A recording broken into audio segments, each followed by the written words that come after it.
Zhao Weiguo never imagined that one day he would traverse dimensions due to fishing. Upon his sudden arrival, he nearly fell victim to a pack of ravenous beasts, while others are bestowed with remarkable and extraordinary systems upon their arrival. His own golden finger is merely a fishing rod. Since I have arrived, I shall make the best of it. Thus, let me embrace the role of a fisherman in this era. Chapter 1. On the verge of being consumed. Early February 1957, in the city of Sigio. This year's spring festival seems to be colder than in years past.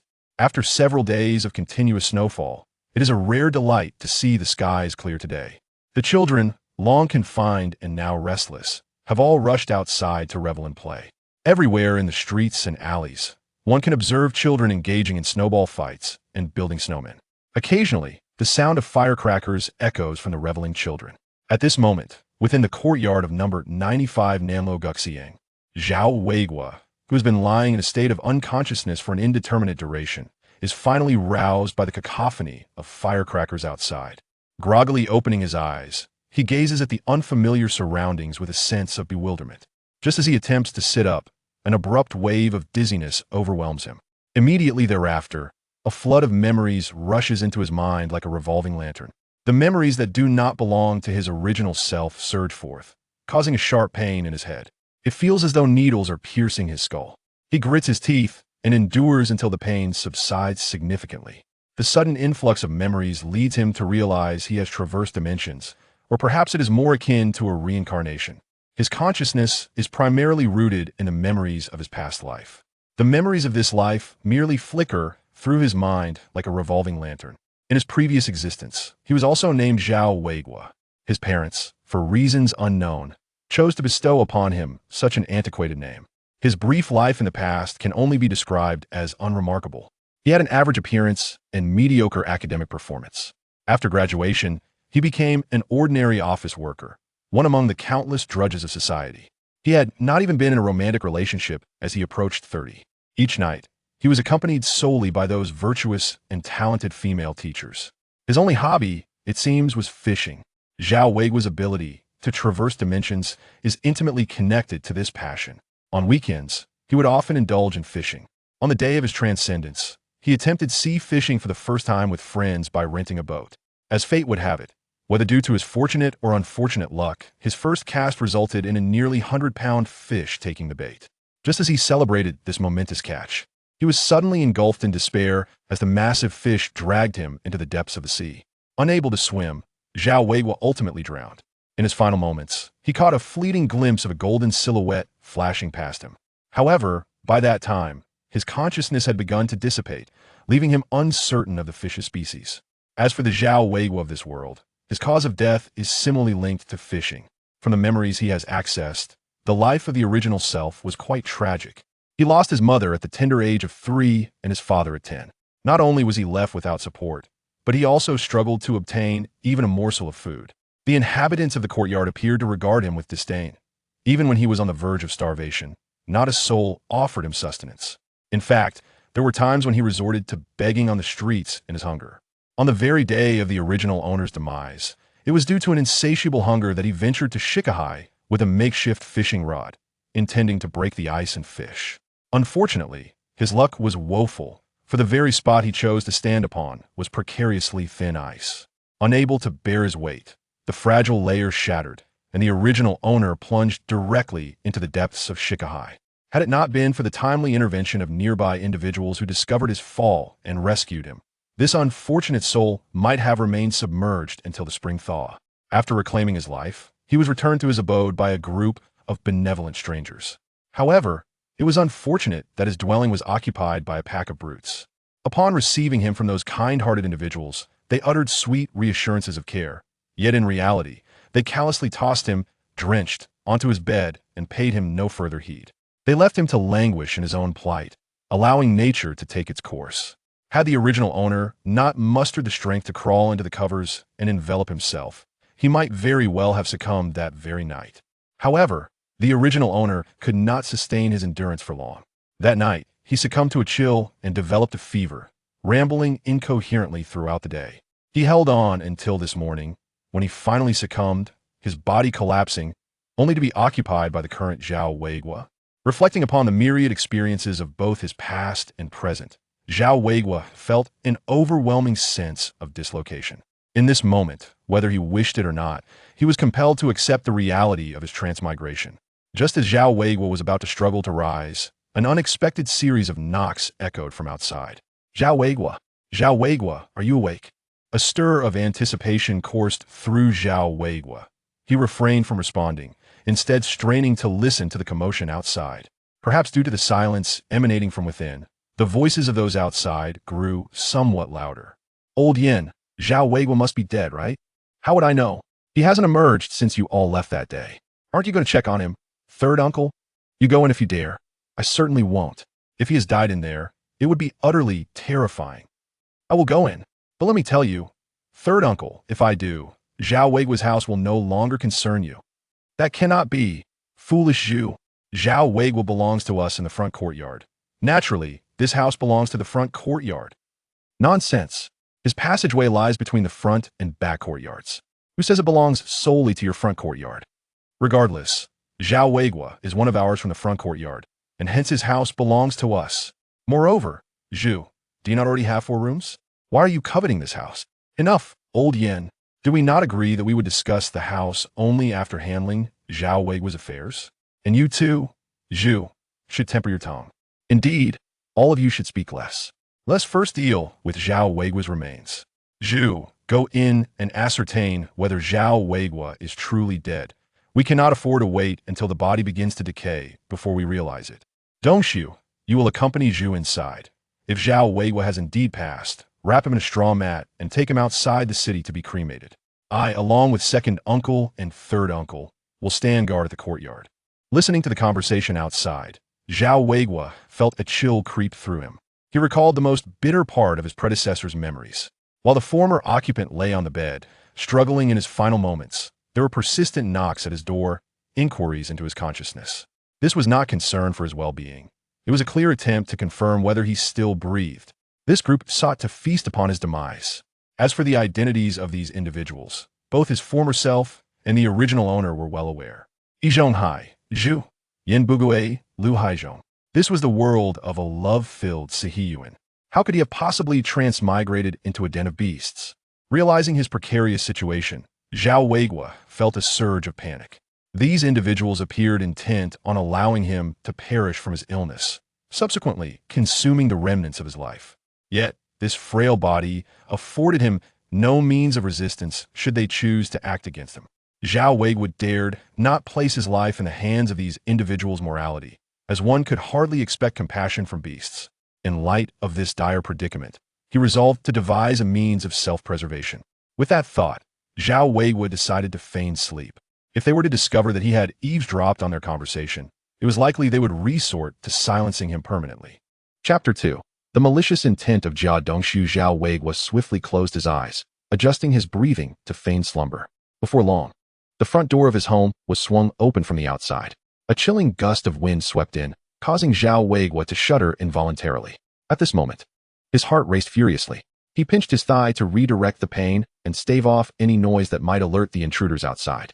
With a creaking sound, the door was pushed open, followed by the faint sound of footsteps. Zhao Weiguo, listening intently with his eyes shut, surmised that 2 individuals had entered. From the conversation he overheard outside, it was likely that they were the foolish Zhu and Jia Dongshu. Foolish Zhu, why don't you check if Zhao Weiguo is dead? Jia Dongshu said, his voice trembling slightly at the thought of a corpse in the room. The timid Zhu chuckled. Jia Gu, you really are too cowardly. If Zhao Weiguo were to die here, would you dare to stay in this house afterward? I certainly wouldn't. I intend to reserve this place for my mother. She has been longing for Zhao Weiguo's house for quite some time. Truth be told, Zhao Weiguo's life is quite resilient. A few years ago, when he was starving and on the brink of begging, I thought he would die outside, Zhu remarked, leaning closer to glance at Zhao Weiguo, then sighed regretfully. Jia Gu, Zhao Weiguo truly is tenacious. He has been ablaze for 2 days, and yet hasn't he perished? Jia Dongshu leaned in for a closer look, and, as Zhu had stated, though Zhao Weiguo's complexion was ashen, the slight movement of his lips suggested he was still alive. A flicker of discontent surged within Jia Dongshu, swiftly followed by a wave of resentment. Why wouldn't this Zhao Weiguo just die? Jia Gu, let us wait a bit longer. Zhao Weiguo still has breath left in him, he said, observing Zhao Weiguo's pallid visage, when suddenly a wicked thought crossed his mind. Foolish Zhu. If Zhao Weiguo is on the verge of death, why don't we just assist him on his journey? Zhu was taken aback by Jia Dongshu's audacious suggestion. Jia Gu, have you lost your senses? Murder is punishable by imprisonment. I never said to kill him outright. We could simply pull back his blanket. This would expedite his release from suffering. Look at him. He is in agony. Jia Dongshu's eyes gleamed brighter with each word. He began to convince himself that this act would be a mercy to Zhao Weiguo. After all, since Zhao Weiguo was nearing death, it would be kinder to help him depart this world swiftly rather than let him linger in pain. Meanwhile, Zhao Weiguo lay in bed, filled with a mix of fury and fear. He had not expected Jia Dongshu to truly contemplate murdering him. What mercy! This was clearly a prelude to murder. This fellow was no different from Yi Zhonghai in his duplicitous demeanor. Unfortunately, in his current frail state, if Jia Dongshu truly intended to act, he would be utterly defenseless. As Zhao Weiguo's mind raced, he pondered how to navigate this precarious situation. Foolish Zhu, never one for courage, was taken aback by Jia Dongshu's brazen thought. He hastily urged, Jia Gu, don't be foolish. Murder is a crime. We can simply wait a couple more days. But what if Zhao Weiguo doesn't die in those 2 days? When will we encounter such a favorable opportunity again? Upon hearing this, Zhu fell silent. He had no bond with Zhao Weiguo and even harbored some disdain for him. Yet, he and Jia Dongshu had grown up as friends. If it came down to loyalty, he would naturally side with Jia Dongshu. Yet murder was a grave matter. Although it was unlikely anyone would discover the deed after Zhao Weiguo's demise, Zhu's basic sense of morality held him back. Foolish Zhu, if you lack the courage to proceed, let me handle it. You may simply pretend you didn't see anything. Once it's done, Jia Gu will treat you to a drink. Zhu's expression darkened. He wanted to protest further. But the fervent look in Jia Dongshu's eyes indicated that reasoning was futile. Ultimately, he turned away, tacitly accepting the grim course of action. Seeing that Zhu had been swayed, Jia Dongshu exhaled in relief. He glanced at Zhao Weiguo, then took a deep breath, his trembling hand reaching towards Zhao Weiguo's blanket. Meanwhile, Zhao Weiguo's heart raced, nearly leaping into his throat. Instinctively, he grasped for something that could serve as a weapon and discovered a slender, stick-like object in his hand. Unsure of its origin, he nonetheless gripped it tightly, preparing to muster his remaining strength to strike Jia Dongshu fiercely. Foolish Zhu, witnessing Jia Dongshu's obstinacy, felt a surge of internal conflict, unwilling to bear witness to the impending violence. Suddenly, a faint cough escaped from the bed, followed by Jia Dongshu's terrified exclamation. Ah, Zhao Weiguo. Zhu was taken aback. When he turned around, he saw Jia Dongshu sitting on the ground, his face a mask of fear, pointing at the bed and stammering incoherently. When Zhu looked back at the bed, he was astonished to see Zhao Weiguo, who had been lying down, now sitting upright. A look of confusion plastered on his face as he regarded both Zhu and Jia Dongshu. Foolish Zhu. Jia Dongshu? What are you doing in my room? Zhu was dumbfounded. He had not anticipated Zhao Weiguo awakening. A chilling thought struck him. When had Zhao Weiguo regained consciousness? If he had woken up just before, then he and Jia Dongshu's murderous plot had been overheard. Jia Dongshu, too, was shaken. Just as his hand was about to touch Zhao Weiguo's blanket, the latter had abruptly coughed. Jia Dongshu's nerves, already taut with anxiety, snapped at the unexpected sound, leaving him utterly petrified. Seizing this opportunity, Zhao Weiguo feigned being disturbed from slumber by Jia Dongshu's actions. He struggled to rise, maintaining an expression of bewilderment as he inquired why they were in his room. Initially, he had intended to use the object in his hand to fight Jia Dongshu. But reconsidering, he abandoned the notion, setting aside whether he had the strength to retaliate against Jia Dongshu. The formidable foolish Zhu was not someone he could contend with. He recalled all too well the times he had been bullied by Zhu in the past, even in his previous life. He had been no match for Zhu's brute strength. Thus, Zhao Weiguo devised a new plan. He would feign awakening at the moment Jia Dongshu approached, using a cough to startle him. By appearing as if he had just regained consciousness, Jia Dongshu would be unlikely to pursue his murderous intent. Now, Zhao Weiguo's task was to use his acting skills to assuage any lingering doubts in the minds of the two men. Chapter 3, Zhao Weiguo Awakens. Leaving the beast disappointed at this moment, Jia Dongshu looked at the awakened Zhao Weiguo, his heart racing in panic. He shared the same concern as foolish Zhu when had Zhao Weiguo regained consciousness. Did he overhear their earlier plot to kill him? Observing Jia Dongshu's terrified expression, Zhao Weiguo couldn't help but smirk internally, though his exterior remained one of confusion and caution. Zhu and Jia Dongshu, what brings you here? As Zhao Weiguo uttered these words, he appeared utterly drained, his tone far from amiable. Upon finishing his statement, he could not help but succumb to a fit of coughing. This demeanor was quite in keeping with the character of the original persona. Although Zhao Weiguo resided next to the Jia family, Their relationship was far from cordial. As for Shaju, he had bullied him since childhood. Zhao Weiguo typically refrained from socializing with the residents of the courtyard. Thus it was unlikely he would extend a friendly countenance towards them. The cough, however, was not feigned. The original persona had suffered from a cold after falling into the water, and now Zhao Weiguo felt an unbearable dryness and itchiness in his throat, prompting him to cough once more. It felt as if his lungs were about to be expelled. Hearing Zhao Weiguo's words, Shaju and Jia Dongshu both breathed a sigh of relief. It was clear from Zhao Weiguo's attitude that he was unaware of their recent scheming. The lad usually exhibited a somewhat oblivious demeanor around the courtyard, quite unlike someone skilled in deception. With that thought, Shaju also relaxed a bit and replied, "Do you think I wanted to come see you? It was merely a request from the elders, concerned you might be in trouble. That brought Jia Ge and me here to check on you. Well, since you're not dead, Jia Ge and I will take our leave." With that, Shaju helped Jia Dongshu up and left Zhao Weiguo's home without a backward glance. Once Shaju and Jia Dongshu departed, Zhao Weiguo finally exhaled a sigh of relief, then felt his body weaken, compelling him to recline once more. Had he not overheard the conversation between them and recognized the character of the people in the courtyard, he might have actually believed Shaju's earlier claims. Returning to his bed, Zhao Weiguo intended to rest a bit longer. But a sudden gust of cold wind seeped through the cracks in the window, causing the dilapidated door and window to creak ominously. His window, patched with newspaper and riddled with holes, could hardly block the chill. The biting wind sent a fresh wave of pain through his head, and he began to tremble uncontrollably from the cold. Unable to endure any longer, Zhao Weiguo wrapped himself tighter in the blanket. However, as his clothes had been damp, so too was the blanket, rendering it uncomfortable against his skin. Though the clothes he wore had dried after 2 days, he could not afford to dwell on such matters now. He lacked the strength to rise from his bed again.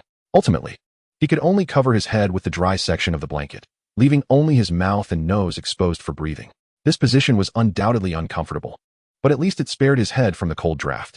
Overwhelmed by fatigue, Zhao Weiguo's eyelids grew heavy, and he succumbed to slumber once more. Meanwhile, Shaju and Jia Dongshu had returned to the backyard. At that moment, the 3 elders were gathered in Yi Zhonghai's home, discussing Zhao Weiguo's situation. Upon seeing the 2 return, Yi Zhonghai eagerly inquired, "Dongshu, has that Zhao Weiguo passed away?" Recalling how close he had come to being involved in a fatal incident. Jia Dongshu's face betrayed his discomfort as he replied, "And no, master." Shaju, however, spoke blithely, "You have no idea, Elder Yi. Zhao Weiguo was quite tenacious. When Jia Ge and I entered the room, he actually woke up. Jia Ge was so startled, he fell to the ground." Upon hearing that Zhao Weiguo was still alive, the expressions of the 3 elders soured. They had just spent considerable time deliberating the distribution of the 2 rooms following Zhao Weiguo's demise, only to find their plans dashed. Finally, Yi Zhonghai feigned nonchalance and declared, "Well then, since Zhao Weiguo is alive, let us consider this matter as if it were never discussed." Lu Haizhong and Yin Bugue were left at a loss. They had been counting on inheriting Zhao Weiguo's possessions upon his death, but now that he had survived, they could not simply arrange for his demise. With their scheme unraveling, the unfortunate trio could only disperse in resignation. Upon returning home, Jia Zhongshi rushed over to ask, "How is it, Dongshu? Has Zhao Weiguo died?" "No, mother, that fellow is still alive and well. He even sat up just a moment ago." Hearing this, Jia Zhongshi's face fell. "Curse that Zhao family's boy. Why won't he just die? He insists on clinging to those 2 rooms." After cursing Zhao Weiguo, Jia Zhongshi began to invoke the spirits. "Oh, old Jia, you must bless our Jia family from the underworld. That scoundrel from the Zhao family is no good. When you return tonight, do remember to take that Zhao Weiguo with you." Listening to her mother-in-law's incantations, Qin Huairu felt utterly speechless. She was not defending Zhao Weiguo. Rather, she found her mother-in-law's lack of sense appalling. Was it wise to speak so recklessly? If someone with ill intentions heard her, they could report her, leading to dire consequences. In these times, many in the countryside had been imprisoned for engaging in superstitious practices. Never mind, mother. Even if Zhao Weiguo awakens, it doesn't guarantee he'll live much longer. You know his family situation. He can hardly feed himself. Otherwise, he wouldn't have been fishing in Shikahai in this freezing weather. I suspect his family is already out of food. From the way he looked earlier, he is barely hanging on. Give it a few more days, and he might just starve to death." Jia Dongshu recalled Zhao Weiguo's sickly appearance, as if he could drop dead at any moment. If he were to go without food for just a few more meals, he might very well perish from starvation.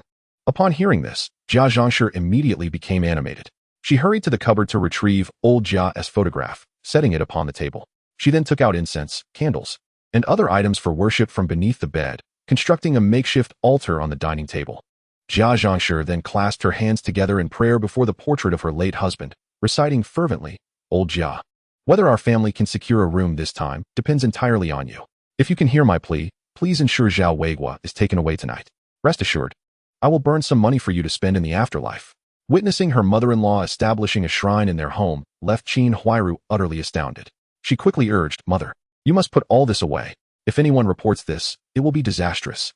Jia Zhangshi, interrupted mid-ritual, turned to Qin Huairu and scolded, "What do you know? You countrywoman, now that Zhao Weiguo's spirit is unsettled, it is the perfect opportunity to draw his soul away." Having engaged in such practices for years, Jia Zhangshi had her own theories, which left Qin Huairu momentarily speechless. She glanced at Jia Dongxiu, seeking his opinion. Jia Dongxiu, scratching his head awkwardly, felt helpless in managing his mother. Chapter 4. A house bare of possessions. Meanwhile, not far from Jia Zhangxi's antics, in Zhao Weiguo's home, he finally roused from his slumber, having slept for an indeterminate duration. Upon reopening his eyes, he found the room shrouded in dimness. It was merely evening, yet the poor lighting made it seem particularly dark. As hunger gnawed at his stomach, Zhao Weiguo hastily searched his memories, only to realize that there was little to eat at home. It was no surprise, considering he had been driven to fish out of sheer hunger. The household has undoubtedly run out of provisions. Fortunately, after a brief slumber, Zhao Weiguo felt significantly revitalized. With great effort, he extricated himself from his warm cocoon and hastily rummaged through his wardrobe to don a set of clothing. The garments were somewhat oversized, bedecked with an array of vibrant patterns. Once clad in this attire, Zhao Weiguo found it rather awkward.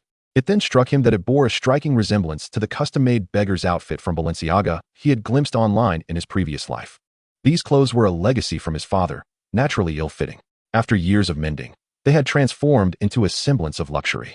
Zhao Weiguo was not particularly fussy during winter. Apart from the damp outfit he wore, this limited edition Balenciaga was all he had left. Having changed, he rubbed his hands together to warm himself before embarking on an exploration of his current abode. His home was situated between the front and backyards, a passageway leading to the eastern room. This included the adjoining ear room, which he also claimed as his own. The passageway served as his bedroom, while the ear room functioned as both storage and kitchen. Both rooms were modestly sized and lacked adequate lighting. However, living alone afforded him a sense of spaciousness, unlike many others who crammed multiple family members into two small rooms. In this courtyard, the most fortunate resident was undoubtedly the foolhardy Zhu, who enjoyed the luxury of 3 rooms to himself, including the main house. A small room was designated for He Yushui. After surveying the premises, Zhao Weiguo noted that the furniture in the passageway consisted only of a bed, a table, a set of chairs, and a cabinet. On the table sat an insulated water bottle and a chipped cup. Upon opening the water bottle, he discovered a small amount of water, long since cooled. The ear room housed a metal stove, a cupboard, a water tank, and a ceramic jar intended for grain storage. Peering into the jar, he found only a thin layer of cornmeal at the bottom, barely enough to make a simple dish. This residence could truly be described as bare and destitute. After completing his inspection, Zhao Weiguo returned to the foot of his bed and retrieved a rusted iron box from beneath it. At the table, he opened the box and began to sift through its contents. Inside were various tickets, grain tickets, fabric tickets, food tickets, and coal tickets, scattered remnants of a meager existence. As for money, he could only find a solitary cent. If there had been money, the previous owner would have certainly spent it on necessities. Alas, it was precisely the lack of funds that allowed for the accumulation of these tickets. Gazing at the collection, Zhao Weiguo let out a resigned sigh. This era was quite burdensome. Acquiring goods necessitated both money and tickets, both essential, and one could not substitute the other. Yet, in his current predicament, he possessed neither. His parents had left him no valuable possessions, not even a formal job. They had merely scraped by on odd jobs throughout their lives. Indeed, when parents prove to be inadequate, their offspring are left to bear the brunt of hardship. After putting the tickets away, Zhao Weiguo made his way to the kitchen. Pouring some water into a pot, he scavenged a few lumps of coal and some scrap newspaper from a corner, igniting them with matches to prepare for boiling water. With no food available, his only option was to boil some water to drink. Having just recovered from illness, he could not endure cold water in such weather. The coal was not the modern briquette type, but rather shaped into patties. This type was difficult to ignite and produced a considerable amount of smoke. Its only advantage was its low cost. After considerable effort, he finally managed to get the stove lit. Once the water reached a boil, Zhao Weiguo filled the insulated bottle. Noticing there was still a fair amount of boiling water left in the pot, he decided to pour the remaining cornmeal from the jar into the pot to prepare a porridge. Before long, the aroma of the cornmeal porridge wafted through the air. Zhao Weiguo inhaled deeply, relishing the scent that felt like a rare delicacy to him at that moment. Eagerly, He poured the thin porridge into a bowl and grabbed a spoon, unable to contain his anticipation. The texture of the cornmeal porridge was rather unpalatable. It seemed to contain coarsely ground corn husks, likely due to outdated milling techniques. The large particles created an uncomfortable sensation in his throat. Yet, Zhao Weiguo was not concerned with these details. His body, deprived of sustenance for so long, craved this half bowl of porridge intensely. Within a few mouthfuls, the porridge disappeared into his stomach. With food now in his belly, Zhao Weiguo felt a slight relief in his gut. After rinsing his bowl with some boiling water, he drank the water mixed with remnants of porridge in one swift motion, finally letting out a contented sigh. At least he had eaten something. Rubbing his belly, he contemplated lying back down to continue his slumber. However, as he climbed onto the bed, his hand brushed against a hard object. Curiosity piqued. He lifted the covers to investigate. To his astonishment, he discovered a fishing rod lying beneath the blanket. This fishing rod was all too familiar to him. It was the very one he had purchased online for over 2,000, specifically for his fishing adventures at sea in his previous life. Ironically, on its maiden voyage, he had hooked a large fish that subsequently dragged him into the water. But how had this item accompanied him here? Zhao Weiguo was perplexed. He had never heard of souls transmigrating with their possessions. This was decidedly unscientific. Moreover, why had only this fishing rod come along and not his other gear? Perplexed by the situation, Zhao Weiguo decided not to dwell on it further. Instead, he picked up the fishing rod to inspect it for any damage. If it remained intact, he could use it to catch fish and improve his meager diet. Chapter 5. His golden finger is actually a fishing rod? After thoroughly examining the fishing rod, Zhao Weiguo concluded that it appeared to be in good condition. However, as he pulled the rod from its resting place, a sudden flash of golden light flickered before his eyes. In an instant, a pool of water materialized out of thin air. Startled and haunted by memories of nearly drowning, he instinctively dropped the fishing rod. But the next moment, the water vanished without a trace. Was he seeing things? Was this merely an illusion? His heart raced as he retrieved the fishing rod once more and extended its tip. To his astonishment, the pool of water reappeared. Steeling himself, Zhao Weiguo refrained from discarding the rod this time. Although the pool was mere feet away, he felt no moisture upon his skin. Could it be a holographic projection? Since there was no immediate danger, he boldly continued to pull the rod sections apart.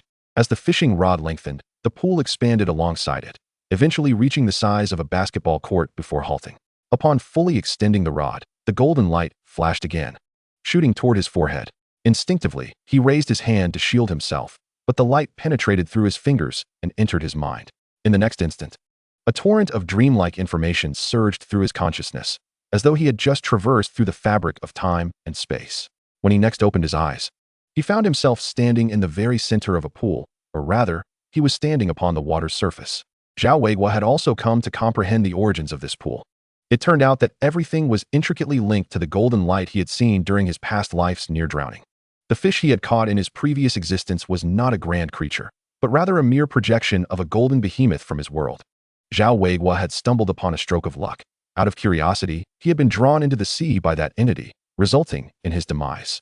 This unknown existence, realizing it had inadvertently extinguished a mere insect, had casually cast his soul into this new world, accompanying it with a modified fishing rod as compensation. Thus, the pool before Zhao Weiguo served as his golden finger, a conduit for his transmigration. Once the golden light entered his mind, Zhao Weiguo understood the nature of the pool. It was, in fact, a space inherent to his fishing rod, akin to the spiritual springs often depicted in numerous transmigration novels.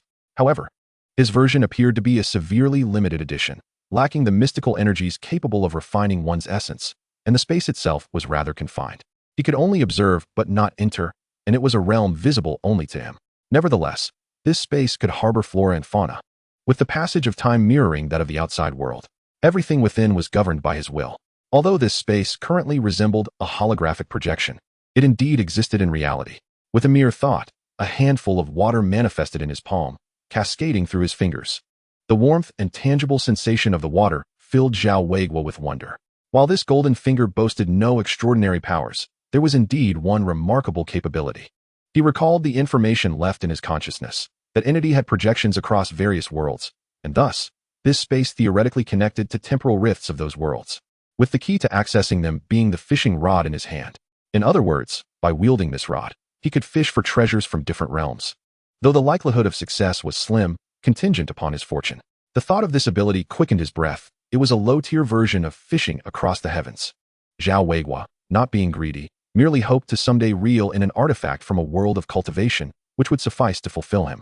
As he indulged in these daydreams, Zhao Weiguo continued to survey the space. The pool was crystal clear, with a sandy bottom faintly visible. He estimated its depth to be around 3 or 4 meters. Observing his surroundings, he noted that the pool was enveloped in mist, with only a small patch of sandy ground on the left side.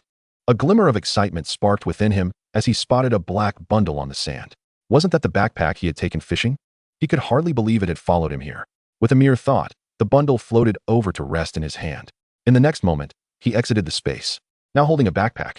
Beholding the backpack, Zhao Weiguo felt a surge of joy. Undoubtedly, this was of utmost importance to him, especially since it was his first time at sea. Aside from his fishing gear, he had specifically purchased this backpack online and filled it with many items.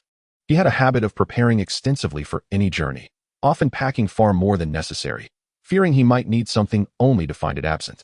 Now, these modern conveniences would prove invaluable in this era. He distinctly remembered packing several self-heating rice meals and instant noodles. The thought of the self-heating rice made him eager. After securing the door from within, he opened the backpack and began to lay out its contents on the table. He counted his supplies: 6 packs of self-heating rice, 3 packs of instant noodles, 10 marinated eggs, 5 packs of pickled vegetables, a bottle of electrolyte water, and a few oranges. Additionally, there were several useful items, such as a solar camping lamp, which he had prepared for night fishing.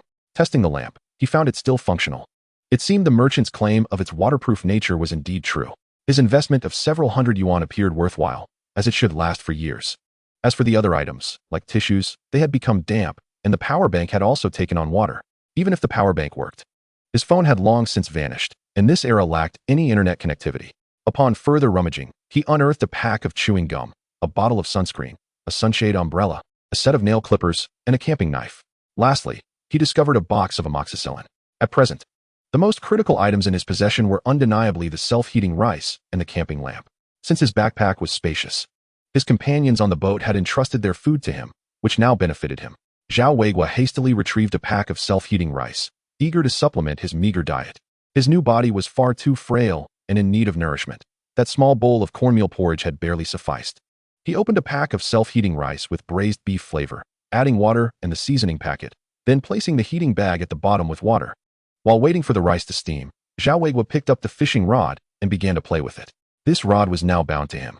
In anyone else's hands, it was merely an ordinary fishing rod, but in his grasp, it transformed into a remarkable tool capable of fishing across realms. As a wondrous artifact, the rod possessed its own unique attributes. Firstly, it was nearly indestructible. Of course, this durability was relative. If Zhao Weiguo wished, he could even fish for whales with it. Chapter 6. Future plans: the temptation of self-heating rice. As he toyed with the fishing rod, under Zhao Weiguo's mental command, it transformed seamlessly from a shore fishing rod to a sea rod or a fly rod. This was another of its extraordinary features, its adaptability. It could change in length, flexibility, and style at will, making it the dream rod for every angler. Guided by his thoughts, the rod morphed into a bamboo fishing rod, identical to the one he had previously used. The one he had employed before was merely a piece of a column he had casually cut and fashioned, lacking in style and yielding a low catch rate. On lucky days, he might catch 1 or 2 fish, but now, he was uncertain who might have picked it up. Zhao Weiguo intends to resume his fishing endeavors once his health has sufficiently improved. Given his current circumstances, he finds himself with limited options. After all, the original owner of this body is merely 15 years old, and he is not yet of age to seek employment. Typically, he only occasionally visits the community center to collect some manual work to earn a modest income. His educational attainment culminates at the elementary level. Consequently, he stands little chance of securing a position with reputable firms. Even the slow-witted Zhu, for instance, has completed middle school. It is said that to gain employment at the steel mill, a minimum of a middle school diploma is required.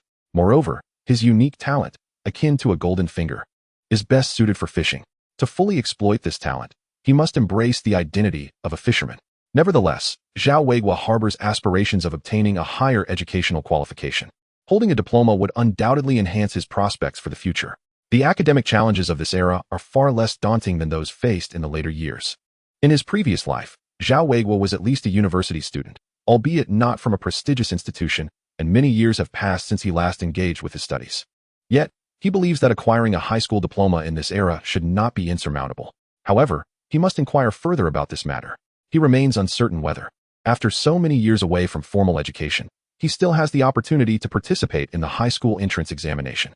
As Zhao Weiguo contemplates his future, an enticing aroma suddenly wafts into his nostrils. It turns out the self-heating rice has finished cooking. At this moment, he cannot afford to dwell on such matters. The importance of sustenance far outweighs any thoughts of diplomas. Eagerly, he lifts the lid, and a cloud of steam infused with a rich, meaty fragrance greets him.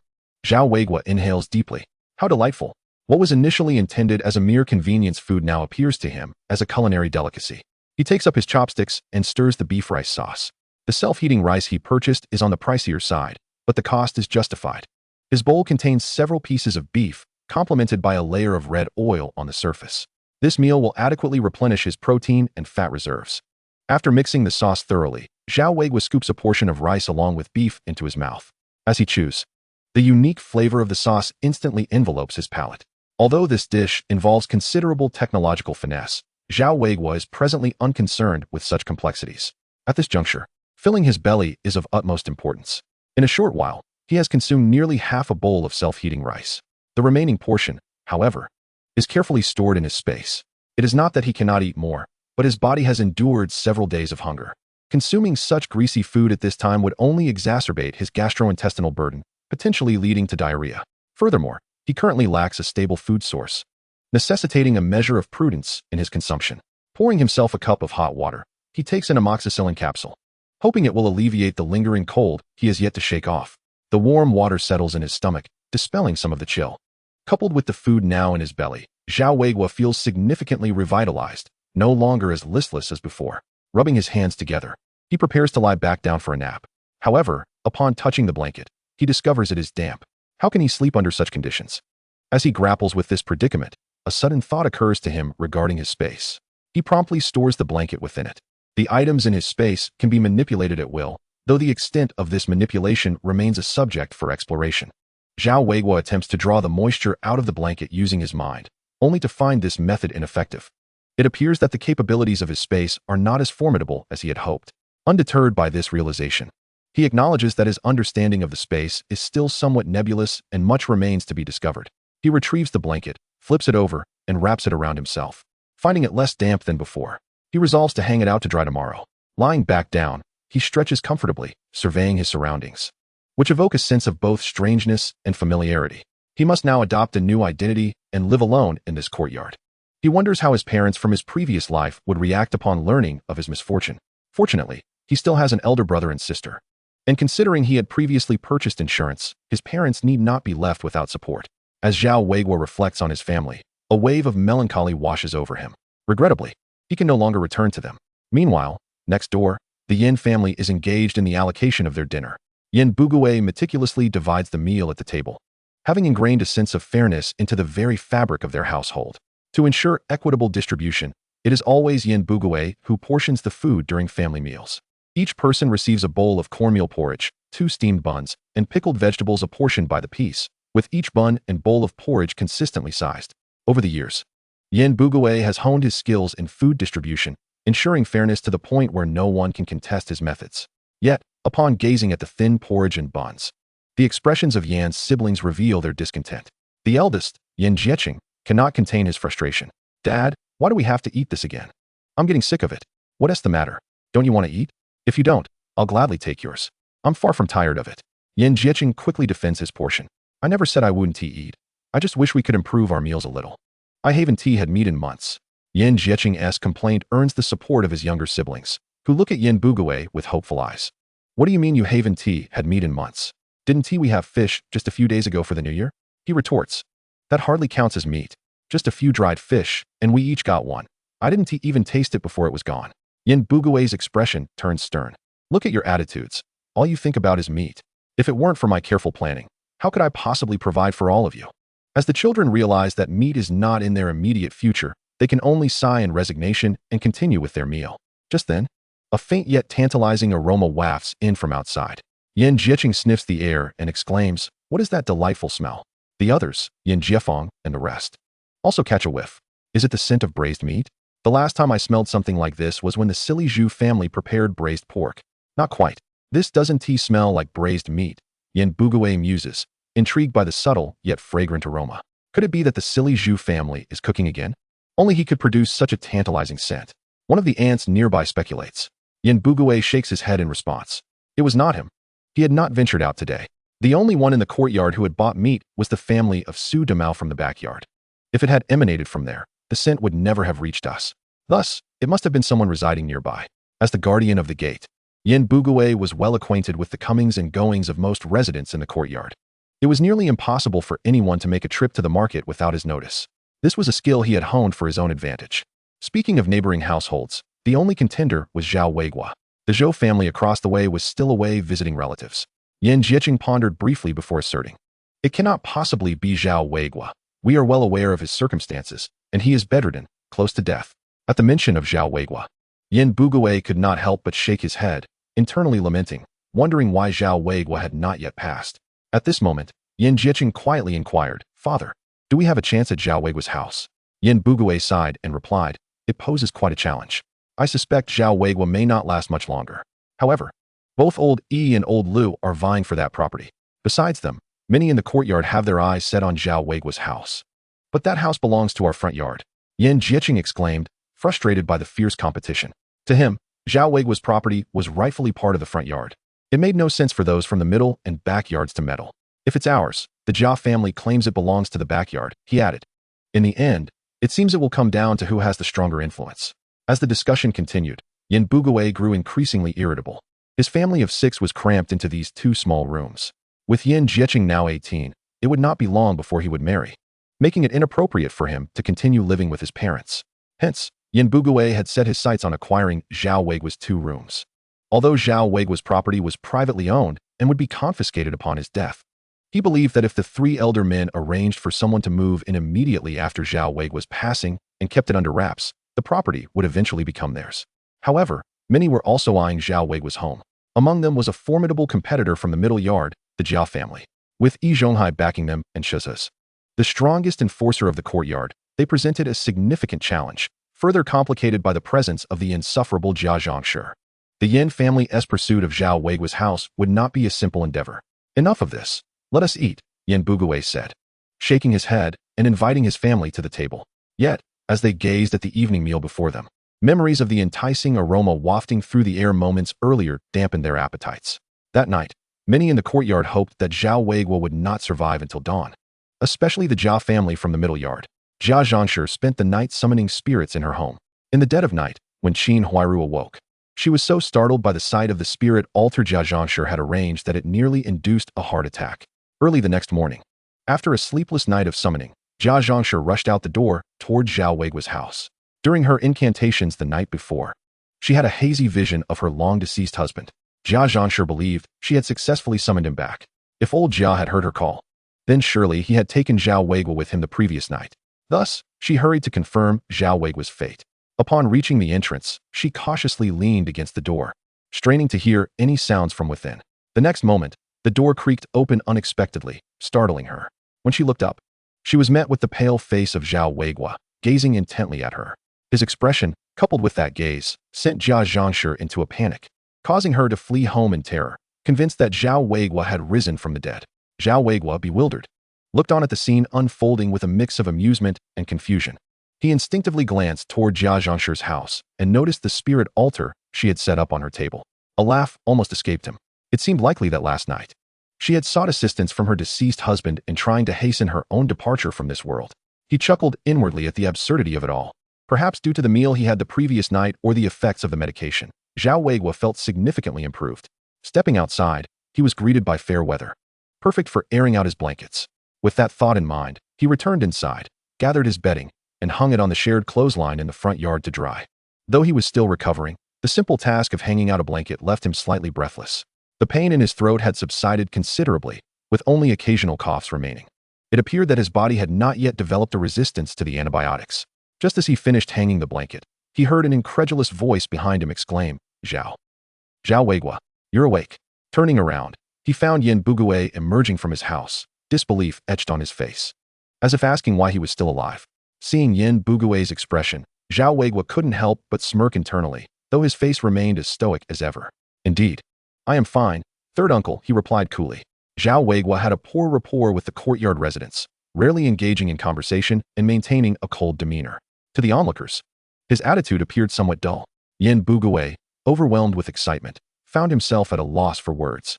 After a prolonged silence, he managed to stammer, "Good, good. It's great that you're all right." With that, he turned and hurried back to his room, nearly convinced he had seen a ghost had it not been for Zhao Weiguo's shadow in the sunlight. But what on earth is going on? Yin Bugue wondered. Just last night, Zhao Weiguo had been on the brink of death. How could he possibly be up and about so soon? The entire situation felt utterly uncanny. Chapter 8. Surrounded by malevolent neighbors. After observing Yin Bugue for a moment longer, Zhao Weiguo chose to disregard him. Clenching his fists, he assessed his current condition. His body was still severely weakened. Even the simple act of hanging out a blanket had drained his energy. Once inside, he closed the door and retrieved the self-heating rice he had stored from the previous night, adding some hot water, and opened a packet of marinated eggs, his breakfast for the morning. After finishing his meal, he rinsed the bowl with boiling water and drank down the remaining broth and rice in one go, eager to replenish the oil and nutrients his body desperately needed. Now was the time to recover as much as possible. Following breakfast, Zhao Weiguo packed the items from the future into his backpack and stored them away to avoid attracting attention. Next, he rummaged through the cupboard for a mirror to see what his face looked like in this new body. Perhaps due to the peculiarities of parallel worlds, he found himself staring back at a reflection that bore a striking resemblance to his former self, with about 70 to 80% similarity. However, at the tender age of 15, the visage reflected in the mirror appears even more youthful and innocent than that of his previous life. Yet, due to malnutrition, there is a certain gauntness, and his complexion is pallid. Nevertheless, in terms of attractiveness, he surpasses his former self significantly. With just a bit of grooming, his good looks could easily score an impressive 8 or 9 out of 10, nearly aligning with the average appeal of the readers. Zhao Weiguo is quite pleased with his countenance. Had he transmigrated as Shuzhe's, it would have been a reason to weep without a place to do so. Given Shuzhe's appearance, which makes him look like he is in his 40s despite barely being in his 20s, one could say he has perfectly inherited the genetic flaws of the He family. Only He Yuxue stands as an exception. Zhao Weiguo has even harbored doubts about whether He Yuxue is truly the biological child of He Daqing. After scrutinizing his face, Zhao Weiguo turned to the wall and measured his height with gestures. Suddenly, his expression fell. Standing at a mere 1.65 meters, this was far too short. In his previous life, he was at least 1.80 meters, a tall figure. This simply would not do. He must diligently nourish his body. At just over 15 years of age, there is still potential for further growth. In order to expedite his physical recovery, Zhao Weiguo resolved to engage in calisthenics at home. Although it felt somewhat embarrassing to perform such exercises alone within the confines of his dwelling, he cast aside his reservations for the sake of his health. After all, he was the sole occupant of the house and had no fear of being observed. Meanwhile, upon returning home, Jia Zhangshi excitedly recounted the astonishing scene she had just witnessed to her son and daughter-in-law. Zhao Weiguo has resurrected. Jia Dongshu nearly had his eyes pop out at the utterance. How could his mother have seen something so unclean in broad daylight? Yet the next moment, he grasped the reality. Mother, how could anyone resurrect in the daylight? Zhao Weiguo must have awakened. Awakened? He is not dead. Jia Zhangshi wore an expression of disbelief. In the next instant, she found herself before old Jia's photograph, lamenting and complaining about why old Jia did not protect their family. Enough, mother, please put the photograph away. It would reflect poorly if others were to see it. I must be off to work now. Jia Dongshu cast a glance at his father's memorial and felt an inexplicable sense of dread. With a frown, he left to summon Shizhe and Yi Zhonghai to accompany him to work. Upon hearing Jia Dongshu mention that Zhao Weiguo was alive, Yi Zhonghai could not help but sigh. Given his current circumstances, he finds himself with limited options. After all, it seems, Dongshu, that Zhao Weiguo is simply fortunate this time. Beside him, Shizhe chimed in. It's all right, brother Jia, even if Zhao Weiguo has survived this time.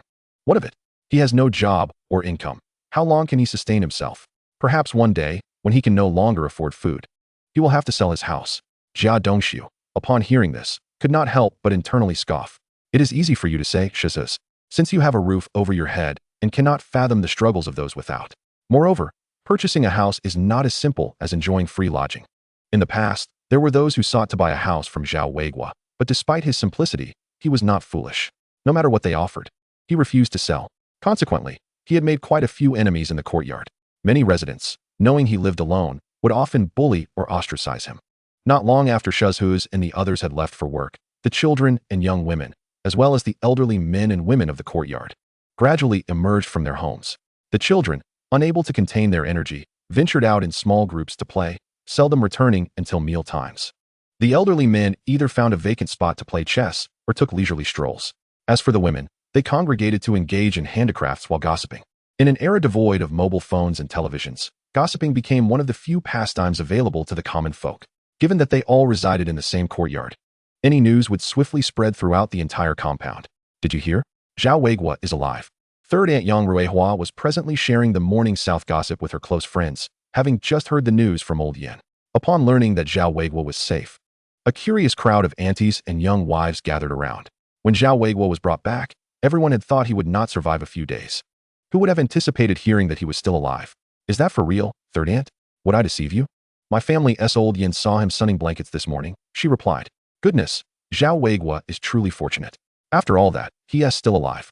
Indeed, with Zhao Weiguo surviving, the Jia family must be beside themselves with rage.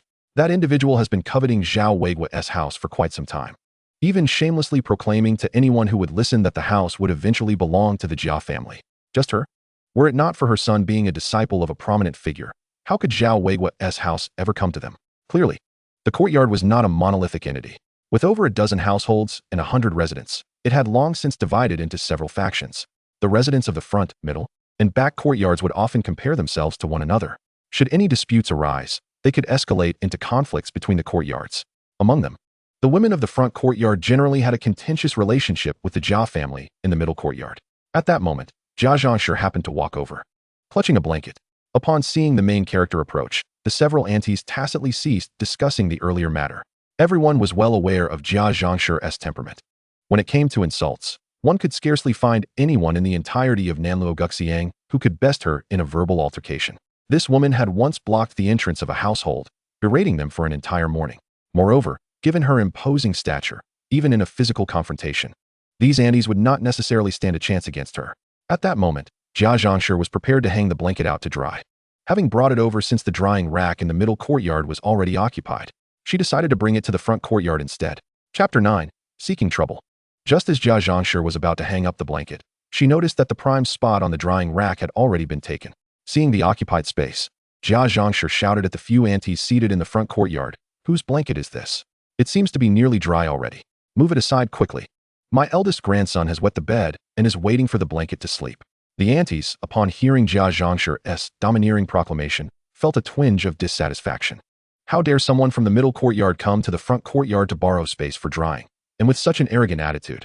One of them, wishing to irritate Jia Zhangshi, replied, "Jia Zhangshi, that blanket belongs to Zhao Weiguo's household. He was up early this morning. Your calculations have come to naught." Upon hearing the mocking retort from the auntie, Jia Zhangshi lashed back. "What business is it of yours, old Li? Why are you so meddlesome? Haven't you had enough of my rebukes from last time?" It was evident that the auntie had previously lost a verbal skirmish to Jia Zhangshi. Being scolded in such a manner, she merely grumbled under her breath without further engaging. Jia Zhangshi, recalling how Zhao Weiguo had startled her into wetting herself that morning, felt a surge of resentment towards him. Reflecting on Zhao Weiguo's previously submissive nature, Jia Zhangshi contemplated how to annoy him and vent her frustrations. She immediately yanked Zhao Weiguo's blanket from the bed, tossed it onto the ground, and stomped on it fiercely a couple of times before hanging her own blanket in the place where Zhao's had previously been. This brazen act by Jia Zhangshi drew scorn from the nearby women, yet not a single soul was willing to speak up in Zhao Weiguo's defense. On the contrary, they secretly reveled in his misfortune, relishing the spectacle of his humiliation. After all, it was Zhao who found himself in dire straits, not them, and they were eager to witness the unfolding drama. Given Zhao Weiguo's character, it was likely he wouldn't dare utter a word in protest against such bullying. The lad, lacking parental guidance and possessing a frail physique, had always been unable to retaliate against his tormentors, even against a shrew like Jia Zhangshi. It was no wonder that this courtyard, known as Quinman Courtyard, had earned its name. The residents were predominantly those who preyed on the weak and fawned over the strong. As the poorest inhabitant of the courtyard, Zhao Weiguo was acutely aware of the predatory nature of those around him. After hanging her blanket, Jia Zhangshi turned on her heel and returned home. Zhao Weiguo, oblivious to the fate of his blanket, completed a few sets of calisthenics at home and felt the warmth coursing through his body. He sensed his chill had dissipated. Indeed, life thrives on movement. After exercising, he decided to switch things up with a pack of instant noodles. Once satiated, he prepared to rest, thinking that his blanket had been drying in the sun for 2 or 3 hours. Although it wasn't fully dry yet, he figured he could manage with it for now. Upon stepping outside to retrieve his blanket, he was met with the disheartening sight of it lying on the ground. while another blanket occupied the spot where he had hung his own. Frowning at the scene, Zhao Weiguo couldn't help but feel a sense of injustice. If his blanket had merely fallen, it would be one thing, but it was evident someone had deliberately tossed it aside, with two distinct shoe prints marking its surface. Who could have done this? With a fleeting thought, he surmised that it was likely Jia Zhangshi. He then turned to the nearby San Ma, who was chatting with others, and inquired, "San Ma, who threw my blanket on the ground?" The other women had not yet departed, and upon noticing Zhao Weiguo's arrival, they paused their activities. Eager to see the unfolding drama, San Ma adopted a faux expression of regret and replied, "Weiguo, it was Jia Zhangshi who threw your blanket. I tried to stop her, but you know how unreasonable she can be." While she spoke sweetly, in reality, she had done nothing to intervene when Jia Zhangshi had flung Zhao Weiguo's blanket. She was merely waiting to enjoy his misfortune. Her pretense was an attempt to garner goodwill from Zhao Weiguo, as if to say, "Look, I tried to stop her, but was unsuccessful." She was as calculating as Yin Bugue, managing to offer a favor without lifting a finger. However, Zhao Weiguo was no longer the same person he once was. Having witnessed the memories of his predecessor, he was well aware of the true nature of the courtyard's inhabitants. It was evident that no one in this courtyard wished him well, and he could easily guess that San Ma was merely spinning tales. Moreover, it was likely that these women had tipped Jia Zhangshi off about the identity of the blanket. Otherwise, she would have had no reason to vent her ire on him. Zhao Weiguo had not anticipated that upon his arrival, he would narrowly escape death, only to be bullied by Jia Zhangshi. His predecessor had been utterly spineless, enduring such treatment in silence. But Zhao Weiguo was not his predecessor. Hailing from a future world, he was unwilling to tolerate such indignities. Even in his weakened state, he resolved to make it clear that he was not to be trifled with. With this thought, he yanked Jia Zhangshi's blanket from the clothesline, stamped on it with forceful kicks, and, feeling that wasn't enough, he fetched a basin of water and doused the blanket before kicking it and rubbing it against the ground until it resembled a tattered rag. He had initially contemplated relieving himself on the blanket, but with so many women around, he refrained from giving them any further ammunition. To his surprise, he realized that the blanket already bore some urine stains, which conveniently spared him the trouble. The onlooking women gaped in disbelief at Zhao Weiguo's actions. Could this truly be the same Zhao Weiguo they once knew? Did he not fear retaliation from the Jia family? "San Ma, if the Jia family inquires about this later, you must keep it under wraps for me," Zhao Weiguo said, leaving San Ma dumbfounded. "Are you out of your mind, or is there something wrong with my hearing? You want me to keep this a secret for you?" After speaking, Zhao Weiguo paid no further heed to the women, shook off the dirt from his blanket, and returned to his home. Fortunately, the snow on the ground had been cleared, so his blanket remained dry, merely sullied by a few footprints. Once back at home, Zhao Weiguo stored the blanket in his space. Using his mind, he controlled the water to wash it slightly, then adjusted the temperature of the sunlight above. The sky, mysterious in its workings, lacked a sun yet offered sunlight, which could be regulated to his liking. He raised the temperature to a scorching 60 degrees, confident that within a few hours, his blanket would be thoroughly dried. Chapter 10. The Jia family discovers the blanket's transformation into a rag. As the blanket still hadn't dried, Zhao Weiguo found himself unable to sleep. Since he couldn't rest, he decided to remain awake and went to the kitchen to retrieve his ancestral kitchen knife, placing it on the whetstone to sharpen. The knife had grown rusty from disuse. Suddenly, he realized the futility of his efforts and instead placed both the knife and whetstone into his space, allowing the space to assist in sharpening the blade. He didn't need it to be razor sharp, just sufficiently polished would suffice. This knife was his precautionary tool. After the earlier incident, he had a clearer understanding of his predecessor's precarious position in the courtyard. Anyone could easily bully him, and having offended Jia Zhangshi, the Jia family would undoubtedly seek retribution. With Yi Zhonghai and Sha Zhu backing them, he was no match for them alone. Moreover, in his currently weakened state, he could barely stand up to a mere stick. Having a knife in hand would at least afford him some deterrence. After all, as the saying goes, no matter how skilled one is, a knife can still instill fear. He doubted Sha Zhu would dare to confront him directly. After sharpening the knife, Zhao Weiguo practiced putting it into his space and retrieving it again. Although there were many limitations to the space, as a storage area, it was undeniably impressive. With the knife now in his possession, Zhao Weiguo felt a newfound sense of security. Throughout the afternoon, he remained indoors, engaging in calisthenics. For someone who had never engaged in proper exercise in either of his lives, it was ironically Jia Zhangshi's bullying that had compelled him to take this initiative. Where could he possibly voice such absurdity? The entirety of the afternoon, Zhao Weiguo remained ensconced in his room, awaiting the arrival of Jia Zhangshi. Yet, despite the passage of time, this tempestuous woman did not grace him with her presence. It turned out that due to the inclement weather outside, The old crone simply opted to indulge in a prolonged slumber within the comforts of her home. Meanwhile, Qin Huairu busied herself with household chores throughout the afternoon, neglecting to gather the bedding. As for the matrons in the front courtyard, they remained blissfully indifferent, content to let the misfortunes befall Jia Zhangshi. For they had little inclination to intervene. As dusk settled and the factory workers began to return home in groups, some passing through the front courtyard couldn't resist treading upon the filthy bedding strewn across the ground, their hearts relishing in the mischief. One unfortunate neighbor, upon returning, inadvertently stepped into excrement and resorted to using a cup as a makeshift shoe cleaner. Shaju, typically uninvited in the evenings, often returned home alongside Jia Dongxiu and Yi Zhonghai. Upon arriving at the front courtyard, Shaju was met with the sight of the Jia family's bedding, now so sullied it was beyond redemption. Goodness! Whose household is so extravagant as to discard a quilt in such a manner? One must not forget that quilts are not easily acquired these days, he mused. The procurement of cotton and fabric tickets was a laborious endeavor, with many families toiling for an extended period to amass enough for a single quilt. A well-used quilt would never be discarded. Instead, it would be dismantled and restuffed. Initially, Jia Dongxiu paid little mind to the quilt, but as he cast a glance at it, he was struck dumb. The familiar patterns and the faint outline of a map were unmistakable. Is this not my family's quilt? He thought, hastily stepping forward to retrieve it for a closer inspection. Indeed, it was his family's quilt. Yet, something felt amiss. His hand was sticky. Bringing it closer to his nose, he recoiled in horror as he realized what had marred it. Who on earth would desecrate my family's quilt in such a manner? Shaju exclaimed with disdain, taking a step back.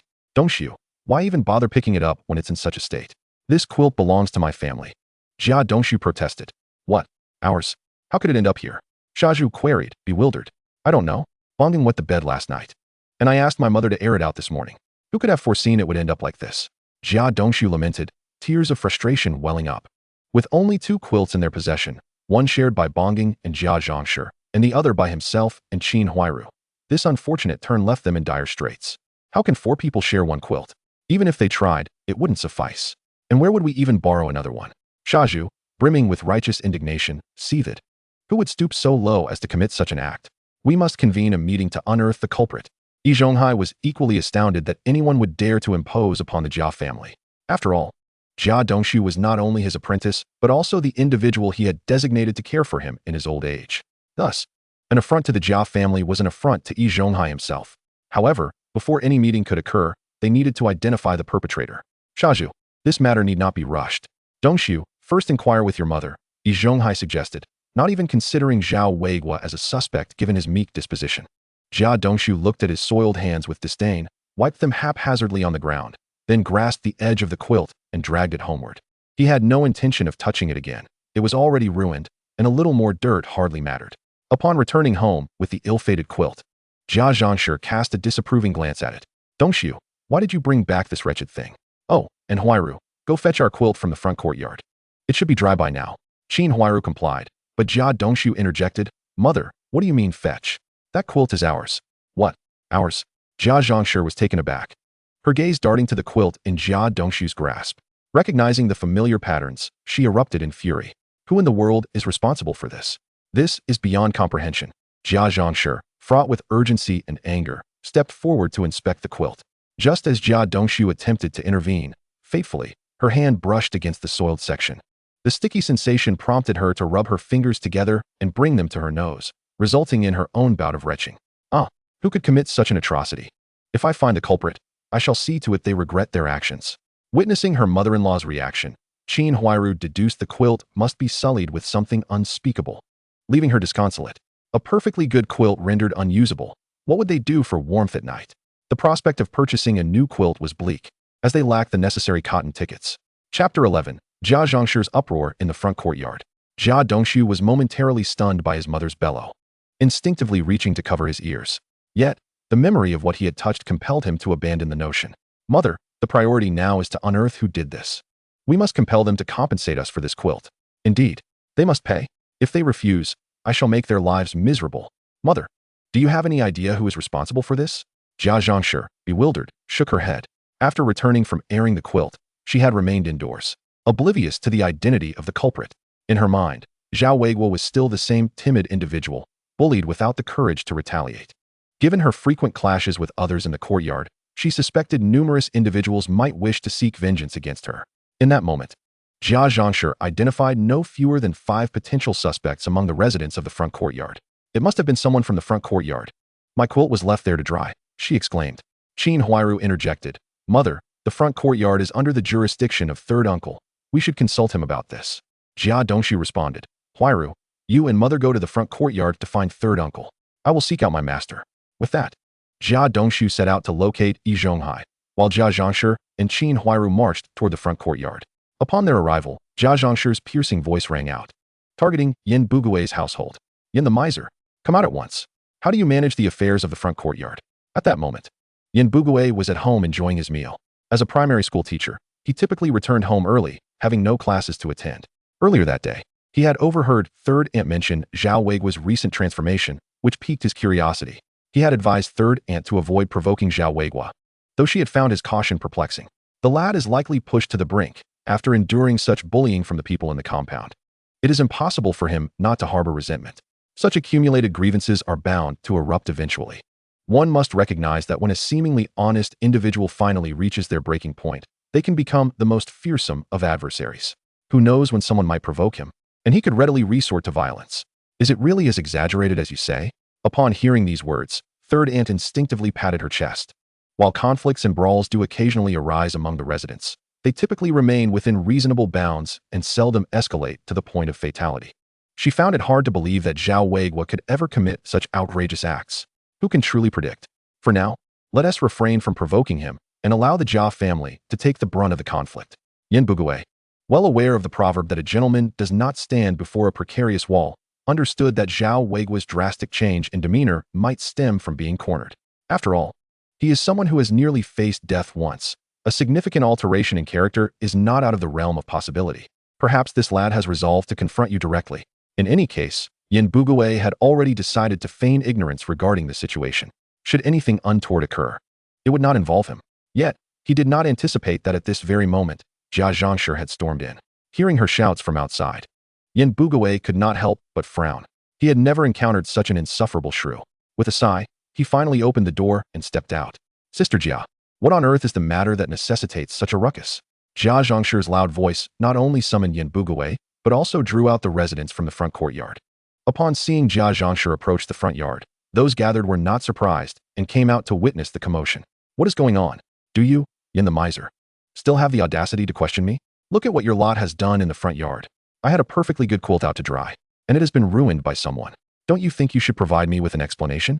Upon hearing Jia Zhangshi incessantly refer to him as Yin the miser, he felt a twinge of annoyance. Sister Jia, please mind your language. I am, after all, the steward of this front yard. You, Yin the miser, are so miserly that you only seek to take advantage of others. Do you truly deserve to be called a steward? Yin Bugui found himself fuming, his face reddening with indignation. Though he may have been a bit stingy and enjoyed capitalizing on others, he was nonetheless the steward of the compound. How could Jia Zhangshi address him in such a manner without regard for his dignity? As tensions escalated, Qin Huairu quickly stepped forward to mediate. Third master, please do not be hasty. You know my mother-in-law. She has a sharp tongue but a soft heart. She is understandably upset since our quilt was soiled. Just look at the state of it. Who wouldn't be furious?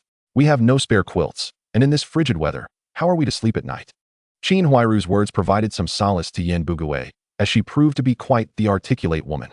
Her remarks diffused the earlier tension. However, Yin Bugui had no intention of genuinely assisting Jia Zhangshi. Sister Jia, I truly am unaware of what transpired. I have only just returned. Perhaps you should inquire with the neighbors to ascertain who is responsible. As if it matters who did it.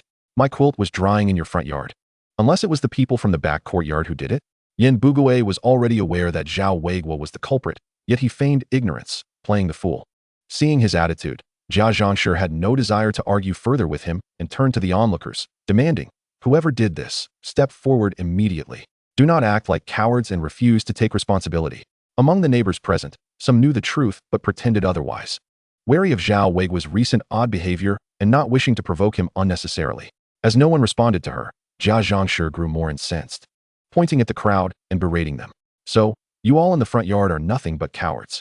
You dare to act, but lack the courage to admit it. Each of you is merely hiding like a turtle. Jia Zhangshi's words crossed a line, and many were taken aback, glaring at her in displeasure.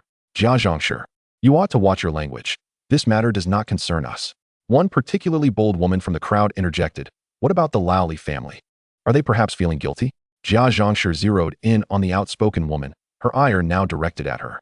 The woman, realizing she could not outmatch Jia Zhangshi in a verbal altercation, decided to incite the crowd to rally in her defense. As soon as the onlookers heard her claim that there was indeed no one in the front yard, they all united in indignation, unwilling to tolerate the affront any longer. Chapter 12. Jia Zhangshi approaches Zhao Weiguo's home. Within the courtyard, each resident belonged to their own small faction, with Jia Zhangshi's tirade unleashed. The front yard's occupants could no longer restrain themselves. Several women engaged in a heated exchange of insults with Jia Zhangshi. The cacophony of their quarrel was nothing short of horrendous. Surprisingly, Jia Zhangshi, standing alone against several women, not only held her ground, but also exchanged barbs with them. As the confrontation escalated, it even gave rise to tensions between the front and middle courtyards. Yin Bugue, observing the scene, felt a headache coming on. The front yard had become as raucous as a flock of ducks quacking incessantly. As the only educated person in the courtyard, Yin Bugue felt this was a disgrace to civility. Unfortunately, he held little authority in the compound, and despite his attempts to intervene, the women paid him no heed. Ultimately, it was only when Jia Dongxiu and Yi Zhonghai arrived that the chaotic scene began to regain some semblance of order. Upon seeing Yi Zhonghai, Jia Zhangshi's confidence surged. "Old Yi, you must stand up for us. The people from the front yard are bullying us in the middle courtyard." Yi Zhonghai was at a loss for words. He had merely returned home for a meal, and now the conflict had escalated. Were it not for the fact that Jia Zhangshi was the mother of his friend, he would have preferred to remain uninvolved. "All right, sister-in-law, let me ask some questions first before you continue." Yi Zhonghai glanced at Yin Bugue and inquired, "Old Yin, since this incident occurred in your front yard, it would be inappropriate for me to intervene directly. Could you find out who is responsible? If it was merely a child acting mischievously, we can have the adults apologize and compensate for the damages, and we can consider the matter resolved." As Yin Bugue was the steward of the front yard, Yi Zhonghai could not bypass him to address the issue directly. However, Yin Bugue had already resolved to play the fool. Thus, he bluntly stated, "Old Yin, I have only just returned and am not well informed about this matter. Besides, the people from our yard have already claimed that they were not involved." Upon hearing this, Yi Zhonghai could not help but frown. What to do if no one admitted to wrongdoing? He could not simply force someone to confess. After pondering, Yi Zhonghai turned to Jia Zhangshi and asked, "Sister-in-law, may I inquire if you have offended anyone recently? This incident appears to be a clear act of retaliation." Offended someone? Jia Zhangshi mused, realizing that there were numerous possibilities.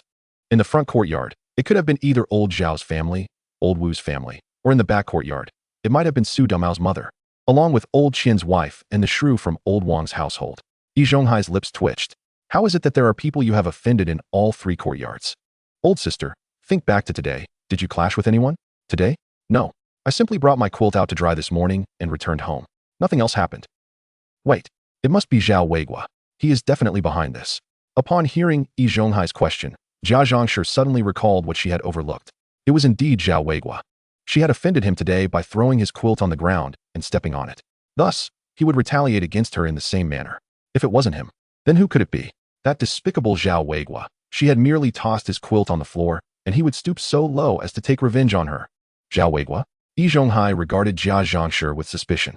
"Sister Jia, are you certain it was him?" "Absolutely. It must be that little wretch." As Jia Zhangshi spoke, she clutched her quilt and charged towards Zhao Weiguo's house. The onlookers in the front courtyard, seeing Jia Zhangshi seeking trouble with Zhao Weiguo, curiously followed her. They even secretly anticipated a fight breaking out between the two. If Zhao Weiguo were to be beaten to death by the Jia family, it would be even better. That way, Zhao Weiguo's house would become vacant, and the Jia family, embroiled in a legal dispute, would naturally have no claim to it. At that point, Zhao Weiguo's house would be ripe for the taking by the onlookers. It can only be said that human hearts are treacherous. Many appear harmless on the surface, yet harbor dark intentions within. Upon arriving at Zhao Weiguo's doorstep, Jia Zhangshi prepared to forcefully push open his door, only to discover it was secured from within. In frustration, she kicked the door several times while shouting, "Zhao's little wretch, get out here. Don't think you can hide at home and be safe. I am determined to teach you a lesson today." At that moment, Zhao Weiguo was enjoying a peaceful nap inside. He had initially expected Jia Zhangshi to come looking for trouble in the afternoon, but after waiting for a long time without her arrival, he had grown a bit drowsy. Just then, his quilt had dried perfectly in the sun, so he decided to take a nap. The quilt, warm and infused with the scent of sunlight, was simply delightful to snuggle under in the cold winter. This indeed felt like a splendid discovery for winter warmth. He slept soundly until evening. Just as he was dreaming of a grand feast, he was abruptly awakened by the relentless banging on the door. Rubbing his somewhat dazed head, he realized it was the Zhao family at his door. He took a deep breath and climbed out of bed. After resting for so long, it was time to deal with the beasts in the courtyard. Who's that old wretch calling at my door? Zhao Weiguo removed the latch and opened the door, only to be met with Jia Zhangshi's face twisted with rage. To be frank, this old hag was truly repugnant. As the saying goes, the face reflects the heart. Her visage was sharp and acerbic, significantly diminishing his appetite. Seeing Zhao Weiguo daring to insult her, Jia Zhangshi pointed at him, cursing, "You little wretch, believe it or not, I will slap you dead." Recalling a classic line from a certain television drama, Zhao Weiguo couldn't help but chuckle as he asked, "Little wretch, who are you cursing?" "The little wretch is you." Oh, Jia Zhangshi, don't get it twisted. You are the old wretch, not the little wretch. At your age, still pretending to be young. Truly shameless. Zhao Weiguo's words left Jia Zhangshi momentarily dumbfounded. She was not particularly sharp-witted, and Zhao Weiguo's clever retort left her at a loss. Meanwhile, the surrounding neighbors, drawn in by the commotion, couldn't help but burst into laughter. Even Yi Zhonghai nearly succumbed to laughter, quickly covering his mouth to maintain his composure. After all, he was a senior figure and couldn't he afford to lose face. Otherwise, Jia Zhangshi would surely hold him accountable later. Hearing the laughter directed at her, Jia Zhangshi angrily pointed at the onlookers, shouting, "What are you laughing at? What is so funny?" Chapter 13. Jia Zhangshi and Zhao Weiguo confront each other.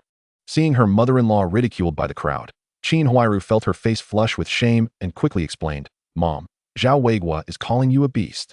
Unbeknownst to her, Jia Zhangshi, in a fit of rage and humiliation, slapped Qin Huairu across the face without a second thought. "Who are you calling a beast?" Qin Huairu was stunned, thinking, "Why are you hitting me? It was Zhao Weiguo who insulted you." Feeling wronged, she protested, "Mom, it wasn't me. It was Zhao Weiguo. He was the one who insulted you." Only then did Jia Zhangshi realize her mistake. She turned her fierce gaze back to Zhao Weiguo, declaring, "You little wretch dare to insult me." Zhao Weiguo, uninterested in exchanging barbs with the old shrew, took a step back, preparing to defend himself. "What do you want by coming to my house?" "What do I want? I intend to make your life miserable." Jia Zhangshi was not one to reason with. As she cursed, she lunged towards Zhao Weiguo, attempting to claw at his face. However, Zhao Weiguo had anticipated her move and stepped back just in time to evade her grasp. When he saw the old hag was about to strike, he stealthily hid his hand at his waist, ready to retrieve a kitchen knife from his space. Noticing this, Yi Zhonghai quickly stepped forward to restrain Jia Zhangshi, preventing her from making a rash move. "Yi Zhonghai, let go. I must teach that little brat Zhao Weiguo a lesson today." Yi Zhonghai's concern was not for Zhao Weiguo. He feared that if Jia Zhangshi inadvertently killed him, she would find herself in serious trouble. Whether Jia Zhangshi lived or died was of little concern to him. But if she became a criminal, it would inevitably implicate his good apprentice, Jia Dongxiu, and implicate him as the managing elder. "Calm down, old sister. What if someone ends up dead?" Upon hearing Yi Zhonghai's words, Jia Zhangshi also came to her senses. She then glared fiercely at Zhao Weiguo and demanded, "Zhao Weiguo, tell me, was it you who did this to my quilt?" After taking a moment to steady his breath, Zhao Weiguo coldly snorted, "Jia Zhangshi, I don't know what you're talking about. Elder, this Jia Zhangshi is from your courtyard. Now she has come to my front courtyard to stir up trouble. And you, as the managing elder, aren't he going to do anything? You little wretch dare to quibble. My quilt was clearly ruined by you. Do you dare deny it?" Yi Zhonghai, of course, would not speak in Zhao Weiguo's defense. He looked at Zhao Weiguo with a feigned look of righteousness and said, "Zhao Weiguo, the Jia family's quilt was out drying in the front courtyard, and it was inexplicably thrown on the ground and trampled like this. We have come to the front yard to investigate in a timely manner. I ask you, is this matter attributable to you?" When Yi Zhonghai posed this question, his gaze was fixed intently upon Zhao Weiguo, eager to discern his reaction. Initially, he found it hard to believe that Zhao Weiguo could be behind this incident. Yet, Zhao Weiguo's earlier response gave him a flicker of doubt. Why had this fellow suddenly become so articulate? This was entirely at odds with his usual demeanor, as if he had transformed into a different person altogether. "Good sir, what you say is quite preposterous. I harbor no grievances against Aunt Jia. Why would I engage in such a deed?" Zhao Weiguo retorted, brazenly fabricating a denial. There was no way he would admit to anything, especially since Aunt Jia had no evidence against him, unless, of course, the gossipy women from the front yard chose to complain. However, based on his understanding of those busybodies, they had always disdained Aunt Jia and would likely prefer to watch the spectacle rather than report her. Seeing Zhao Weiguo refuse to confess, Aunt Jia pointed an accusatory finger at him, exclaiming, "And you claim it wasn't you? This is clearly an act of revenge for me tossing your quilt this morning." "Oh, Aunt Jia, what do you mean by that?" "I fail to comprehend." Zhao Weiguo feigned ignorance. "Stop pretending. You are fully aware that I discarded your quilt onto the ground this morning, and thus you retaliated by doing the same to mine. Aunt Jia, in a moment of unguarded candor, inadvertently revealed her own actions from earlier. As her words hung in the air, the onlookers regarded her with disdain. This old crone was utterly revolting. It seemed she believed she had the right to bully others while forbidding any retaliation. Yi Zhonghai felt a wave of embarrassment wash over him as he registered Aunt Jia's admission. He had not anticipated that she would instigate this whole affair. Even if you consider your actions justified, it still renders the situation untenable, he remarked, a hint of discomfort in his tone. Zhao Weiguo was equally taken aback by Aunt Jia's brazen acknowledgement. However, since she had confessed, he felt even less inclined to admit to anything. You heard that, good sir? I was merely puzzled as to who had cast my quilt aside, and now Aunt Jia has confirmed it herself. As the overseer of our courtyard, shouldn't you take some action? Yi Zhonghai found himself in a rather awkward position. He had not expected to be ensnared by Aunt Jia's antics. He glanced at Zhao Weiguo and awkwardly suggested, Zhao Weiguo, this is really a trivial matter. Aunt Jia likely acted unintentionally. Let's not dwell on such minor transgressions. Zhao Weiguo, internally exasperated, could hardly believe Yi Zhonghai's defense of Aunt Jia. You truly cannot be serious. You would excuse her carelessness? This is utterly disgraceful. Good sir, your judgments are remarkably biased. My quilt bears 2 distinct footprints. Can you truly claim that Aunt Jia merely stumbled upon it? Are you perhaps entangled in some clandestine affair with her? You speak nonsense. You speak nonsense. Both Aunt Jia and Yi Zhonghai retorted in unison. Their synchrony piqued the interest of those nearby, who began to ponder the plausibility of Zhao Weiguo's accusations. Until that moment, they had not considered it, but now, it seemed not entirely unreasonable. After all, Yi Zhonghai had consistently defended the Jia family in disputes with the courtyard residents, a pattern that could suggest deeper connections. In truth, people often prefer to believe what they wish to believe. At that moment, the neighbors were inclined to think that there was indeed something covert between Yi Zhonghai and Aunt Jia. After all, such gossip was far more entertaining. Even Jia Dongshu began to question whether his mother might truly have some connection with his master. He wouldn't mind if his master became his stepfather, but his current wife was still present. Upon hearing Zhao Weiguo's insinuations, Aunt Jia was incensed and prepared to confront him. You wretched child. I shall not hesitate to tear your mouth apart. I, Zhang Cuihua, have remained loyal to old Jia my entire life. How could I possibly take an interest in Yi Zhonghai, that old fool? Chapter 14, Convening a Courtyard Assembly. Yi Zhonghai felt a strong urge to retort that he wouldn't have any interest in her either. Infuriated by Zhao Weiguo's baseless slander, Yi Zhonghai narrowed his eyes and coldly declared, Zhao Weiguo, if you are responsible for this, it is in your best interest to admit it swiftly. And you will need to compensate the Jia family for the quilt. Aunt Jia chimed in, indeed. Compensation. If you lack funds, then you shall forfeit your house to me. Zhao Weiguo regarded them with scorn. What is this, good sir? Are you now in cahoots with this old woman? Third uncle, you must arbitrate in this matter. This good sir has come to bully us in the front yard. He clearly holds you, the third uncle, in contempt. How can you tolerate this? As Zhao Weiguo stoked the flames, Yin Bugue felt his composure slipping. He realized that if he remained silent, it would reflect poorly on him. Yet, it was evident that Zhao Weiguo was the instigator, and here he was feigning innocence. It was bewildering how Zhao Weiguo managed to maintain such audacity in fabricating lies. Nevertheless, given Zhao Weiguo's allegations, Yin Bugue felt compelled to speak up. Old E, your handling of this situation has been rather unjust. Zhao Weiguo has denied his involvement. You cannot simply accuse him without due cause. Moreover, Aunt Jia just admitted that she was the one who threw Zhao Weiguo's quilt to the ground. Aunt Jia, hearing Yin Bugue defend Zhao Weiguo, erupted in outrage. What business is it of yours, Yin Laoku? Did I not merely toss his quilt to the ground and step on it? Zhao Weiguo can wash it and still use it. Look at what this wretched child has done. This quilt was painstakingly accumulated over many years. How can it be treated so carelessly? The neighbors exchanged incredulous glances. Shocked by Aunt Jia's shamelessness, they were all thinking the same thing. How could she utter such disgraceful words? Realizing that the situation would not be resolved swiftly, Yi Zhonghai stepped forward. Since Zhao Weiguo refuses to admit his actions, let us convene a courtyard assembly to address this matter. Yin Bugue waved his hand in agreement. Very well, I have no objections. Speak to old Lu about it. Yi Zhonghai nodded and turned to Zhao Weiguo. Zhao Weiguo, since you claim innocence, we shall bring this matter to the courtyard assembly for resolution. Zhao Weiguo shrugged, indifferent. After all, he was unencumbered by the fear that often shackled others. What could they do if he chose to stand his ground? With Zhao Weiguo's consent, Yi Zhonghai wasted no time and departed from the Zhao household. Following Yi Zhonghai's exit, Yin Bugue began dispersing the crowd, instructing them to return home and reconvene for the evening assembly. Before leaving, Yin Bugue cast a glance back at Zhao Weiguo. initially believing that Zhao Weiguo's transformation stemmed from years of being bullied. However, it now appears that this is not the case. Just moments ago, I heard Zhao Weiguo speaking with remarkable clarity, his manner of communication entirely transformed, as though he were a different person altogether. Rather than suggesting that Zhao Weiguo finally erupted after years of being bullied, it seems more plausible that he has been possessed by another. Otherwise, it would be difficult to explain such a drastic shift in his personality overnight.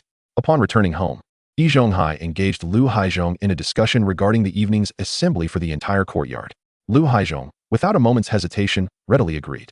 Among the residents of this courtyard, Lu Haizhong is perhaps the most enthusiastic about holding meetings. This official-obsessed second master relishes imitating the speeches of leaders during gatherings. Unfortunately, his limited education betrays him as soon as he begins to speak. Once the three gentlemen reached a consensus, they began arranging for someone to notify all the residents about the meeting scheduled for that evening. By 8 p.m., Lu Guangtian and Lu Guangfu from the Lu household made their way from the front yard to the backyard, calling everyone to the assembly. The inhabitants of the courtyard gradually gathered with benches or small stools in tow, converging towards the central courtyard. At that moment, the three managing gentlemen had somehow procured a dilapidated square table. The three of them took their seats around the table, facing the audience, and one must admit, their presence gave a semblance of authority. Seated in the foremost position, Yi Zhonghai glanced down and noticed that Zhao Weiguo had yet to arrive, prompting him to frown and inquire, "Old Lu, why hasn't Zhao Weiguo shown up?" Lu Haizhong deliberately tugged at his sleeve to reveal his wristwatch, glancing at the time as he replied, "I don't know. I just sent Guangtian to notify him." "Guangtian, go check on Zhao Weiguo again," he instructed. Upon witnessing this scene, Yi Zhonghai couldn't help but feel a twitch at the corner of his eye. It seemed old Lu was anxious that he might overlook the time displayed on his wrist. Following his father's command, Lu Guangtian quickly sprang from his seat and dashed toward Zhao Weiguo's residence. Zhao Weiguo, the meeting is starting. Hurry up. We're waiting for you." Zhao Weiguo responded in acknowledgement before leisurely emerging from his home. The delightful aroma wafting from within prompted Lu Guangtian to instinctively ask, "What is that delicious smell? Zhao Weiguo, what have you eaten? What's it to you? Didn't you hear we're having a meeting? Hurry up," Zhao Weiguo retorted, causing Lu Guangtian to give him an incredulous glare. What had gotten into this kid, daring to speak to him in such a manner? Clearly, he needs to be taught a lesson at the next opportunity. Zhao Weiguo chose to ignore Lu Guangtian. Although they were of the same age, he was well aware, through his memories, that Lu Guangtian had often bullied him in the past, taking advantage of his own physical strength and resilience. It was absurd to expect him to show any kindness toward such a person. Earlier, he had specifically prepared a pack of self-heating rice for himself, not anticipating that he might be forced to take action later that night. Now, all he could do was seize the opportunity to replenish his energy. He moved a chair into the central courtyard and leaned against a pillar of the corridor, taking a seat. Upon Zhao Weiguo's arrival, Yi Zhonghai finally stood up and addressed the neighbors in the yard, saying, "Dear neighbors, the purpose of tonight's assembly is to address the conflict between Zhao Weiguo and the Jia family. This morning, a quilt that was sun-dried was carelessly tossed to the ground and trampled upon." Yi Zhonghai pointed at the quilt, now unrecognizable in color, and continued, "Since this quilt was placed in the front yard and subsequently mishandled there, we can reasonably conclude that it was someone from the front yard who did this.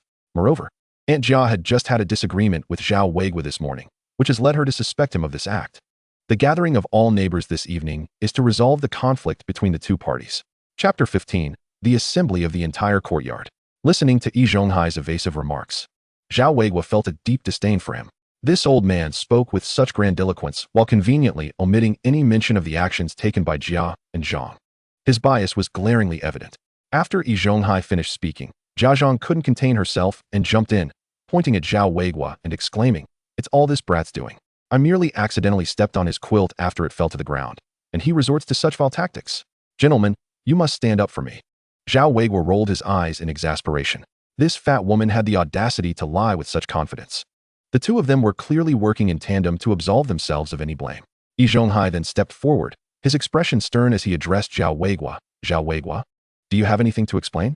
Leaning back against the pillar, Zhao Weiguo casually replied, "I have nothing to clarify, old master. Everything that needed to be said has already been articulated by you and Jia Zhang. What more can I contribute?" Yi Zhonghai mistakenly interpreted Zhao Weiguo's indifference as submission. Nodding in satisfaction as he said, "Since you acknowledge this matter, my fellow managing gentleman and I will deliberate on the compensation."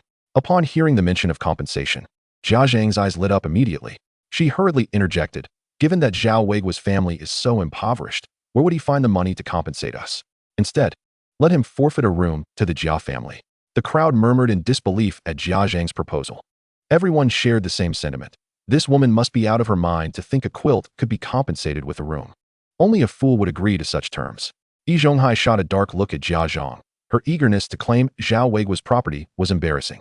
Jia Dongxiu, standing nearby, also felt a surge of embarrassment and quickly tugged at Jia Zhang, urging her to refrain from uttering any more foolish comments. Zhao Weiguo, however, remained unfazed. After all, who would bother engaging in an argument with someone so lacking in sense? Instead, he found himself intrigued, eager to see what further absurdities this old shrew would utter. Enough. Zhao Weiguo, regarding the compensation for the Jia family, Yi Zhonghai proposed, I suggest you pay them 15 yuan. If you lack the funds, you can issue an IOU. Stop. What are you talking about? When did I ever agree to compensate the Jia family? Zhao Weiguo interrupted. Hearing this, Yi Zhonghai couldn't help but frown. Zhao Weiguo, what do you mean by that? Didn't you just say there was nothing to explain? Zhao Weiguo scoffed, old master. I don't know how you came to hold such a position in this courtyard. Even the second master understands human conversation better than you do. Upon hearing this, Yi Zhonghai's expression darkened instantaneously. Meanwhile, Lu Haizhong couldn't help but stroke his chin, feeling a sense of satisfaction. Zhao Weiguo's words clearly suggested that he considered himself more perceptive than old Yi. It appeared that Zhao Weiguo had sharper insight than one might expect. What do you mean by that, Zhao Weiguo? Are you mocking us three managing gentlemen? Yi Zhonghai pressed, his tone demanding. Zhao Weiguo, unfazed, replied in a leisurely manner. Isn't it you, the so-called old master, who is hastily pinning accusations on me? And now you dare to blame me? I refrained from explaining myself because you have colluded with the Jia family to defame me. You, Yi Zhonghai, take advantage of your position as the overseer to unjustly convict others at will. As an ordinary citizen, what can I do? Upon hearing Zhao Weiguo's sarcastic ridicule, Yi Zhonghai felt a surge of panic and anger. He valued his reputation above all else, and if Zhao Weiguo's words were to spread, they would inflict a devastating blow to his standing. Zhao Weiguo, what nonsense are you spouting? You are the one slandering me. It is you, Yi Zhonghai. Who is being slandered? Jia Zhang's actions of deliberately discarding my quilt and then turning the tables to accuse me are evident. You, Yi Zhonghai, are clearly biased in favor of the Jia family due to your relationship with Jia Dongxiu, and now you have joined forces with Jia Zhang to conspire against me. You are abusing your power for personal gain. Do you truly believe that the entire courtyard is blind? Hearing these words, Yi Zhonghai's face flushed with rage. He had not anticipated that Zhao Weiguo would so boldly expose his connection to Jia Dongxiu. While the residents of the courtyard may have privately known certain truths, they would not bring such matters into the open. Yet, Zhao Weiguo had laid bare these issues, directly accusing Yi Zhonghai of corruption. How could Yi Zhonghai possibly save face now? Just as he found himself in a predicament, the simpleton, Sha Zhu, could no longer bear it. Having a decent relationship with Yi Zhonghai, he could not stand by and watch Zhao Weiguo malign him. He stepped forward, pointing an accusing finger at Zhao Weiguo, exclaiming, Zhao Weiguo, mind your words. If you dare to speak nonsense again, do you believe I want to beat you? Seeing Sha Zhu disrupt the situation, Zhao Weiguo instinctively narrowed his eyes. After a moment of contemplation, he smirked and said, Sha Zhu, the reason this esteemed elder aids the Jia family is that Jia Dongxiu is both his disciple and his godson. What business do you have meddling as an outsider? Jia Zhang, overhearing Zhao Weiguo's words, was incensed and stepped forward to retort, Zhao Weiguo, what nonsense are you spouting? My son has never recognized Yi Zhonghai as a godfather. Zhao Weiguo scoffed, Madam Jia, your statement is misguided. Who in this courtyard is unaware of the clandestine relationship between you and this esteemed elder? Therefore, my claim that Jia Dongxiu is Yi Zhonghai's godson is not unfounded. As soon as Zhao Weiguo uttered these words, laughter erupted among the onlookers, though it was quickly stifled. Jia Zhang froze, realizing that Zhao Weiguo was insinuating she had an illicit affair with Yi Zhonghai. Angered, her face turned crimson. You little wretch from the Zhao family. If you speak another word of nonsense, I'll tear your mouth apart. Zhao Weiguo retorted, I speak nothing but the truth. This matter is the talk of the entire Nanluo Guxiang. If you doubt me, go outside and ask anyone if they know about your scandalous affair with this esteemed elder. Zhao Weiguo, you scoundrel. You're courting death. I will fight you. Jia Zhang could no longer contain herself. She kicked aside a chair and lunged towards Zhao Weiguo, only to be firmly restrained by Jia Dongxiu. While he too despised Zhao Weiguo for fabricating stories about his mother and master, he was acutely aware of Zhao Weiguo's frail condition from the previous day. It would be unwise to inadvertently harm Zhao Weiguo and drag his family into the fray. Chapter 16. Sha Zhu is about to strike. Zhao Weiguo drew a kitchen knife. Hearing Zhao Weiguo's nonsensical chatter, Yi Zhonghai's fury ignited. Zhao Weiguo had repeatedly besmirched his reputation. and he could no longer tolerate it, especially the insinuations regarding Jia Zhang. Yi Zhonghai would never lower himself to pursue someone like Jia Zhang. He subtly signaled to Sha Zhu, who had been itching to confront Zhao Weiguo since earlier. Responding to Yi Zhonghai's cue, Sha Zhu stood up and shouted at Zhao Weiguo. Zhao Weiguo, try speaking like that again, and you'll find out just how much I've refrained from hitting you. Are you itching for a beatdown? As he spoke, Sha Zhu cracked his knuckles ominously, causing Su Dumao, who was lurking in the corner, to feel a chill. Over the years, he had often been on the receiving end of Sha Zhu's fists. Zhao Weiguo observed Sha Zhu's expression, maintaining an air of indifference, though he was secretly on guard.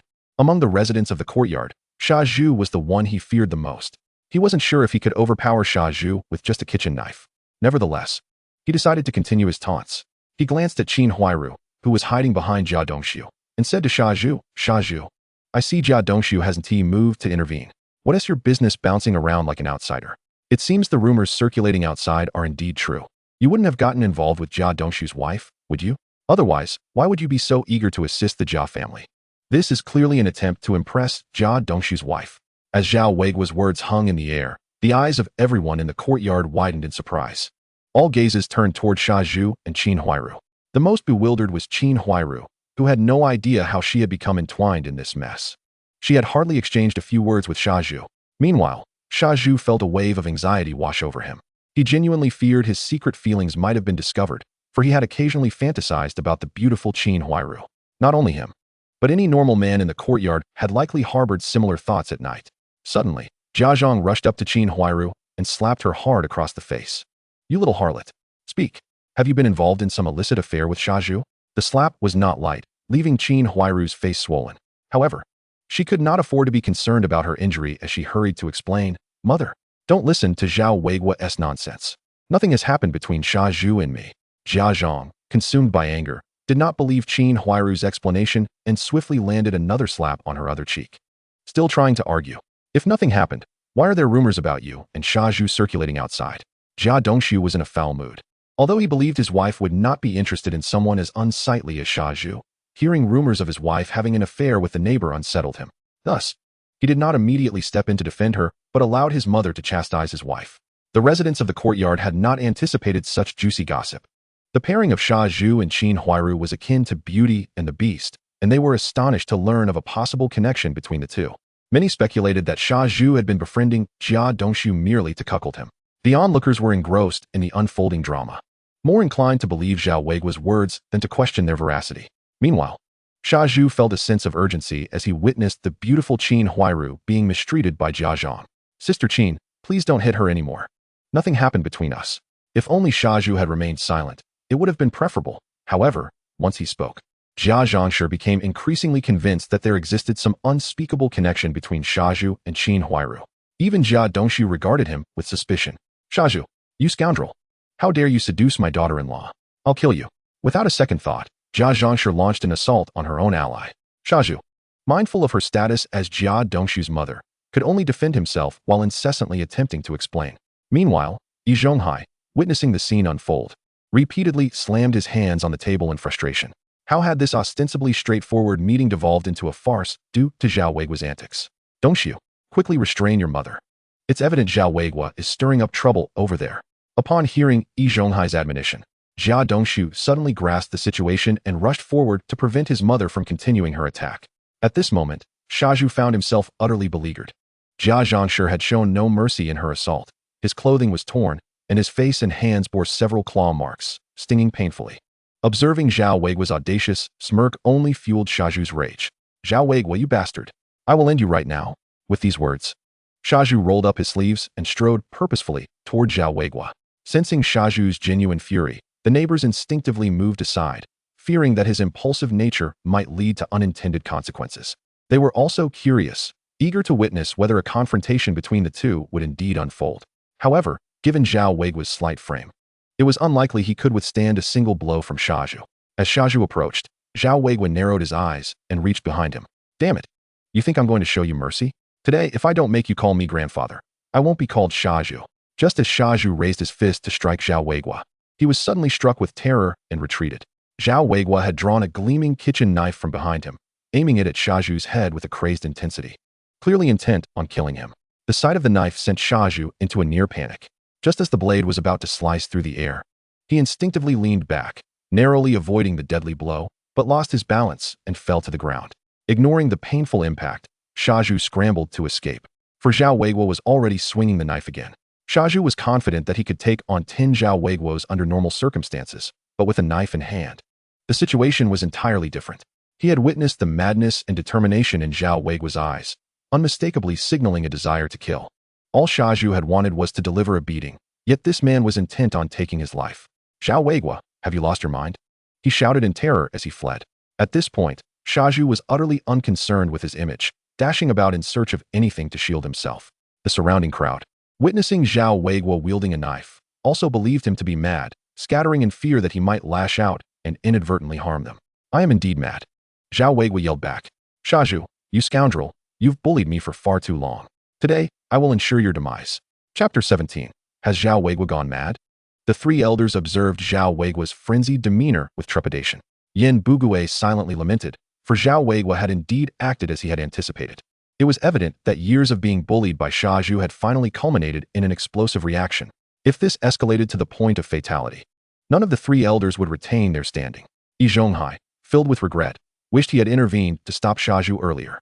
Fearing that Zhao Weiguo would turn his wrath on him with the knife, Yi Zhonghai urgently implored Jia Dongxiu, quickly stop Zhao Weiguo. Huh, master. He has a knife. Jia Dongxiu was taken aback. Was he expected to confront Zhao Weiguo, risking his own life in the process? His life was too precious to squander. Being killed by Zhao Weiguo would mean squandering the years he had spent with his beautiful wife. The Jia family was now in a state of utter panic. With Jia Zhangshi frantically trying to blend into the crowd, the haughty old woman, who had been so arrogant moments before, was now thoroughly disheveled. At this moment, Zhao Weiguo stood in a standoff with Shaju. Despite his outwardly deranged appearance, it was all a facade. While he did harbor some genuine resentment when it came time to confront Shaju, it was primarily fueled by the memories and hatred of the original owner of this body. After all, he had been bullied by that scoundrel for far too long. However, Zhao Weiguo had to maintain a facade of madness while also ensuring he didn't actually kill Shaju. This was no simple task. While it might be satisfying to eliminate the scoundrel, he knew he would face consequences for such actions. There were many ways to deal with a bully without resorting to mutual destruction. Seizing the opportunity, Shaju picked up a brick from the ground and pointed it threateningly at Zhao Weiguo. Zhao Weiguo, throw down that knife. Do you believe I won't beat you to death? Zhao Weiguo, maintaining his wild demeanor, took a few steps closer, pointing at his own head. Come on, if you have the guts, strike me here. I'll tell you this, Shaju, either you kill me today, or I will end you. Have you lost your mind? You want to fight me to the death? Shaju was genuinely frightened. It was his first time witnessing Zhao Weiguo's sheer madness.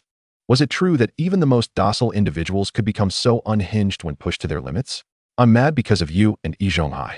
I remember every time you bullied me. You thought I was an easy target because I was orphaned, didn't you? Try to bully me again, I dare you. Zhao Weiguo shouted, turning to Yi Zhonghai to hurl accusations. And you, old man, don't think I'm unaware of your scheming to frame me for your own benefit. The Jia family is clearly after my house, and you, an old, childless man, are willing to sacrifice your integrity to have Jia Dongxiu take care of you in your old age. Even plotting against me. Yi Zhonghai's face flushed crimson upon being publicly exposed for his underhandedness, feeling utterly humiliated. Yet, with Zhao Weiguo brandishing a knife, he dared not provoke him further, fearful that Zhao Weiguo might shift his focus onto him. Jia Dongxiu, blushing fiercely, retorted, Zhao Weiguo, stop spouting nonsense. Our family has no interest in your house. Upon hearing Jia Dongxiu's words, Zhao Weiguo erupted into laughter. In the next moment, he brandished the knife at Jia Dongxiu, shouting, Jia Dongxiu, you think I'm unaware of what you and Shaju discussed in my house yesterday? You were plotting to take my belongings, hoping I would freeze to death. Now you feign innocence. At this revelation, Jia Dongxiu trembled in fear. He gazed at Zhao Weiguo in shock, instinctively exclaiming, how do you know? The moment those words escaped his lips, Jia Dongxiu instantly regretted them. Had he not just inadvertently confessed to his intent to murder Zhao Weiguo? The onlookers around him were equally astonished, glancing at Jia Dongxiu in disbelief. They had never anticipated that he would resort to such extreme measures over a house. This seemingly harmless individual possessed such audacity. Zhao Weiguo, too, was taken aback by Jia Dongxiu's lack of foresight. Was he not effectively handing over incriminating evidence against himself? Zhao Weiguo felt a surge of delight within, though his expression remained one of madness as he continued, to know what others don't know. One must first refrain from wrongdoing. I woke up when you and Shaju entered my room, and I overheard everything you said. What was it you mentioned? Ah yes, You wanted me to be relieved sooner. Well, let me assist you with that. With that, Zhao Weiguo brandished a knife and lunged at Jia Dongxiu. Panic engulfed Jia Dongxiu. He had never fathomed that Zhao Weiguo would be aware of his murderous intentions. Now, not only had Zhao Weiguo publicly disclosed this in front of the entire courtyard, but he was also intent on harming him. In his terror, Jia Dongxiu turned to flee but tripped over a chair, crashing to the ground. He paid no heed to the pain, scrambling backward in desperation. The neighbors around him were equally terrified, scattering in fear. Qin Huairu shrieked in terror. As Zhao Weiguo closed in with the knife, Jia Dongxiu, in a moment of desperation, cried out for mercy. No. Zhao Weiguo, I was wrong. I was just momentarily confused. Please don't kill me. Don't act impulsively.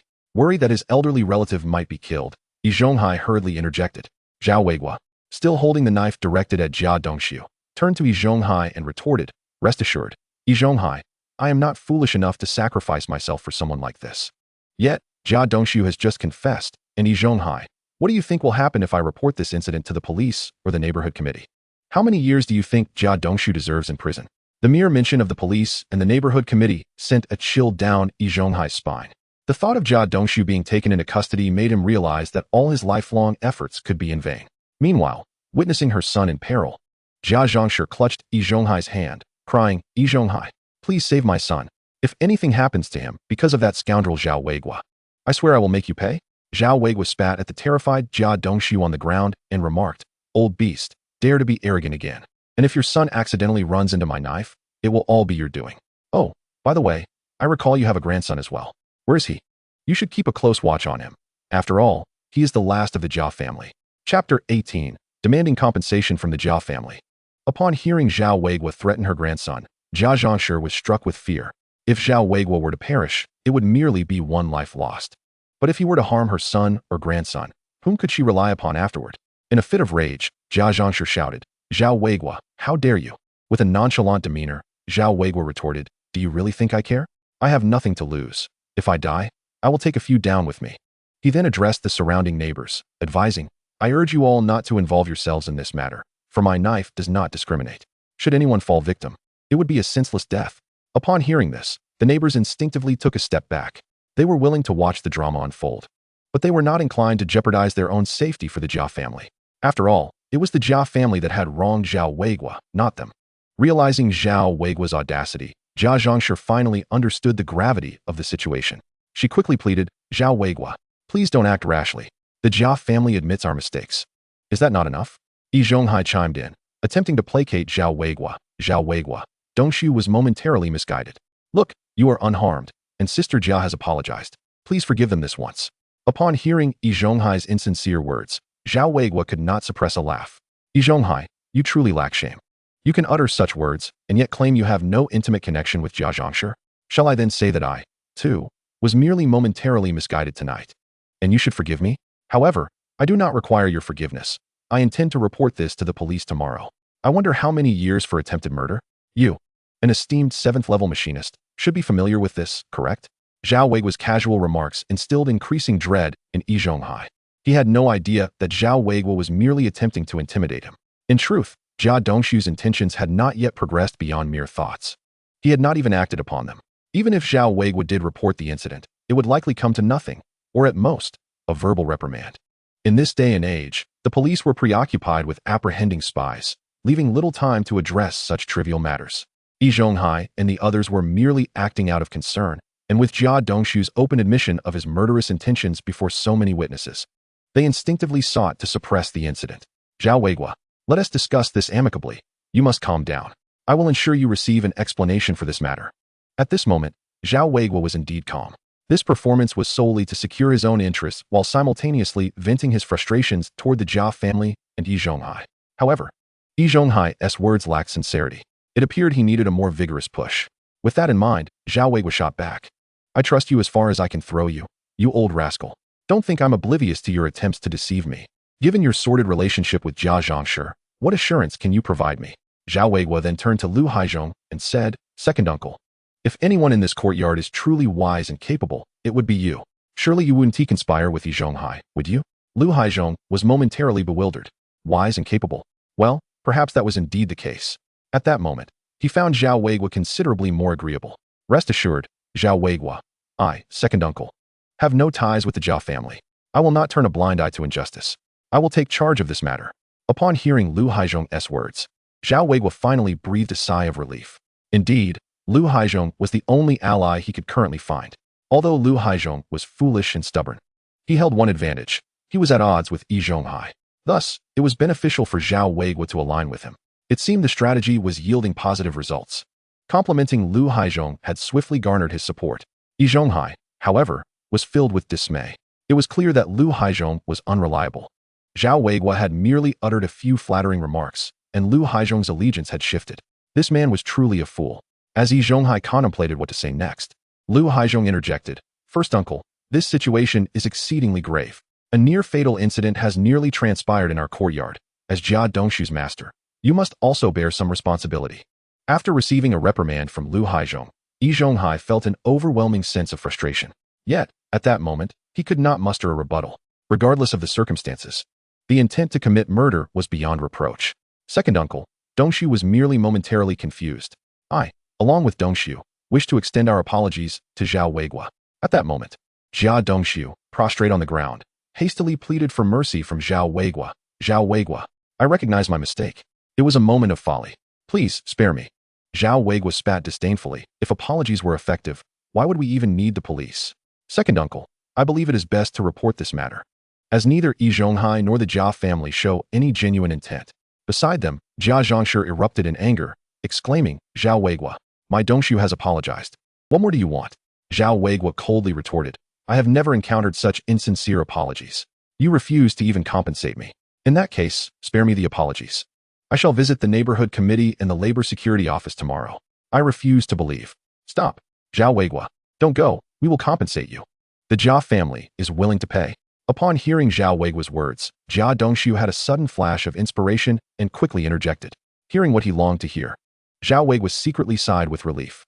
After all this time playing this charade, he merely wished to hear those words. "If only you had spoken sooner, Jia Dongshu. Did you require prompting?" Zhao Weiguo then fixed a cold gaze upon Jia Dongshu, stating, "So, you intend to settle this matter with money?" Yes. I am willing to offer compensation."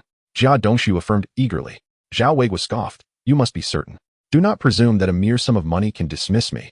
My life is not so trifling." Jia Dongshu could not help but swallow hard, meekly inquiring then, "How much do you require?" 300 yuan.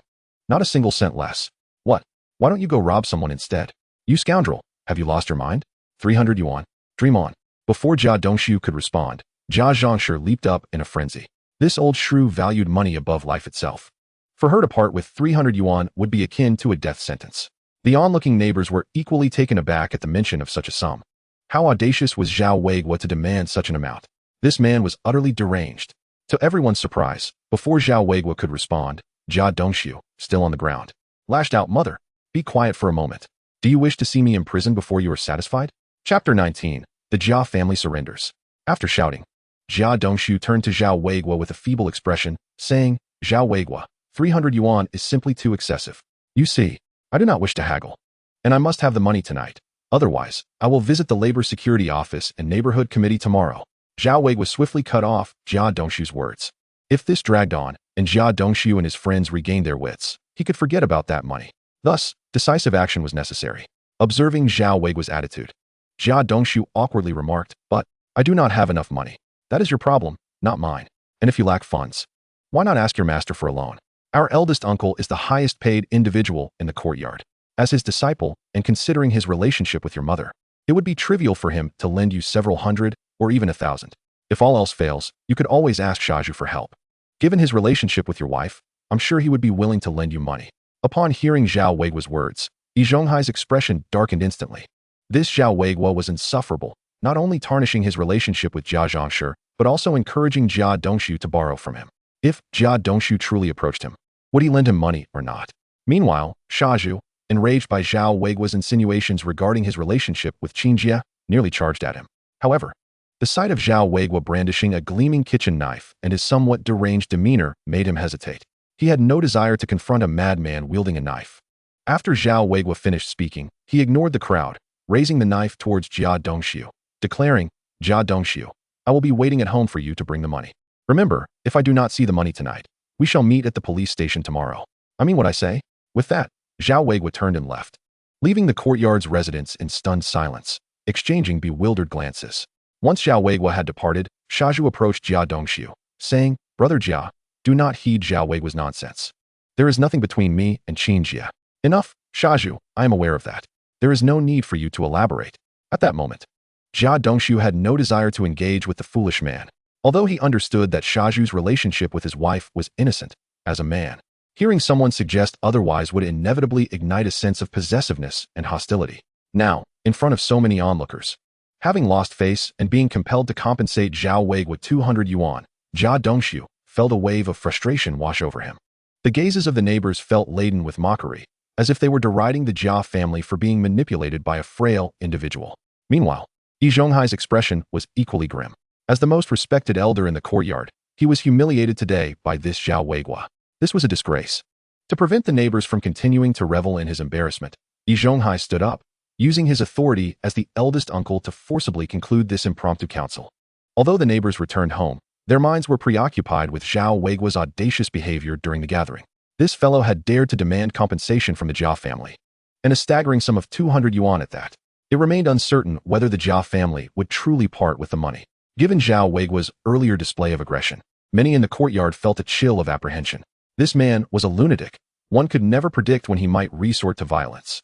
Thus, the neighbors resolved to keep their distance from Zhao Weiguo in the future, wary of any reckless actions he might take. Once the neighbors and a couple of other elders departed, Jia Dongxiu hurriedly called out to Yi Zhonghai, who was preparing to leave. "Master, you must help me this time." Jia Zhongxiu echoed, "Yes, oldie.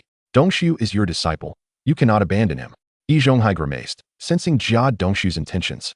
"Dongxiu, given the current situation, you must first compensate Zhao Weiguo." But master, I do not have that much money." Jia Dongxiu began to lament his lack of funds. The Jia family could afford the 200 yuan, but suddenly producing such a sum would be a significant burden. Jia Dongxiu could already envision the sleepless nights that would follow if they were forced to part with the money. Yi Zhonghai felt a headache coming on. Although his salary was substantial, it was not as if his money grew on trees. Every bit was hard-earned in the factory. Moreover, he had no children, so he needed to save for his own retirement. However, Jia Dongxiu was not only his disciple, but also a person he had nurtured into a caretaker for his twilight years. If he refrained from parting with this money today, Jia Dongxiu would undoubtedly harbor thoughts against him. In the future, it would become increasingly difficult to rely on him for support. Contemplating this, Yi Zhonghai felt a tumult of conflicting emotions within. After struggling internally for a few moments, he finally took a deep breath and spoke. "Dongxiu, I will lend you 100 yuan for now. Come by later to collect it for any urgent needs. You are aware that your master's wife is in poor health, and I have been saving my salary to cover her medical expenses." Upon hearing that the amount was merely 100 yuan, Jia Dongxiu felt a pang of disappointment. It fell significantly short of his expectations. Nevertheless, he acknowledged that having 100 yuan was still better than having none at all. He promptly expressed his gratitude to Yi Zhonghai. "Thank you, master. Rest assured, I will repay you as soon as I receive my salary." Yi Zhonghai waved his hand dismissively, indicating that there was no rush. He held no expectations regarding Jia Dongxiu's ability to repay the loan. After retrieving the money from Yi Zhonghai's home, Jia Dongxiu returned home, only to find his mother lying on the bed with her back turned to him. His expression darkened, and he called out to Jia Zhongshi, "Mother, how can you still find time to sleep at such an hour?" Jia Zhongshi, pretending to be asleep, realized she could no longer maintain the facade. She rolled over and replied, "Dongxiu, how did it go? Did your master lend you more money?" "How could that be, mother? My master only lent me 100 yuan. Upon hearing this, Jia Zhongshi's countenance immediately darkened. "Your master is indeed stingy. With such a substantial salary, he could at least offer a little more assistance. What does he need all that money for, considering he and that old lady cannot have children?" "Mother, please, do not say such things. If my master hears that, it would be catastrophic." Jia Dongxiu, alarmed by his mother's words, hurriedly approached the window to check outside. If this gossip reached Yi Zhonghai, it would surely offend him. After all, Yi Zhonghai was particularly sensitive about the issue of children. To utter such words was akin to pouring salt on a wound. Despite Jia Zhongshi's continued complaints, she dared not utter another word against Yi Zhonghai. After all, Jia Dongxiu was now his disciple.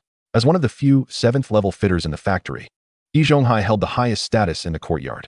It was only by leaning against the great tree of Yi Zhonghai that the Jia family could elevate their position in the courtyard.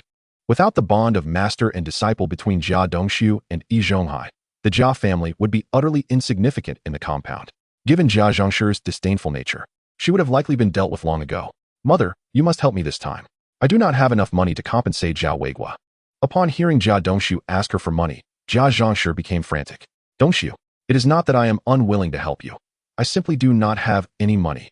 Upon hearing this, Jia Dongshu's expression darkened. His family was well aware of their financial situation. How could Jia Zhongshu truly be out of money? Not to mention the compensation and his previous earnings that remained in her possession after his father's passing. She had also insisted he contribute 2 yuan a month for her retirement after he took over his father's job at the factory.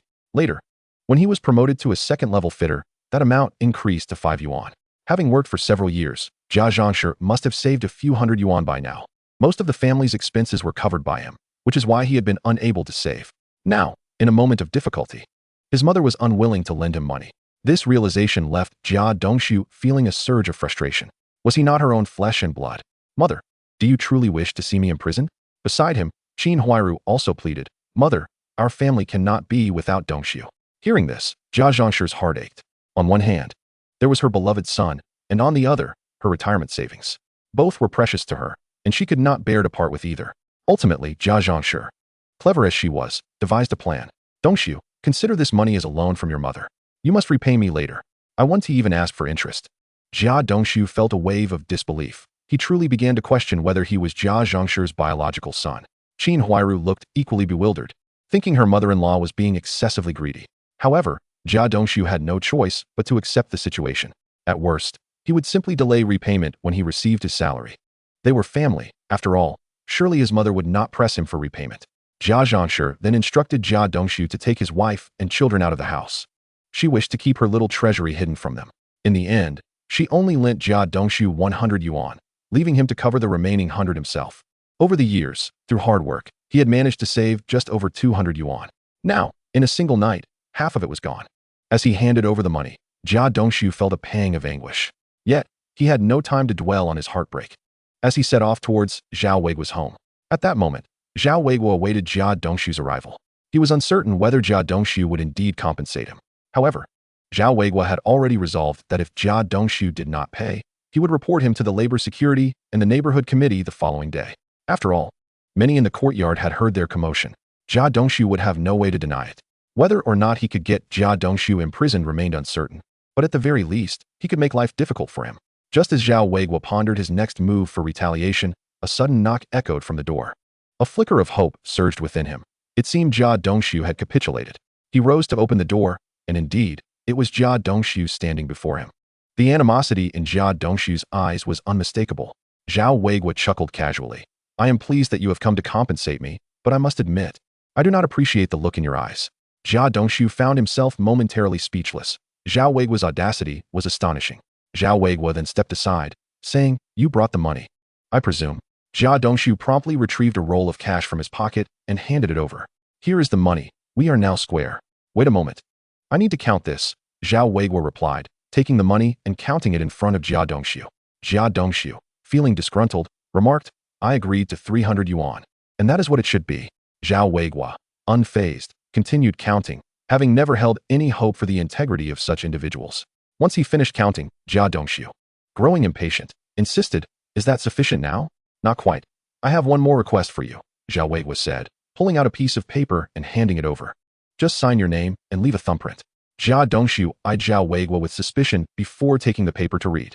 As he finished, his expression shifted to one of distress.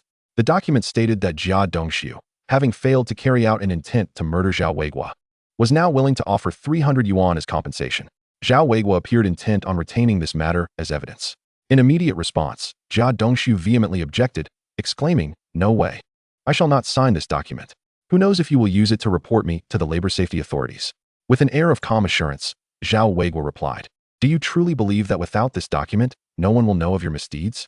Remember, during the assembly just now, you openly acknowledged this matter. If the labor safety officials were to inquire, they would undoubtedly discover the truth. Upon hearing these words, Jia Dongshu's expression soured. Zhao Weiguo's assertion, while rational, left him with a lingering suspicion of ulterior motives. Moreover, he felt uneasy about leaving such a document in Zhao Weiguo's possession. If everyone in the institute is already aware, why must I still sign this? Zhao Weiguo chuckled, simply because I desire it. Of course, you may refuse to sign. But do not blame me when I report you to the labor authorities then. This statement finally breached Jia Dongshu's psychological defenses. with a countenance fluctuating between anger and resignation. He inquired, "How can I be certain that you will not keep this document to threaten me in the future?" Zhao Weiguo pointed at the contents of the document, stating, "It is written in black and white. Once I, Zhao Weiguo, receive the money, I shall no longer hold you, Jia Dongshu, accountable. What more is there to doubt?" Jia Dongshu cast another glance at the document, acknowledging that it indeed contained such wording. After a moment's hesitation, despite a lingering discomfort, the fear of the labor authorities ultimately prevailed. With gritted teeth, he signed his name on the document. Zhao Weiguo promptly followed suit, signing his own name as well. He then produced a needle and pricked his finger, allowing 2 drops of blood to fall upon the signatures. "Now, press your thumbprint here," he instructed. Jia Dongshu's eyes twitched involuntarily, yet he reluctantly complied with the request. Chapter 21. Sowing discord upon witnessing Jia Dongshu's thumbprint, Zhao Weiguo nodded in satisfaction. With this document in hand, he felt secure against any potential reversal from the Jia family. This was the essence of having both reason and evidence. He inhaled sharply, reflecting on the unexpected pain of the needle. He had not realized it would be so sharp. After signing, Jia Dongshu, now visibly perturbed, addressed Zhao Weiguo. "I have given you the money, sign the document, so can we consider our dealings settled?" Zhao Weiguo nodded affirmatively. "Rest assured, I am a man of my word. Having received the money, this matter is indeed settled. As long as you do not provoke me, I shall refrain from instigating any trouble." After a prolonged scrutiny of Zhao Weiguo, Jia Dongshu took a deep breath and turned to leave. Just as he had taken a few steps, Zhao Weiguo called out to him, "Jia Dongshu, in light of the 300 yuan, allow me to offer you a word of caution." Instinctively, Jia Dongshu halted and turned back to face Zhao Weiguo. "What you heard about your mother and Yi Zhonghai was indeed a fabrication on my part. However, my claims regarding Shaju and your wife are not without merit. I have witnessed his gaze towards her on more than one occasion, and it raises concerns. Of course, you may interpret my words as an attempt to sow discord between you and Shaju, given my history with him, but believe it or not, that is entirely up to you." Upon hearing Zhao Weiguo's words, Jia Dongshu instinctively reflected on the implications, and his expression darkened. Certain matters could not withstand scrutiny, especially when a seed of doubt had already been sown in one's mind. Zhao Weiguo's insinuations made Jia Dongshu feel as though Shaju indeed harbored inappropriate thoughts towards his wife. Yet, how could he possibly admit such suspicions to Zhao Weiguo? Observing Jia Dongshu's silent departure, Zhao Weiguo inwardly reveled in his success. His intention had been to create discord, and while he did not expect Jia Dongshu to take his words at face value, it appeared that his remarks had borne some fruit. Having just extorted a sum from the Jia family, he was convinced they would not let the matter rest easily. Retribution was inevitable. His decision to escalate the situation tonight was a strategic move to establish himself as a formidable presence. After all, no one desired to provoke a perceived madman. However, this was not a sustainable strategy. The aging group was numerous and powerful, and a solitary individual like himself was no match for them. Thus, he resolved to devise a means to fracture them from within. Yet, there was no rush. The priority was to restore his own health. With this thought in mind, Zhao Weiguo could not resist counting the 300 yuan once more. He did not concern himself with the sources of this money. After all, it would eventually belong to him. This sum represented his initial capital. His home was devoid of resources, and there were many necessities to procure. The wardrobe left by his parents was in a state of disrepair, with rotting wood at the corners. The bed on which he slept had a broken leg, now propped up by a stool. Most critically, he needed food to sustain himself, to buy grains, and perhaps some meat to enhance his nutrition. After calculating his needs, Zhao Weiguo realized that the compensation from Jia Dongshu was not substantial. After purchasing a few major items, little would remain. He scratched his head, recognizing the necessity of finding a way to earn more. Regardless of the era, a lack of funds was simply untenable. Concealing the money in the iron box he previously used for storing receipts, he then secured the box within his private space. Content, he reclined on his bed, pulling out a warm quilt that had been heated by the warm air in his space. The comforting embrace of the quilt elicited a satisfied sigh from Zhao Weiguo. This cocoon was indeed a rare pleasure. The only downside was the solitude. He longed for a companion. Reflecting on the idea of a wife, Zhao Weiguo mentally reviewed the primary female characters in the narrative. Qin Huairu. No, she was several years his senior and already married. Not to mention the mother of a certain stick and a veritable blood-sucking white lotus. Such attributes compelled Zhao Weiguo to keep his distance. As for Qin Jingru, she was decent-looking but bore the complications of a rural household registration and appeared somewhat dim-witted. He feared that marrying her might lead to being cuckolded by Su Damao. Lu Shaoyi? Absolutely not. Her background was dubious, and she was also significantly older. Most importantly, her intellect was lacking, making her susceptible to manipulation by the old deaf man. What if she ended up betraying him with Shaju? Yuli seemed acceptable, but he questioned whether her scheming nature was learned from the Yin family. As for Yu Haitang, she was rather tempestuous. A marriage with her might end in divorce at the slightest disturbance. Lastly, Ran Xiaoyue was not an option either, given her background issues. Yu Fengxiao? That woman seemed like a con artist, and was also Li Huaida's mistress. The little hawthorn flowers bloom beautifully, yet they have yet to be born. I cannot possibly wait for 20 years. Similarly, Wang Geng's wife cannot wait that long either. Zhao Weiguo listed all the women with names in the drama and suddenly realized that few seemed suitable for him. He couldn't help but sigh. But then he quickly came to his senses. It appears that he is yet to fully mature. Why ponder so much? A wry smile crept across Zhao Weiguo's face. For within this adolescent body resides a soul that has been single for over 20 years. It is only natural to desire a wife. In stark contrast to Zhao Weiguo's comfortable slumber, the Jia family faced a rather dire situation. They had only 2 blankets in total. Typically, Wang Geng shared a bed with Jia Zhang, while Jia Dongxiu slept with Qin Huairu. There was no spare quilt in the house. In this frigid weather, lacking a blanket could lead to freezing to death. However, even with a single blanket, it was insufficient to cover 4 people. After much discussion, the family decided that Qin Huairu, Jia Zhang, and Wang Geng would squeeze under one blanket, leaving Jia Dongxiu to wear extra layers of clothing while sleeping. That night, Jia Dongxiu gathered all the clothes in the house to use as a makeshift blanket, while he himself wore 2 cotton coats. Yet, the difference between a coat and a quilt remained significant. Lying in bed offered little warmth, and the added layers made it difficult for Jia Dongxiu to find a comfortable position, tossing and turning throughout the night. It wasn't until the early hours of the morning that he finally managed to fall asleep. When he awoke, his head felt heavy and groggy. Chapter 22. A space occupied must be reclaimed. Huaru, please wash the blanket from last night today, Jia Dongxiu said, rubbing his throbbing head. Sleeping like that offers no warmth. If this continues, I will surely catch a cold. But Dongxiu, that blanket is so dirty. Can it even be used? Qin Huairu replied, feeling equally uncomfortable. The blanket was thin, and Jia Zhang's constant tossing made it difficult to keep warm. There was little they could do about the dirt. The family lacked any cotton rations and had to make do for now. The thought of washing that filthy blanket filled Qin Huairu with dread. It would take several washes. And cotton absorbs water, making it heavy and unwieldy. The thought of having to do this work herself sent shivers down her spine. As for seeking Jia Zhang's assistance, that was out of the question. After getting out of bed, Qin Huairu began to manage the household chores, tidying up, making the bed, preparing dough, and cooking cornmeal porridge. Meanwhile, Jia Zhang remained lazily in bed, only getting up to eat once Qin Huairu had set the table with food. After years of being a daughter-in-law, now as a mother-in-law, she naturally took advantage of her status to make her daughter-in-law work hard. After breakfast, Jia Dongxiu tidied his belongings and prepared to leave for work. As he exited, he unexpectedly encountered the simpleton, Shaju. Upon seeing him, Jia Dongxiu inexplicably recalled Zhao Weiguo's words from the previous night. Now looking at Shaju, he felt an unsettling suspicion. Could this fellow truly be harboring ill intentions towards his wife? Shaju, seeing Jia Dongxiu, greeted him cheerfully, Brother Jia. Shall we go to work together? Jia Dongxiu's expression faltered slightly as he replied, No, Shaju. I need to stop by the supply and marketing cooperative to buy something first. You go ahead. All right, then I'll head off first, Shaju said, not giving it much thought as he made his way to the factory. As Jia Dongxiu watched Shaju's departing figure, an image of Shaju betraying him flickered in his mind. He quickly shook his head, attempting to dispel such thoughts. He then proceeded to Yi Zhonghai's house, intending to wait for him so they could go to work together. Yi Zhonghai had lent him 100 yuan the previous day, and he aimed to be particularly cordial, hoping that perhaps he could avoid paying it back altogether. Jia Dongxiu had resolved that as long as Yi Zhonghai did not mention the loan, he would not voluntarily repay it.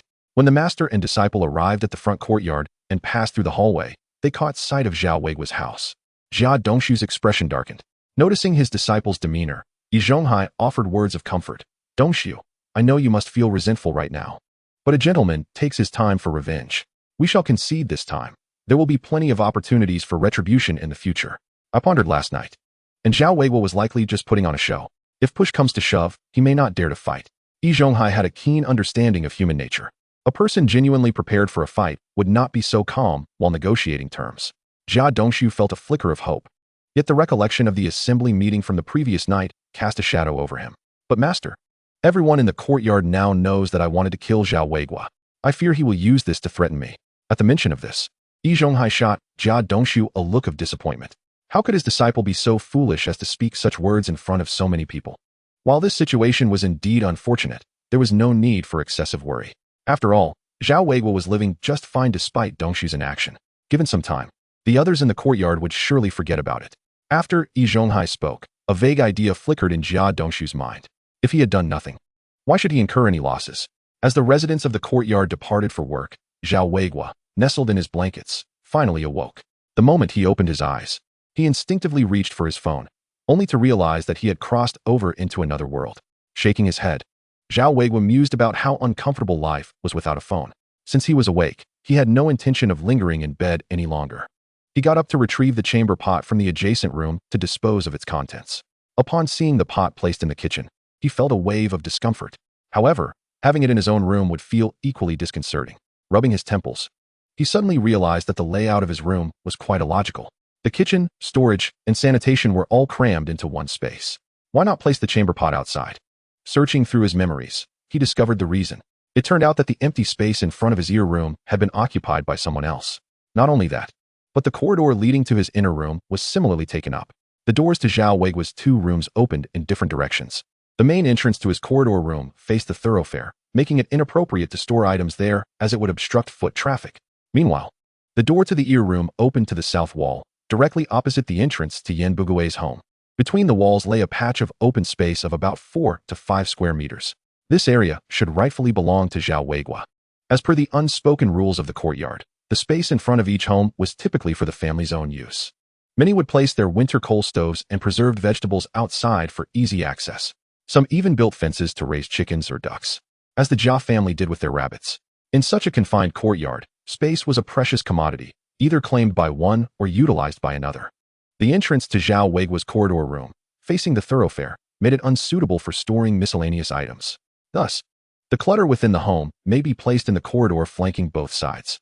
In fact, the original owner's parents had always stored their belongings in the corridor adjacent to the front yard. Furthermore, the vacant land near the ear room had consistently been utilized by their family. However, after the untimely demise of the original owner's parents, he found himself incapable of managing life, leaving those areas unoccupied and neglected. Observing the emptiness, neighbors gradually began to deposit their unwanted items there. Over time, both locations became cluttered with debris. The original owner, being timid, did not dare to voice his grievances even when bullied at his doorstep. He felt indifferent, thinking that if he didn't require the space, it could be taken. However, Zhao Weiguo, having traversed into this world, understood one fundamental truth: when others take advantage of you, it is imperative to confront them resolutely. Otherwise, they will only become increasingly audacious. Fortunately, the persona of a madman he exhibited last night should still linger. With the neighbors still wary of him, now was the perfect opportunity to reclaim what was rightfully his. Chapter 23. Assertively reclaiming one's territory. After washing his face and brushing his teeth, Zhao Weiguo commenced his morning exercise routine within the confines of his home. Perhaps due to the invigorating effects of this exercise, he felt significantly improved upon awakening. Today, he believed he was in good enough condition to venture out for fishing. Following his workout, Zhao Weiguo devoured a pack of self-heating rice. Sated and refreshed, it was time to reclaim the territory that belonged to his family. As Zhao Weiguo stepped outside, the elderly women who had gathered in the front yard turned their attention towards him. Recalling the sight of Zhao Weiguo brandishing a kitchen knife in a frenzy the previous night, a sense of trepidation washed over them. Would he suddenly lash out again? Zhao Weiguo chose to ignore their apprehensive glances. He approached the cluttered corridor of his front yard and began to unceremoniously toss the accumulated debris into the yard. Most of the items consisted of broken canopies or chairs missing legs, along with some tattered tarpaulins, essentially remnants of things that the neighbors had deemed unnecessary but were too reluctant to discard, thus cluttering his space. Upon witnessing Zhao Weiguo's actions, the elderly women could no longer remain seated. They quickly rose and encircled him, exclaiming, "Zhao Weiguo, why are you throwing away my things? Indeed, my belongings were perfectly fine here. Why are you meddling? Put them back at once, Zhao Weiguo. Don't break anything. I still need that pot for feeding my chickens." Zhao Weiguo cast a glance at the women, yet his hands continued their task. "If these are your belongings, why leave them in my space? If they belong to you, take them away." The elderly women fell momentarily silent, realizing Zhao Weiguo's intention. He aimed to reclaim this space. Yet, over the years, they had grown accustomed to treating it as communal property. His sudden assertion sparked discontent among them. One bold woman stepped forward and stated, "Zhao Weiguo, your space is of no use to you. Let us, your neighbors, borrow it for the time being." Immediately, another shameless woman chimed in, "Exactly. Since you have no need for it, why not let us use it for now?" Zhao Weiguo regarded these women with a cold scoff. Your words are quite charming. If it is merely a loan, let us set terms. How much will it cost to borrow it for a day? And considering how long you have used it, shouldn't you compensate me? Upon hearing Zhao Weiguo demand payment, the elderly women became visibly unsettled. You young man, why are you so insistent on money? Isn't it customary for neighbors to help one another? Indeed, if we use your space, we can assist you in return when you need it. Maintaining his expression, Zhao Weiguo replied, if that is the case, I happen to need your assistance. My family has no food. I'll be coming over to dine at your house for lunch. His statement rendered the elderly women speechless. They had merely uttered those words in passing. They hadn't anticipated Zhao Weiguo would take them seriously. All right, enough of this. Let us just take our things and go. Seeing Zhao Weiguo's determined resolve to reclaim his space, the elderly women begrudgingly began to remove their belongings. The dilapidated bed and 3 pounds of nails. These remnants might prove useful one day. As for continuing to argue with Zhao Weiguo, they dared not. First, they knew they lacked justification, and second, they feared he might return with a kitchen knife. The memory of his frenzied actions the previous night was still fresh in their minds. Pleased that the women recognized the situation, Zhao Weiguo felt a sense of satisfaction. This was the advantage of establishing a formidable reputation. With the clutter from his corner cleared away, he tidied up the area before knocking on the door of the Yin family. In a short while, 3 of the Yin women emerged to open the door. Upon seeing Zhao Weiguo, they felt a pang of anxiety but masked it with feigned calmness. Zhao Weiguo, what brings you here? 3 of you. The items on the vacant land in front of my ear room are yours, correct? Please have them removed promptly. The 3 women froze for a moment, recalling that those items were bricks salvaged from the ancient city wall, directed by Yin Buguo to his sons, Yin Jiefeng and Yin Jiequang, for collection. When the news of the wall's impending demolition spread, many residents of the city flocked to claim bricks for their own use. Naturally, the opportunistic Yin Buguo would not let such an opportunity pass. He had enlisted his sons to gather bricks during their free time, leading to a sizable pile accumulating in front of Zhao Weiguo's ear room over the years, alongside some broken flower pots acquired from unknown sources. Using these scraps, Yin Buguo had even constructed a flower bed in the front yard, planting several pots of flowers, not out of a desire for aesthetic appreciation, but primarily to sell, as many locals cherish such flora. Upon hearing Zhao Weiguo's request to remove those bricks, the expressions of the 3 women shifted to resemble those of the elderly women from earlier. Zhao Weiguo, that space is of no use to you, is it? If it's empty, why not let me use it for a while? Zhao Weiguo felt irked. Why were these people so utterly lacking in awareness? 3 of you. Who said I have no use for that space? Moreover, even if it were empty, it is still mine. Why should I allow you to use it? If you wish to use it, you must pay. Upon hearing the demand for payment, the 3 women immediately bristled. Zhao Weiguo, where did you learn such tactics? Charging for the use of your empty land? Furthermore, this yard is communal. You can't claim it just because it's in front of your house. Their argument held little ground. Zhao Weiguo shot her a sidelong glance, smirking as he retorted, by your reasoning, the space in front of your house isn't yours either. Then, very well, I shall place a chamber pot at your doorstep tomorrow. Why you? The woman was momentarily at a loss for words, her dissatisfaction evident as she glared at Zhao Weiguo. Yet, upon meeting his grim countenance and the hand he kept poised at his waist, she suddenly recalled something. A cold sweat trickling down her back. How could I have forgotten that Zhao Weiguo is no longer the same person he once was? This young man has become rather unhinged, prone to drawing his knife at a moment's notice. How could I have been so foolish as to engage in a contest of wills with him over mere bricks? Upon this realization, Third Aunt immediately shifted her demeanor, awkwardly stating, all right, I shall move the bricks. I will call Jiequang and Jiefeng to assist shortly. Only then did Zhao Weiguo lower his hands that were resting on his hips, responding, very well, this is your promise, Third Aunt. If I return today and those bricks remain, do not blame me for discarding them as refuse. Chapter 24. A trip to go fishing. Zhao Weiguo's words nearly provoked Third Aunt into a fit of anger. Yet, recalling the scene from last night, when Zhao Weiguo brandished a kitchen knife menacingly at the foolish Zhu, she hesitated. The entire Yin family combined would not stand a chance against Zhu. Even the formidable Zhu had been left speechless by Zhao Weiguo's threats. Thus, she had no desire to test the waters regarding Zhao Weiguo's willingness to wield a knife. Realizing her lack of courage, she relented, saying, all right, I'll send my son to move the bricks. Noting Third Aunt's understanding, Zhao Weiguo chose not to press the matter further. After donning all the wearable clothing he could find, he grabbed a bucket and a fishing rod and stepped outside. Upon seeing Zhao Weiguo's attire, the women in the courtyard surmised he was headed out to fish. Third Aunt, now amidst the other women, could not help but mock. This Zhao Weiguo is quite naive. He genuinely believes that merely possessing a fishing rod will guarantee him a catch. The other women, harboring lingering dissatisfaction from the earlier incident, joined in the ridicule, saying, "Indeed, this Zhao Weiguo has no fear of death. Just last time he nearly drowned while fishing, and yet here he is, daring to try again. He is nothing but a reckless youth. Even our third uncle cannot promise a successful catch every time. With his skills, he likely won't even manage to catch a single fish." As they continued to boast, third aunt basked in their flattery. She feigned humility, saying, "Oh, when my old yin first began fishing, he too struggled for a long time. His skills were honed through trial and error. Let me tell you, there were even people who wanted to pay him to teach them, but he refused flatly." However, third aunt's claims were somewhat exaggerated. After all, Yin Bugui's best record was catching a fish weighing nearly 2 jin. That achievement was enough for him to boast for several weeks.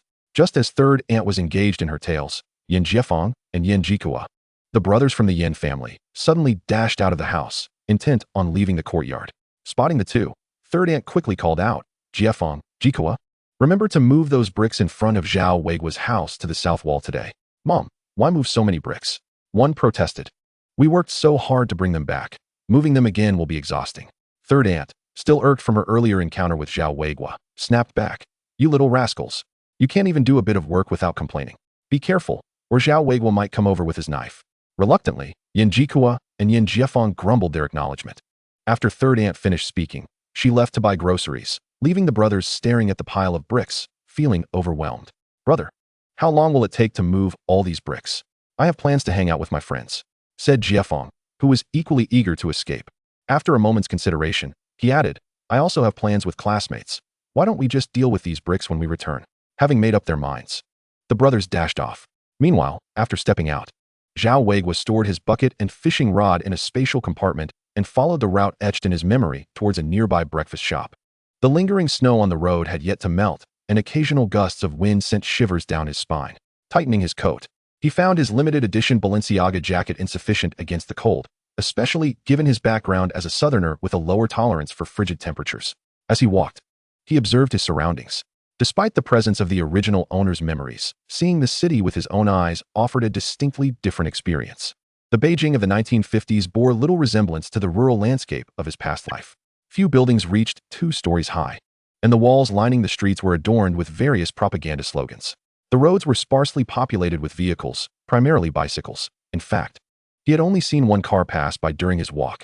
In this era, only high-ranking officials could afford automobiles, while the common populace relied on their own 2 legs. This stark reality was quite an adjustment for Zhao Weiguo, who had once relied on electric scooters for even the simplest errands. Nevertheless, walking was beneficial, serving as a means to rejuvenate his body. After a while, he arrived at a bustling street dedicated to breakfast vendors. Stalls selling soy milk, fried dough sticks, and sesame pancakes created a lively atmosphere. Despite the hour nearing 9 a.m., several patrons still lingered to enjoy their meals.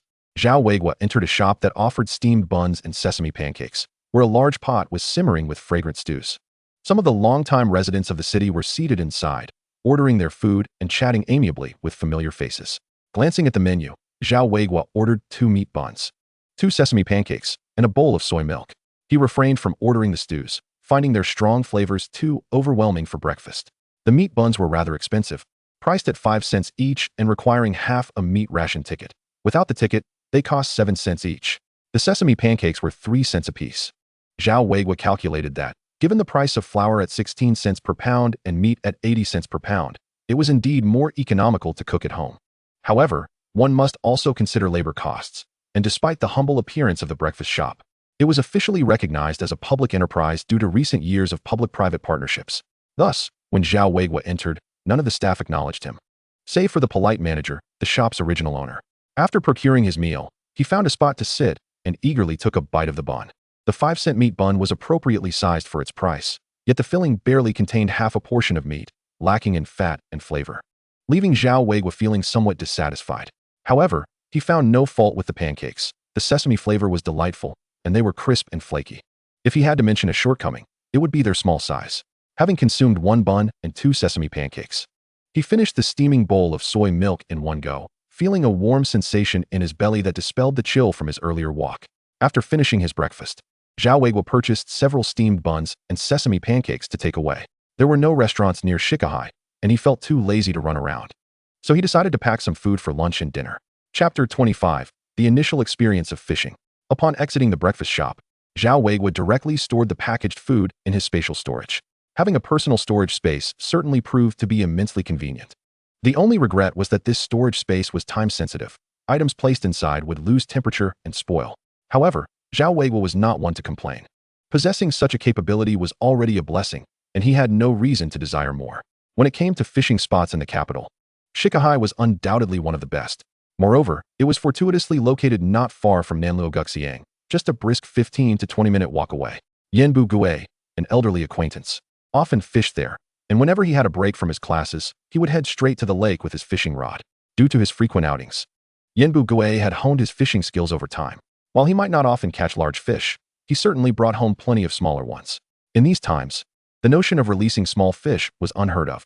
If one could catch them, they might as well take as many as possible. In an era where food scarcity prevailed, no one would be picky. If you didn't catch them, you could only wait for someone else to do so. Consequently, all who came to fish, regardless of the size of their catch, would take them home. The occasional person using nets to supplement their haul further contributed to the dwindling fish population in Shikahai. By the time Zhao Weiguo arrived at Shikahai, the banks and surface of the water were already bustling with people. Like him, most of these individuals were fishermen, primarily older gentlemen or young boys on holiday. Having just celebrated the new year, the surface ice of Shikahai had yet to melt. Those wishing to fish had no choice but to drill a hole in the ice. Consequently, the ice was dotted with numerous fishing holes, each guarded by an eager fisherman, all intently focused on their respective spots. With a keen eye, Zhao Weiguo noticed several individuals already had successful catches. Seeing this, his anticipation grew. He retrieved his fishing rod, bucket, and a stool from his storage space and made his way to the lakeshore.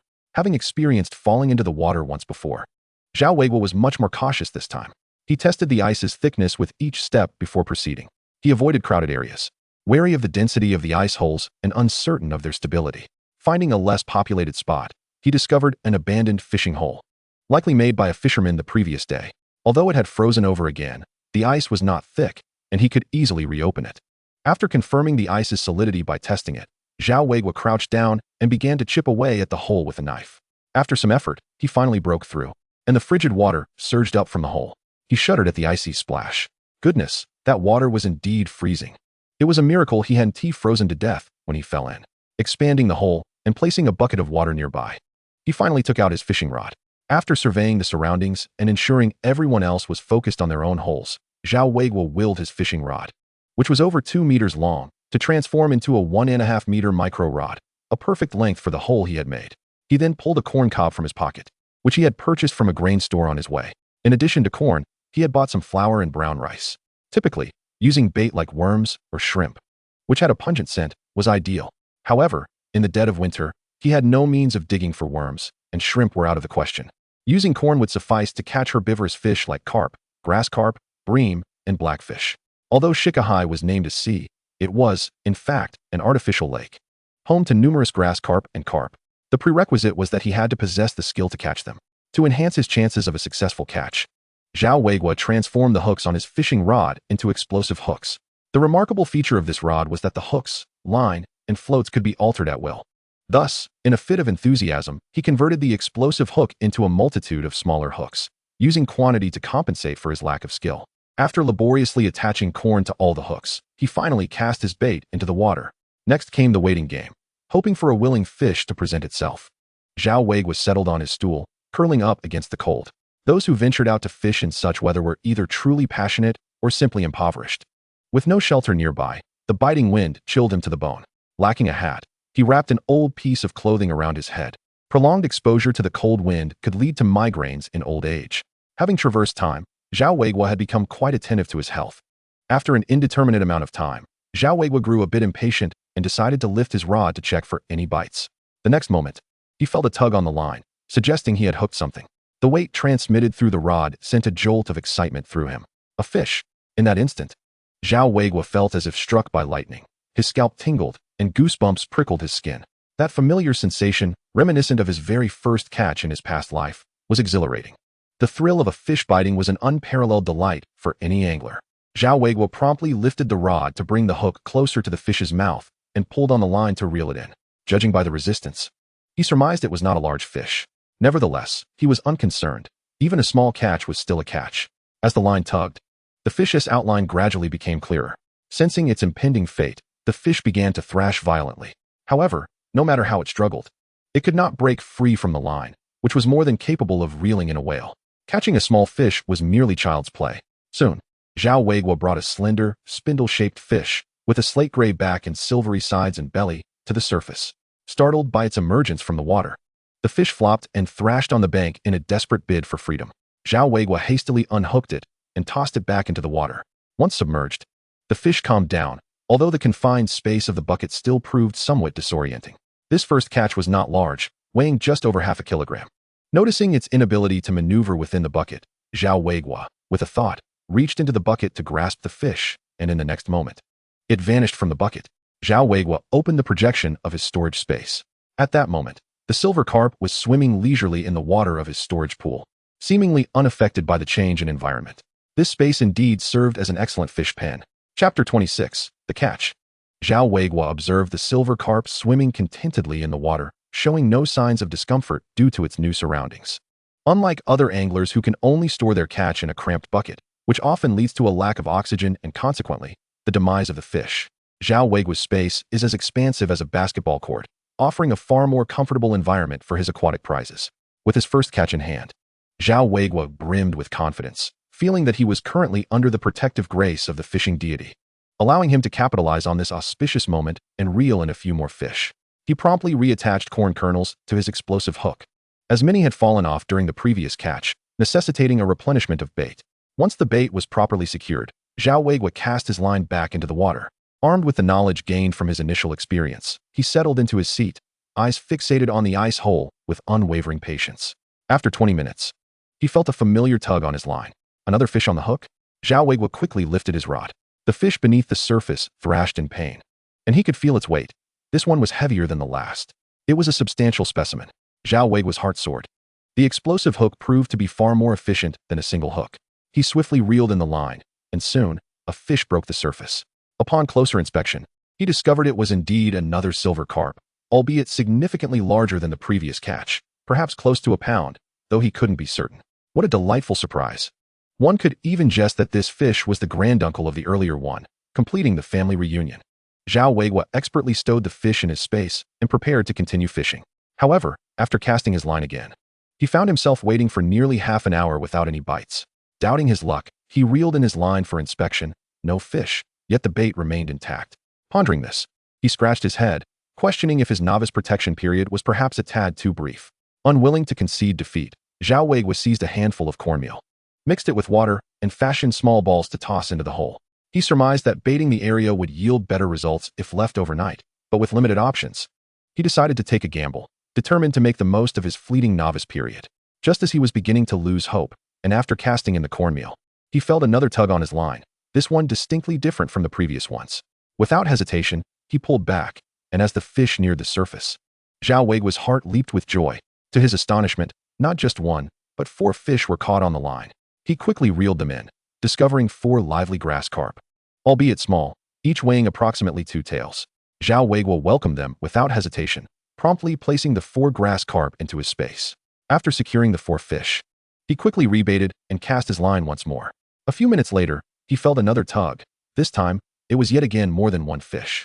Just like before, 3 small grass carp were caught. Was he encountering a school of grass carp? Eager to test his hypothesis, Zhao Weiguo continued to bait and cast his line, determined to capture the entire school. Over the next hour, he reeled in several catches, primarily small grass carp, with the smallest barely the size of a finger, hardly worth eating. Nevertheless, he stored them all in his space. After catching yet another diminutive grass carp, he found himself in yet another lull, with no bites. Sitting by the edge, he tallied his haul, a total of 18 small grass carp, none exceeding 3 taels in weight. They swam energetically in his space, and he decided to keep them for experimentation, curious if he could cultivate them in his space. If successful, he would never lack for fish in the future. With a mere thought, a kernel of corn floated up, crumbling and showering down into the water to feed the fish. As the corn settled, the fish eagerly vied for the morsels. Seeing them eager to eat put Zhao Weiguo's mind at ease, and he resumed watching the ice hole, hoping for another catch. However, the next hour passed without a single nibble. Undeterred, he tossed in another handful of cornmeal, but still, no fish appeared. It seemed the waters had grown quiet. Having waited long enough and feeling hungry, Zhao Weiguo set his rod aside and retrieved a baked bun from his space for a meal. Nearby, other anglers, too, pulled out their provisions, whether steamed buns or a few bites of snacks. For anglers, it seemed, saving money for gear took precedence over culinary preferences. A simple meal sufficed to sustain them through an entire day of fishing. Just as Zhao Weiguo was finishing the last bite of his bun, the rod at his feet suddenly shot forward with a swift whoosh. Startled, he reacted quickly, planting his foot on the rod to prevent it from escaping. The taut fishing line nearly yanked the rod from beneath him. Panic surged within him. This rod was his lifeline, and he couldn't afford to lose it. He hastily discarded the remnants of his bun and bent down to seize the rod. In his eagerness, he slipped on the icy surface but paid it no mind as he gripped the rod tightly and began to grapple with the formidable creature lurking beneath the surface. This fish was no small fry, and Zhao Weiguo, still recovering his strength, found himself struggling to pull it up. Summoning all his might, he yanked on the line. To maintain the illusion of normalcy, his rod lacked a reel, relying solely on brute strength to manage the line, which was somewhat cumbersome. His exertions caught the attention of nearby anglers, who found great amusement in watching others land their catches, especially when it involved a sizable fish. They refrained from getting too close, apprehensive that too many feet might compromise the ice's integrity. Several pairs of eyes were glued to Zhao Weiguo as he neared the moment of triumph, the fish almost breaking the surface. Through the ice, its silhouette became visible, and as its size registered, the onlookers collectively gasped in astonishment. My goodness, that fish was colossal. Chapter 27. Selling fish to the purchaser. As the fish was finally brought ashore, Zhao Weiguo recognized it as a silver carp, its weight roughly exceeding 5 pounds, perhaps even more. Such a sizable fish was a rarity for him, even in his past life. To his astonishment, on the very first day of his journey in this new world, he managed to catch such a hefty specimen. Surely, even the deity of fishing could not have granted him, a novice, such favor? Zhao Weiguo even found himself questioning whether this fishing rod possessed some hidden enhancement for catching fish. Unfortunately, the enigmatic entity had not elaborated on the capabilities of this golden finger, leaving Zhao with little knowledge about the rod, much of which he would need to explore through personal experience. However, the immediate priority was to handle the fish. With an increasing crowd gathering around him, Zhao Weiguo felt somewhat overwhelmed. He could not simply stow the fish away in his spatial pocket in front of so many onlookers, and his bucket was far too small to accommodate such a catch. In this cold weather, he feared the fish might succumb to frostbite if not returned to the water promptly. Just as Zhao Weiguo pondered whether he should head back, a bespectacled middle-aged man on the bank spotted the fish in his hands and hurried towards him, calling out, "Hey there, young man. Would you be willing to sell me your fish?" The man stumbled and fell, his glasses tumbling to the ground. Yet, he paid no mind to his predicament, scrambling towards Zhao Weiguo. Without even straightening his clothes or retrieving his glasses, he eagerly addressed Zhao. "Young man, are you selling that fish? If so, I'd like to buy it." Zhao Weiguo regarded him for a moment, not rushing to respond. The man then produced a certificate and offered it to him, saying, "Rest assured, young man, I am a purchaser from the nearby metallurgical factory, specializing in acquiring fish around Shikahai. I assure you my price is fair. Feel free to ask anyone nearby." Zhao Weiguo glanced at the purchasing certificate, noting it belonged to the Red Star Metallurgical Factory. While he was familiar with the Red Star steel plant, he had not heard of this metallurgical facility.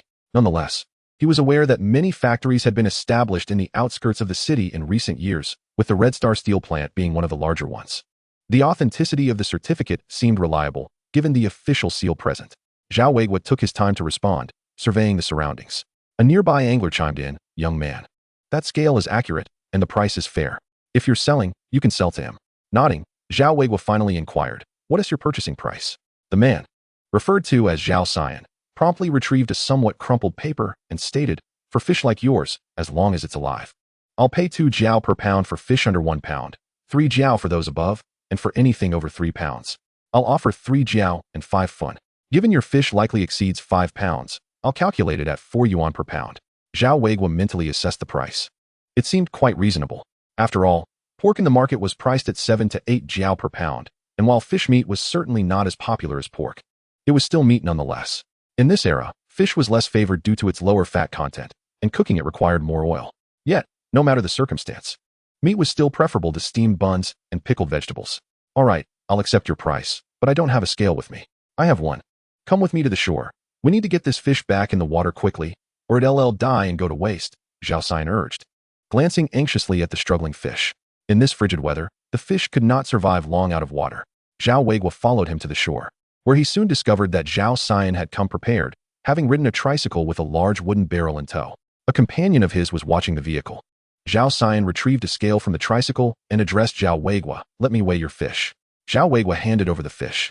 Zhao Xian skillfully threaded a piece of twine through the fish's mouth and hung it on the scale. Once the scale stabilized, he handed it back to Zhao Weiguo and announced, 5 pounds and 4 ounces. "We'll consider it 5.5 pounds. Zhao Weiguo nodded in agreement. Although he did not fully understand the old-fashioned scale, he realized that feigning comprehension was sufficient at that moment. 5.5 pounds at 4 jiao per pound amounts to 2 yuan and 20. "Liuzi, hand over the money," Zhao Xian instructed, placing the silver carp into the large wooden barrel. Liuzi, his companion, retrieved a bundle of cash from his pocket, counted out the amount, and handed it to Zhao Weiguo. After ensuring the sum was correct, Zhao Weiguo gratefully pocketed the money. Meanwhile, the other anglers who had gathered to witness the event looked at him with envy. This single fish had netted him 2 yuan and 20. How fortunate this young man was. With such a catch, it hardly mattered if he didn't catch anything else in the following days. For the rest of the anglers, accumulating 2 to 3 pounds of fish in a day was already considered a good haul, and 5-pound fish were a rare occurrence in Shikahai throughout the year. Yet, this young man had managed to land one. "Young man, you seem unfamiliar around here. Where do you usually fish?" Although the anglers felt envy and jealousy, the overall atmosphere remained friendly. After all, fish were caught based on skill. Today it was his turn, perhaps next time, it would be theirs. "Actually, this is my first time fishing," Zhao Weiguo replied, reflecting on the fact that his previous experience of falling into the water during his first outing hardly counted. This truly was his inaugural fishing endeavor. Upon hearing his words, the crowd's perception of him shifted. An elderly gentleman could not help but shake his head and sigh. "The youth are formidable. The youth are formidable indeed." Zhou Chun found it amusing. It seemed the anglers of this world were unaware of the mystical term newbie protection. He was currently favored by the goddess of fishing, making such a catch entirely reasonable. After witnessing Zhao Weiguo's entire fishing and selling process, the other anglers returned to their spots, eager to continue casting their lines to try their luck. No matter how large the fish might be, it wasn't theirs. So it was better to take advantage of the moment and cast a few more times. After selling the fish, Zhao Weiguo prepared to head back to continue fishing, but was halted by Zhao Xian. "Young man, will you be coming here to fish often?" "I suppose so. Why do you ask?" Zhao Weiguo considered the other abilities of his golden finger, which would only occasionally activate while fishing. Thus, it seemed destined that he would lead a life as an angler. "It's nothing much. I just wanted to get acquainted. My friend and I usually procure fish around Shikahai. If you catch more fish in the future, please consider selling them to us first." Chapter 28. The harvest. From the first day of fishing, it was clear that Zhao Xian was not the only purchaser of fish around Shikahai. In fact, any buyer in the city of 49 would surely know that fish could be sourced from this area. The anglers sold their catches to these purchasers, exchanging fish for money to support their households. The buyer's primary responsibility was to procure materials outside the planned inventory. The fish in question happened to be on their procurement list. Typically, these buyers had to travel great distances to the countryside for their purchases, which was not only time-consuming but also laborious. If fortune did not favor them, they might return empty-handed after a long day, or worse, face the threat of robbery, resulting in both loss of resources and funds. Due to its proximity, many buyers opted to try their luck at Shikahai. A fortunate catch of several large fish could easily fulfill their task quotas for several days. However, in recent years, as more individuals took up fishing, the large fish in Shikahai had become increasingly scarce. As a result, competition among the buyers intensified. After all, with limited fish available, if one person purchased them all, others would be left with nothing. Frequently, these buyers would even argue over a single fish. Zhao Weiguo, however, was unperturbed. To him, as long as the price was right, it mattered little to whom the fish were sold. After establishing a good rapport with Zhao Si, he and his companions hurriedly rode back on their tricycle, fortunate enough to procure a sufficient quantity of fish before the other buyers arrived. Eager to return home and report their success, Zhao Weiguo remained at his previous spot, preparing to fish a little longer. Yet, buoyed by his earlier success, he found it difficult to maintain his composure. His mind was consumed with the thought of whether he could catch another fish. Suddenly, Zhao Weiguo let out a chuckle, realizing that he had become overly anxious. Who would have thought that a mere 5-pound fish could evoke such excitement? Shaking his head, he quickly adjusted his mindset and cast his line back into the water. However, for the remainder of his time fishing, he did not manage to catch any fish as sizable as the previous one. The largest he reeled in was barely a pound. As dusk approached, he checked his space and noted that he had caught 29 fish, 20 small grass carp, 8 silver carp, and 1 small whitebait. Among them, only one exceeded a pound, while the rest could be classified as small fry, akin to the fish he would have returned to the pond in his previous life. His successful haul was largely thanks to his explosive hook. Yet, Zhao Weiguo felt a twinge of disappointment, despite his numerous casts. He had not triggered the ability to fish across realms. Clearly, the probability of activating this ability was rather low. Nevertheless, he harbored no regrets, as such occurrences were often serendipitous. It was nearly time for him to head home. Zhao Weiguo stood, stretching his back. After sitting all day, he felt as though his spine might give out. How he longed for the fishing chair from his previous life. A sunshade would have made the experience all the more pleasant. Rubbing his lower back, he gathered his belongings, slinging the fishing rod over his shoulder, and began his journey home. Night had fallen, and fellow anglers on the fishing paths began to return home as well. Upon encountering familiar faces, they shared tales of their catches, boasting about the hefty 5-pound fish they had seen others catch and sell for a handsome sum. As Zhao Weiguo walked, he contemplated his earnings for the day. If he sold the 5-pound fish for 2 yuan, he could potentially earn 60 yuan a month if he managed to sell fish daily. If that were the case, he could sustain himself without needing to work. Yet, he was well aware that such prospects were unlikely, as large fish were not something one could catch regularly. Once the novice protection period ended, he suspected the fishing goddess would grow weary of him. Moreover, spending an entire day fishing was physically taxing. It seemed that relying on selling fish to accumulate funds would depend on the resources from his space. Fish farming was the true path. However, the thought of fish farming made Zhao Weiguo uneasy. In his previous life, he had been unable to keep goldfish alive for more than a week. He wondered if he would be able to sustain these fish and what they would eat. Surely, he couldn't rely solely on corn. He felt a headache coming on. Had he known he would be engaging in fish farming in this life, he would have chosen a relevant major during his university studies. Lost in thoughts about how to care for the fish, as he neared the courtyard, Zhao Weiguo retrieved a finger-length grass carp from his space and placed it inside the container. A true fisherman must never be labeled as empty-handed. As he entered the front yard, members of the courtyard were gradually returning home from work. Upon seeing Zhao Weiguo with his bucket and fishing rod, they surmised he had been fishing. Some curious neighbors approached to take a look. When they saw the finger-length grass carp in his bucket, they couldn't help but stifle their laughter. Was this it? After a whole day, he returned with just a single fish? The neighbors exchanged glances, suppressing their amusement, for they knew that provoking him could lead to his wrath. Choosing to ignore the curious gazes around him, Zhao Weiguo made his way into the house. Remembering his earlier conversation with the Yin family about moving the bricks, he opened the door to his ear room. However, the door only budged halfway before becoming stuck. Zhao Weiguo's expression darkened as he squeezed through the gap, discovering that the pile of bricks still obstructed his entrance. His door swung outward, and the bricks prevented it from fully opening. Scowling at the heap, Zhao Weiguo scoffed. It seemed the Yin family did not take him seriously. In that case, he would not hesitate to assert his authority, indifferent to whether the Yin family had forgotten or purposely neglected to move the bricks. Zhao Weiguo resolved to treat them as refuse since he had already informed them of his intentions. Scanning the area to ensure no one was watching, he placed his hand on a brick and focused his thoughts. In an instant, the brick vanished from his grasp. He repeated the process until all the remaining bricks were collected into his space. Satisfied with his work, he dusted off his hands and returned inside. Within the confines of his space, the bricks from the Yin family lay neatly arranged on a small patch of sandy ground. The area was merely 10 square meters, and Zhao Weiguo was uncertain of its potential uses. With the addition of these bricks, however, he conceived an idea to build a flower bed for planting. He wanted to experiment and see if this space could support plant growth. If successful, he planned to utilize that small area to grow vegetables. The Chinese have an innate aversion to unutilized land, and if this space could cultivate plants, it would be an excellent opportunity to make good use of it. Chapter 29. The Yin family comes knocking. Zhao Weiguo harbored another thought. What lay beyond the mist that enveloped the perimeter of his space? Would the area itself expand? If it could grow, his golden opportunity would be unparalleled. Yet, all of this required time for exploration and verification. The mysterious entity had not provided detailed instructions on how to utilize this golden finger. He would have to navigate the unknown on his own. First, Zhao Weiguo prepared himself a pack of self-heating rice. While waiting for the rice to cook, he deftly manipulated a pile of bricks with his mind, encircling a patch of sand to create a small enclosure. Due to the limited number of bricks, he could only construct a wall less than 20 centimeters high, dividing the 10 square meter area into 2 distinct sections. As for what to plant, Zhao Weiguo had yet to decide, contemplating instead what seeds he might acquire in due course. However, the barren sandy land appeared unsuitable for plant growth, so he resolved to find some soil to cover it on another day. Once the self-heating rice was ready, Zhao Weiguo settled into his warm cocoon, savoring the hot rice paired with tender braised pork ribs, which comforted his weary body. The only drawback was that his supply of convenient food was dwindling.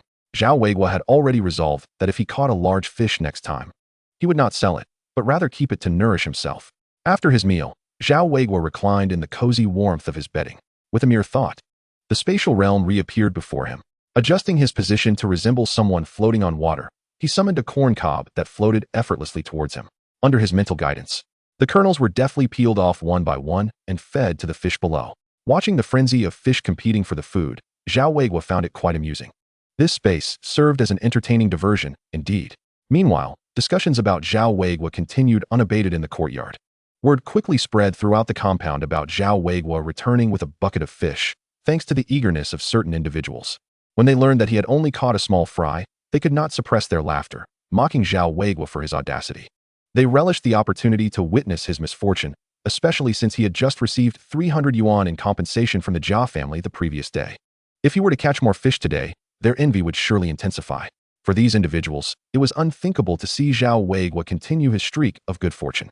At that moment, in the Jia household, Jia Zhangshi, upon hearing news of Zhao Weiguo's fishing exploits, fervently summoned old Jia to curse Zhao Weiguo to eternal failure.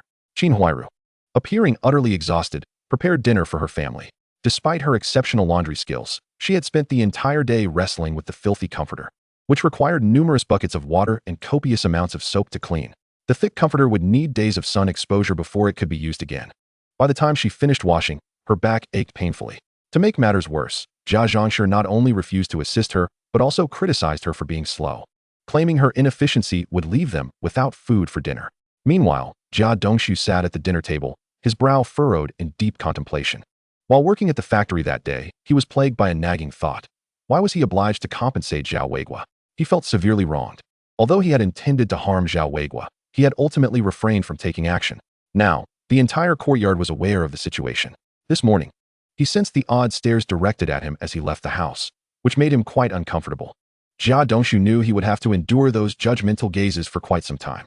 Yet, the most agonizing aspect was the 300 yuan. The mere thought of it left him breathless with despair. He contemplated demanding the money back, but feared that Zhao Weiguo might report him. To make matters worse, he had foolishly signed an acknowledgement of debt the previous night, effectively handing Zhao Weiguo a weapon against him. That night, without a comforter, Jia Dongshu curled up in his clothes, shivering from the cold, cursing Zhao Weiguo until he could barely manage to fall asleep. The next morning, Zhao Weiguo remained nestled in his warm cocoon, but was abruptly awakened by a series of insistent knocks at the door. Rubbing his eyes in annoyance, he grumbled about the disturbance. Upon opening the door, he was met with the furious faces of the Yin family, gathered at his doorstep. "What do you want, third uncle? Looking for trouble?" Sensing their hostile intent, Zhao Weiguo instinctively reached behind him, producing a kitchen knife. The sight of the blade caused Yin Bugui to break into a cold sweat, prompting him to instinctively take a step back. "Zhao Weiguo, I'm not here to cause trouble. I want to know what happened to the bricks I left at your door." Zhao Weiguo suddenly realized the matter at hand. Those bricks had already been stored in his spatial realm, and he had no intention of retrieving them. "I threw them away." "What?" Yin Bugui's eyes widened in disbelief. "You threw them away?" "Yes." "When did you do that?" "Last night." Yin Bugui, in a state of panic, began to stomp his feet. "Zhao Weiguo, why would you throw my family's bricks away for no reason?" Zhao Weiguo shot him a disdainful glance. "Why not? I told your wife yesterday to move them before I returned. If she didn't I would treat them as garbage. She was well aware of this. When I came back last evening and saw they were still there, I disposed of them." Upon hearing this, Yin Bugui's eyes widened in shock. He had been unaware of the situation the previous night. It was only this morning that his wife had mentioned it after questioning their children, who had forgotten to move the bricks while out playing. Third aunt thought Zhao Weiguo had refrained from causing trouble, believing he was merely bluffing. However, uneasy about the situation, Yin Bugui had gone to check and discovered that the bricks had vanished without a trace, which left him in a frenzy. He assumed Zhao Weiguo had stolen them. Yin Bugui, irate, could not comprehend why he was now the victim of such an unfair situation, having only ever taken advantage of others. Fueled by indignation, he resolved to confront Zhao Weiguo directly, convinced that there was no way he could have disposed of so many bricks without taking them home to hide. "Zhao Weiguo, those bricks were painstakingly carried back by my family piece by piece. What right do you have to dispose of them?" Third aunt, just as miserly, could not contain herself upon hearing about the missing bricks. She stepped forward to argue with Zhao Weiguo, disregarding the knife in his hand. Zhao Weiguo snorted dismissively. "What's the matter, third aunt? Have you forgotten what I told you yesterday? If you want to blame someone, blame yourself for leaving your belongings at my doorstep. Besides, those bricks have been there for how many years? Did you truly think I, Zhao Weiguo, would be an easy target?" Third aunt was momentarily speechless, realizing that her initial assumption had indeed been mistaken. Zhao Weiguo, we initially borrowed that vacant space in front of your ear room because it was unused. Are you really so heartless as to throw away my bricks over this matter? Zhao Weiguo internally scoffed, astonished that Yin Bugue had resorted to moral high ground in this situation. Well, third uncle, by your reasoning, am I not merely discarding the useless junk from your home? Why are you quarreling with me over this? Seeing that Zhao Weiguo was unwilling to engage in rational discourse, Yin Bugue felt utterly powerless.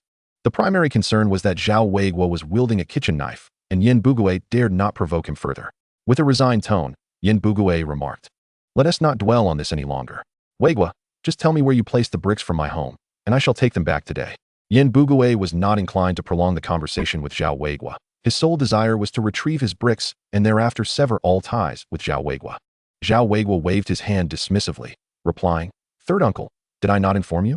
Those bricks have been discarded into the refuse outside. If you wish to find them, you'll have to do so on your own." Weiguo, are you trying to deceive me? How could you possibly move so many bricks out? They must be in your home. Indeed, I am deceiving you, but you would never guess where I have hidden the bricks. Third uncle, I have spoken my piece. I discarded the bricks. Whether you believe it or not, I do not believe you, unless you allow me to see inside your house. Yin Bugue was unwilling to accept Zhao Weiguo's claims and stood resolutely at his doorstep, refusing to leave. Zhao Weiguo glanced at him and said, "Very well. Since you do not believe me, feel free to enter and see for yourself. However, I must warn you, if you cannot find them and decide to cause a ruckus, do not blame me for taking any extreme measures." With that, Zhao Weiguo brandished the kitchen knife in his hand, his expression dark and foreboding, which sent a chill down the spine of Yin Bugue and his family. Yin Bugue swallowed hard and forced a nervous smile, saying, You need not worry. If I do not find anything, we shall consider this matter concluded. But should I locate those bricks, you, Zhao Weiguo, must not prevent me from taking them." Zhao Weiguo nodded and stepped aside. Seeing this, Yin Bugue cautiously entered Zhao Weiguo's home. Were it not for the bricks, Yin Bugue would have preferred to avoid any confrontation with Zhao Weiguo. Who could predict whether this man might, in a fit of rage, lash out at him with that knife? Given that Zhao Weiguo had so casually brandished the knife earlier, Yin Bugue wondered if he carried it wherever he went. Once inside, Yin Bugue hurried toward the side room. The main hall contained only a few items, making it impossible to conceal a considerable number of bricks. Thus, the bricks must be in the side room. However, upon arriving there, Yin Bugue was dumbstruck. The side room, much like the main hall, offered no space for hiding anything. Where could those bricks have gone? Unwilling to concede defeat, Yin Bugue returned to the main hall and crouched down to inspect beneath Zhao Weiguo's bed. Nothing there either. Zhao Weiguo, taking the initiative, opened his rickety cabinet and said, "Third uncle, you've already searched. There is indeed nothing here, is there?" Yin Bugue stared blankly at Zhao Weiguo's room, muttering to himself, "This cannot be possible. How could this be? So many bricks. All right, third uncle. You've searched this house thoroughly. May we now take our leave?" The Yin family members exchanged reluctant glances at Yin Bugue's words, but he merely waved his hand in resignation and said, "Let us go. We shall search the rubbish bags instead." With Yin Bugue's declaration, the Yin family had no choice but to depart, albeit begrudgingly. Zhao Weiguo snickered. If he managed to find anything at the dump, it would indeed be a miracle. He paid them no further mind, locked the door, and retrieved a packet of instant noodles and some eggs from his space to prepare a meal. After eating, he planned to visit the tailor's shop to purchase a thick cotton coat and a hat. The Parisian Balenciaga limited edition outfit he wore was far too inadequate for warmth and was better suited for collection. As Zhao Weiguo gathered his fishing bucket and rod to head out, he encountered the Jia family, who returned with troubled expressions. Noticing Zhao Weiguo leaving with fishing gear, the Yin family cast him unfriendly glances but refrained from further confrontation. Once they returned home, third Aunt Yin, still unsatisfied, asked, "Old Yin, are we simply going to let this go?" Yin Bugue sighed heavily and replied, "What else can we do? You saw that brat brandishing a kitchen knife. Do you expect me to engage him in a fight?" The Yin family members' faces darkened at his words. Yin Bugue sighed once more, rising to his feet as he said, "Enough. I'm going fishing now. If I delay, the prime spots at Shikahai will be taken." With that, Yin Bugue went inside to gather his fishing gear. Third Aunt Yin, filled with resentment, remembered Zhao Weiguo leaving with his fishing rod and realized he was also going fishing. Unable to contain herself, she muttered, "Zhao Weiguo, I curse you to fall into the water again and drown." Whether it was the effect of third aunt's curse or not, Zhao Weiguo found himself sneezing several times as he walked. He tightened his coat and quickened his pace. At that moment, he deeply missed the down jacket from his previous life, which was lighter than cotton clothing and, most importantly, genuinely warm. following the memory of his former life. He headed south after leaving the courtyard. According to the original memories, there was a sizable tailor shop near Xingyangmen. Typically, smaller tailor shops did not sell ready-made clothing. One had to visit larger establishments for that. Upon reaching Xingyangmen, Zhao Weiguo spotted a tailor shop that was larger than the average store, making it difficult for him to overlook. As soon as he entered, he inquired of the staff, "Excuse me, do you have ready-made cotton jackets and hats? Please wait a moment. I will fetch them for you," the shop attendant replied before disappearing into the back. Zhao Weiguo was pleasantly surprised by the attendant's demeanor. He had assumed that service attitudes in this era would be lackluster. It was rare to encounter someone with such a courteous manner, which left him feeling somewhat out of place. As he surveyed the shop's layout, he realized that most of the merchandise consisted of women's clothing, primarily high-end garments like kipeos crafted from luxurious silk fabrics. Chapter 31. This world is not simple. Silk? Qipao? Zhao Weiguo instinctively glanced at the shop sign outside, Shiweru Silk and Satin Store. This was Xingyangmen.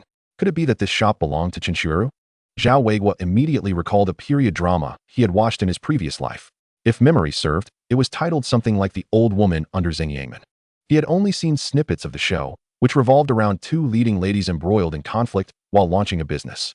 At the time, he had skipped through the episodes, remembering that the second female lead, Chun Shiweru, was quite to his taste, while he found no interest in the main character, Su Huijin. As she did not conform to his aesthetic preferences, Zhao Weiguo suddenly realized that, at this point in time, Chun Shiweru was likely married. He glanced around, hoping to catch a glimpse of Chun Shiweru in the shop, but despite his search, he saw no sign of her. With a tinge of regret, he wished to see if the real Chun Shiweru was as beautiful as her portrayal in the series. However, now that Zhao Weiguo found himself in Chun Shiweru's silk shop, it was evident that this world encompassed far more than just the confines of a courtyard. Perhaps characters from other historical dramas had also intertwined within this narrative. Zhao Weiguo was indeed quite curious. He yearned to discover if he might encounter other familiar figures from films and television in this realm. While he entertained such thoughts, the shop assistant emerged once more, presenting several garments. "Dear customer, please take a look at these hats and let me know if any of them appeal to you. I can then take your measurements," she said. Zhao Weiguo cast a glance at the apparel held by the assistant. To be frank, upon first sight, he felt a twinge of disdain. The colors were rather drab, and the styles even more so. The hues ranged from military green to navy blue, and earthy tones dominated the palette. The designs were merely simplistic variations of the Zhongshan suit. Yet, given the era, such clothing was to be expected. Ultimately, it was certainly preferable to his current ensemble resembling a beggar's outfit from Balenciaga. Zhao Weiguo had no desire to stand out. He promptly selected a military green cotton coat. Noticing that the size seemed adequate, he decided to try it on. Upon wearing it, he found it somewhat loose, a reflection of his current lean physique. He mused that once he grew taller and sturdier, the coat would fit him perfectly. After selecting the coat, he asked the assistant to fetch a pair of trousers in the same color, opting for a larger size. He also chose a cotton cap with ear flaps, along with 2 pairs of cotton shoes, a pair of cotton gloves, and a knitted scarf, as well as a cotton mask. The winds near Shikahai could be quite fierce. Especially while fishing, he could not afford to fall ill due to exposure. The entire purchase set him back nearly 20 yuan, along with about a quarter of his accumulated cotton and fabric coupons over the years. Zhao Weiguo couldn't help but click his tongue in disbelief. The clothing was indeed expensive, nearly 10 times the amount he had earned from selling fish the previous day. However, the price was justified. The quality of the fabric and craftsmanship far surpassed that of his previous attire. He changed into his new outfit right there in the shop, and once donned, the warmth provided by the clothing was vastly superior, albeit the fit appeared somewhat baggy and awkward. After completing his purchase and settling the bill, Zhao Weiguo prepared to leave and continue his fishing endeavors. Just as he reached the entrance, he encountered a woman clad in a qipao entering from outside. She wore a silk qipao adorned with red floral patterns, complemented by matching earrings. Her hair was styled in large, flowing waves, a rare sight for the era, and she exuded an air of utmost fashionability. Coupled with her striking beauty, Zhao Weiguo found himself captivated by her presence. Upon seeing the woman, he immediately surmised that she must be Chun Shiweru. Unable to resist, he stole another glance at her. At this moment, Chun Shiweru was in her early 20s, embodying fashion, youth, and beauty. The only unfortunate aspect was that she was already married. However, even if she were single, Zhao Weiguo knew that their age difference was significant. Moreover, even if he were of appropriate age, it was unlikely that someone of her caliber would take notice of him. Having watched the series, he was aware of her discerning taste in men. Although he had a desire to live off a partner, it was evident that she would never regard him as a suitable candidate. After admiring her for a moment, Zhao Weiguo chose to take his leave. Conversely, after Zhao Weiguo departed, Chen Shuiru couldn't help but glance back at him a few more times. She had noticed the way he looked at her, confident in her beauty. She had grown accustomed to the gazes of men. While Zhao Weiguo had indeed looked at her, his gaze held no ulterior motives beyond admiration. It contrasted sharply with the intense stare she often received at Su Huijin's tavern, where men seemed almost ravenous in their desire. Upon exiting the silk shop, Zhao Weiguo turned his attention to a nearby establishment across the street. Indeed, he spotted a tavern, Dajiamin Tavern. Perhaps due to the time of day, it was rather empty. On a cold day like this, he felt inclined to indulge in a couple of drinks. However, as his current form was still that of a minor, he refrained from partaking in alcohol, wishing to safeguard his future development. Adjusting his new clothing, he continued toward Shikahai, eager to cast a few lines with his new gear. Meanwhile, Yin Bugue had already arrived at their destination ahead of him. He instinctively scanned the surroundings, hoping to catch sight of Zhao Weiguo. However, after a thorough search, he was met with disappointment at not finding him. He had anticipated that if Zhao Weiguo were present, he would seize the opportunity to boast about his fishing prowess once he caught something. After having lost face earlier that morning, Yin Bugue was eager to redeem himself. His only weapon in this endeavor was his fishing skills, which he believed surpassed Zhao Weiguo's. In his eyes, Zhao Weiguo was merely a novice, lacking any real understanding of fishing. Yin Bugue found his usual fishing spots, brandishing a small shovel to create a hole in the ice for fishing. Nearby, a few familiar anglers were already present. Upon noticing Yin Bugue, they waved and greeted him. "Old Yin, why are you so late today? I was held up by something this morning. How about you? Have you caught anything? I just arrived not long ago. I've only managed to catch 2 grass carp, totaling less than half a kilogram. Speaking of which, Old Yin, someone caught a massive fish here yesterday, a whopping 5.5 kilograms. 5.5? Who is it? That's incredible," Yin Bugue exclaimed, disbelief etched across his face. He had only ever caught a fish of that size once in his life, and it had remained a point of pride for him ever since. After catching it, he had even gone to great lengths to showcase it within the courtyard, transforming it into salted fish that hung prominently at his door for several months. That catch had solidified his reputation as a skilled angler among the neighbors. Later, that fish was purchased by Zhao Siyuan, and astonishingly, it fetched 2 coins. I could fish for days and still not earn such a sum. Wait a moment. 5.5 pounds at 1 jiao and 3 fun per pound should round off to approximately 1 yuan and 93 fun. Where did the extra 2 coins come from? Yin Bugue, being a master of mental arithmetic, quickly discerned that the price did not add up. Oh, that was something we were unaware of. Zhao Siyuan stated that fish weighing more than 5 pounds are charged at 4 jiao per pound. What? Yin Bugue was taken aback. A 5-pound fish selling for such a price. This was nearly double what he usually charged for fish. Strangely, upon learning that the boy who caught the fish was merely 15 or 16 years old, dressed in tattered clothing, he instinctively thought of Zhao Weiguo. Wasn't Zhao Weiguo out fishing yesterday? Yin Bugue now felt a pang of envy. He wished fervently that it had been he who caught the fish yesterday. No. If it weren't for his class yesterday, that fish might very well have been his catch. The thought of missing out on a 5-pound fish left Yin Bugue breathless with anguish. It hurt. Oh, how it hurt. As the saying goes, pain begets pain. Yin Bugue resolved that today, come what may, he would cast his lines several more times to compensate for yesterday's loss. Meanwhile, as Yin Bugue was diligently chiseling through the ice, Zhao Weiguo approached with a few fishing rods in tow. After catching a large fish yesterday, Zhao Weiguo's reputation had spread throughout the area. Under normal circumstances, many would recognize him upon his arrival. However, today Zhao Weiguo donned a new outfit, complete with a hat and mask, rendering him unrecognizable. Upon reaching the site, Zhao Weiguo scanned the surroundings as he had done the previous day. Ultimately, he chose a relatively secluded spot for today's fishing endeavor. Yesterday, due to the absence of a fishing reel, he had found it somewhat inconvenient to land a catch. Observing the lack of people nearby, Zhao Weiguo transformed the fishing rod in his hand into a fine rod equipped with a reel. As for the explosive hooks, they were indispensable. In addition to this rod, Zhao Weiguo had purchased 2 ordinary bamboo rods on his way here. These 2 rods were intended to serve as a diversion. Should he catch another large fish today, he would have something to show the onlookers. Many anglers bring more than 1 rod, believing that having multiple rods increases their chances of a catch, much like how struggling students often possess an array of stationery. Zhao Weiguo stored the fine rod in his space and began preparing bait. This was a little trick he devised based on his fishing experience from the previous night. Some tasks could indeed be completed within this space, requiring only a bit of ingenuity. While preparing the bait, Zhao Weiguo took out a kitchen knife to start chiseling the ice. The ice was rather thick, making it somewhat laborious to chisel through with a kitchen knife. However, lacking appropriate tools, he had to make do for the time being. Once he broke through the ice, Zhao Weiguo eagerly retrieved his fishing rod to begin baiting. He hoped for a fortuitous start with his first cast. Just as he settled onto a chair, a gust of cold wind swept by. Zhao Weiguo tightened his new clothing and tucked his neck into the collar of his shirt. Although it was still chilly, the hat, mask, and scarf at least alleviated some discomfort. Yet, the absence of fish biting left Zhao Weiguo feeling somewhat helpless.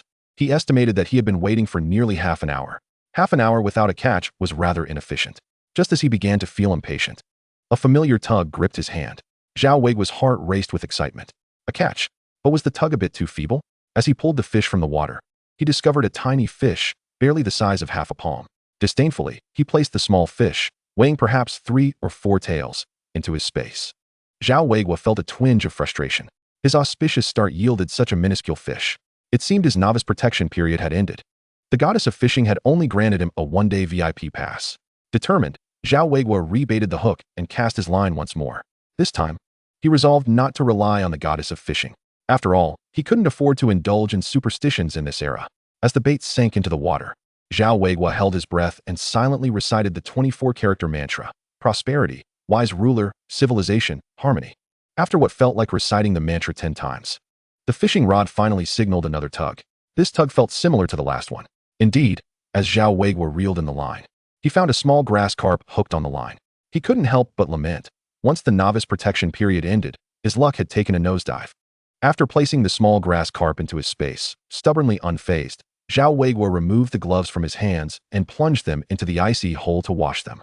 The frigid water sent a shiver through him. Damn, it was freezing. Zhao Weiguo paid little mind to the discomfort, hastily wiped his palms, donned his gloves once more, and recited the 24-character mantra a few more times in his mind. With a face of devotion, he placed the bait back into the water. This time, he washed his hands to test his luck. He refused to believe he couldn't catch a large fish today. Perhaps there was some truth to those rituals. Not long after the bait sank, the fishing rod suddenly plunged down with great force. The power was so immense that it nearly yanked the fishing rod from Zhao Weiguo's grip. Alarmed, he clutched the rod tightly, rapidly reeling in the line. Chapter 33, The First Fishing Experience. Yet, as he reeled, he felt something odd. The rod was merely sinking, devoid of any struggle from a fish beneath the surface. Was he snagged on something? Zhao Weiguo pondered. If he were snagged, how could the rod still be retrieved? Despite his confusion, he kept his hands moving. Whatever it was, he would soon find out. With the fishing reel at his disposal, fishing became significantly more convenient. Zhao Weiguo gripped the rod with one hand while swiftly turning the reel with the other. It appeared as though the rod had been mysteriously enhanced with some advanced technology. The spinning wheel was remarkably easy to use, even more so than his previous equipment. Before long, a dark shadow emerged from the depths. Gazing at the shadow's substantial size, Zhao Weiguo couldn't help but swallow hard. What on earth was that? Surely he wasn't reeling in a water ghost, was he? Steeling his resolve, he continued to reel in. As the shadow neared the surface, Zhao Weiguo finally discerned its true nature. To his bemusement, the dark shape turned out to be nothing more than a clump of weeds. Shaking his head in resignation, he reached out to remove the weeds from the hook. However, as soon as his hand brushed against the vegetation, a flash of golden light flickered before him. Instantly, a message surged into his consciousness. Item: ordinary weeds. World: unknown cultivation realm. Introduction: in an obscure realm of cultivation, there exists an ordinary weed. Though it lacks the qualities of a spiritual herb, it still harbors a modicum of spiritual energy, rendering it a favored sustenance for herbivorous creatures. Note: this is meant for animals. Human consumption would only result in digestive distress. Upon perusing this information, Zhao Weiguo was momentarily taken aback. Yet, in the next instant, realization dawned upon him. He had inadvertently triggered the capability of angling the heavens. This bundle of weeds was indeed an artifact from another world. Zhao Weiguo was elated. His ability to angling the heavens was genuinely functional. Moreover, he had successfully caught something. Most significantly, this item was a product of the cultivation realm. It was utterly remarkable. Were it not for the presence of others nearby, Zhao Weiguo would have been unable to suppress his urge to leap up and exclaim in jubilation. He hastily grasped the bundle of grass and stored it within his spatial domain. With a mere thought, a single blade appeared in his hand. Grass, a type of flora, although merely commonplace, was nonetheless an entity from the cultivation world, incomparable to the weeds of his own realm. Zhao Weiguo scrutinized the grass closely. To the naked eye, it bore a resemblance to alfalfa. Upon drawing nearer to inhale its fragrance, he detected a subtle, refreshing aroma. Regrettably, the accompanying information cautioned against human consumption, warning of digestive complications. Otherwise, Zhao Weiguo would have certainly insisted on tasting its flavor. Once the initial excitement subsided, Zhao Weiguo began to ponder a crucial question. What could this weed be utilized for? The consciousness indicated that it was favored by animals. Thus, could it be classified as a premium feed? Suddenly, Zhao Weiguo recalled the fish in his spatial domain. Were not the grass carp and silver carp primarily herbivorous? He promptly focused his thoughts, and the water tank materialized before him once more. The very bundle of grass he had caught lay upon the sandy bottom, while the fish in the tank swam in circles around it. Their mouths opened and closed, and Zhao Weiguo could almost perceive an expression of longing in their somewhat dull eyes. Such an oddity. Instantly, he willed a blade of grass to float upwards and descend into the water. The moment the grass touched the water, the fish all turned in unison, swimming eagerly towards it, resulting in a frenzy of competition. The sheer intensity of their fervor left Zhao Weiguo astonished. One might assume these fish had been starved for days. The potency of this grass was astounding. Zhao Weiguo's first thought was to use it to feed the fish. However, the next moment, he realized the folly of such an idea. Using this grass as fish feed would be sheer waste, and it would only provide a few meals. Recalling the frenzied behavior of the fish, he felt a spark of inspiration and recognized the grass's true potential. He could leverage its allure to entice fish for angling. Surely, its efficacy would surpass that of any bait. He promptly divided the grass into several segments, affixing them to his explosive hooks before lowering the baited hooks into the water. He then awaited the outcome of his experiment, uncertain of its success. Unbeknownst to Zhao Weiguo, as he submerged the explosive hooks, the fish below erupted into chaos. In a world devoid of spiritual energy, the sudden appearance of weeds imbued with spiritual essence was an irresistible temptation for these creatures, rivaling the allure it posed for humans. This temptation even overwhelmed the fish's instinctual fear of danger. Even the more astute fish could not resist. They all swam towards the enticing weeds. At this moment, Zhao Weiguo remained oblivious to the commotion unfolding beneath the surface. Within mere minutes of lowering the hooks, he was jolted by a tremendous tug on his fishing rod. The force nearly sent him sprawling to the ground. Fortunately, he had braced himself, clutching the rod tightly. Otherwise, it might have been yanked from his grasp. Zhao Weiguo quickly steadied himself, securing the drag on his fishing reel, and began to engage in a battle of strength with the fish below. Under the immense force, the fishing line tautened. The fish, feeling the sting of the hook, began to thrash about in a frantic attempt to escape. Alas, the barbed hook had embedded itself deeply in their mouths, and coupled with the extraordinarily resilient fishing line, escape was futile. They could only dart about, tugging on the line. Zhao Weiguo held steadfastly to the rod, refusing to relinquish his grip. He was determined to prove that the strength of a mere human could outmatch that of several fish. At this moment, many onlookers, intrigued by the commotion, approached with their own fishing rods. After all, witnessing Zhao Weiguo's evident struggle suggested he was grappling with a substantial catch. Just yesterday, someone had landed a 5.5-pound fish, and now another was on the verge of a remarkable haul. They were curious to see how this day's catch would compare to the previous one. Chapter 34, A Bountiful Harvest. Meanwhile, the spectators remained unaware that this was the very individual who had caught the large fish the day before. This was largely due to Zhao Weiguo's entirely new attire, coupled with his mask, scarf, and hat, which rendered him unrecognizable. Their attention was captivated by the fishing rod in his hands. Upon glimpsing it, their eyes widened in astonishment. What a splendid fishing rod it was! And the structure of the fishing line, how intriguing! In this era, the domestic market had yet to see the advent of fishing reels. Yet a mere glance at the reel affixed to Zhao Weiguo's rod hinted at its purpose. However, they were perplexed as to how such a slender rod could withstand the weight of such a hefty fish without faltering. It was little wonder that the onlookers were filled with curiosity. After all, carbon fiber rods were a commonplace sight in later generations. But it would be decades before they were produced domestically. The fishermen of this time utilized bamboo rods, and in comparison to Zhao Weiguo's, theirs appeared utterly inferior. Although these anglers were brimming with questions, none dared to interrupt Zhao Weiguo as he fished. They exhibited a modicum of decorum. At this moment, after a strenuous contest, Zhao Weiguo sensed that the fish beneath the surface had begun to tire. He promptly eased the drag and vigorously cranked the reel, preparing to bring the fish to the surface. It seemed as though the fish could perceive its impending fate, for they renewed their desperate struggles.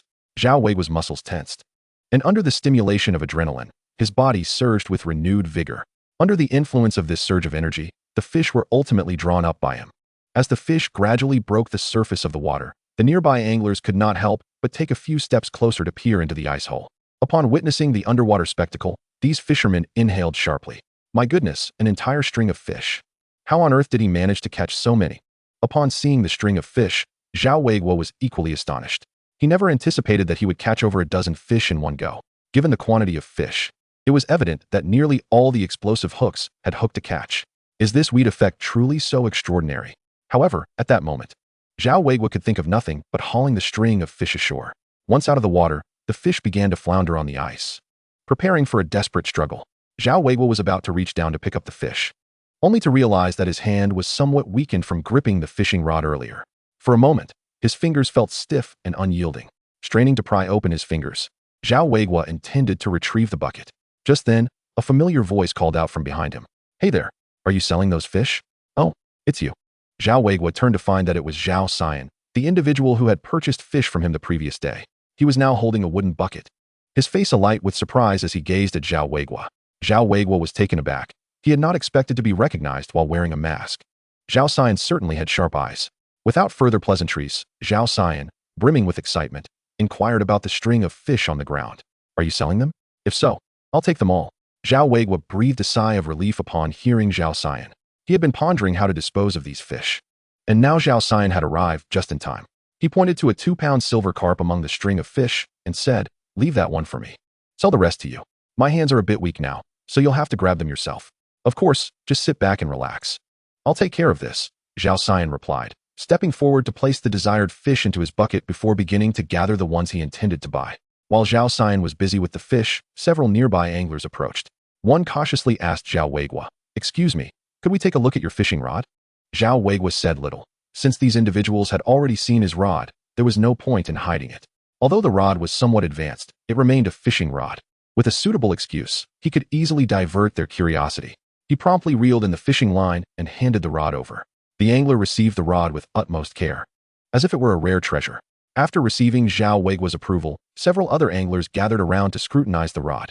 Upon observing its design and craftsmanship up close, their curiosity swiftly transformed into desire. How they longed for a rod identical to this one. One angler eagerly inquired about its source. "I found it at a consignment shop. The previous owner mentioned that he purchased it abroad. It cost me nearly 50 yuan. Zhao Weiguo fabricated a plausible excuse to deflect their inquiries. The consignment shop was essentially a second-hand store, formerly a pawn shop, renamed after the founding of the nation. Anyone wishing to sell and used items could take them to the consignment shop for valuation. Provided the price was right, those items would be stored there until a buyer appeared. The shop typically took a portion of the sale price as a commission, by attributing the rod to an overseas purchase. Zhao Weiguo ensured that the anglers could not verify his claim, considering that few fishing enthusiasts would be knowledgeable about foreign merchandise. Moreover, acquiring such items from abroad was exceedingly difficult. Upon hearing Zhao Weiguo's explanation, the anglers' expressions fell, disappointment evident on their faces. They did not doubt his words. Such a high-end fishing rod could not possibly be produced domestically. If it were indeed purchased abroad, that would make sense. Initially, they had considered pooling their resources to buy a similar rod if it were available locally. However, the reality was that even if they wished to spend money, there was nowhere to purchase it. Furthermore, the second-hand price of 50 yuan was a luxury they could not afford.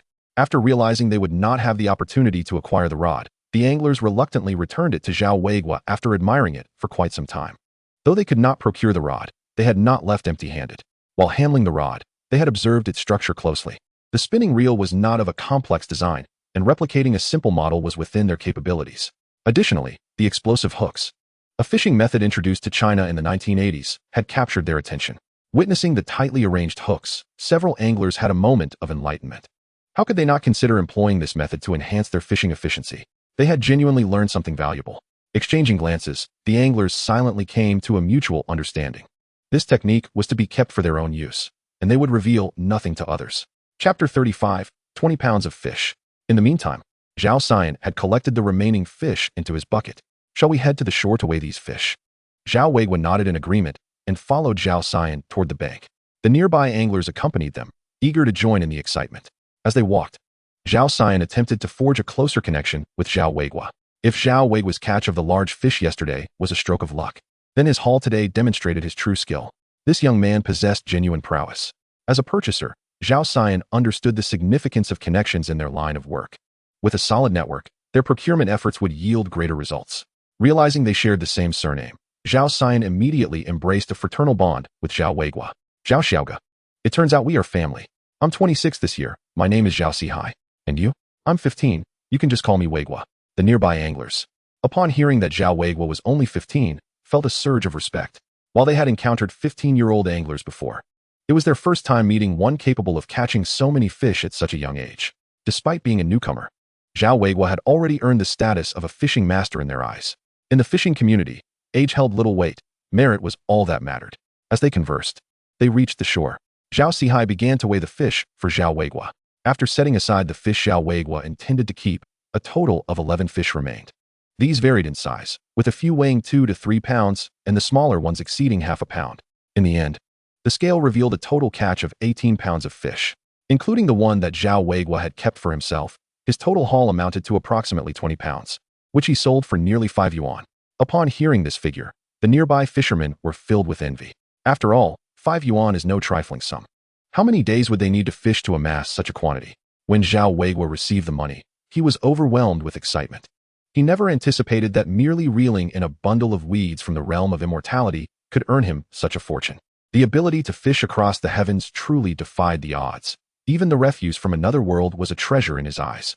After pocketing the money, Zhao Weiguo gathered his gear and prepared to leave. Although it was still early, he decided against continuing to fish. Firstly, the exertion of catching that string of fish had left him somewhat drained, and secondly, his recent success had drawn the attention of those around him. He felt it was inappropriate to cheat in front of so many witnesses using mere weeds. Having earned a substantial sum today, he resolved to treat himself to a meal at a nearby restaurant. While Zhao Weiguo and Zhao Sihai were weighing the fish, the local fishermen noticed the commotion on the shore. They recognized Zhao Sihai, as they frequently fished in the vicinity. However, it was unusual for such a crowd to gather for what seemed to be merely weighing fish. Driven by curiosity, the fishermen began to pack up their rods, eager to join the spectacle. Coincidentally, Yan Bugue was among them. Intrigued by the scene at the shore, he too wished to partake in the excitement. Yet, ironically, his fishing hook had snagged on the bottom of the lake. Reluctant to part with his hook and line, Yan Bugue anxiously scratched his head by the ice hole, ultimately missing the opportunity to join the crowd.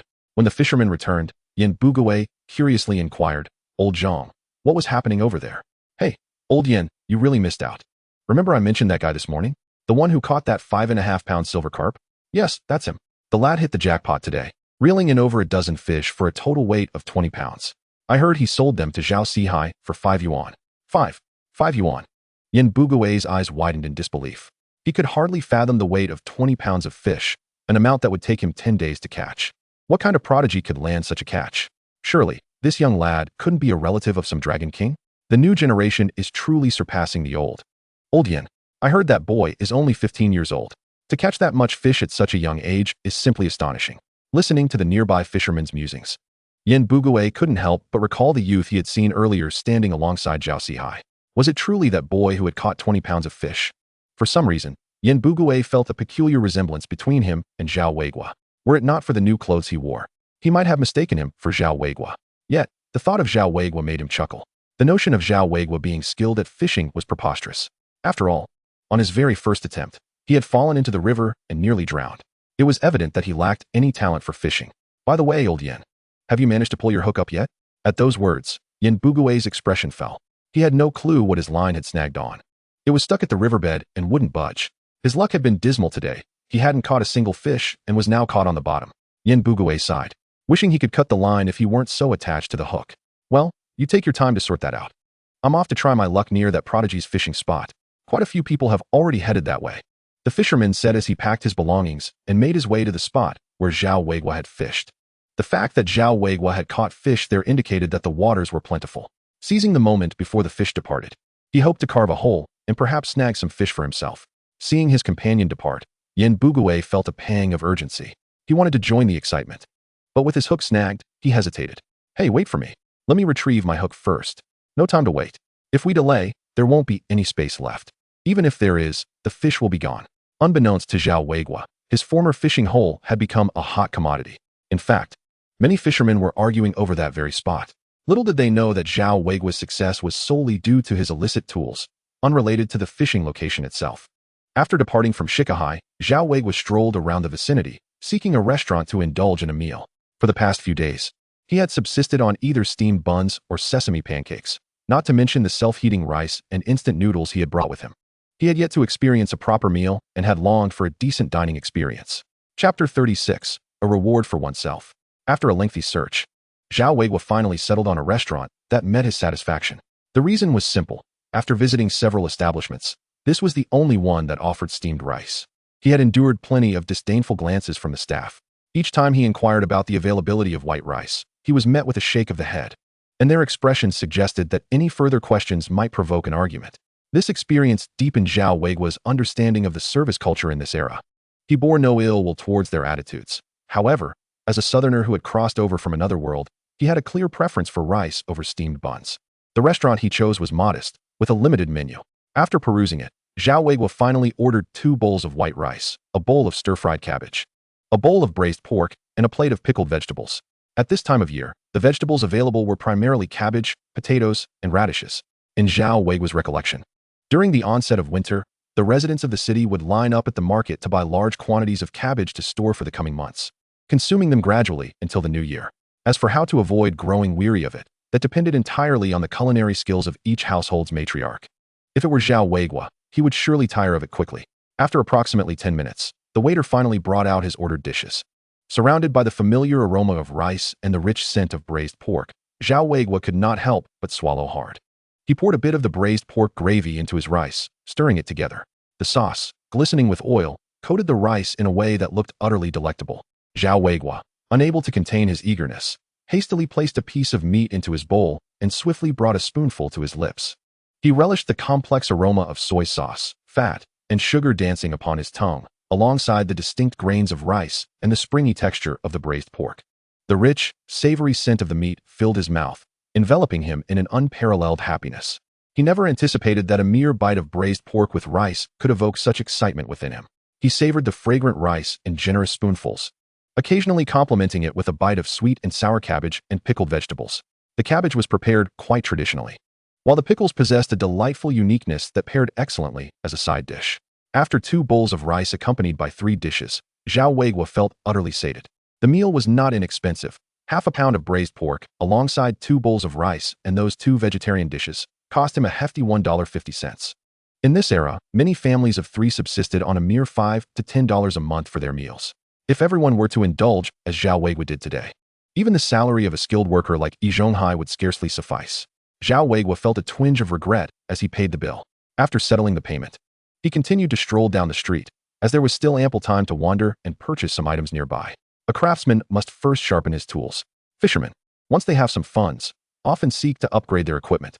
It was the perfect opportunity for him to acquire some better gear. His fishing bucket was far too small. It barely accommodated a pound of fish. Furthermore, his stool was on the verge of collapsing. He yearned for a small folding stool that would provide comfort. Additionally, he needed to purchase an ice auger specifically for drilling holes in the ice, as using a kitchen knife was rather inconvenient. As Zhao Weiguo contemplated his shopping list, he made his way towards the supply and marketing cooperative. How wonderful it would be to have a bicycle at this moment. Alas, even with his newfound wealth, acquiring a bicycle remained a daunting task. The tickets for bicycles were exceedingly difficult to procure. Even Yen Bugue had resorted to purchasing a second-hand one from a trust store. Zhao Weiguo resolved to visit the trust store on his way, hoping for a stroke of luck in finding a bicycle, which would greatly facilitate his daily fishing excursions. By evening, Yen Bugue returned to the courtyard, bearing a fishing rod and a bucket. It coincided with the time when people were getting off work, and the courtyard began to fill with returning workers. Upon seeing Yen Bugue with a bucket in hand, Shaju curiously inquired, "Third uncle, how was fishing today? What did you catch?" Yen Bugue waved his hand dismissively. "Oh, don't even mention it. Today was utterly unlucky. I didn't catch a single fish." Hearing this, Shaju leaned closer, intrigued, only to discover that Yen Bugue's bucket was completely empty. "Oh, how peculiar. Third uncle, the fishing expert. Didn't he manage to catch a single fish today? It's because my hook got snagged on the bottom, and I wasted half the afternoon trying to retrieve it, only to end up cutting the line," Yen Bugue lamented, feeling a pang of regret over the lost hook. Earlier in the day, he had seen a fellow angler occupy a promising spot, and in his impatience, he had abandoned the hook and severed the fishing line. However, when he returned with his spare hook, the area was already crowded with fishermen. Frustrated, he found no space to join in. To add to his vexation, by the time he arrived, several individuals had already caught fish. While those catches had no bearing on Zhao Weiguo, witnessing their success only fueled Yen Bugue's irritation, as he believed their presence had impeded his chances. The thought of wasting a hook and missing out on a prime fishing location left him seething with anger. When he returned to his original spot to fish, his agitation made it impossible for him to concentrate. Time and again, he mistook ripples on the water's surface for a fish biting, only to pull up an empty line. After an entire afternoon of effort, Yin Bugue experienced a rare bout of failure. Ultimately, he returned home with an empty bucket. Frustrated, he attributed his lack of success to the mysterious young man who had caught 20 pounds of fish, feeling that his luck had been siphoned away by that very person. After a few sighs of discontent, he prepared to head home. Just then, Third Ant stepped out and, seeing Yin Bugue, assumed he must have had a successful day and called out cheerfully, "Old Yin, how did it go? How many fish did you catch today?" Third Ant, "Please don't tease Third Uncle. I just saw that his bucket is completely empty," someone replied. "What? Not a single fish?" Third Ant was taken aback, instinctively turning to Yin Bugue to ask, "Old Yin, did you sell the fish to the buyer?" This remark reminded Yin Bugue of Zhao Weiguo selling fish for $5. Intensifying his jealousy, he waved his hand impatiently. "What do you mean selling to a buyer? I didn't catch a single fish today." Chapter 37. Is fishing truly that difficult? It merely requires having hands. Not catching a single fish? Third Ant gazed at Yin Bugue in disbelief, asking, "Old Yin, what happened today? How could you possibly come back empty-handed?" Enough, enough. What would you know about fishing, you a mere woman?" Yin Bugue, unwilling to delve deeper into the matter, felt it concerned his pride as a fishing expert. Observing Yin Bugue's foul mood, Third Ant refrained from pressing further, instead accepting the fishing rod and bucket with a forlorn expression as she prepared to head home. At that moment, Zhao Weiguo returned, carrying a bucket and fishing rod. However, having changed into a new outfit, the people in the courtyard did not immediately recognize him. One neighbor, spotting Zhao Weiguo entering the courtyard, assumed he was an outsider and suspiciously asked, "Hey, who are you? What are you doing in our yard?" "Oh, Zhao Weiguo, is that you?" Upon realizing it was Zhao Weiguo, the courtyard residents instinctively turned their attention towards the entrance. They beheld Zhao Weiguo returning, clad in brand new attire. The varied reactions to his fresh outfit were palpable among the onlookers. Most notably, Jia Dongshu felt a surge of frustration, seeing Zhao Weiguo's new clothes. He immediately deduced that Zhao Weiguo had used the compensation from his family to make such purchases. This realization only deepened Jia Dongshu's annoyance. He contemplated confronting Zhao Weiguo to reclaim the money, but hesitated. On the other hand, Shaju was overwhelmed with jealousy at Zhao Weiguo's new appearance, inwardly criticizing him for looking remarkably dapper, even more so than Jia Dongshu. It was ironic, considering Zhao Weiguo had previously looked like a beggar. Yi Zhonghai's disdain for Zhao Weiguo remained unwavering. After casting a glance in Zhao Weiguo's direction, he promptly ignored him. Among the crowd, only Yin Bugue stared in shock at Zhao Weiguo. Recognizing the familiar attire, he immediately recalled the legendary angler who had traded with Zhao Sihai at noon. Thus, it dawned upon him that the fishing prodigy was none other than Zhao Weiguo. With disbelief etched on his face, Yin Bugue approached Zhao Weiguo, asking, "Zhao Weiguo, was it you who traded with Zhao Siyuan at noon?" Zhao Weiguo was taken aback, suddenly realizing that his fish-selling activities had come to Yin Bugue's attention. However, he had no intention of concealing this matter.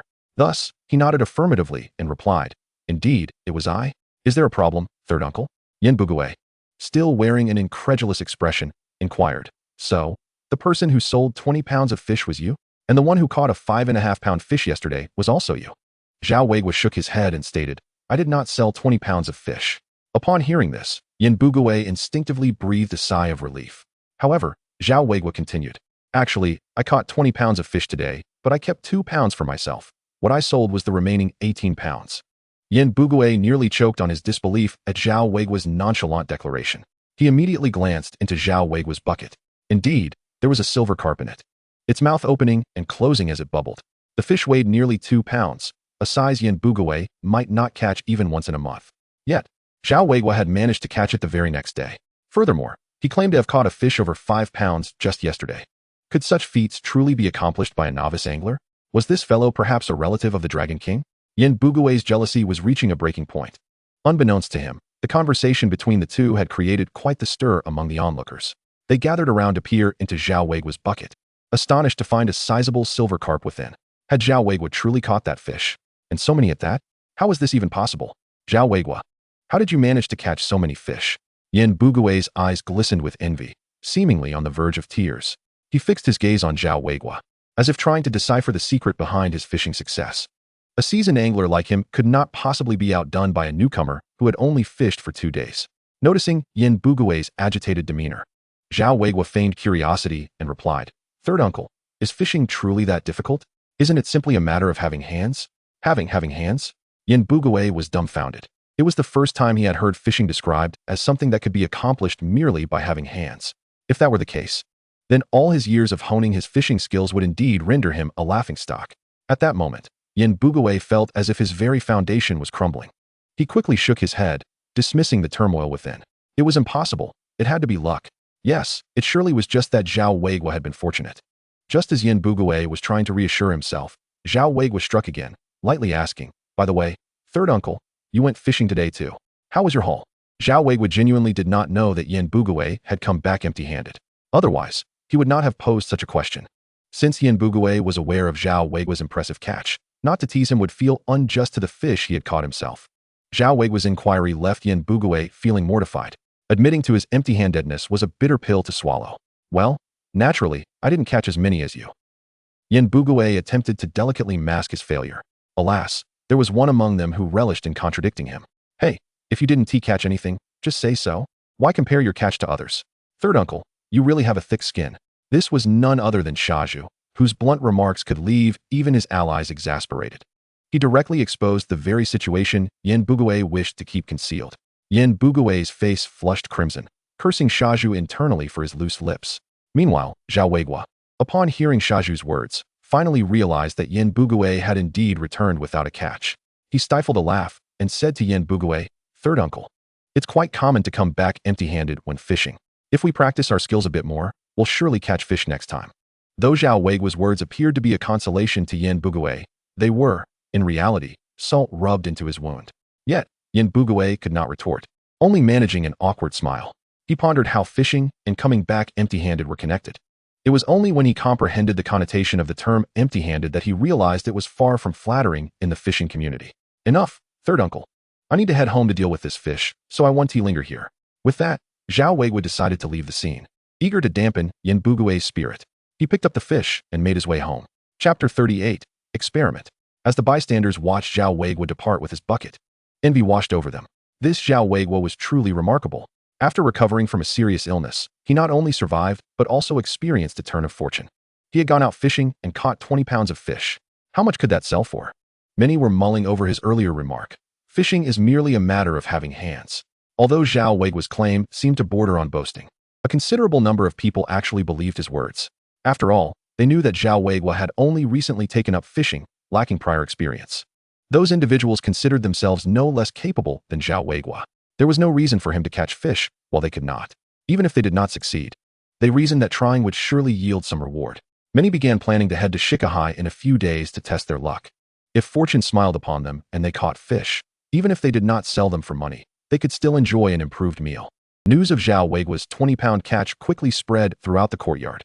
Upon hearing this, Jia Zhangshi of the Jia family was so overcome with jealousy that she cursed Zhao Weiguo from afar, lamenting why old Jia, buried underground, did not bestow any blessings upon their family, allowing Zhao Weiguo to reap all the benefits instead. Meanwhile, at the Yin household, as the family gathered around the dinner table, they noticed that their usually commanding presence, Yin Bugue, was absent. "Mom, where's Dad?" Yin Jieching inquired curiously. "He's outside mending fishing rods. He is in a bad mood and has no appetite," she replied.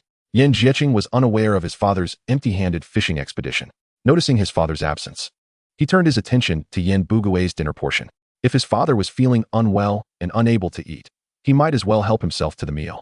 After contemplating, Yin Jieching announced, "Since Dad has no appetite, I'll just take his share."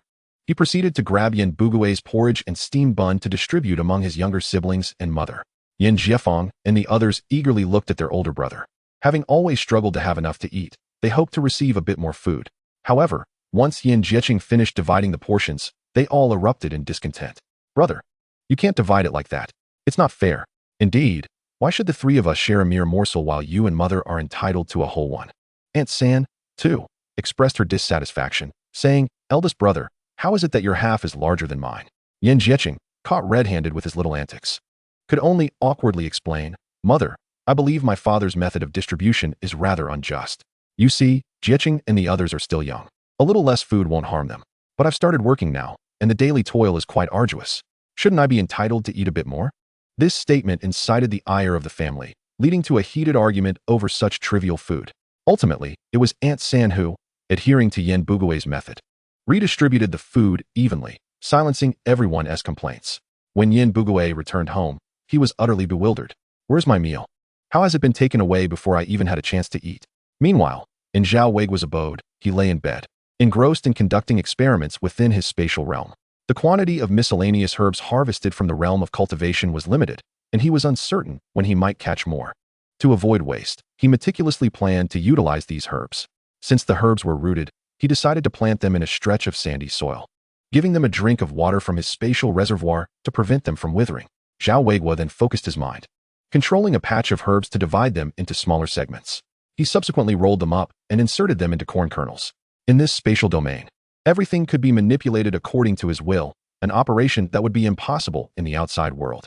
After completing this task, Zhao Weiguo took a corn kernel and tossed it into the water. After a brief moment, fish began to swarm around, vying for the kernel. Satisfied with the outcome, he finally chopped the herbs. Although the allure of the processed herbs was diminished, they still proved effective. Zhao Weiguo was cautious not to draw too much attention while fishing. Today's approach was somewhat conspicuous. This world is not devoid of observant individuals, and he was unwilling to have his secrets exposed. After testing the bait, Zhao Weiguo retrieved his fishing rod for further experimentation. He placed the rod on the table and focused his thoughts. In the next instant, the rod vanished into his spatial realm. It works, he exclaimed inwardly, elated by the validation of his hypothesis. During the past few days of fishing, the rod had nearly been dragged from his grasp several times. Thus, he had an epiphany, since he had bound the rod. Could he not retrieve it from his space after it slipped from his hands? His recent trials confirmed that this notion was indeed feasible. Zhao Weiguo experimented further at home, discovering that while he could retrieve the rod from a distance, it exerted a certain mental strain. He tested it by placing the rod inside, while stepping outside. At a distance of several meters, although he successfully pulled the rod back into his space, he felt a wave of dizziness wash over him. He was uncertain of the underlying principles, but felt reassured that he could reclaim his rod from afar, alleviating his fears of losing it to larger fish. After several trials, Zhao Weiguo felt somewhat lightheaded and fatigued, opting to forego dinner in favor of crawling into bed. He decided to save the fish for the following day. The next morning, upon awakening, the dizziness had subsided, though hunger gnawed at him. Zhao Weiguo initially intended to prepare the fish he had caught, but upon surveying his kitchen devoid of any seasoning, he abandoned the idea. He would first need to procure some condiments, as well as staples to accompany his meal. He retrieved the last pack of instant noodles from his space for a quick fix. Armed with his tools, he set out once more to fish. Not long after Zhao Weiguo departed from the courtyard, Yin Bugue also emerged with his fishing gear. With no classes that morning, he planned to cast a few lines at Shikahai. After a night of self-reflection, Yin Bugue had regained his confidence. As the old adage goes, one must rise where they have fallen. He resolved to demonstrate his prowess as a true fishing expert to the neighbors in the yard today. Furthermore, he remained skeptical of Zhao Weiguo's fishing abilities, believing him to be merely fortunate, a blind cat stumbling upon a dead rat. If he possessed such luck, he would surely outfish Zhao Weiguo. Chapter 39. The Miraculous Effects of New Bait. Yin Bugue, having adjusted his mindset, made his way towards Shikahai. As he stepped outside, he glanced at the sky, noting it was indeed a splendid day for fishing. Upon arriving at Shikahai, he surveyed the area but found no sign of Zhao Weiguo. After inquiring with fellow anglers, they too had not seen him. Puzzled, Yin Bugue mused, could it be that Zhao Weiguo isn't here today?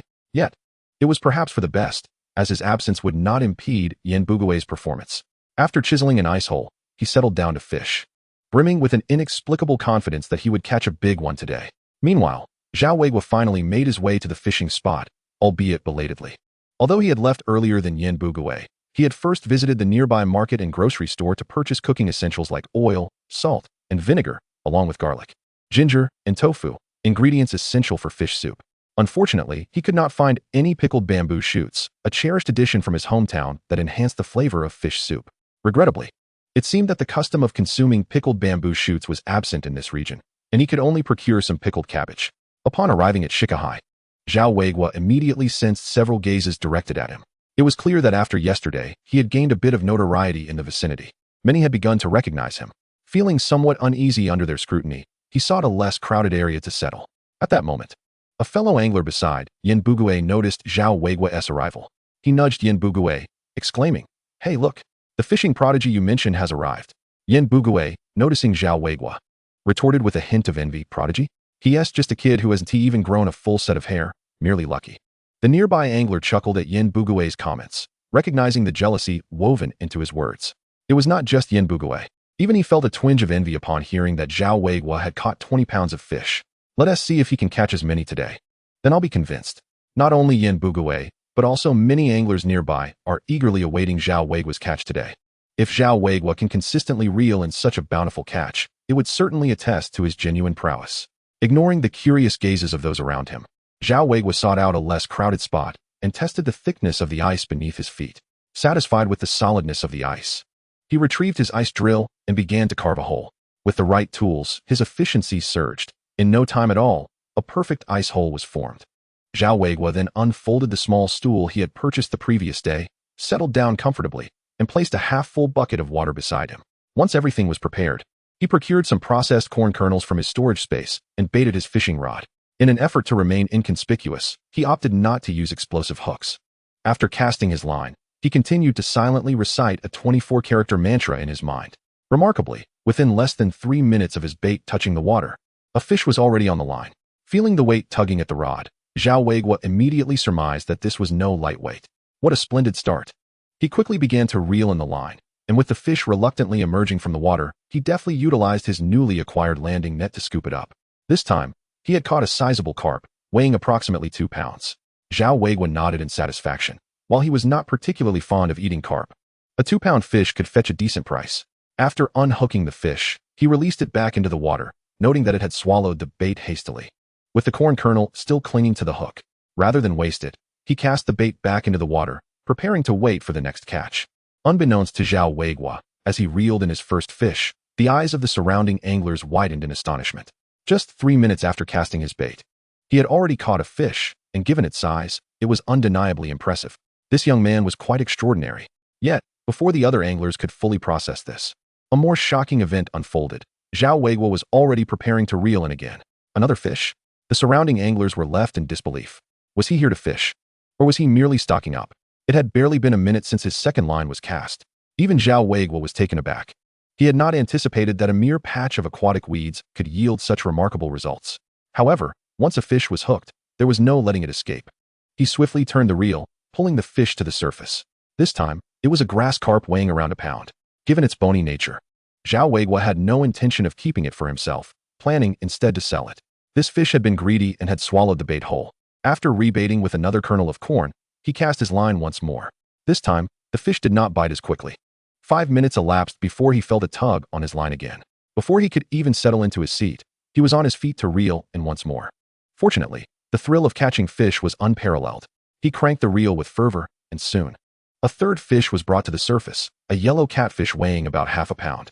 Typically, these fish do not grow very large, and due to their habit of swallowing bait without letting go, this one was hooked quite deeply. Observing the struggling fish, Zhao Weiguo had a clever idea. He placed the catfish into his bucket, and in the next moment, it vanished into his storage space. When he retrieved it again, the hook had come free. By chance, he had unlocked a new function of his storage space. He rebaited and cast again, this time opting to stand by the rod rather than sit. His remarkable efficiency in catching fish soon drew the attention of the other anglers, who, forsaking their pride, gathered around to watch. It seemed they were eager to glean some of Zhao Weiguo's fishing wisdom. One bold angler even approached Zhao Weiguo, stating, "Excuse me, young man. May I ask you for some advice?" Before he could finish, he fell silent, as Zhao Weiguo had once again hooked a fish while he spoke. "What were you saying?" Zhao Weiguo inquired without turning his head.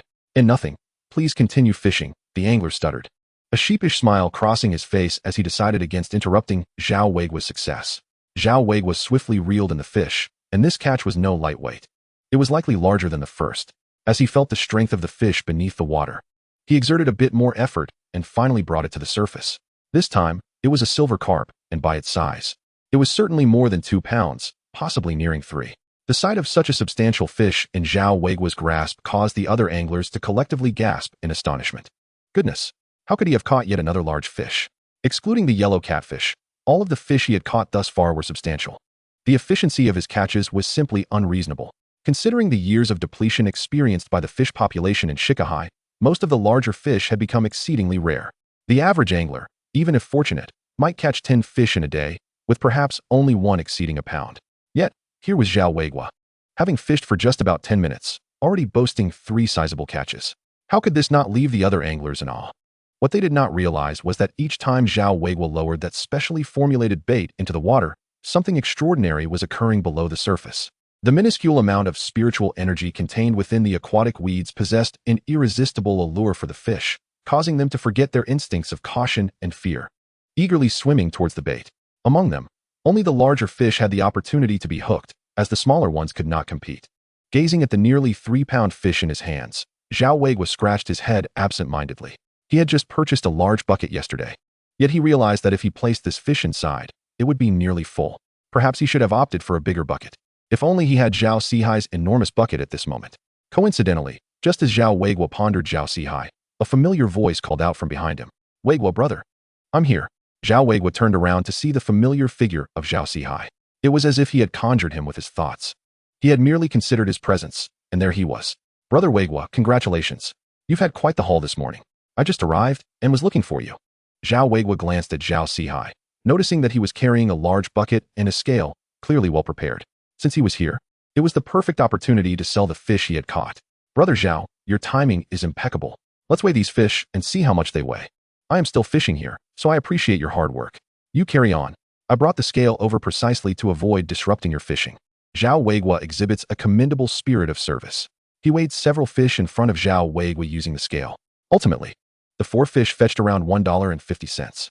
After Zhao Sihai counted out the money for Zhao Weiguo, he remarked, "Brother Weiguo, I'll be over there collecting fish. If your bucket is insufficient, just wave your hand. Either I or my colleagues will come over to weigh them for you." "That would be much appreciated, Zhao old brother." Indeed, with a demand present, the attitude of service transformed dramatically. Zhao Weiguo was quite pleased with Zhao Sihai's demeanor, as it saved him from the hassle of running back and forth. Zhao Sihai waved his hand dismissively, saying, "Look at you. I should be thanking you instead. To be frank, it is your fish that enables me to complete my daily procurement tasks. Otherwise, I would have to toil away in the countryside every day." After exchanging a few words to strengthen their rapport, Zhao Sihai took the fish back to prepare them for the bucket, while Zhao Weiguo settled back onto his small stool, ready to fish. Noticing the presence of a considerable number of fellow anglers around him, Zhao Weiguo preferred not to draw attention. So he switched to using ordinary corn kernels as bait and cast his line into the water. The nearby fishermen, seeing Zhao Weiguo using only common corn, felt a wave of disappointment wash over them. They had expected him to employ some secret bait.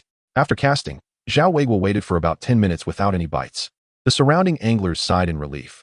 As long as he wasn't constantly reeling in fish, they would be spared from jealousy. After a while, seeing no fish biting, the anglers lost interest and returned to their own spots to continue fishing. Zhao Weiguo, in no hurry to switch to his special bait, figured that since it had proven effective before, fishing would be much simpler. Moreover, as he was temporarily not in need of money, he decided to slow down. He thought of testing whether he could once again trigger the ability to fish from the heavens, especially considering the myriad benefits he had reaped from the initial haul of weeds. He was curious about what the second round might bring. Without the allure of the special bait, Zhao Weiguo patiently waited for a full half-hour before finally catching a fish, which turned out to be a small one weighing less than half a pound. Observing Zhao Weiguo's prolonged wait for a single small fish, the anglers who had been secretly watching him finally relaxed. If he were to catch a big fish again, they might not sleep well that night. After tossing the small fish back into the water, Zhao Weiguo, feeling rather bored, continued to bait his hook and cast his line, while simultaneously retrieving a sesame pancake from his space to eat. The pancake, purchased from a breakfast stall he passed earlier that morning, was still warm. After finishing the pancake, he poured himself a cup of hot water from his thermos, which he had boiled that morning. On a chilly day, sipping hot water was quite comforting. The only regret was that it lacked goji berries and red dates. He resolved to check for them next time he passed the grocery store. For his second cast, Zhao Weiguo waited nearly an hour before getting a bite, which turned out to be merely a small fish weighing around 2 ounces. He couldn't help but shake his head in dismay. It was indeed challenging to build wealth relying solely on fishing rods. Growing somewhat impatient from the wait, he decided it was time to employ some underhanded tactics. He promptly took out the special bait, affixed it to his hook, and cast it into the water. At that moment, the fish in the water were once again drawn to Zhao Weiguo's bait. Coincidentally, a large fish was currently hovering around the bait on Yin Bugui's hook, cautiously testing it. Yin Bugui, noticing the bobber gently swaying on the water's surface, surmised that a fish was attempting to bite. He held his breath, eagerly anticipating the moment the fish would take the bait. However, unexpectedly, his rudimentary bobber suddenly became still. Yin Bugui was taken aback. Why had the fish stopped biting? He patiently waited a moment longer, but no movement was observed from the bobber. Assuming the bait had been stolen, he even lifted his rod to check, only to discover that the bait remained intact on the hook. Was he dealing with a particularly astute fish? Yin Bugui felt a pang of regret. Typically, such wary fish tended to be quite large, and if he could hook it, it would weigh at least 3 pounds. Unfortunately, since the fish refused to bite. He found himself at an impasse. Chapter 41. Three buyers compete for Zhao Weiguo's fish. Unbeknownst to Yin Bugui, if he had just waited a little longer, that fish would have taken the bait. However, at that moment, Zhao Weiguo had introduced the special bait into the water, which had diverted the fish's attention. It could be said that Zhao Weiguo had effectively intercepted what was originally Yin Bugui's catch. At this moment, the fish that rightfully belonged to Yin Bugui was vigorously thrashing its tail as it swam towards Zhao Weiguo's special bait, ultimately seizing it before any other fish could bite. Observing the bobber suddenly plunge beneath the surface, Zhao Weiguo yanked up the rod with force and quickly began to reel in. Feeling the strength of the fish beneath the water, Zhao Weiguo felt a surge of excitement. It was a large fish, having consumed ample protein over the past few days. His physical strength had significantly improved. Although the fish was sizable, reeling it in was not as strenuous as before. As he retrieved the line, the fish finally surfaced, and Zhao Weiguo's face broke into a wide grin. This grass carp was noticeably larger than the 3-pound fish he had caught earlier, likely weighing over 4 pounds.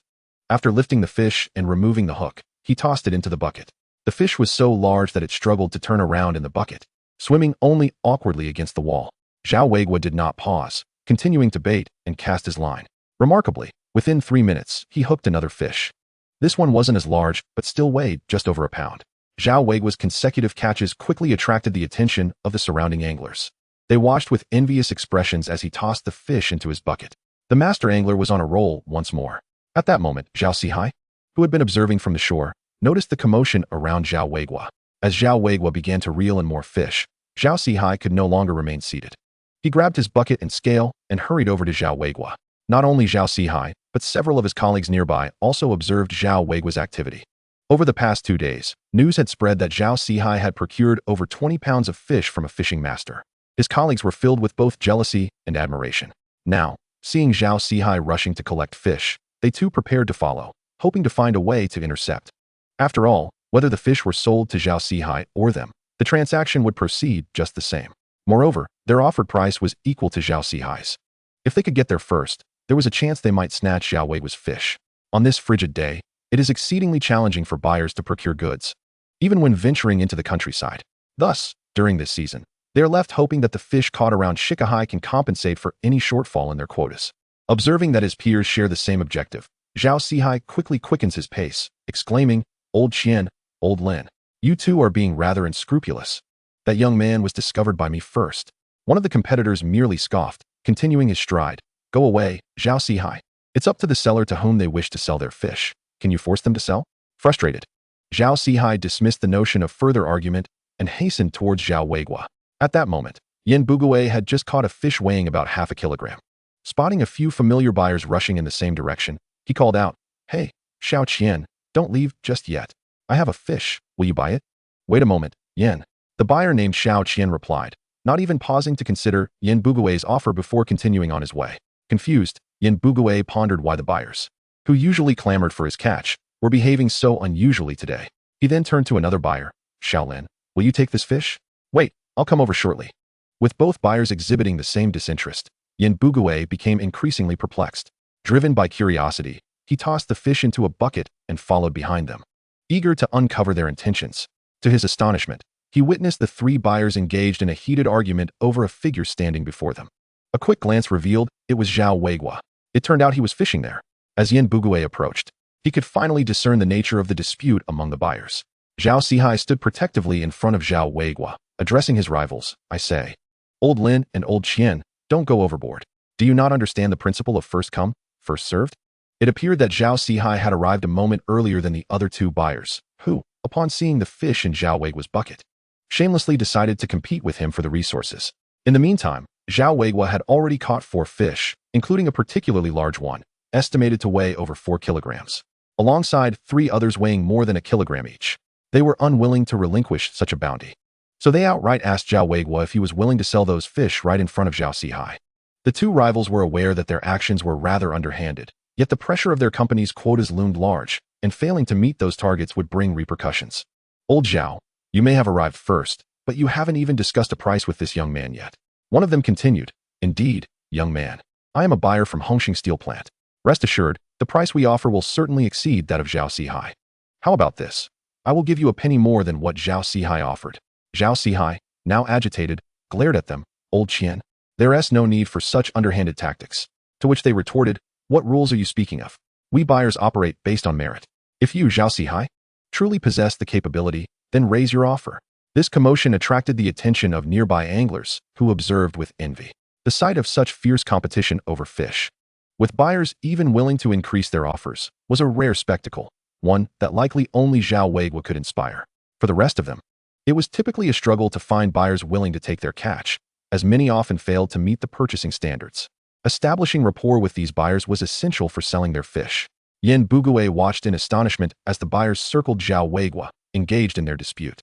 When he glanced down at the fish in Zhao Weiguo's bucket, his eyes nearly bulged with disbelief. The sight of that sizable fish weighing over 4 kilograms left him in shock, and inexplicably, he felt an innate sense of ownership over it, as if it were destined to be his. Chapter 42. Yin Bugue's fishing spot. This was the first time Zhao Weiguo had encountered such a situation. Noticing the 3 buyers fixated on him, he pondered for a moment before stating, I apologize, gentlemen, but I have already made arrangements with Brother Zhao. All the fish I catch today will be sold to him.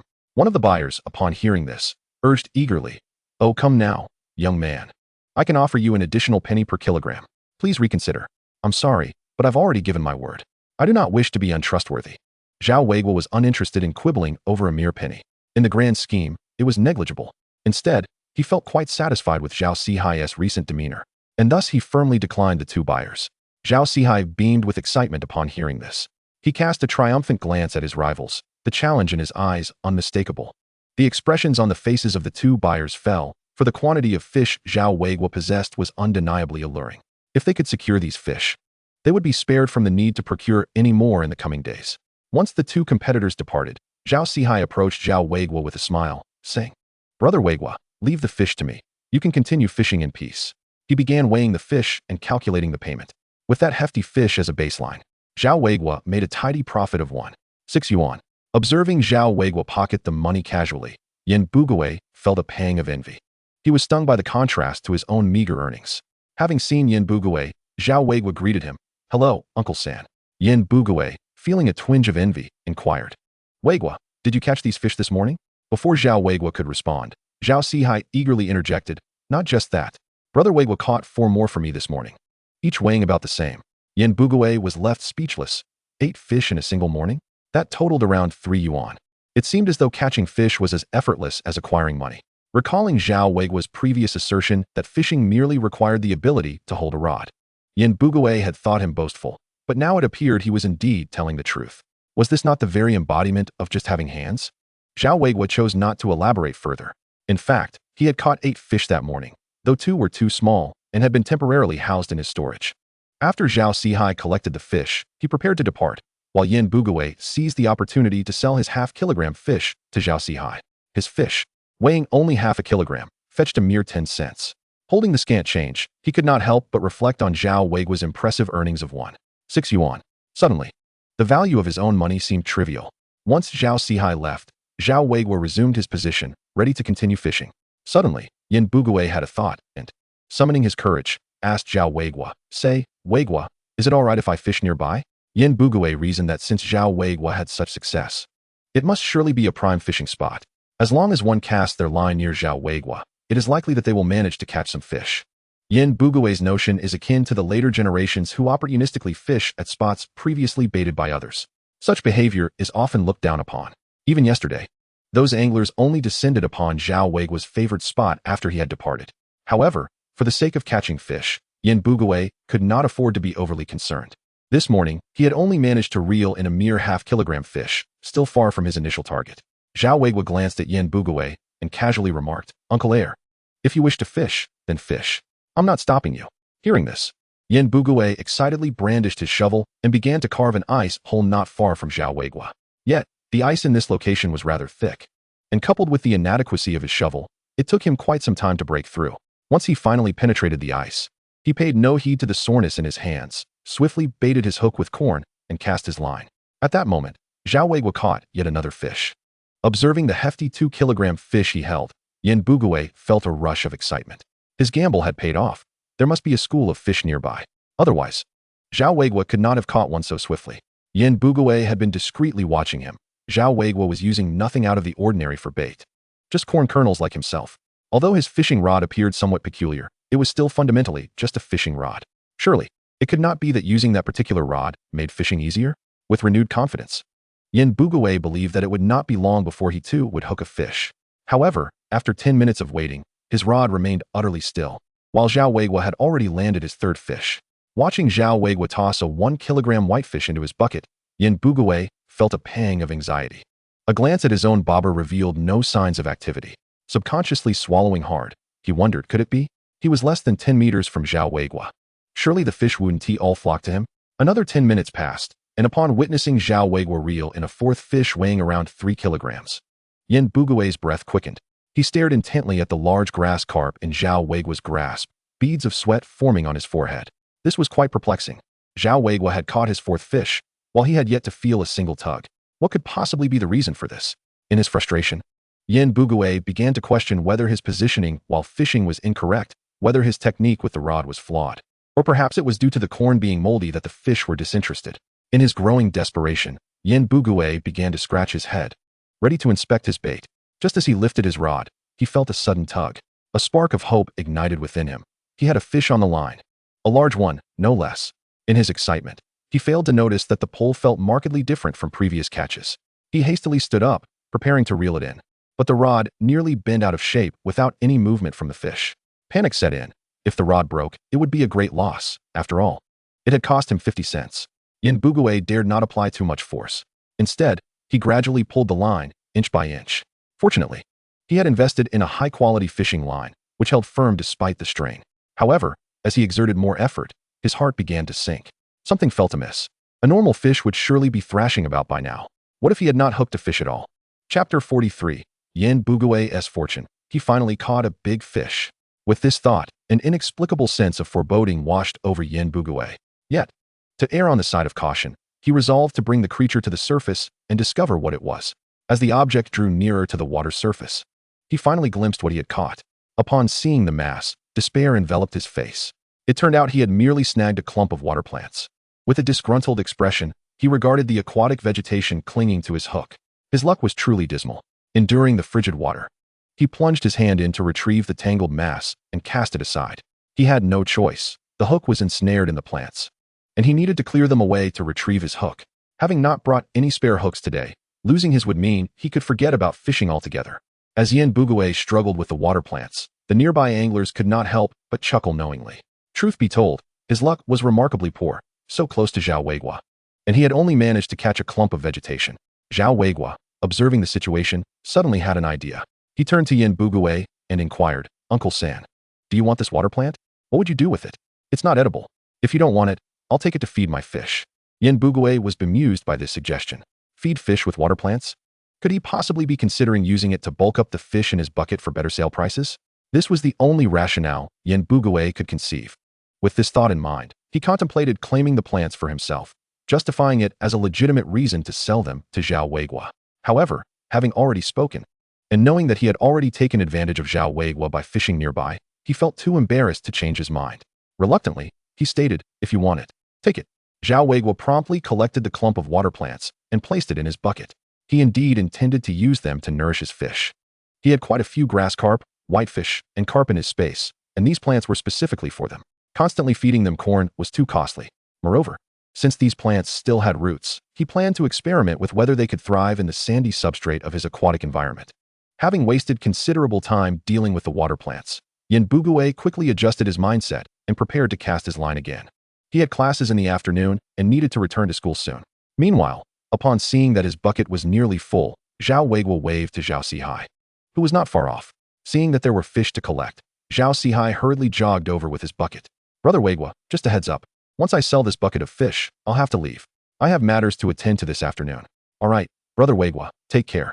By the way, will you be coming again tomorrow?" Zhao Sihai deftly weighed the fish while inquiring, "Under normal circumstances, if all is well, I shall come here to fish. I am the only one in my family, and since I have yet to reach working age, fishing serves as my means to contribute to the household." Zhao Sihai was taken aback to learn that Zhao Weiguo was, in fact, an orphan. This revelation caused him to regard Zhao Weiguo with newfound respect. After a moment's contemplation, he continued, "Brother, I typically collect fish here and occasionally venture into the countryside to procure other items. If you do not see me around, You may sell your fish to those two buyers from earlier. They are trustworthy and will not tamper with the scales. Zhao Weiguo was surprised by Zhao Sihai's willingness to make such a suggestion. Puzzled, he asked, "But aren't you in competition with them?" "Indeed, we are competitors," Zhao Sihai replied. "Yet we are all buyers, and I understand their challenges. As long as I meet my procurement targets, it matters not who acquires the remainder." Zhao Weiguo found himself impressed by Zhao Sihai's perspective, realizing that this individual possessed a commendable vision. "Very well, brother, I shall sell my fish to you in the future. If you are unavailable, I will sell to them." After reaching this agreement with Zhao Sihai, Zhao Weiguo accepted the payment for the fish and prepared to take his leave. Meanwhile, Yin Buguei, upon noticing the sum of money in Zhao Weiguo's hand, felt a surge of jealousy. However, he had no time to dwell on that. Seeing Zhao Weiguo's fishing spot now vacant, he quickly approached Zhao Weiguo with a forced smile. "Weiguo, since you are done fishing, may I take your spot? Uncle San just gave you the aquatic plants." Yin Buguei was so eager for Zhao Weiguo's spot that he resorted to moral coercion akin to that of Yi Zhonghai. Zhao Weiguo found it amusing. "Did you not discard those aquatic plants as refuse?" He couldn't be bothered to argue further with Yin Buguei and simply stepped aside, saying, "If Uncle San wants it, let him fish there. I shall take my leave now." With that, Zhao Weiguo gathered his belongings and departed. Seizing the opportunity, Yin Buguei hurriedly moved his gear next to the hole Zhao Weiguo had drilled, asserting his claim, arranging his chair and bucket, rubbing his hands together. Yin Buguei replaced the bait on his hook and began to fish. Perhaps it was merely a figment of his imagination, but seated in Zhao Weiguo's former position, he suddenly felt an overwhelming sense of certainty that he would undoubtedly catch fish this time. Whether by the grace of the fishing deity or mere luck, within 10 minutes, Yin Buguei's rod was tugged by a fish. His heart leapt with joy. Indeed, it was the spot's fortune. Pulling the fish up, he beheld a small fish weighing around 2 taels on the hook. Although he felt a twinge of regret, excitement overshadowed it. The prompt catch indicated that Zhao Weiguo's success was merely due to a favorable position. Convinced that he would catch even more fish if he were to fish in that spot, Yin Buguei confidently rebaited his hook with corn and cast again. This time, he waited for nearly 10 minutes before another fish took the bait. Elated, he prepared to reel it in, only to discover it was yet another small fish. Disappointment washed over him. How could Zhao Weiguo have caught larger fish while he was left with mere minnows? Undeterred, he baited his hook once more, determined to try again. This time, he waited a full half-hour before finally hooking a fish. Yet, fortune seemed to smile upon him. A grass carp weighing over a pound was pulled from the water. Gazing at the fish, tears of joy threatened to spill from Yin Buguei's eyes. What a struggle it had been. Since yesterday, fishing had been anything but smooth for him. However, all the previous frustrations were rendered worthwhile. Yin Buguei resolved that this fish would not be sold. He intended to take it home to show the people in his courtyard. He, Yin Buguei, still possessed the prowess. Chapter 44. Yin Buguei's elation turns to despair. One fish had restored Yin Buguei's confidence. He promptly rebaited and cast his line again. Yet his luck appeared to have run dry. The catches were either tiny fry or none at all. Unwilling to settle for just one large fish, he yearned for more. Influenced by Zhao Weiguo's earlier success and his own recent catch, he was convinced that his next cast would yield something grand. Despite fleeting thoughts of having forgotten something important, he instinctively brushed them aside. Hours passed, and as the sun dipped lower, fellow anglers began to depart, amplifying Yin Buguei's unease. What had he forgotten? At that moment, a familiar face wandered by and greeted him. "Teacher Yin, don't you have class today?" Class? I have a class this afternoon, and here I am fishing." Yin Buguei nearly dropped his fishing rod in shock, hastily reeling it in, prepared to return to school. Just then, he felt a tremendous tug on the rod. A fish, and a sizable one at that. Sensing the strength of the catch, he estimated it to weigh at least 3 pounds. Yet, he was already late. If he didn't hurry, he would miss the class entirely. Yet he was reluctant to abandon this fish. An inner turmoil surged within him. After a brief moment of deliberation, Yin Buguei made his choice. He decided to reel in the fish first. As for school, he was already late. And what difference would a few more moments make? With that, he set aside thoughts of school and focused solely on the fish beneath the surface. His fishing rod was not as robust as Zhao Weiguo's, and he knew it was crucial to handle it carefully to avoid breaking it. After a while of wrestling with the fish, he prepared to pull it up. However, perhaps he hadn't played the fish long enough. It still had strength. As it broke the surface of the water, the fish suddenly thrashed violently. Caught off guard, Yin Buguei heard a sharp crack. The rod had snapped. "My fishing rod!" he exclaimed in panic. But he had no time to lament the rod. He lunged for the broken piece, managing to grasp it just before it was pulled away. That was close, he thought, but in the next moment, the fish began to struggle again. With only half the rod in his grip, he had no time to ease the pressure, and the fishing line snapped. staring blankly at the broken rod and the severed line in his hands. Yin Bugue felt a surge of despair wash over him. The fishing rod has snapped, the fishing line has broken, and most crucially, the chance to catch that fish has slipped through my fingers. A fleeting glimpse allowed Yin Bugue to discern the fish's full form, at least 3 or possibly 4 pounds. Yet, it is now too late. That fish, which was so nearly within his grasp, has evaded him, taking along one of his hooks as a parting gift. In this moment, Yin Bugue's heart aches to the point of suffocation. For an angler, nothing could be more tragic. The familiar fisherman who had witnessed this unfortunate episode could not help but express his sympathy, albeit with a hint of delight. Ah, Teacher Yin, what a pity. That fish must have weighed around 4 pounds. Had you caught it, it would almost rival the legendary catch from the day before yesterday. Stabbed by the words of a fellow angler, Yin Bugue felt his resolve teetering on the brink of collapse. After mustering a faint smile, he began to gather his belongings. Preparing to depart. Such is the nature of adulthood, Yin Bugue barely had time to grieve. He needed to hurry to school for his classes. If he delayed any longer, he would forfeit his position entirely. Initially, he considered returning home with the bucket of fish and the broken rod before heading to work. However, the school and his courtyard home were not in the same direction. Lacking a bicycle, he had no choice but to walk to school.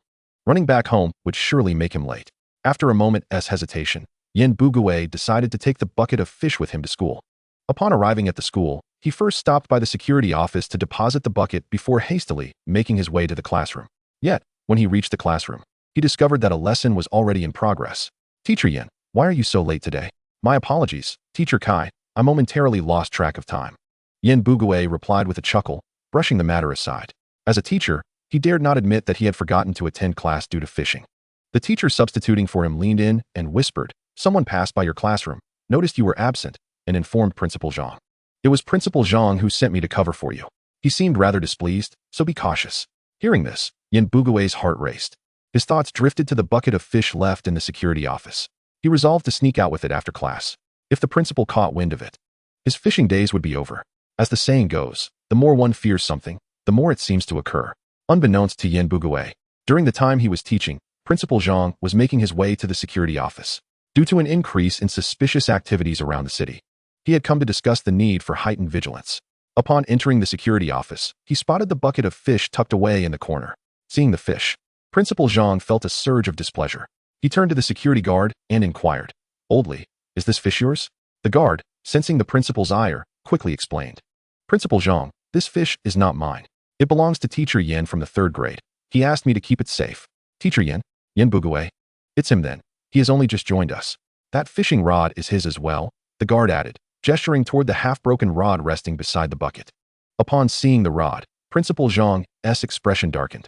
He could easily surmise that Yin Bugue had gone fishing instead of attending to his responsibilities. He had heard about Yin Bugue's fondness for fishing, but to neglect his teaching duties for it was intolerable.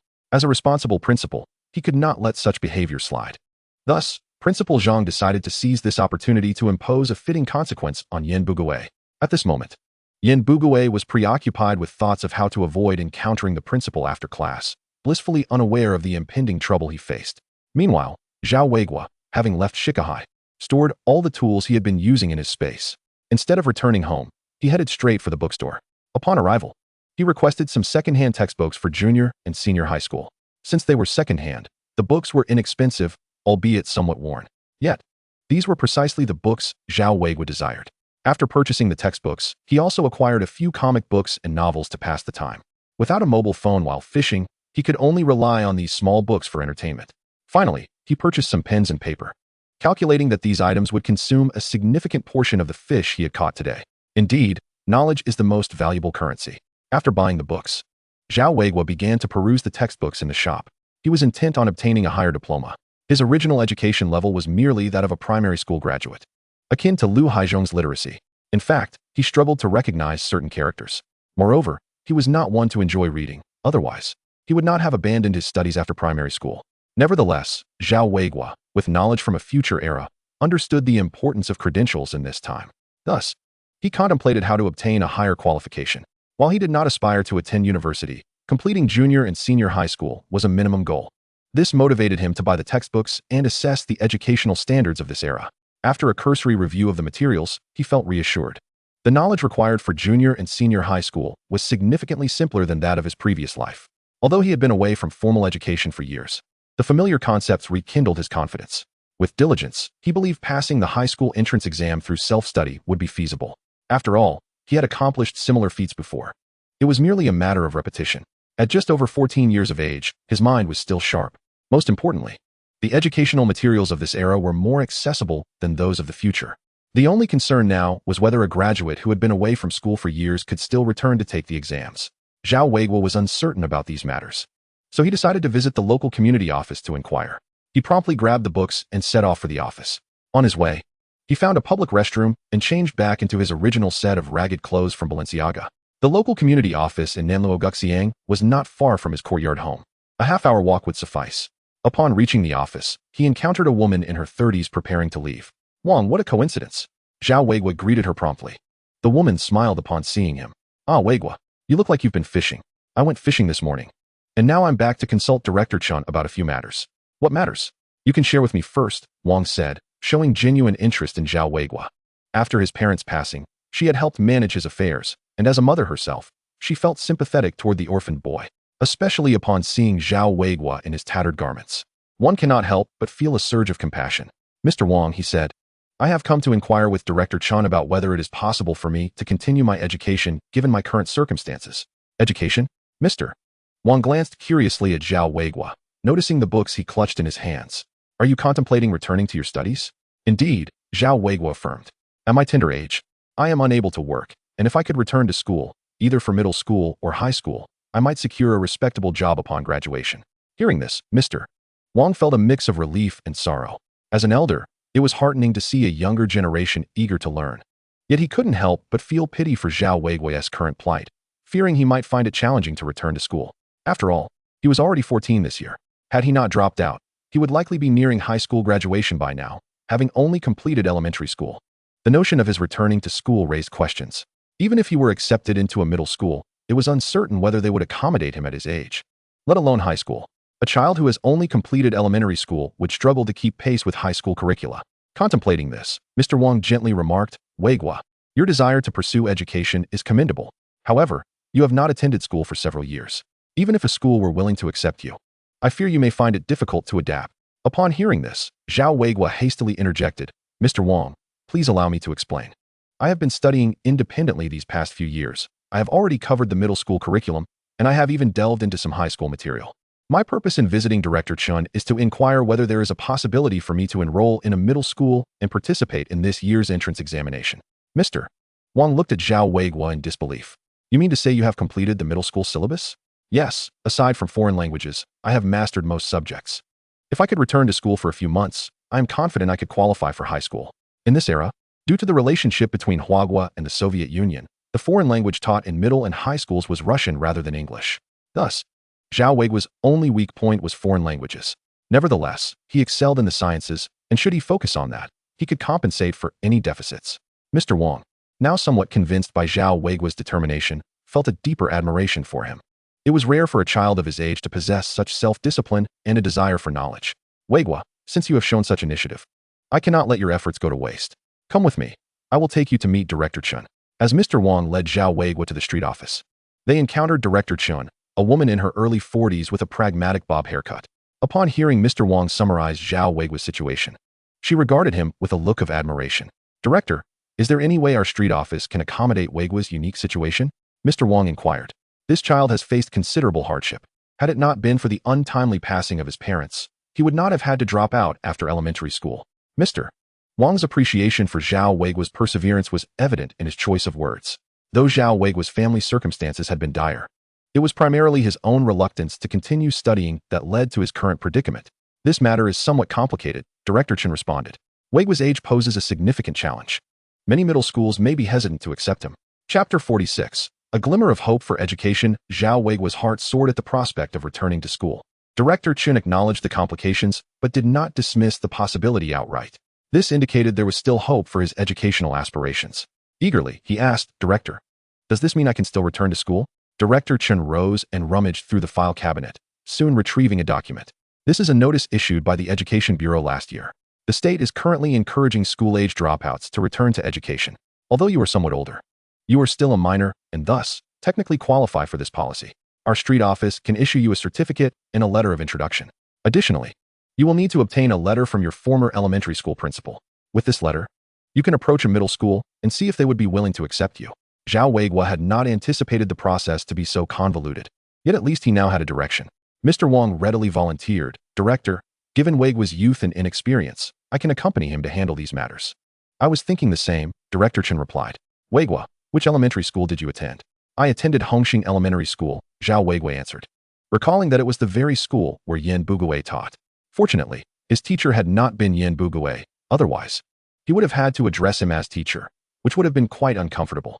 Director Chen promptly took out a pen and paper, drafting a statement of circumstances and a letter of introduction, which she then stamped with the official seal and handed to Zhao Weiguo. Gratified, Zhao Weiguo bowed deeply to express his gratitude to both of them. "This is all part of our duty. If you can return to school, remember to study diligently and aspire to become a valuable member of society." After exchanging a few more words, Mr. Wang and Zhao Weiguo took their leave, with Mr. Wang personally seeing him out. Before departing, Mr. Wang instructed Zhao Weiguo to return to the street office the next morning to go to Hongxing Elementary School together. With a promising lead on his educational pursuits, Zhao Weiguo felt a wave of joy. He decided to treat himself and celebrate this small victory by ordering a meal from a local restaurant to enjoy that evening. However, upon tallying his expenses, he realized that his earnings from fish sales had been entirely consumed by meals and books. Yet, with a stable income now secured, he felt less anguish about the expenditure. Noticing he still had time, Zhao Weiguo made a stop at the coal shop to purchase some coal balls to prepare for cooking that evening. The fish he had been tending to for 2 days had lost most of its muddy flavor, making it ripe for consumption. When Zhao Weiguo returned to the courtyard, the residents, having heard of his recent accomplishments, no longer regarded him with disdain for returning empty-handed. After all, those who can earn a living command a certain respect. This was one of the reasons why Yi Zhonghai and Lu Haizhong held positions of authority in the courtyard, as they were among the highest earners. Yan Bugui, on the other hand, commanded respect as a teacher, with many children from the courtyard attending Hongxing Elementary School.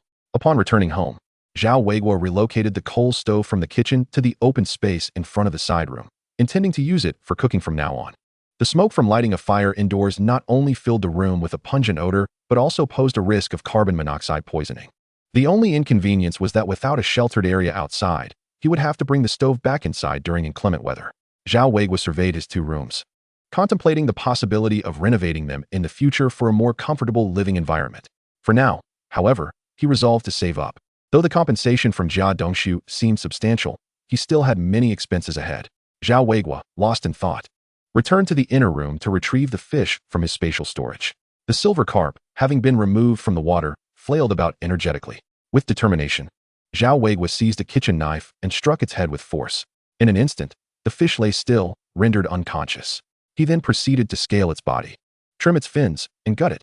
Although he initially intended to complete these tasks within the confines of his spatial realm, the thought of slaughtering fish in front of their peers felt somewhat cruel. Having been an avid cook in his previous life, he was well acquainted with the process. Once the fish was prepared, Zhao Weiguo conjured water from his spatial storage to wash his hands.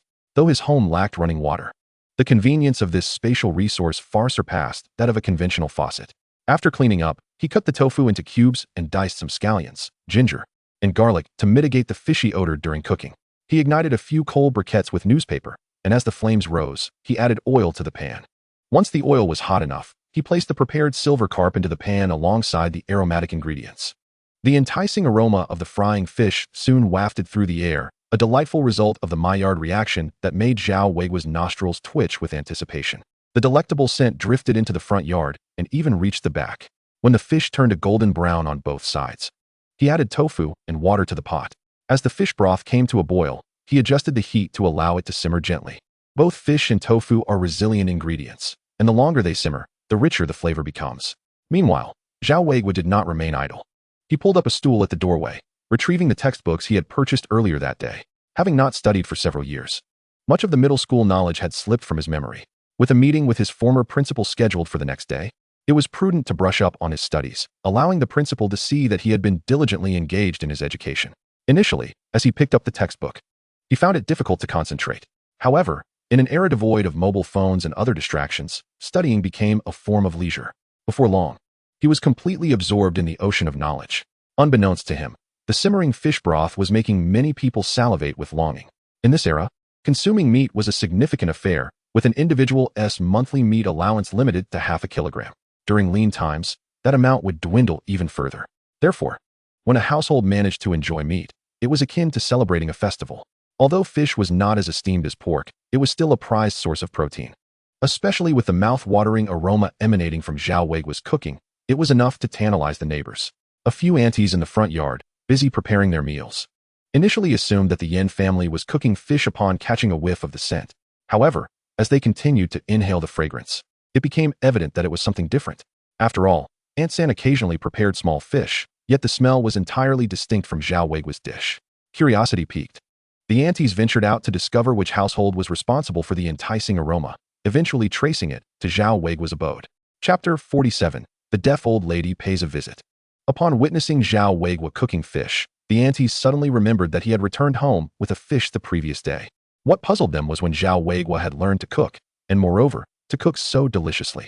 Over the years, they had only seen him prepare simple foods like steamed corn buns. They had never witnessed him create anything delectable. Recognizing that Zhao Weiguo was preparing fish, the aunties abandoned their inquiries, well aware that he was not someone to be trifled with, fearing his potential wrath. Just as they were about to depart, a small, frail figure approached from the direction of the courtyard. The sight of the newcomer caused the aunties to frown. What was this old crone doing here? The figure approaching was none other than the deaf old lady from the back courtyard. In truth, the deaf old lady was somewhat of a tyrant within the courtyard. In many respects, she was even more troublesome than the Jia family. After all, even the notoriously troublesome Jia family dared not provoke her. The deaf old lady had a penchant for feigning deafness and silence, and she was skilled at playing the victim.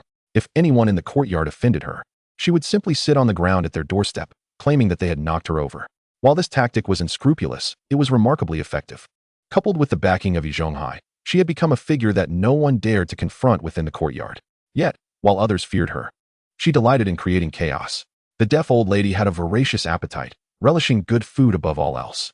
Hence, when she caught wind of someone cooking something delectable, she would promptly show up to mooch a meal. Everyone in the courtyard was well aware of her nature. Thus, when the old lady came knocking for food, they typically offered her something to send her on her way, treating her as one would a beggar. At that moment, the old lady happened to be chatting with Aunt Da at Yi Zhonghai's house when she caught a whiff of Zhao Weiguo's fish broth. She decided to go over and beg for a taste. Aunt Da, unaware that the fish soup was being made by Zhao Weiguo, did not stop her. Otherwise, had she known, she would have never allowed the deaf old lady to approach him. The old lady had been recuperating at home after catching a cold and was unaware of the recent changes in Zhao Weiguo's life. As she followed the scent to Zhao Weiguo's residence, she squinted at the fish soup simmering at his doorstep. A greedy smile crept across her face. Is this fish from Zhao Weiguo's kitchen? How rare. She recalled that just a few days prior, he had nearly drowned. How was it that he was now enjoying fish? The deaf old lady was indifferent to Zhao Weiguo's well-being. Her sole focus was on how to procure some of that fish soup. With that thought in mind, she squinted and made her way toward the pot of fish broth. Meanwhile, the aunties nearby became intrigued by the sight of the deaf old lady approaching Zhao Weiguo. They, too, were curious as to who would emerge victorious in a confrontation between Zhao Weiguo and the old lady. At that moment, Zhao Weiguo was engrossed in his studies when he was abruptly interrupted by a frail, aged voice. "Zhao boy, what are you cooking?" Zhao Weiguo lifted his head to find that it was the deaf old lady from the back courtyard. Upon seeing her, he instinctively furrowed his brow. He had perused the memories of his former self and recalled that there had been some discord between his family and this old crone. A few years prior, when his family had finally managed to enjoy a bit of meat, the deaf old lady had fortuitously stumbled upon them. She had resorted to her usual tactics, trying to mooch some meat from them. However, given that his family was already struggling, they were reluctant to share. In retaliation, the old woman had unleashed a tirade of insults. Zhao Weiguo's parents, unable to tolerate her behavior, had exchanged heated words with her. The subsequent events unfolded predictably, as the old lady, unable to obtain her desired meat, had sat down on the ground, claiming that Zhao Weiguo's father had pushed her down. This had inevitably attracted the attention of Yi Zhonghai and the others. In the end, relying on his status as a senior elder, Yi Zhonghai coerced Zhao Weiguo into submission, forcing him to acknowledge his faults. The original family, weakened in their presence, was naturally no match for those individuals and ultimately had to capitulate. Consequently, for several consecutive days, the original family found themselves engulfed in a cloud of despondency. Reflecting on the incident, Zhao Weiguo cast a disdainful glance towards the old deaf woman, recognizing her true nature as anything but benevolent. The actions she had taken in the original narrative were utterly reprehensible. Having locked a married woman and an unmarried man in the same room, a feat that was truly beyond comprehension. Recalling the misdeeds of that old hag, Zhao Weiguo coldly scoffed.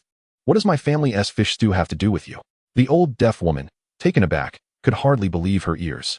She had not anticipated that Zhao Weiguo would dare to speak to her in such a manner. After the death of his parents, Zhao had lost his support in the community and had always tread carefully in his dealings with others, never daring to offend anyone. Yet here he stood, confronting her with such audacity. Was he perhaps out of his mind? Accustomed to wielding power over others, the old deaf woman could hardly tolerate being rebuffed by Zhao Weiguo. With a scowl, she retorted, "You, Zhao's boy, dare to speak to me like that?" Zhao Weiguo closed the book in his hands and rose to his feet, glaring at her with a sardonic smile. "Old hag, what of it? This is how I choose to speak." His words left the old deaf woman and the surrounding aunties utterly astounded. They had never imagined that Zhao Weiguo would confront the old woman so boldly. Did he not fear her retaliating against his family? "Zhao Weiguo, have your wings grown strong? Do you believe I want to summon Yi Zhonghai and Juzi to deal with you?" Zhao Weiguo smirked. "You mentioned Yi Zhonghai and Juzi? Go ahead, call them over. I am most curious to see how they plan to handle me." The old deaf woman, momentarily perplexed by Zhao Weiguo's newfound boldness, could hardly recognize him as the timid boy he once was. However, it soon dawned upon her that Zhao Weiguo was merely bluffing. "Humph. You wait and see what Yi Zhonghai does to you when he returns," she threatened before preparing to leave. But Zhao Weiguo would not let her off so easily. "Old crone, even if you summon your godson and grandson, it will be of no use."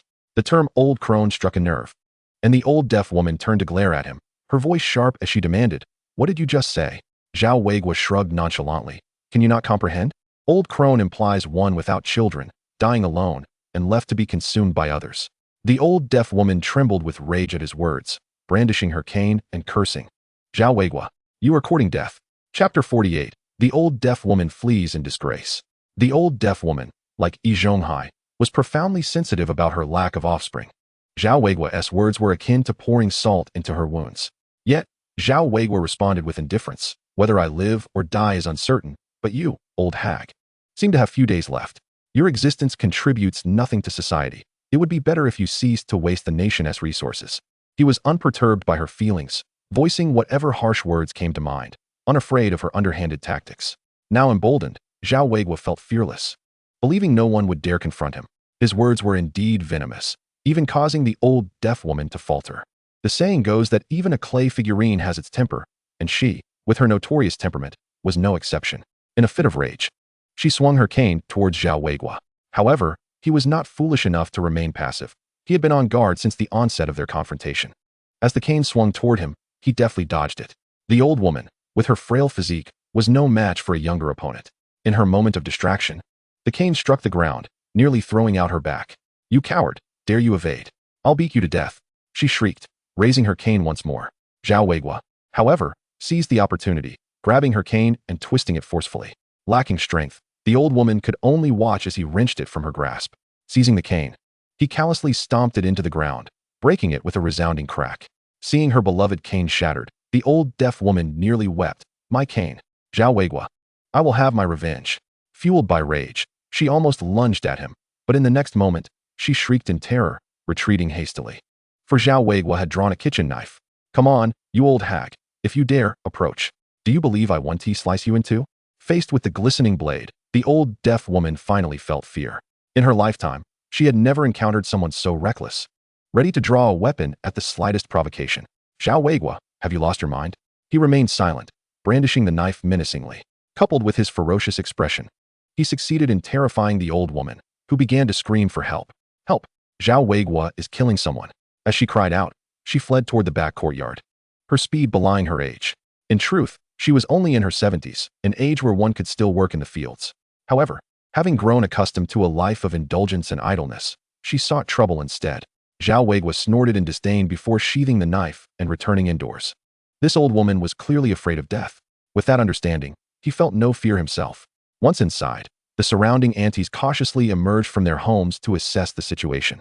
They had witnessed Zhao Weiguo threatening the old deaf woman with the knife and were left shaken. These timid women had scurried away the moment the knife was drawn. And now, recalling Zhao Weiguo's actions, they felt a mix of fear and respect. This Zhao Weiguo had truly lost his mind, daring to confront the old deaf woman. Yet, reflecting on his recent actions, they began to rationalize it as somewhat justifiable. At that moment, the aunties resolved never to provoke him again. having successfully driven away the old woman who sought to take advantage. With the commotion settled, Zhao Weiguo found himself lacking the motivation to continue his studies. Approaching the coal stove, he lifted the pot lid, releasing a rich aroma of fish soup that wafted through the air. Pleased with the milky broth, he added a pinch of salt and pepper, tasting it. The flavor was decent, though it lacked a certain depth without MSG. One could argue that the essence of the ingredients need not rely on such additives, but in the years to come, every time Zhou Chun prepared a meal, he would invariably add 2 spoonfuls of seasoning. Otherwise, the dish would lack flavor. During this era, the country did produce its own monosodium glutamate for sale, although the output was rather limited, and Zhao Weiguo was unable to procure any. Since he could not obtain it, Zhao Weiguo did not fuss, opting instead to enhance the flavor with a generous sprinkle of pepper. On a frigid winter's day, a dash of pepper in the fish soup brought a comforting warmth to his stomach. Once the fish soup was ready, Zhao Weiguo retrieved the dishes he had purchased earlier in the day from the restaurant and placed them atop the coal stove to reheat.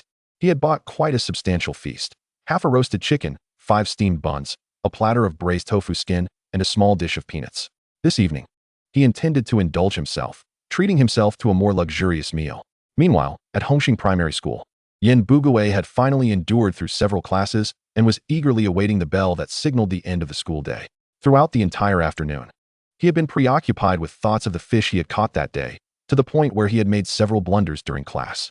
As soon as the final bell rang, Yin Bugue announced the end of class and hurriedly packed his belongings, ready to leave. However, just as he was nearing the school gate, he spotted the principal standing at the entrance, causing him to freeze in shock, nearly dropping his teaching materials. Wiping the cold sweat from his brow, he found himself caught in a dilemma, unsure whether to proceed or retreat.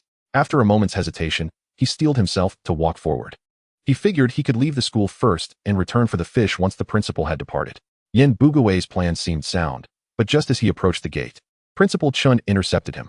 "Teacher Yin, come here for a moment," he called out. The moment Yin Bugue heard the principal's voice, his heart sank, but with no choice. He trudged over. Principal, you were looking for me?" Principal Chun regarded Yin Bugue with a cold smirk. "Teacher Yin, I have been informed that you were late for class this afternoon." With a forced smile, Yin Bugue awkwardly explained, Principal, I had something to attend to and unfortunately lost track of time." "Oh, you had something to do? Pray tell. What could be so important that you forgot to teach your students?" Yin Bugue's heart raced, and he stumbled over his words, struggling to concoct an excuse. "What? Were you so busy that you forgot everything? Is your memory truly that poor, Teacher Yin? Shall I remind you of your activities today? You must have been out fishing and lost track of time, correct?" The principal's words struck Yin Bugue like a bolt of lightning, leaving his face ashen. How? How did you know?" He stammered. "How could I not know? You brought your fishing rod and bucket to school. Do you think I'm blind?" Chapter 49. Yin Bugue caught fishing by the principal. Yin Bugue was left speechless. He had never anticipated that the bucket and fishing rod he had concealed in the security room would be discovered by the principal. With his actions laid bare, there was little left to explain. Principal Chun, visibly incensed, admonished him.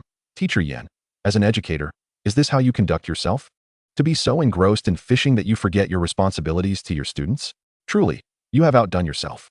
For the first time, Yin Bugue experienced what it meant to face social humiliation.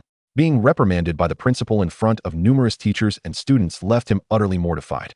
Yet, he could not retort. He merely lowered his head and endured the scolding. After a lengthy tirade lasting over 10 minutes, Principal Chen finally grew weary and waved his hand dismissively. "Teacher Yin, I shall refrain from further commentary. Upon your return, you are to write me a reflection of no less than 5,000 words, to be submitted to my office by tomorrow." Yin Bugue silently lamented his fate, but dared not object, simply nodding in acquiescence. In the next moment, he timidly inquired, Principal, may I leave now?" Principal Chen gestured for him to hurry along. Yin Bugue cautiously made his way to the security room to retrieve his fish. However, just then, the principal called out to him, "What? Teacher Yin, you still intend to take the fish home?" Dumbfounded, Yin Bugue wondered what else he could do. "You went fishing during work hours, and you still have the audacity to take these fish home? Tomorrow, I shall instruct the cafeteria staff to prepare these fish as soup for the children to ensure they receive proper nutrition. You have no objections to that, I trust?" Yin Bugue felt as though he could weep, but seeing the principal's stern expression and threatening tone, he dared not voice any dissent. "Principal, I believe your decision is entirely correct. I shall leave the fish for the children's nourishment." Ultimately, Yin Bugue resigned himself to leaving the fish behind. As he made his way home, he walked in a haze of regret. Had he known that bringing the fish to school would lead to its discovery by the principal, he would have been better off taking it home instead. After all, He was already late for class, and a few more minutes would not have mattered. The thought of the fish in his bucket, especially that sizable one weighing over a pound, made his heart ache. It had been a hard-won prize, and now it was confiscated. Had he known it would come to this, it would have been better if he had never caught the fish at all. Upon returning to the courtyard, Yin Bugue was greeted by an enticing aroma as he entered the gate. He sniffed the air. It seemed to be the scent of fish soup.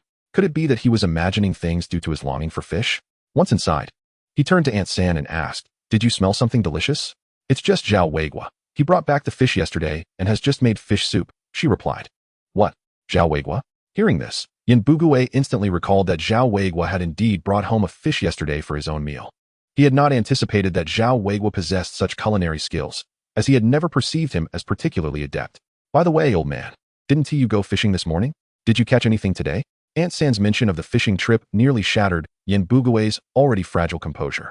With a heavy sigh, he recounted the entire incident to his wife, his expression one of deep sorrow. After hearing the tale, Aunt San could not help but slap her thigh in frustration. "I thought you were quite clever. Since you were already late, why didn't you bring the fish back first? Now look at the situation. Not only do you have no fish, but you've also offended the principal. How will you earn any accolades at school in the future?" Yin Bugue felt another wave of despair wash over him at Aunt San's lamentations. The smell of fish soup wafting from Zhao Weiguo's home, coupled with the knowledge that his own catch would soon become another's meal, filled him with regret so profound it felt as though his insides were turning green with envy. Meanwhile, in Zhao Weiguo's household, after he had completed the preparation of all the dishes, he washed his face, took a deep breath, and sat at the table. Looking at the spread before him, Zhao Weiguo's spirits soared. After a long day of labor, he was finally able to indulge in a hearty meal.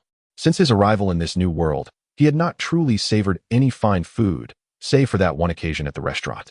Today, having earned a decent sum from fishing and with some progress in his studies, he decided to treat himself for all his hard work over the past few days.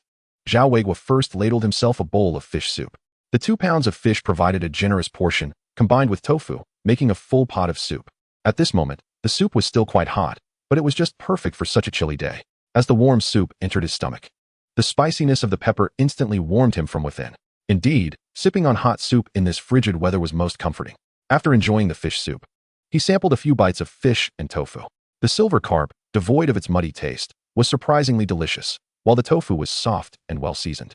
Additionally, there was half a roasted chicken he had purchased. Although slightly salty, it was quite fragrant. Zhao Weiguo indulged in alternating bites of fish and chicken, occasionally savoring a handful of peanuts, thoroughly relishing his meal. Once he finished, he sat at the table, gazing at the remaining half of the dishes, and couldn't resist patting his belly. It was impossible to finish 2 pounds of fish in one sitting, and there were still some vegetables left. However, it mattered not, for the cold weather would not spoil them. He planned to heat them up and enjoy them again tomorrow. After satisfying his hunger and thirst, Zhao Weiguo prepared a basin of hot water to soak his feet luxuriously. While soaking his feet, he casually turned on the camping lamp and began perusing the textbooks he had bought earlier in the day. Meanwhile, at Yi Zhonghai's home, the deaf old lady was vehemently scolding Yi Zhonghai and Shaju about Zhao Weiguo. After suffering a setback at Zhao Weiguo's place, she had fled to Yi Zhonghai's home to complain. It was then that Idama realized the old lady had actually gone to confront Zhao Weiguo. Although she was furious that Zhao Weiguo dared to threaten the deaf old lady with a knife, she felt powerless. Ever since the courtyard meeting, even Yi Zhonghai had been unable to deal with him. Ultimately, she could only wait for Yi Zhonghai and Shaju to return before informing them of the situation. Upon hearing this, Shaju was so enraged that he nearly rushed to settle the score with Zhao Weiguo. However, Yi Zhonghai stopped him. "Shaju, have you forgotten what happened a couple of days ago when Zhao Weiguo confronted you with a knife?" Shaju was momentarily speechless.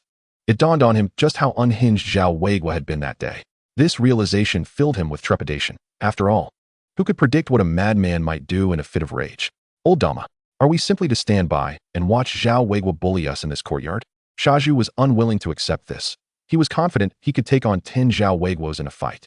Yet, unfortunately, this fellow was utterly unreasonable and would unsheath his knife at the slightest provocation. No matter how formidable Shaju was, one cut would bring him to his knees. Chapter 50, The Malice Behind. Yi Zhonghai found himself at a loss on how to handle the obstreperous Zhao Weiguo. Under his management, the courtyard had become a place where his word was law. Among the 3 elders, Lu Haizhong was inept, and Yin Bugue was only interested in trifling gains. In truth, the courtyard often revolved around Yi Zhonghai's decisions. Yet now, a rebellious Zhou Chun had appeared, determined to oppose them. It was enough to infuriate Yi Zhonghai. The old deaf man squinted and pondered for a moment before suddenly speaking. Old E, have you considered that perhaps this young man is merely putting on an act? The old lady retorted, what do you mean by that? The old deaf man sneered. I've been thinking, and something feels off. If this lad truly dared to wield a knife against someone, it would spell the end of his life. His actions are merely a facade to intimidate you all and establish his foothold in this courtyard. Upon hearing this, Yi Zhonghai finally had an epiphany. It made sense. How could a person exhibit such divergent behavior? If Zhao Weiguo's entire demeanor was just a performance, it all fell into place. The old lady continued, however, even if this young man is feigning bravado, we must not handle him in the old way. After all, a reckless teenager might act impulsively and drag us down with him. Old lady, do you have any clever strategies? Yi Zhonghai inquired, looking at her with anticipation. I wouldn't say clever, but I do have some underhanded tactics. If we cannot confront him openly, we can spread rumors about him outside. Once his reputation is tarnished, just wait and see how he'll find a wife or a job. The key is, if his name becomes synonymous with disgrace, and he has future conflicts with people in the courtyard, even if you involve the authorities, they won't believe him. At that point, he will be completely at our mercy. Yi Zhonghai's eyes brightened at this suggestion. It was indeed a good idea. In an era that prized reputation, once a person's name was sullied, it signified social death. To say nothing of finding a wife, good women would be entirely out of reach. Even matchmakers would inquire about a man's reputation before introducing potential partners. If the reputation was poor, only widows or women no one else wanted would be presented. However, Shaju was somewhat discontent. If they were to follow the old lady's plan, who knew how long it would take to exact revenge on Zhao Weiguo? Ever since he had been humiliated by Zhao Weiguo, he had been contemplating how to reclaim his honor. The old deaf man noticed Shaju's demeanor and promptly advised, Shaju, there's no need to rush. A gentleman's revenge is best served after 10 years. Although the old lady was offering this counsel, Shaju was in no mood to listen. At that moment, he was already brainstorming ways to teach Zhao Weiguo a lesson and regain his pride. The following day, Zhao Weiguo rose early. For breakfast, he simply reheated the leftover dishes from the previous day. After eating, he packed his second-hand textbooks into a cloth bag and set off toward the street office. Upon his arrival, he found Clerk Wang already waiting for him. Have you eaten, Weiguo? Clerk Wang asked, handing him a steamed bun. I have already eaten, Director. Zhao Weiguo waved his hand. He felt quite full from the morning meal. Take it, why be polite? I know your family's situation.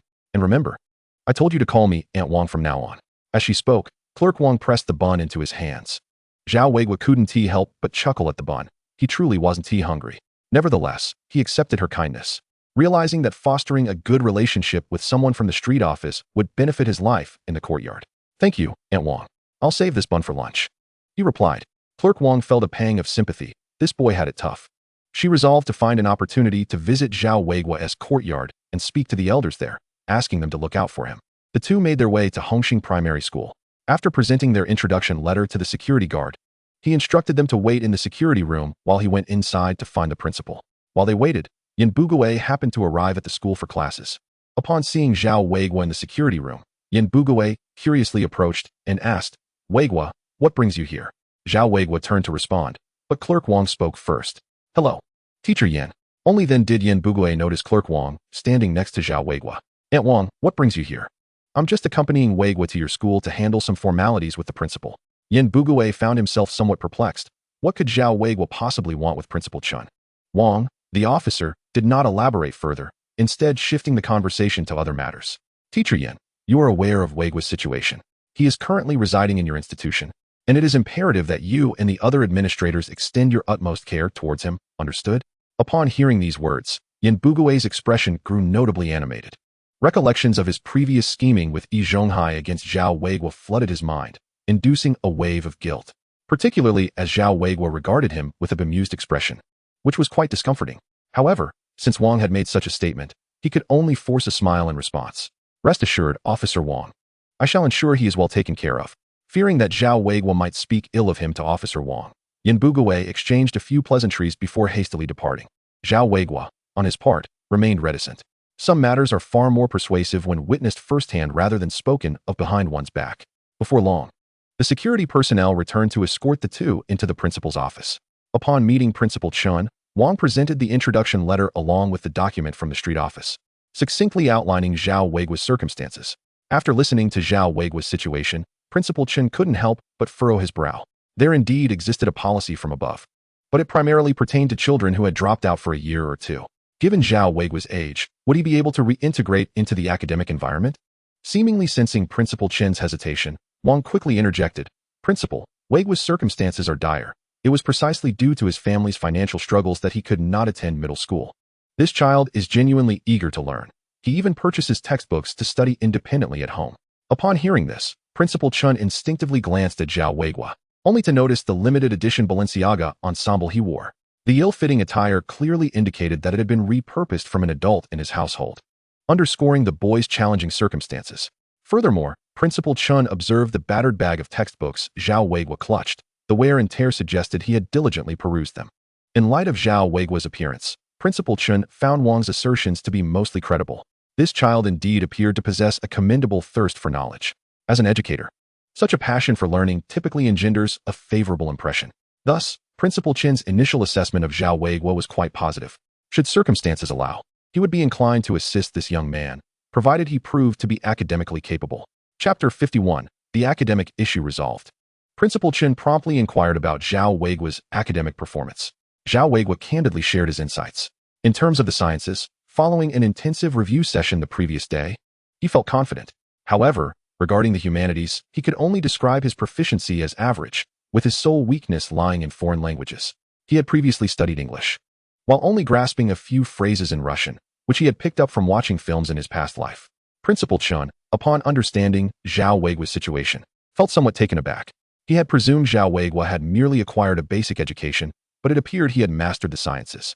The lack of understanding in foreign languages was somewhat understandable. After all, language acquisition without formal instruction is indeed challenging. Unless Zhao Weiguo were a prodigy, it was evident that he had earnestly dedicated himself to his studies. Educators tend to harbor a greater affection for diligent students. Principal Chen contemplated for a moment before stating, "Since you express yourself thus, I shall take you to Hongxing Middle School to meet their principal for an assessment. If your academic abilities meet the required standards, I can guarantee your enrollment at Hongxing Middle School." Zhao Weiguo nodded in agreement, understanding that Principal Chen's willingness to vouch for him hinged on his own capabilities.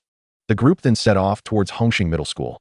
The distance between Hongxing Middle School and Hongxing Primary School was not considerable. A mere 10-minute walk sufficed. With Principal Chen leading the way, they promptly arrived at Hongxing Middle School and were greeted by Principal Hu Haifeng. After learning of Zhao Weiguo's situation, Principal Hu summoned a teacher to prepare several test papers for him. "These are the mock exams for our 9th grade students. If you can achieve an average score, I will personally advocate for your admission to our school. However, should you fail to pass, even with the recommendations from the street office and Principal Chen, I will be unable to facilitate your entry," Principal Hu explained as he arranged a private room for Zhao Weiguo. The invigilating teachers would include himself, Principal Chen, and Officer Wang. Zhao Weiguo found himself reliving the experience of examinations from his student days. As he perused the test papers, he discovered them to be even simpler than he had anticipated, which bolstered his confidence for the assessment. As for the language and history papers, he resolved to do his utmost. Given the number of subjects to be tested, Zhao Weiguo found himself engaged until nearly noon, having submitted his answers promptly, particularly for the Russian paper, which he had left blank. After the tests, Principal Hu summoned several teachers to grade Zhao Weiguo's papers. When the results were revealed, Principal Hu's eyes widened in astonishment as he examined the score sheet. Mathematics, 98, physics and chemistry, perfect scores. The language score was rather lacking, just above 50, while history and geography hovered just below passing. Foreign language, a resounding 0. You seem to have a significant disparity in your subjects. It is a pity you did not continue your education. Otherwise, with your talent, university admission would certainly be within reach, Principal Hu remarked, reflecting on Zhao Weiguo's results. "Old Hu, can this child be admitted to your school? His level is undoubtedly sufficient. Although he has considerable gaps in his knowledge, there are still several months before the high school entrance exam. With some effort, he should be able to secure a place in high school. Which high school he gains admission to will depend on his own diligence." Upon hearing this, Principal Chen and Officer Wang exhaled in relief. They could not bear to witness Zhao Weiguo lose the opportunity for education. Fortunately, they were now receiving encouraging news. Zhao Weiguo gratefully stood and bowed in thanks to the three of them. "You need not thank me. This is my duty. If gratitude is to be expressed, it should be for the effort you have invested," Principal Hu said, casting a satisfied glance at Zhao Weiguo. A student like him could serve as an exemplary case to promote during flag-raising ceremonies to inspire the school community. "Weiguo, you may come to school next Monday. You will be placed in Class 7 of the 9th grade. I will inform your homeroom teacher about your situation, and you can directly attend classes then." After a few expressions of gratitude on behalf of Zhao Weiguo from Officer Wang and Principal Chun, they took their leave, escorting him away from Hongxing Middle School. Once outside, Principal Chun and Officer Wang returned to their respective offices, while Zhao Weiguo continued on to Shikahai to fish.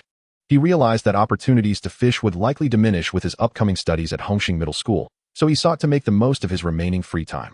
Upon arriving at Shikahai, Zhao Weiguo surveyed the lake's surface and noticed there was now little space left for him to fish. At that moment, Zhao Sihai was nearby, busy with his catch.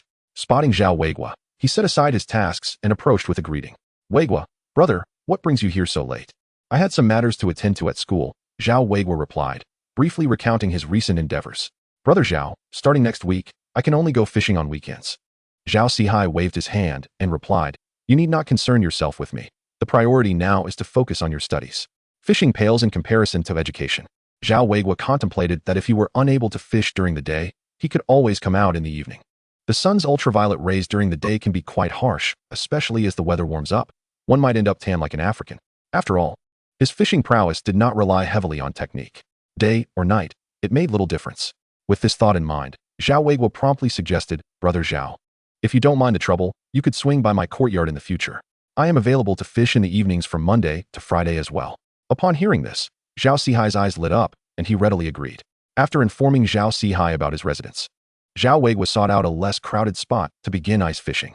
Although he arrived late, it did not diminish his luck. Within mere minutes of casting his line, he caught a 2-pound silver carp. Observers nearby recognized him instantly as the renowned fishing master upon witnessing his catch. After reeling in one fish, Zhao Weiguo continued to cast his line several more times, managing to catch 5 fish before Zhao Sihai departed. After Zhao Sihai left, Zhao Weiguo lost his enthusiasm for fishing. He had spent the entire morning taking exams, which had taxed his mind considerably. He yearned for a good night's sleep to recharge for another fishing venture the following day. Noticing that Zhao Weiguo left after only catching a few fish, the other anglers around him let out a collective sigh of relief.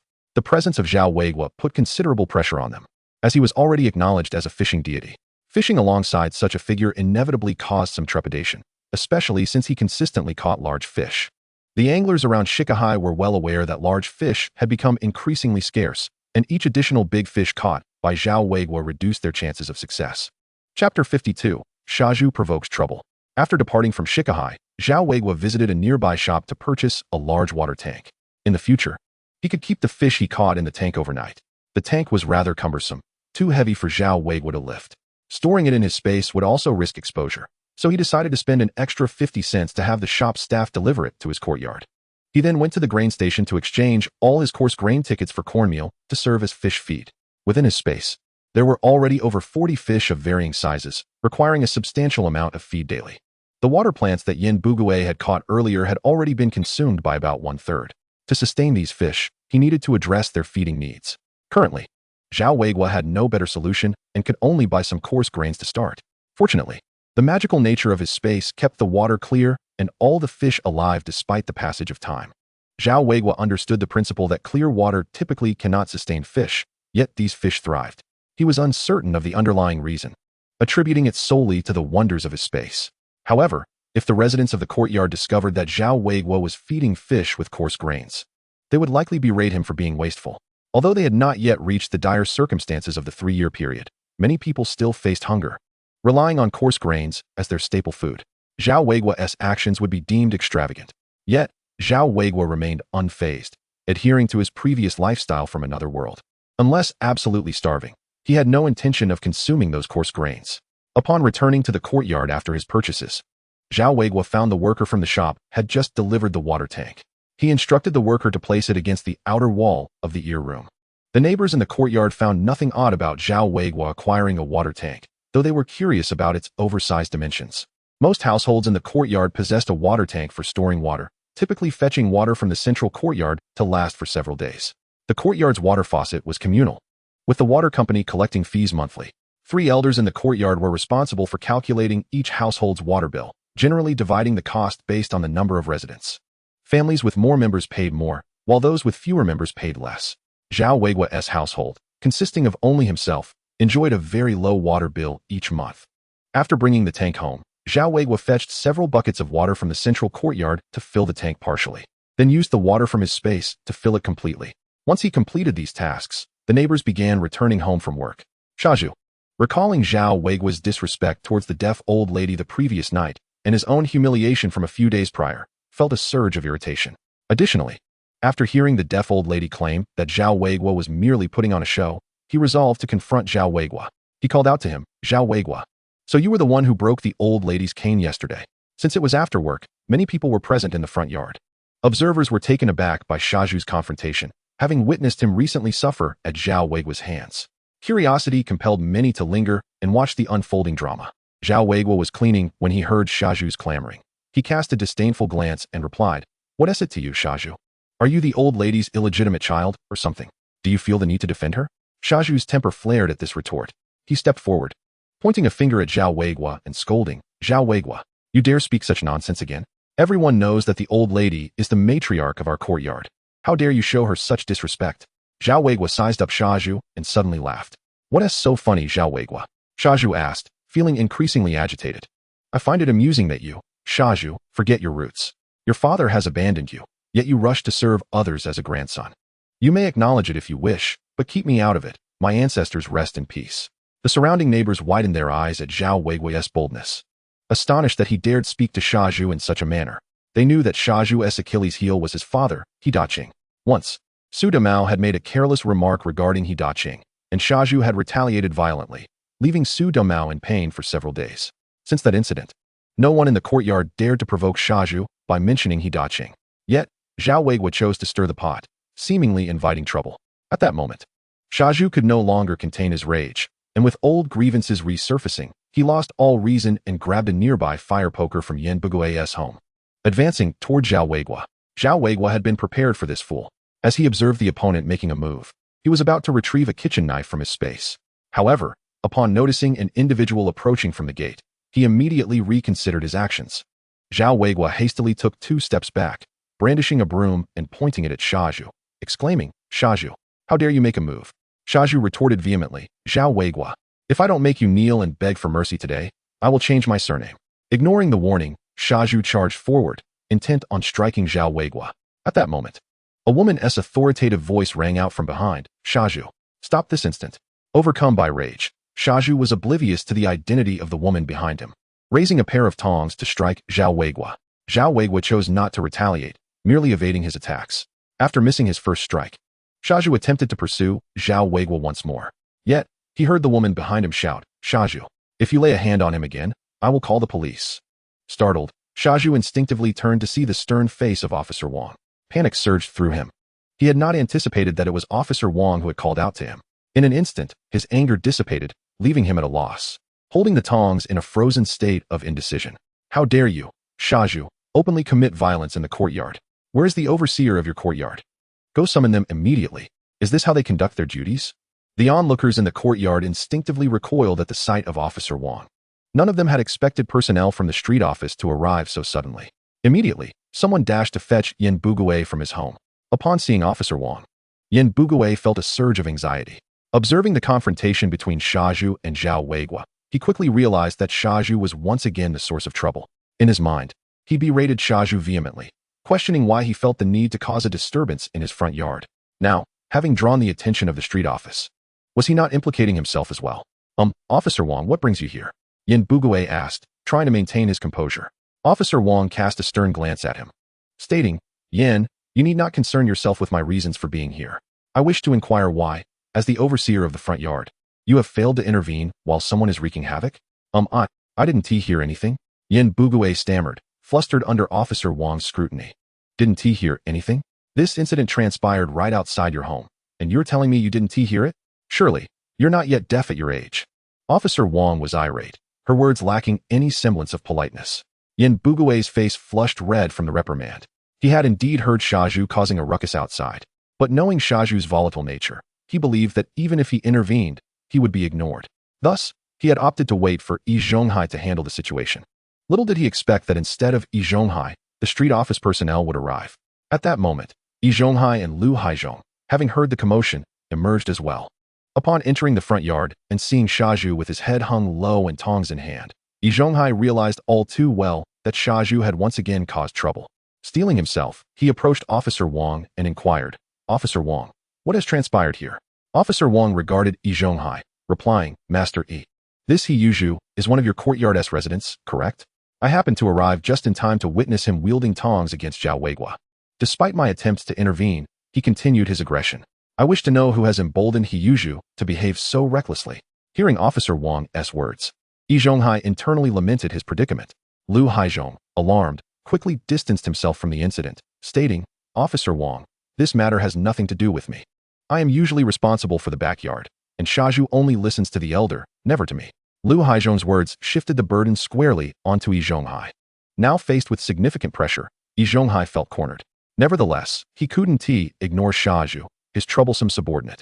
Thus, he hastily concocted an excuse to placate Officer Wang, stating, Officer Wang, while Shaju is at fault in this instance, we cannot place all the blame on him.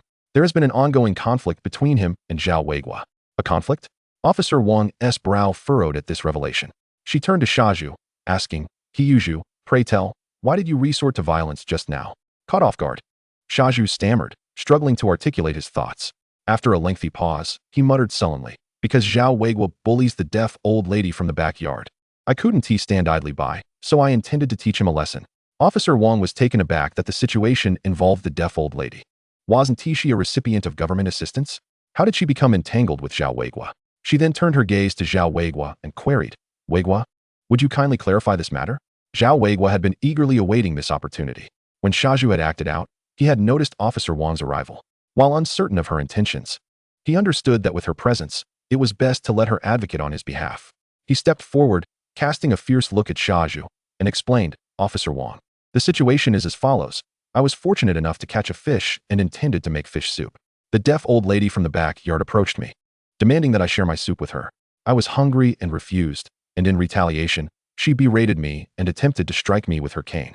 In a fit of anger, I seized her cane and broke it. Shaju was incensed by this incident and sought to retaliate.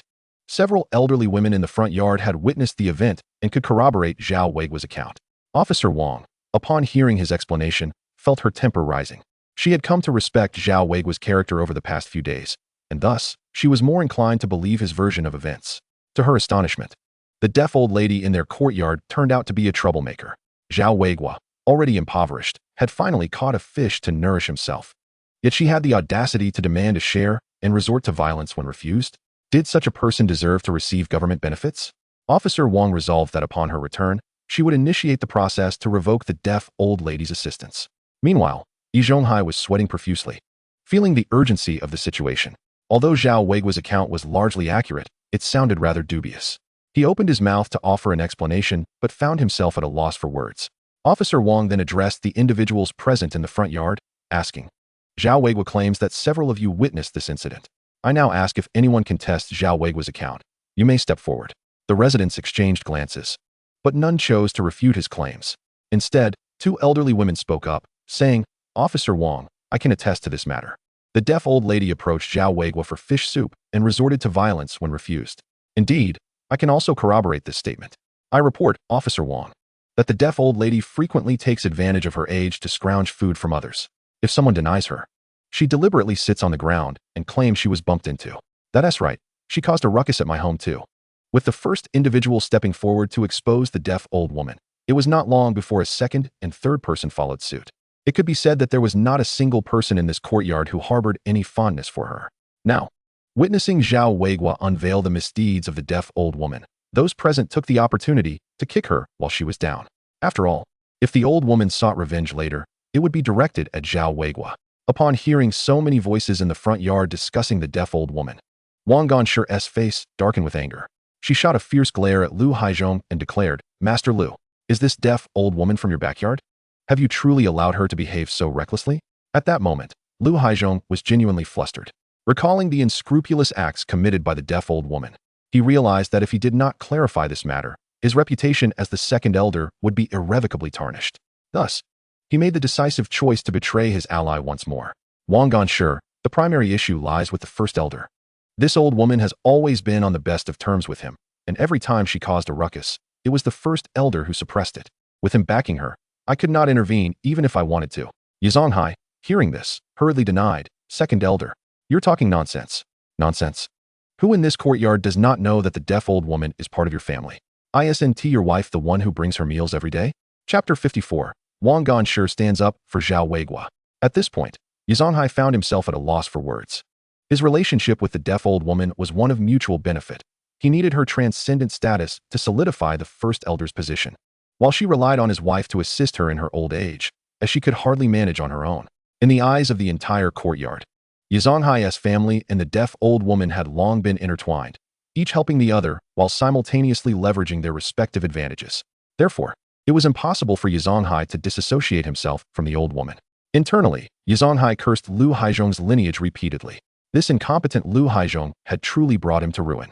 Wang Ganshi had not anticipated that her mere encounter with Shaju's violent act would unearth so many hidden issues. Little did she know how many sordid affairs festered within this courtyard. Though she felt indignant, she recognized that some matters were beyond the purview of a mere street official. However, she was determined to address those issues within her capacity. Turning her gaze to the three managing elders, she sneered, "Masters Yi, Lu, and Yan. I had no idea that this was how you managed affairs in the courtyard. I will personally inform Director Chun of this incident tomorrow, and you three will each submit a written reflection to the street office." Upon hearing this, the three managing elders looked as though they had lost their last hope. Yan Bugue attempted to negotiate, hoping to avoid writing a reflection, but upon meeting Wang Ganshi's steely gaze, he wilted. After dealing with the three elders, Wang Ganshi turned her attention to Shaju. "And you, Hiyuju, are you not aware of whether the actions of the deaf old woman are right or wrong? How dare you retaliate in the courtyard? Tell me, who gave you the audacity to do so?" Shaju was left speechless, floundering for words. Though he was reckless, he was not foolish. He understood that Wang Ganshi represented the street office, which wielded considerable power in that era, capable of handling matters at will. If Wang Ganshi wished to penalize him, she certainly had the means to do so. "Wang Ganshi, I acted out of impulse." "Impulse? It seems to me you are lawless." Wang Ganshi was not inclined to show leniency towards Shaju. Since he had erred, he must face the consequences. "Shaju, you too must submit a written reflection to the street office tomorrow, and in addition, you are to compensate Zhao Weiguo 10 yuan as a penalty." Upon hearing this punishment, Shaju grumbled in discontent. "Wang Ganshi, this punishment is too severe. Zhao Weiguo wasn't even injured." When Wang Ganshi heard Shaju daring to retort, her anger flared.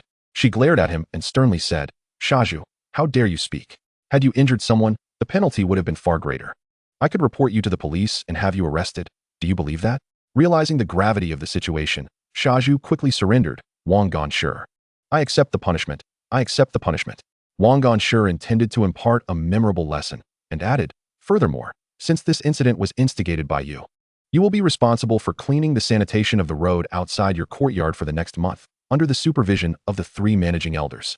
If you fail to complete it, the duration will be extended until you fulfill a full month." Shaju's face fell at this decree. Yet he did not dare to voice further complaints, turning away with a disgruntled expression. After giving Shaju a withering glance, Wang Ganshi turned to Zhao Weiguo and said, "Weiguo, you have endured an injustice. If you have any further requests, I am here to advocate on your behalf." Zhao Weiguo contemplated for a moment before articulating. "Wang Ganshi, I have only one request. I want Shaju to apologize to me in front of everyone." "Is that too much to ask?" "Not at all. I find that request entirely reasonable." Wang Ganshi thought Zhao Weiguo was remarkably sincere. She then addressed Shaju. "Shaju, since you accept the penalty, you shall apologize to Zhao Weiguo in front of the entire courtyard." Upon hearing that he was to apologize to Zhao Weiguo, Shaju's first reaction was to protest. "Why should I?" However, upon encountering Wang Ganshi's threatening gaze, he fell silent. Looking at Zhao Weiguo's mocking expression made him feel as though he had swallowed a fly, a mixture of discomfort and frustration. After a moment's hesitation, Shaju begrudgingly said, "I'm sorry." "Shaju, are you whispering? Are you afraid someone might hear you? An apology must be sincere. Say it louder." Upon Wang Ganshi's command, Shaju's face flushed crimson. Taking several deep breaths, he finally shouted, "I'm sorry." The courtyard's onlookers were taken aback by Shaju's admission of guilt. His notorious temper was well known among the residents, making this apology a rare occurrence. Zhao Weiguo, upon hearing Shaju's apology, could only scoff internally. Regardless of how loud Shaju's apology was, it lacked sincerity. However, he remained indifferent. The enmity between them had already been established, and Shaju's apology was merely a means to humiliate him in front of the crowd. Even if Shaju apologized, Zhao Weiguo had no intention of letting the matter rest. Given Shaju's past transgressions against him, he would eventually seek retribution. Once Shaju completed his apology, Wang Ganshi instructed him to hand over the penalty money to Zhao Weiguo. Zhao Weiguo accepted the money without hesitation, slipping it into his pocket. After resolving the matter with Shaju, Wang Gongshi surveyed the surroundings and inquired, "What about the deaf old woman? She bears responsibility in this matter as well. Why is she not present?" At this point, Yazanhai could only force himself to step forward and respond. "Director Wang, the deaf old lady has not been well these past few days and is resting in her room. Given her age and hearing impairment, it would be best not to disturb her." In truth, the deaf old lady was aware of the commotion just now. Upon realizing that Director Wang was addressing the issues she had caused, she promptly retreated into her room in fright. Director Wang scoffed, stating, "Since she is of such an advanced age, let her remain at home instead of wreaking havoc under the guise of her seniority. Mastery, since you share such a close relationship with the deaf old lady, you might as well inform her that her 5 guarantee status will be revoked starting next month. She need not go to the street office for her subsidy anymore." Upon hearing this, Zhonghai's heart sank. If the deaf old lady lost her 5 guarantee status, she would no longer receive any subsidies. What would that mean for them? Would they then have to support her themselves? The mere thought left Zhonghai feeling utterly helpless. To accommodate another person would undoubtedly incur significant expenses, especially considering the old lady's penchant for meat, which she demanded every few days. That would be yet another financial burden. Chapter 55. Director Wang intends to revoke the deaf old lady's 5 guarantee status. Zhonghai, unwilling to spend such unnecessary money, tentatively inquired, "Director Wang, considering the old lady's age, what will she do if her 5 guarantee status is revoked? She has no other source of income. Isn't she fortunate to have you, her eldest nephew? Moreover, if I recall correctly, she is just over 70, is she not? At her age, she is perfectly capable of undertaking some handicrafts from the street office. As great leaders have stated, labor is the highest honor. Why should an elderly lady with limbs be unable to sustain herself and instead shamelessly beg for food from others?" Director Wang was resolute in her stance against the deaf old lady. In her view, the old lady was simply indulging in idleness. As long as she was kept busy, she would naturally have no inclination to engage in mischief. There were countless orphans and single mothers in Nanluoguxiang who struggled to make ends meet. Would it not be more appropriate to redirect that old lady's subsidy to them? At this point, Zhonghai felt a throbbing headache. He could easily envision the chaos that would ensue when the deaf old lady learned of this news upon his return home. He wished to advocate for her, but the expression on Director Wang's face made it abundantly clear that the decision was already final. After announcing the punishments for several individuals, Director Wang summoned Zhao Weiguo and addressed the people in the courtyard, saying, "Everyone, you are all aware of Zhao Weiguo's situation. He has lost his parents and his family is in dire straits. Therefore, I hope you all can assist him whenever possible. I also hope the 3 elder gentlemen can set a good example starting today." The 3 elder gentlemen exchanged awkward smiles and nodded in agreement, though their true thoughts were likely known only to themselves. Director Wang then turned to Zhao Weiguo, stating, "Weiguo, should you encounter any difficulties in the future, do not hesitate to seek help from Aunt Wang at the street office. She will advocate on your behalf." Hearing this, Zhao Weiguo's spirits lifted. He had deliberately avoided calling her Aunt Wang to sidestep any implications of favoritism when she first arrived. Now, with Director Wang positioning herself as a mentor in front of so many people, it was clear she intended to be a support for him. Zhao Weiguo felt a mixture of gratitude and disbelief. In his brief time in this world, he had encountered many hostile figures like Shaju, but Director Wang was genuinely kind to him. "Thank you, Aunt Wang," Zhao Weiguo said earnestly. "There's no need for such formalities. It is my duty. The work of our street office is fundamentally about serving the people," she replied, prompting Zhao Weiguo to feel a sense of respect. After emphasizing her points, Director Wang allowed the residents of the courtyard to disperse. Once they had left, she accompanied Zhao Weiguo back to his home. Observing the bare walls and sparse furnishings, she couldn't help but sigh. This child, Zhao Weiguo, certainly had a difficult life. Director Wang then inquired about the conditions in Zhao Weiguo's courtyard. Although he did not specifically report grievances, he recounted some of the unsavory incidents occurring within the courtyard, particularly highlighting Shaju's frequent acts of violence and the troublesome antics of Jia Zhongshi. Upon hearing Zhao Weiguo's account, Director Wang couldn't suppress her frown. From the earlier events and the attitudes of several elder gentlemen, it was evident that Zhao Weiguo's living conditions were far from satisfactory. The downside of living in a communal courtyard was the cramped conditions, which often led to conflicts over trivial matters. Such disputes were all too common for the street office, leaving them feeling powerless to intervene. "Aunt Wang, please have some water.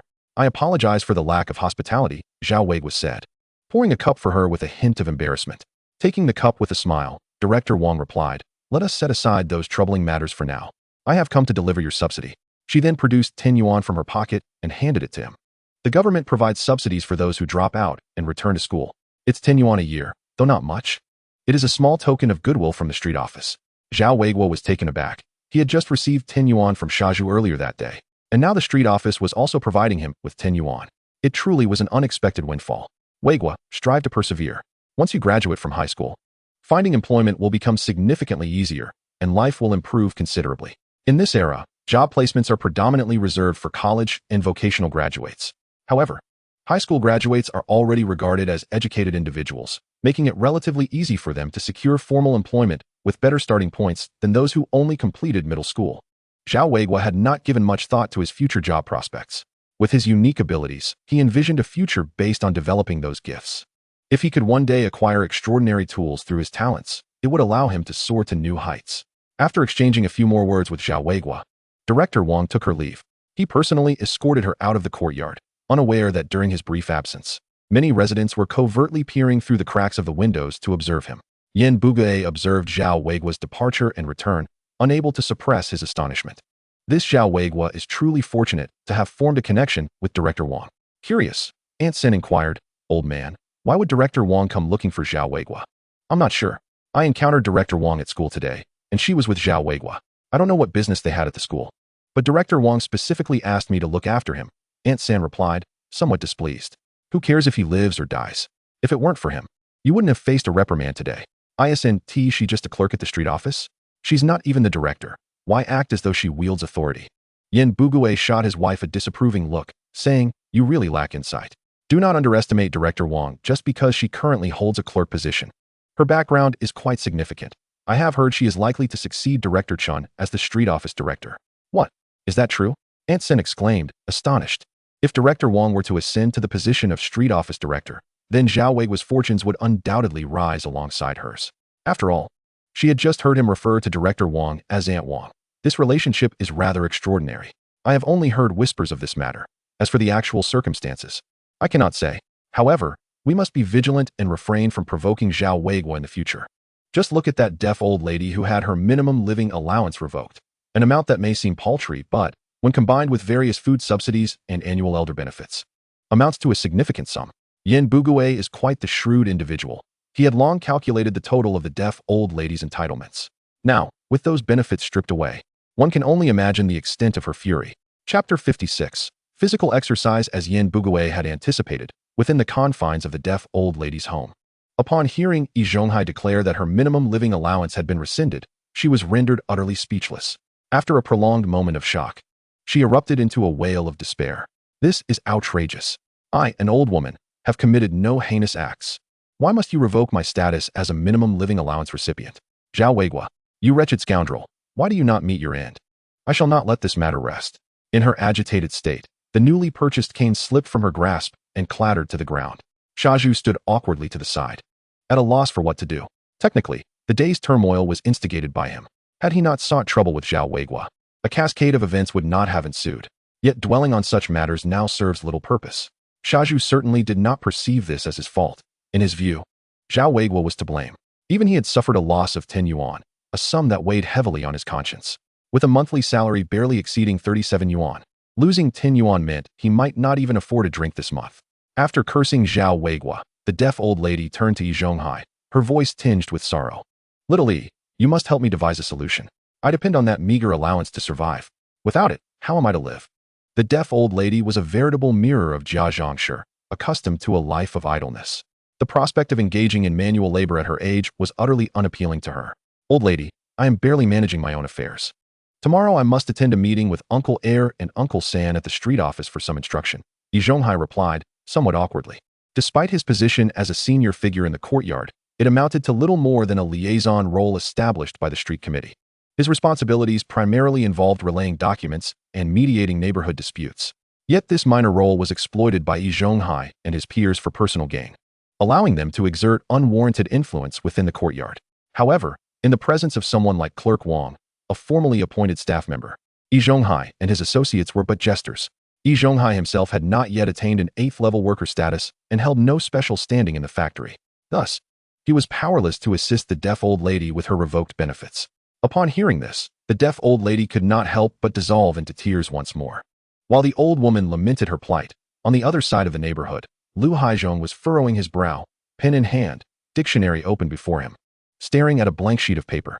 Clerk Wang had instructed him to write a self-criticism, a task that posed a considerable challenge for Lu Haizhong, who was, frankly, quite dim-witted.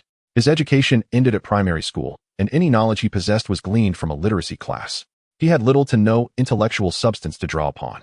While he could flaunt authority, writing a self-criticism felt akin to a death sentence. At that moment, Lu Haizhong's resentment towards the deaf old lady boiled over. Her defiance in the backyard was one thing, but now she had ensnared him in the obligation to write a self-criticism, particularly embarrassing him in front of his superiors. Was this not a setback to his advancement? Though Lu Haizhong was merely a figurehead, he relished the taste of authority. He had long coveted the position of senior figure, but found himself overshadowed by Yi Zhonghai in both the factory and the courtyard. Consumed by these thoughts, Lu Haizhong's frustration ignited. No, he could not let this indignation go unvented. He instinctively glanced at his children, Lu Guangfu and Lu Guangtian, who were diligently doing their homework, and felt an uncontrollable urge to lash out. Moments later, anguished cries of Lu Guangtian and Lu Guangfu echoed from the backyard, their wails piercing the air. Even Zhao Weiguo in the front yard could hear the commotion. Hearing Lu Haizhong discipline his children, Zhao Weiguo could not help but shake his head. This old fool could not teach his children properly. Perhaps he should give a couple of them to Yi Zhonghai. If Yi Zhonghai had a son, he would not need to rely on the Zhao family for support, and the courtyard would be devoid of such troubling matters. If he encountered Lu Guangtian and his brother again, he might even encourage them to seek a godfather. Lost in such musings, Zhao Weiguo retrieved 2 steamed buns from his space, pairing them with the roast chicken he had purchased earlier for dinner. After the events of the previous evening, he felt a sense of urgency. Shaju daring to confront him indicated that his carefully crafted persona was now under scrutiny. This individual likely surmised that Zhao would not truly resort to violence, emboldening him to act out. Zhao Weiguo realized he could not rely solely on threats. While his connection with Clerk Wang might instill some fear among the courtyard's residents, true strength was essential to ward off those predatory beasts. At the break of dawn the next day, Zhao Weiguo engaged in a set of calisthenics to warm up before setting out with his fishing rod and bucket. On his way out, he encountered the 3 figureheads and Shaju, who were preparing to report to the street office. Their reactions to Zhao Weiguo were varied. Yin Bugui merely shot him a glance without speaking. Yi Zhonghai chose to ignore him entirely, while Shaju glared at Zhao Weiguo with unmasked animosity. Noticing the intensity of Shaju's gaze, Zhao Weiguo mockingly remarked, "What's this? Did you not learn your lesson yesterday? You. What do you mean, you? Have you forgotten that you just apologized for the money you lost yesterday?" Shaju retorted, his stubbornness evident. "Perhaps you should finish sweeping the streets before you speak of such things," Zhao Weiguo quipped, then turned on his heel, heading towards Shikahai. Upon reaching the vicinity of Shikahai, Zhao Weiguo did not rush to fish. Instead, he sought a secluded spot to stow his equipment in his space. After a brief warm-up of his limbs, he began jogging along the perimeter of Shikahai. After approximately 10 minutes of running, he began to feel breathless, and sweat trickled down his forehead and back. Wiping the perspiration from his brow, he adjusted his breathing rhythm and replenished his hydration with some warm water from his space before continuing his run. Last night, he had crafted a fitness regimen for himself: 100 push-ups, 100 sit-ups, 100 squats, and a 10-kilometer run, and homage to the renowned Saitama workout method.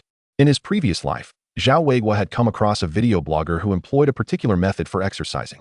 After several months of diligent practice, the results were indeed remarkable. Of course, he could not expect to achieve the same power as Saitama, who could obliterate a star with a single punch, but cultivating an impressive physique was certainly attainable. Zhao Weiguo was not well versed in professional training techniques, so he resolved to follow this effective approach himself. Naturally, he could not immediately engage in such intense workouts. A gradual progression was essential. Chapter 57. Once again fishing in the heavens, branches of the tree of life. After running for nearly 10 minutes, Zhao Weiguo finally paused. Panting heavily, his body was still too frail.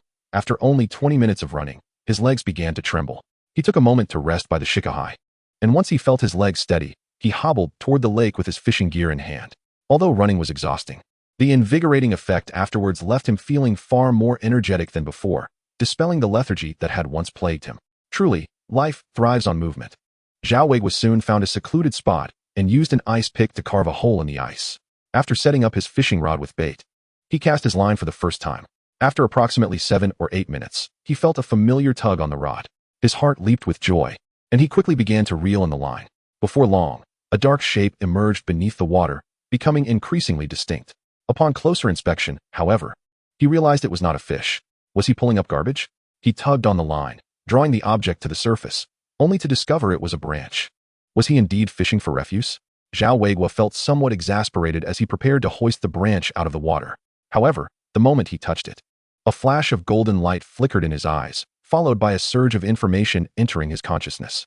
Item: a branch from the Tree of Life. World: unknown magical realm. Description: a branch plucked from the Tree of Life, a treasured artifact of the elven race in an unknown magical world. Though it is merely a branch and lacks the wondrous abilities of the Tree of Life, it still contains a vibrant essence of life. If kept nearby for an extended period, it can gradually enhance one's physical attributes. Note: if watered with life-infused water, it may have the potential to grow into a Tree of Life once again. Upon reading this information, Zhao Weiguo immediately understood that he had activated the skill of fishing across the heavens. The item he reeled in was astonishing: a branch from the Tree of Life, possessing the ability to enhance physical attributes. He had been contemplating how to improve his fitness, and now this extraordinary discovery seemed like a serendipitous blessing. As for the note, he overlooked it entirely. Where could he possibly find life-infused water in this world? Elated, Zhao Weiguo examined the branch, which measured approximately 1 meter in length. Though referred to as a branch, it resembled more of a sturdy stick, freshly severed and devoid of any leaves.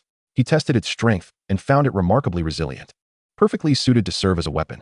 Strangely, he felt a warm current flow gently into his body as he held the branch. He then tucked it into the small of his back, finding it cumbersome to fish while holding it. With the success of his first cast, Zhao Weiguo's spirits soared. He baited his hook anew and cast his line once more. Before long, he hooked a fish weighing over a pound. Nearby anglers, who had initially chuckled at his catch of a branch, were taken aback when he swiftly landed a sizable fish. Unfazed by the envious glances from the other fishermen, Zhao Weiguo continued to cast his line. Within 5 minutes, he had caught a second fish, a carp weighing around 2 pounds. Then came the third, the fourth. By midday, he had amassed over a dozen fish, the heaviest weighing 3 pounds and the smallest no less than half a pound. Zhao Sihai was beaming with delight at such a bountiful haul. Yet, Zhao Sihai chose not to keep all the fish. Instead, he generously shared half with his fellow anglers. With his purchasing quota nearly fulfilled for the month, he decided to offer this bounty to his companions, fostering goodwill in the community while ensuring that he might receive assistance in the future when needed. Zhao Weiguo admired this aspect of Zhao Sihai. He was indeed a man of vision. As noon approached, Zhao Weiguo felt hunger pangs and began to pack up his belongings in preparation to leave. The branch from the Tree of Life was evidently effective. Despite the extensive morning workout, he felt no soreness. Instead, he was brimming with energy. With tangible results in hand, he resolved to carry the stick with him wherever he went. At lunchtime, Zhao Weiguo returned to the same restaurant as before. The staff, however, did not extend him any warmer treatment upon his return. This time, he ordered a dish of sweet and sour pork. As for vegetables, he could still only choose from potatoes, cabbage, and radishes. Observing the patch of sandy soil in his space, he contemplated digging up some earth in the near future to experiment with growing vegetables. After his meal, Zhao Weiguo took his time before heading home. He inquired around and made his way to a thrift shop near the overpass. The thrift shop, akin to a second-hand store, served as the best platform for selling used items in this era, unlike his previous life, where such transactions predominantly occurred online. Zhao Weiguo visited with the intent of finding a second-hand watch, as it was inconvenient to check the time without a phone. Additionally, he hoped to discover a bicycle for commuting to school, as the round trip, though not far, would take half an hour on foot. Without a bike ticket, purchasing a second-hand bicycle was his only option. Upon entering the thrift store, Zhao Weiguo expressed his desire for a durable and affordable watch. The salesperson, amiable in demeanor, suggested a Seagull brand watch from Tianjin, which had just been released last year. They had several in stock. Though watches from the Magic City were visually appealing, they lacked the durability of those from Tianjin. The salesperson kindly retrieved a selection of watches for Zhao Weiguo to consider. How do you figure? Zhao Weiguo pondered. He had no expertise in watches from his previous life. He sought one primarily to tell time. As for aesthetics, he believed that watches from this era all looked rather similar and were unlikely to be stylish. The appearance of the watch was of little concern to him. All he desired was one that was sturdy and reliable. These watches are typically sold by sellers who have damaged them and no longer wish to keep them, opting instead to sell them for repair. Our local teacher has dismantled countless watches, gaining a profound understanding of the internal structures of various brands, with the Seagull brand being regarded as the most robust. Regarding the salesperson, Zhao Weiguo harbors a degree of skepticism. After all, if the watches were truly durable, they would not require repairs. Yet, lacking expertise, he has no choice but to place his trust in the seller. Chapter 58, Snagging a Second-Hand Bicycle. Zhao Weiguo promptly selected a relatively new-looking watch and inquired about its price. 50 yuan. Upon hearing this figure, Zhao Weiguo could not suppress an incredulous exclamation. This price was indeed exorbitant. He had previously learned that a brand new watch from Modu would only cost a little over 60. However, lacking a ticket, he was resigned to the expense. He handed over the 50 yuan without a second thought and inquired, "Do you have any bicycles for sale?" The clerk simply shook his head, stating, "We do have some, but I wouldn't recommend purchasing them."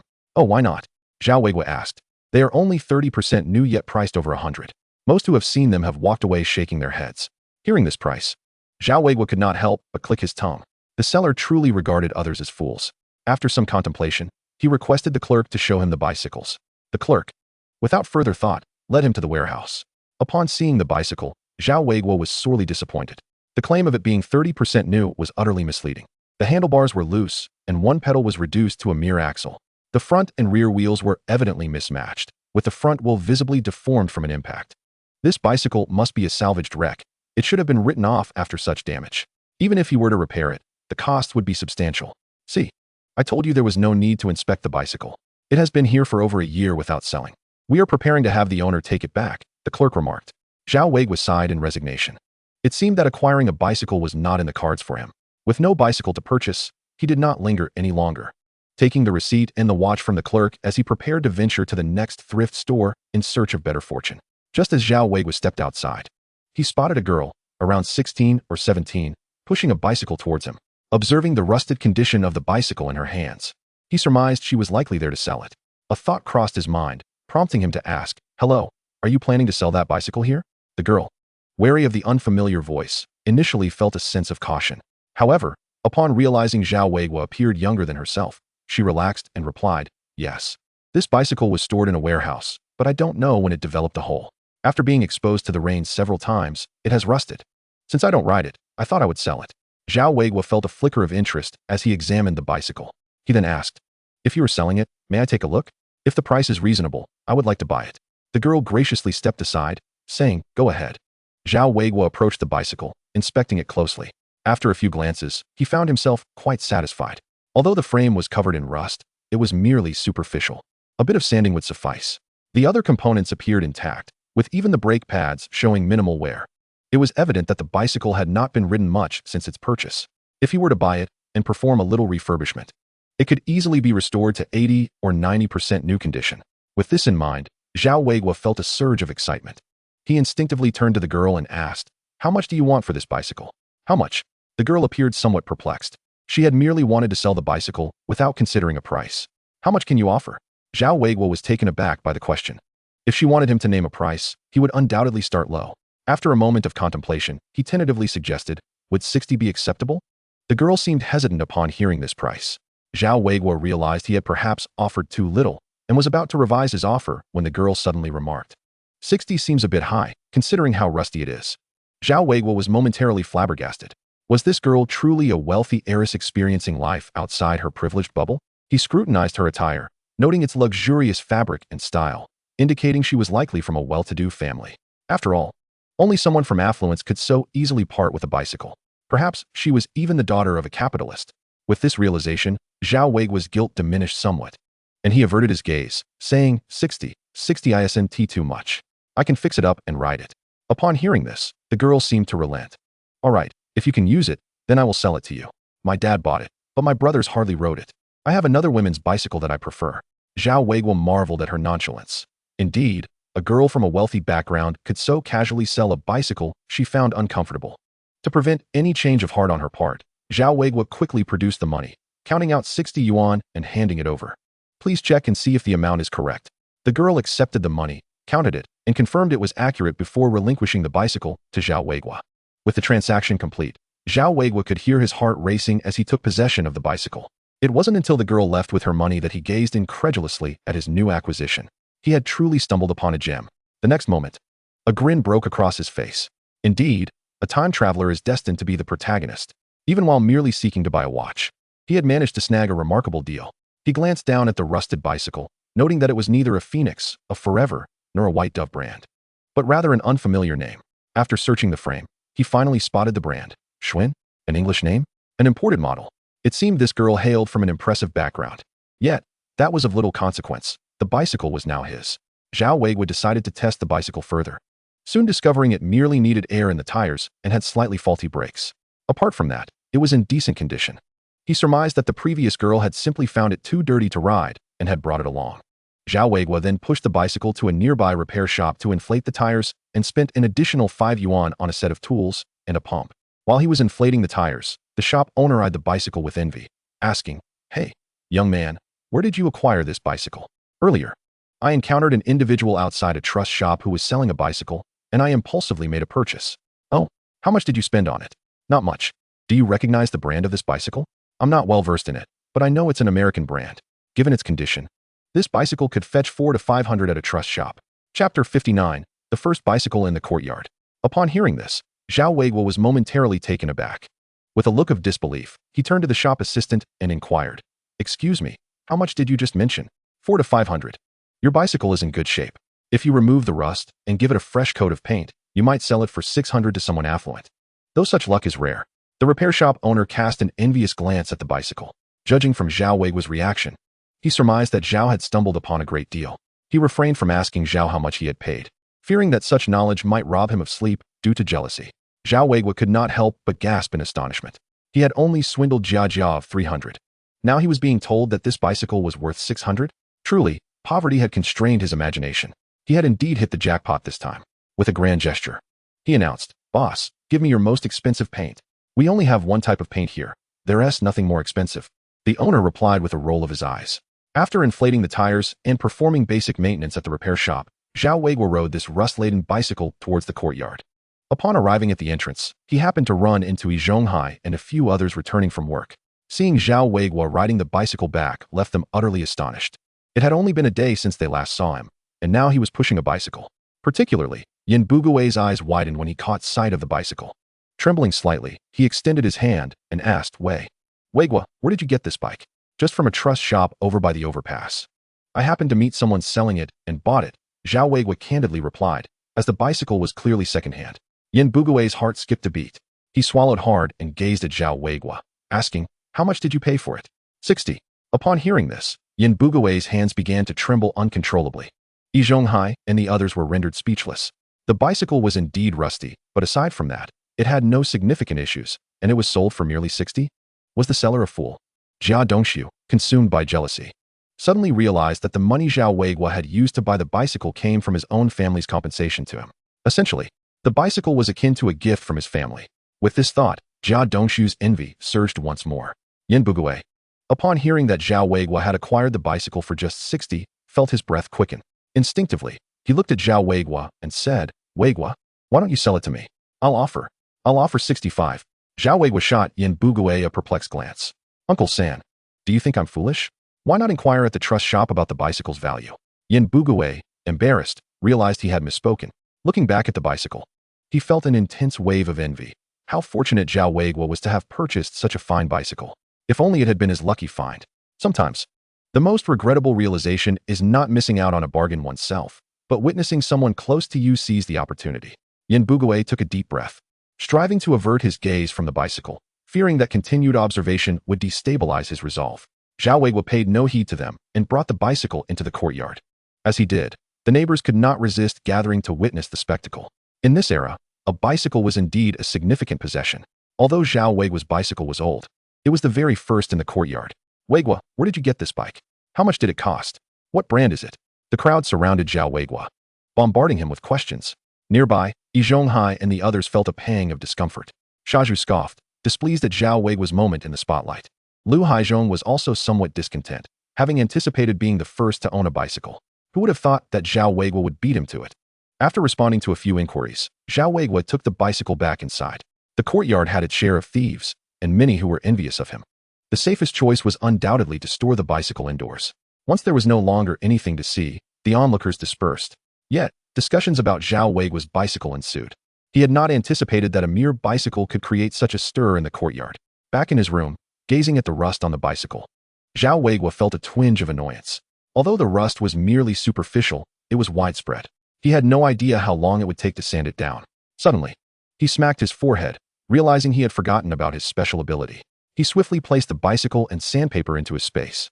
Opening the space, he concentrated, and the sandpaper began meticulously grinding away at the rust on the metal surface. Minutes later, the rust that had been sanded down revealed the shiny metal beneath. This special ability was indeed remarkable. Zhao Weiguo felt a surge of joy and directed several pieces of sandpaper to tackle the remaining rusty areas, while simultaneously applying lubricant to the bearings and chain. After a thorough maintenance session, the bicycle underwent a remarkable transformation, gleaming as if it were brand new. Zhao Weiguo then carefully sprayed paint on the metal parts prone to rust. Now, he only needed to wait 2 days for the paint to dry. Beholding the pristine bicycle, Zhao Weiguo was filled with a profound sense of accomplishment. Though he had not physically labored on it, the process had engaged his intellect. He placed the bicycle in his space to allow the paint to cure. Subsequently, he lay on his bed, clutching a branch from the tree of life as he drifted off to sleep. This branch was indeed extraordinary. Despite having exercised for an extended period and walked all day, he felt no fatigue. At that moment, he felt invigorated. Moreover, embracing it as he fell asleep kept him warm, which was quite remarkable. Meanwhile, at the Yin household, Yin Bugue lay in bed, tossing and turning, unable to find rest.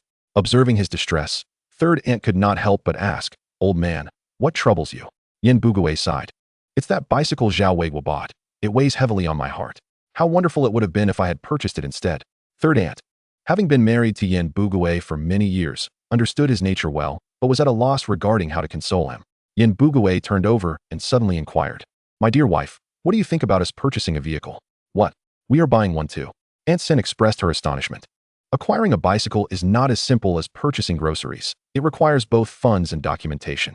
If their family were to truly buy a bicycle, they would surely be left to endure the harsh winds of the Northwest in the future. Chapter 60. The original owner of the bicycle. "This is my thought, my wife. We could consider acquiring a second-hand bicycle. Second-hand bicycles do not require documentation and are quite affordable.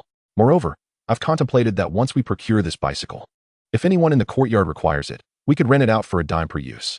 In just a few years, we would have recouped the cost of the bicycle, essentially acquiring it for free." Upon hearing Yin Bugue's words, Aunt San was also tempted. Having a bicycle at home would allow her to engage in conversations with other women in the courtyard, bringing her a sense of pride.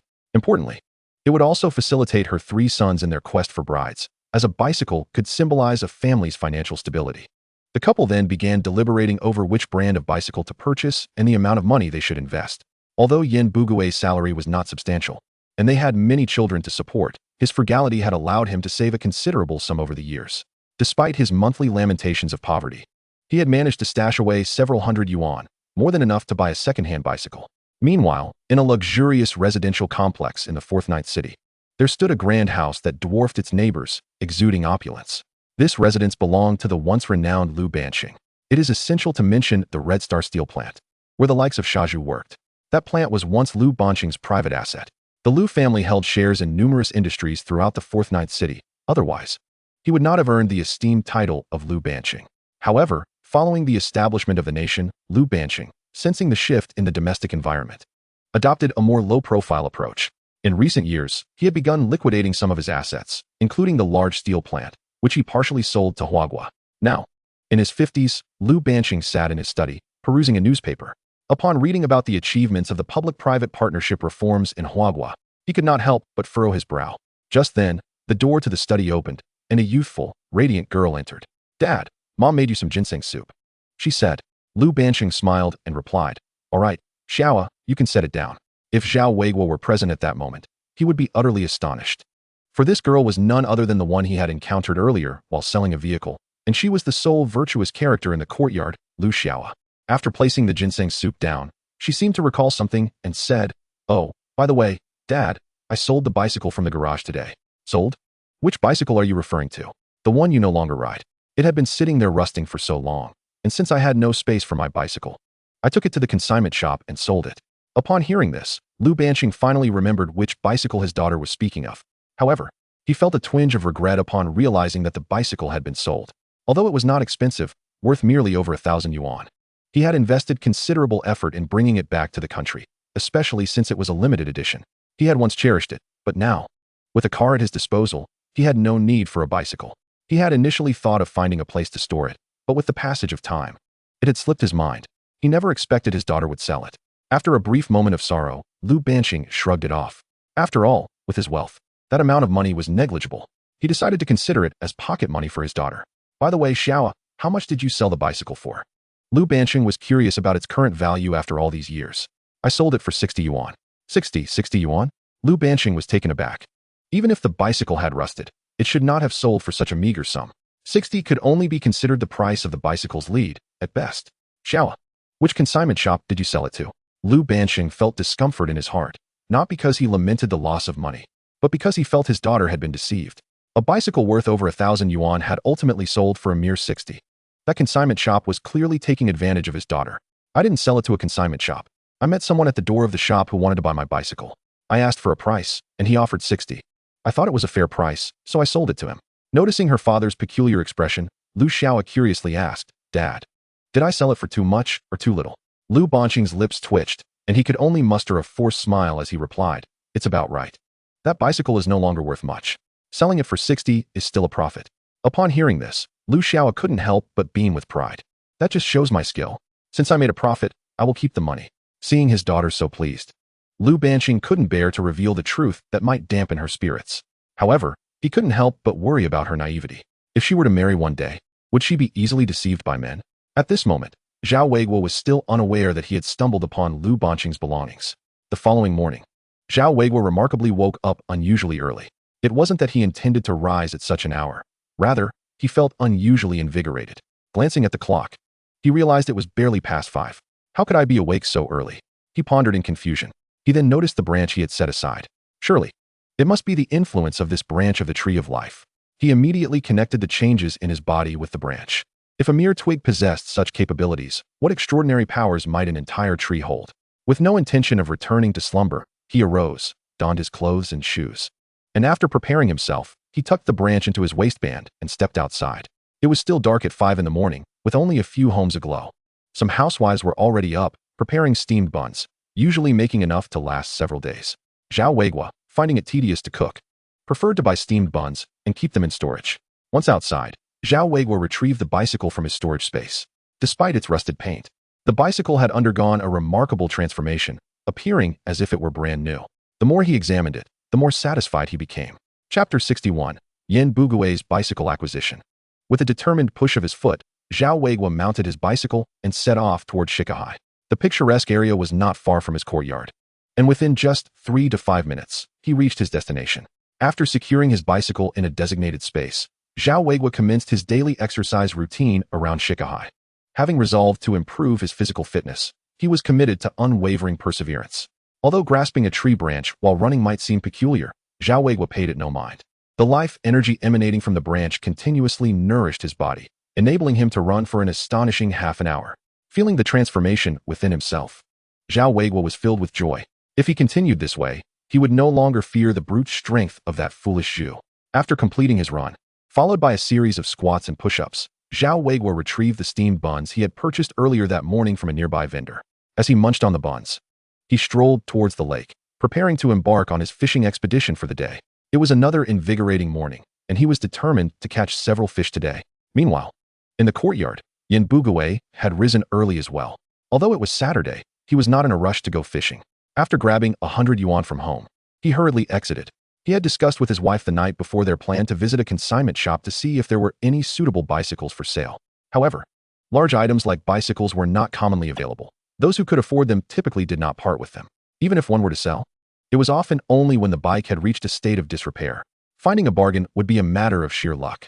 It was evident that Yin Bugui was not one blessed with fortune. After visiting several consignment shops without encountering any bicycles for sale, he finally found one that had a bike available, albeit one with a missing wheel. The price was exorbitantly high, making it an unwise purchase. After several fruitless attempts, Yin Bugui was fatigued and chose to visit a shop near the overpass. Zhao Weiguo had recently found a deal there, and he hoped to test his luck as well. The thought of Zhao Weiguo made him feel a pang of envy. How wonderful it would have been if that bicycle had been his find. As he approached the consignment shop, he was greeted by the clerk who, upon learning that Yin Bugui was in search of a second-hand bicycle, remarked, "You've come at just the right time. We have a bicycle that has been sitting here for quite a while." The owner came in this morning wanting to lower the price for a quick sale. Upon hearing this, Yin Bugui's breath quickened. Perhaps luck was finally on his side. He promptly asked the clerk to show him the bicycle. The clerk led him to a dusty bicycle in the corner of the warehouse, stating, "That's the one. Take a look for yourself." Upon inspection, Yin Bugui was immediately disheartened. The entire frame was riddled with rust, and one pedal was reduced to merely its axle. The two wheels were clearly mismatched, with the front wheel severely deformed from a collision. After testing the handlebars, he discovered they were loose. How could anyone ride this? He lamented. This bike is far too dilapidated. Well, if it weren't broken, it wouldn't be for sale. You know how rare bicycles are, the clerk retorted. This bike can be ridden after a bit of repair. The clerk, eager to make a sale, continued, I wouldn't normally recommend this bike. But the owner just wants to get rid of it quickly. Originally, it was priced at 120 yuan, but now it's just 80. Yin Bugui, however, did not find this price appealing. After all, Zhao Weiguo had just purchased a bike in much better condition for only 60 yuan. To Yin Bugui, this bicycle was worth at most 40 or 50 yuan, making 80 an unreasonable price. If you think it's too expensive, then there's nothing I can do. This is a consignment shop, not a market where you can haggle. The clerk's words effectively dashed Yin Bugui's hopes of negotiating. Sighing deeply, Yin Bugui gazed at the bicycle, torn between desire and disdain. He understood that while the price was not exorbitant, it was certainly not a bargain. Moreover, the bike would require further repairs, adding to his expenses. He feared that his 100 yuan would soon vanish. Yet, recalling his agreement with his wife, he felt compelled to proceed. After a lengthy deliberation and thorough examination of the bike's condition, Yin Bugui ultimately resolved to purchase it. Reluctantly extracting the cash and receiving a receipt, he officially joined the ranks of bicycle owners. However, a smile could not be found on his face. After inquiring with the clerk, Yin Bugui pushed his new purchase towards a nearby repair shop. Upon arrival, the shop owner, upon seeing the bicycle, could not help but shake his head. When he learned how much Yin Bugui had paid for it, pity filled his eyes.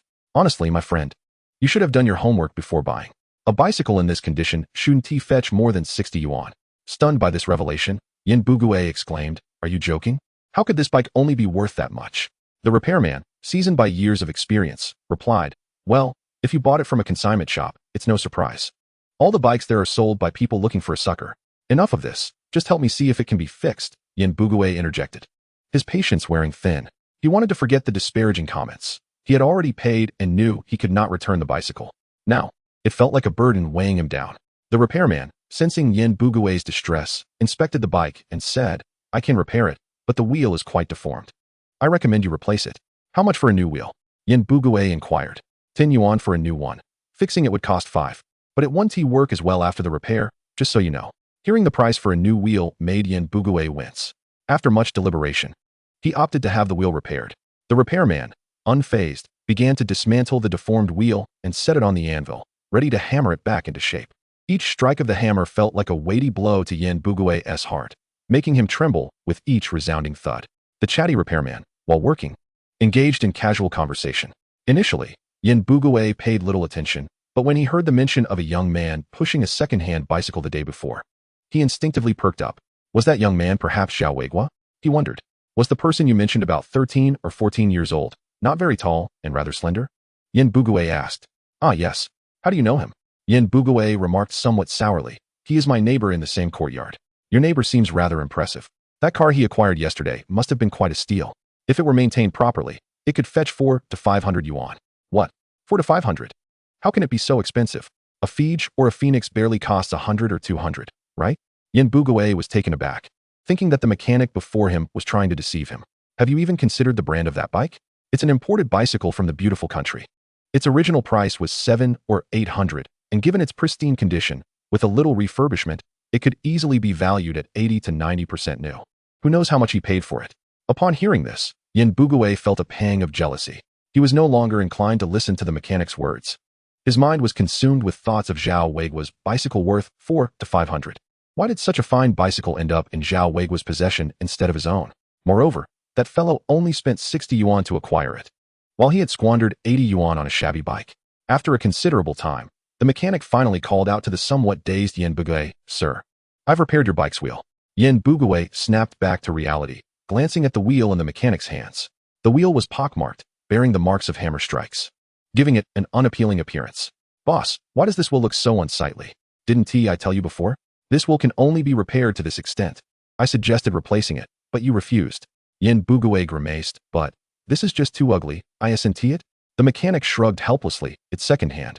What more can you expect? Yin Bugui found himself at a loss for a rebuttal and ultimately had to begrudgingly accept it. The total cost of repairs for the bicycle came to over 10 yuan. Besides the tires, the brakes and pedals also had considerable issues. Once the bicycle was fixed, Yin Bugui couldn't help but feel dissatisfied with it. The entire bike was rusted, and the front and rear wheels looked mismatched. The front wheel hub was riddled with dents, and even the pedals were different. Was this dilapidated contraption truly his bicycle? Yin Bugue felt no inclination to cast it another glance. After reluctantly paying, he mounted the bicycle and rode away. Although Yin Bugue knew how to ride a bicycle, having borrowed one from a colleague at school to learn, he felt awkward as soon as he got on this particular bike. After riding for a while, the discomfort became even more pronounced. He stopped to inspect it, but found no apparent issues. When he resumed riding, the peculiar sensation returned, as if the bicycle were floating. Unbeknownst to him, the front wheel, having been manually repaired, could not achieve the same level of smoothness as it originally had. Moreover, the handlebars had been somewhat deformed from a fall, contributing to the odd riding experience. Nevertheless, Yin Bugue didn't dwell on it. As he pedaled, his spirits lifted. Riding a bicycle felt distinctly liberating. The speed surpassed that of walking by leaps and bounds. Just as Yin Bugue was reveling in the breeze of freedom, he suddenly felt his feet slip. Startled, he quickly squeezed the brakes, but due to the icy ground, both he and the bicycle tumbled to the ground. Ouch, that hurts. Fortunately, in this era, people were generally kind-hearted. Upon witnessing someone fall, several passers-by rushed over to help Yin Bugue up. Clutching his waist, he kept muttering about his bicycle. My bike. Quickly, check if it's damaged. A nearby young man assisted Yin Bugue in lifting the bike and, upon noticing the broken chain, explained, Sir, your bike's chain has snapped. What? I just bought this bicycle. How could the chain be broken already? Yin Bugue anxiously attempted to stand, but a sudden twinge in his back made him grimace in pain. Observing his distress, onlookers quickly realized that the bicycle was far from new. It was likely second-hand. Struggling to rise, Yin Bugue approached his bike, gazing at the severed chain, his heart heavy with sorrow. It was supposed to be a new purchase. As the crowd saw he was able to stand, they assumed he was fine and began to disperse. Yin Bugue sat quietly for a while, sighing deeply, before finally pushing his bicycle home, limping slightly. Upon arriving at the courtyard, the residents noticed Yin Bugue returning with a bicycle, and couldn't contain their curiosity, asking, Third uncle, you bought a bicycle too? Yin Bugue awkwardly smiled and nodded in response. The onlookers turned their attention to Yin Bugue's bicycle, noticing its rather unconventional design. The wheels and pedals were mismatched, and the front wheel was marred with hammer marks. Is this bike really safe to ride? Hearing the commotion outside, third aunt, who had been waiting for Yin Bugue, stepped out.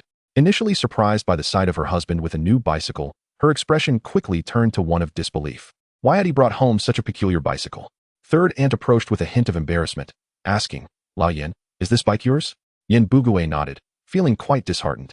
At that moment, he felt no joy over his new purchase. Instead, his mind was preoccupied with thoughts of whether he could return this wretched bike. After spending over 10 yuan on repairs for a newly bought bicycle, only to have the chain snap after a brief ride, how could he muster any happiness? Just then, his children, hearing the commotion, rushed out from the house. Seeing their father with a new bike, they didn't care about its shabby condition and eagerly gathered around it. Fascinated, the Yin family was accustomed to frugality, and the children could hardly fathom that their father had actually brought home a bicycle.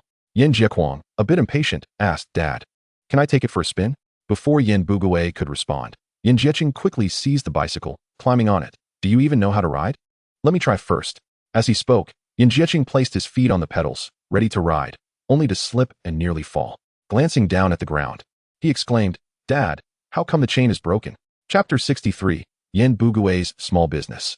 Hearing this, Yin Bugue felt a surge of irritation. My bike isn't even fixed yet. Why are you in such a hurry? Yin Jieqing, chastised by his father, reluctantly dismounted the bicycle. The Yin brothers, upon seeing the broken chain, all appeared despondent. Their newly bought bike had a broken chain, bringing them embarrassment. Just moments ago, they had been so elated. Now, they felt utterly awkward. At that moment, Zhao Weiguo happened to be returning, pushing his newly acquired bicycle while carrying a fish. He had just returned to the courtyard when a sharp-eyed neighbor exclaimed, Zhao Weiguo is back. Upon hearing this, everyone turned their gaze towards the entrance. This was because Zhao Weiguo had also purchased a bicycle the day before, and his bike was notably newer than Yin Bugue's. However, when the crowd focused on the bicycle in Zhao Weiguo's hands, their eyes widened in astonishment. The bicycle had undergone a remarkable transformation. The rust had been meticulously polished away and it had been repainted, now resembling a brand new vehicle. A singular thought crossed everyone's mind. Was this truly the bicycle Zhao Weiguo had bought just yesterday? How could it have transformed so drastically overnight? Yin Bugue, upon seeing Zhao Weiguo's bicycle, found himself in a state of disbelief. He approached and inquired, Zhao Weiguo, is this really the bicycle you bought yesterday? What else could it be, third uncle? Zhao Weiguo nonchalantly replied. But how could it look so new after just one night? Zhao Weiguo casually explained. I spent all night cleaning up the rust and then painted it, which is why it appears so new. By the way, third uncle, have you bought a new bike as well? How much did yours cost? At this, Yin Bugui's face shifted through hues of green and red. Not much, just a few dozen coins, he managed to say. Zhou Chun, upon seeing the bicycle, felt an inexplicable sense of familiarity. As it bore a resemblance to one he had seen in the thrift shop the previous day, he refrained from asking further questions and pushed his bicycle towards the house. He had had a decent catch while fishing that day and intended to bring back a fish to stew for dinner. The onlookers gazed enviously at Zhao Weiguo as he returned home with his bicycle, losing interest in Yin Bugui's dilapidated bike and dispersing soon after. The Yin brothers, realizing they had no bicycles to ride, planned to head back inside, but were halted by Yin Bugui's voice. Wait, where are you all going? We're going home, Dad. It's freezing out here, why stay? Yin Bugui replied with a hint of irritation. Going home? Don't you know to help out? Eldest, take your siblings and remove the rust from my bike. Upon hearing this, Yin Jieching's face fell. Hurry up. If you don't help, this bike will no longer be yours. Reluctantly, Yin Jieching took some sandpaper and began to scrub the bicycle. However, the rust was stubborn, and despite their efforts, the brothers worked for half the day and still had not completely eradicated it. As dusk fell, the Yin family could only ponder how Zhao Weiguo had managed to restore his bicycle to such a pristine condition in a single night. After finishing their task, Yin Bugui handed Yin Jieching 3 coins, instructing, Jieching, tomorrow you take my bicycle to the nearby repair shop to fix the chain. Yin Jieching was reluctant to run errands, but then suddenly brightened with an idea. Dad, can I ride the bike for a day after it's repaired? He wished to flaunt the bicycle to his friends. Though it was somewhat shabby, it was still a bicycle. Yin Bugui rolled his eyes. What are you thinking? Once the chain is fixed, make sure to bring it back quickly. I still need it. Also, if you want to use the bicycle in the future, you'll have to pay rent, 10 cents a day. At this, the 3 Yin brothers couldn't help but protest. Dad, that's not fair. Isn't this bike ours? Yeah, Dad. Didn't you just say that as long as we work, we can use it? Yin Bugui remained unfazed. You can use it, but you still have to pay rent. Don't worry, I'll keep track of it in the ledger. If you want to ride, just let me know, and I'll note it down for you to repay later. The Yin family had a rather peculiar tradition. Yin Bugui meticulously recorded every expense for each of his children: food, lodging, education, and various other costs, all in a single notebook. These debts were to be repaid. Yin Bugui claimed this was a means of fostering self-reliance, but in truth, it was merely a way to extract money from his children. Yin Jieching's face fell upon hearing this. Not only were they working for free, but now they had to pay to borrow the bicycle as well. There was no one else in the world as calculating as his own father. All right, Dad. I want to borrow your bike. 10 cents a day, you really dare to ask for that. If I didn't know better, I'd think you weren't my real father. And you can fix the bike yourself tomorrow. I have other matters to attend to. Unfazed by Yin Jieching's mockery, Yin Bugui believed that raising children was not as reliable as saving money for old age. If having children meant losing money rather than earning it, he figured it would be better not to have any. The next morning, Yin Jieching was urged by Yin Bugui to push the bicycle out for repairs. Of course, he wasn't going empty-handed. Yin Bugui had promised him a free day of riding next time. After a night of self-reflection, Yin Bugui felt significantly better. After all, having just purchased a new bicycle, he felt compelled to ride it out and show off his fishing catches. While he awaited Yin Jieching's return with the bicycle, a neighbor lady approached him. Third uncle, I plan to visit some relatives tomorrow. Could I borrow your bicycle for a day? Hearing this, Yin Bugui's heart leaped with joy. Having just bought the bicycle, business was already knocking at his door. Surely, renting out the bicycle could prove lucrative. Of course, Sister Chun. Come by tomorrow morning to pick it up. By the way, the rental fee for the bicycle is 10 cents for the day. Initially, the neighbor lady was pleased by Yin Bugui's agreement, but her expression shifted to one of disbelief when she heard about the rental fee. Wait, so I have to pay to borrow your bike? Naturally. Consider it, Yin Bugui explained. If I lend it out, I have to maintain it, and the tires wear out with use, which will eventually require replacement. All of this incurs expenses. After hearing Yin Bugui's logic, the lady was left speechless. If that was the case, she would rather take the bus, which only cost a few coins. Never mind, third uncle, I think I'll just take the bus tomorrow. Seeing a potential business opportunity slipping away, Yin Bugui quickly countered, but Sister Chun, it's not fair to think of it that way. Taking the bus means waiting for the vehicle, and a round trip will cost you nearly 10 cents. Plus, riding a bicycle is far more comfortable than squeezing onto a crowded bus. How about I give you a discount, 8 cents? If that doesn't work, 7 cents will do. However, the neighbor lady had no intention of engaging further with Yin Bugui and turned to leave just as Zhao Weiguo emerged from the house, pushing his bicycle. Upon catching sight of Zhao Weiguo's bicycle, The elderly woman's eyes sparkled with intrigue as she promptly abandoned Yin Bugui to approach Zhao Weiguo, inquiring, Weiguo, do you have any plans for your bicycle tomorrow? I wish to borrow it for a visit to relatives. Zhao Weiguo merely cast a glance at her and replied coolly, I'm afraid, Aunt Shen, my bicycle is not available for lending. You might consider borrowing from Uncle San instead. Zhao Weiguo had no intention of lending out his bicycle. He deemed no one in the courtyard worthy of such trust. Furthermore, if he were to acquiesce this time, it would undoubtedly lead to a cascade of requests from others seeking to borrow it. To avoid the hassle, he resolutely declined. Seeing Zhao Weiguo's firm stance, the elderly woman's expression soured somewhat. However, as the bicycle belonged to Zhao Weiguo, she had no recourse but to accept his decision. After Zhao Weiguo departed with his bicycle, she could not help but mutter under her breath, if you want to lend it, then don't. Just because you have a bicycle, you think you're something special. Nearby, Yin Bugui breathed a sigh of relief upon witnessing Zhao Weiguo's refusal to lend the bicycle. If Zhao Weiguo had agreed, it would have jeopardized his own bicycle rental business. Once Zhao Weiguo had left, Yin Bugui mustered his courage to approach the elderly woman, asking, Aunt Shun, would you still like to borrow my bicycle? I want to borrow it. I'll take the bus instead, she replied impatiently before turning on her heel and walking away. In a state of urgency, Yin Bugui called after her, Aunt Shun, I can let you use it for just 5 cents. Upon hearing this, the elderly woman ignored him entirely, hastening her steps back to her home. Yin Bugui couldn't help but shake his head in dismay. How could she refuse such an incredibly economical offer of renting a bicycle for merely 5 cents for a day? After returning home, the elderly woman was soon approached by others seeking to borrow a bicycle from Yin Bugui. However, upon learning that borrowing it for a day would cost 10 cents, they all shook their heads and departed. The residents of this courtyard were generally inclined to take advantage without any willingness to reciprocate. They naively assumed that since Yin Bugui was Uncle San of the courtyard, he would feel compelled to lend them his bicycle out of familial obligation. Yet, they all underestimated the depths of Yin Bugui's audacity. To him, everything could be enjoyed, but never at the cost of his own loss. Even his own children had to pay to ride. How much less would he entertain the requests of others? It wasn't until Yin Jieqing returned riding his bicycle that anyone expressed a willingness to pay for a rental. Left with no other option, Yin Bugui decided to ride to Shikahai for fishing.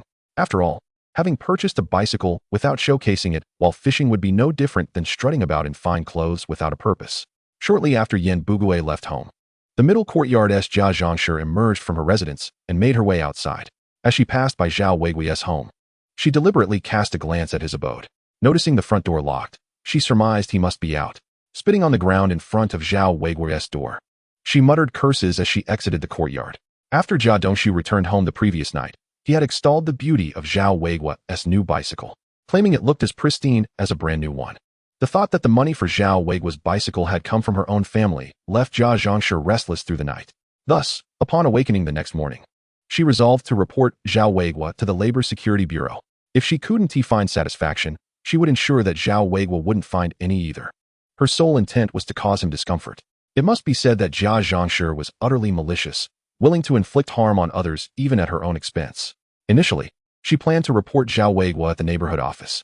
However, considering the relationship between Wang, the official, and Zhao Weiguo, she ultimately opted for the Labor Security Bureau instead. Unfortunately, the Labor Security Bureau was quite a distance from their courtyard. Unwilling to spend money on the bus, Jia Zhangshi decided to walk while asking for directions to the bureau. This journey took her an exhausting hour. Being somewhat portly and not accustomed to physical exertion, the trek nearly took a toll on her health. Upon arriving at the Labor Security Bureau, she sank onto a bench outside, panting heavily. A young officer noticed her condition and approached, inquiring, Madam, is there something you need? Jia Zhangshi quickly rose to her feet, addressing the young officer, Comrade, I wish to report something. Upon hearing her intention to report, the officer perked up, thinking she might have uncovered a spy. If so, it would certainly earn him a commendation. Please, madam, elaborate on what you wish to report. Have you discovered someone who is a spy? It concerns a wretched individual in our courtyard. He recently purchased a bicycle, and I suspect there may be something dubious about its origins. The officer's enthusiasm dimmed upon hearing this. After all, purchasing a bicycle hardly constituted a serious matter. Madam, you are making a mountain out of a molehill. It's merely a bicycle. As long as he has the means and the tickets, he can buy whatever he wishes. If that is all, please return home. I have work to attend to. Seeing that the officer dismissed her concerns, Jia Zhangshi grew agitated. If he refused to investigate Zhao Weiguo, her trip would have been in vain. Recalling the officer's earlier words, a devious idea struck her. Comrade, I assure you, this is no trivial matter. The individual I wish to report could very well be a spy. Hearing this, the officer regarded her with skepticism. Madam, please refrain from making baseless accusations. How could buying a bicycle make someone a spy? You must listen to me. The individual I am reporting has recently transitioned from a state of poverty to suddenly being able to afford new clothes and a bicycle. Doesn't that seem suspicious to you? Jia Zhangshi was fully aware that the money for Zhao Weiguo's bicycle originated from her own family, but she intentionally omitted that detail to provoke trouble for him. It must be noted that this old hag was both foolish and malevolent. Chapter 65. The Labor Security Bureau pays a visit. Upon hearing Jia Zhangshi's words, the officer's interest peaked. If what she claimed was true, then this Zhao Weiguo indeed warranted scrutiny. During this time, there were numerous spies from the bald-headed faction operating within Huagua, engaging in sabotage and attempting to infiltrate significant governmental departments. Their methods often involved bribery and seduction. In recent years, the Labor Security Bureau had apprehended many spies, primarily due to tips from vigilant citizens. Yet, the officer failed to realize that among those citizens, there were also ill-intentioned individuals. Madam, are you certain about what you just said? Absolutely. Why would I deceive a comrade? Jia Zhangshi replied, her heart racing with schemes against Zhao Weiguo. With a practiced ease, she spun her tale. The young officer, inexperienced and eager to make a name for himself, was swayed by her words. He promptly said, Madam, please provide me with your address. I will discuss this with my colleagues and conduct an investigation. I reside at number 95 Nanluo Guxiang, esteemed officer. Furthermore, please refrain from disclosing that I was the source of this information. I fear that fellow may retaliate against me. Rest assured, once the individual is confirmed as a spy, he shall spend the remainder of his life behind bars. Upon hearing these words from the officer, Jia Zhangshi's face lit up with excitement. Let us see if Zhao Weiguo manages to escape this time. How dare he swindle the Jia family's money? I shall ensure he finds himself imprisoned. After Jia Zhangshi departed, the officer, having reported to the bureau and his superiors, set off with a colleague on a bicycle towards Nanluo Guxiang. Upon their arrival at the courtyard, the residents, intrigued by the presence of the officers, gathered to inquire about the situation. Despite having lived in this Sihiyuan for many years, they had never witnessed officers visiting in such a manner. Curiosity sparked as they speculated whom the officers might be seeking. Could it be Jia Dongxiu? After all, just days prior at the General Assembly, he had openly confessed to wishing Zhao Weiguo harm. The two officers inquired of the neighbors, who is the caretaker of this courtyard? Please summon him. Naturally, it was Yi Zhonghai and a few others. Yin Bugawei, typically out fishing in the morning, would not return until evening, leaving only Yi Zhonghai and Lu Haizhong in the courtyard. Promptly, someone dashed to the central and rear courtyards to call for the two. At that moment, Jia Dongxiu, hearing the commotion, stepped outside to assess the situation. Upon spotting the two officers in uniform, he instantly panicked and fled back indoors. Noticing her husband's frantic return, Qin Huairu inquired, What is the matter, Dongxiu? Why are you in such a state? Jia Dongxiu, his face pale, replied, The officers have come. They are right in the front courtyard. Qin Huairu, upon hearing this, also became alarmed. Being an unsophisticated woman from the countryside, she feared that Zhao Weiguo had reported her husband to the authorities. Jia Zhangshi, unbeknownst to them, had not disclosed her intention to report Zhao Weiguo, and having walked for 2 hours, was now sound asleep in her bed. Thus, the couple frightened themselves into a tizzy, behaving like startled birds. What shall we do, Dongxiu? You ask me, and I shall ask whom? Let us hide at home and not venture outside. Jia Dongxiu, his mind a whirlwind, was at a loss for what to do, resorting instead to burying his head in the sand. Meanwhile, Yi Zhonghai and Lu Haizhong, alerted that officers were at their door, hurried out to investigate. Yi Zhonghai, like Jia Dongxiu, presumed the officers were there on behalf of Zhao Weiguo. While contemplating a response, he asked, Officers, I am the caretaker of this courtyard. May I inquire as to the purpose of your visit? Lu Haizhong, eager to assert his presence, stepped forward, saying, Officers, I too am a caretaker of this courtyard. If there is anything we can assist you with, please do not hesitate to ask. It is as follows, one officer explained. We have received a report indicating that a resident of your courtyard has been exhibiting some unusual behavior. We suspect he may have been compromised by foreign spies. Hence our investigation into his circumstances. The mention of spies elicited a collective gasp from the residents of the Sihiyuan. None could fathom that a spy could be among them. Who could it be? Speculations ran rampant, with some suspecting Su Damao, others suspecting Shaju, and yet others the deaf old woman. Yet, no one considered Zhao Weiguo. Unable to contain himself, Lu Haizhong murmured, Could it be the deaf old woman Yi Zhonghai? Equally bewildered, asked, Officers, who exactly are you referring to? The informant indicated he is named Zhao Weiguo, residing in the front courtyard here. By the way, where is Zhao Weiguo? Upon hearing the name Zhao Weiguo, the crowd fell into a state of confusion. A spy? Surely not. How could that young man be implicated? Yi Zhonghai too was bewildered. But a thought struck him. If Zhao Weiguo were indeed a spy, it would save him the trouble of taking action himself, as the officers would apprehend him. With this realization, Yi Zhonghai adopted a look of indignation, declaring, "Officers, I never imagined our courtyard could harbor such a scoundrel. Rest assured, we shall cooperate fully to bring the spy to justice." The officers, having already formed their conclusions about Zhao Weiguo, remained unfazed by his remarks. However, the neighboring residents exchanged glances, silently critiquing Yi Zhonghai for his apparent vendetta. Yi Zhonghai then turned to Sandama, asking, "Where's Old Yen?" "Zhao Weiguo is from your front courtyard. With such a significant event unfolding, why is he absent?" Sandama, still reeling from the shocking news, stammered before replying. "My husband went fishing. He hasn't returned yet." Lu Haizhong, irked, chimed in, "Old Yen is truly something. How could he go fishing at such a critical moment? Go fetch him from Shikahai." At Lu Haizhong's misguided command, Yi Zhonghai rolled his eyes, retorting, "Dear sir, let us not concern ourselves with Old Yen just yet. The priority is to locate Zhao Weiguo and prevent the spy from escaping." It was only then that Lu Haizhong realized his oversight and questioned, "Right. But where is Zhao Weiguo?" "Indeed, where is Zhao Weiguo?" An elder added, "He also went fishing this morning. I saw him leave on that new bicycle." Chindama, having been denied a bicycle earlier that morning, seized the opportunity to interject.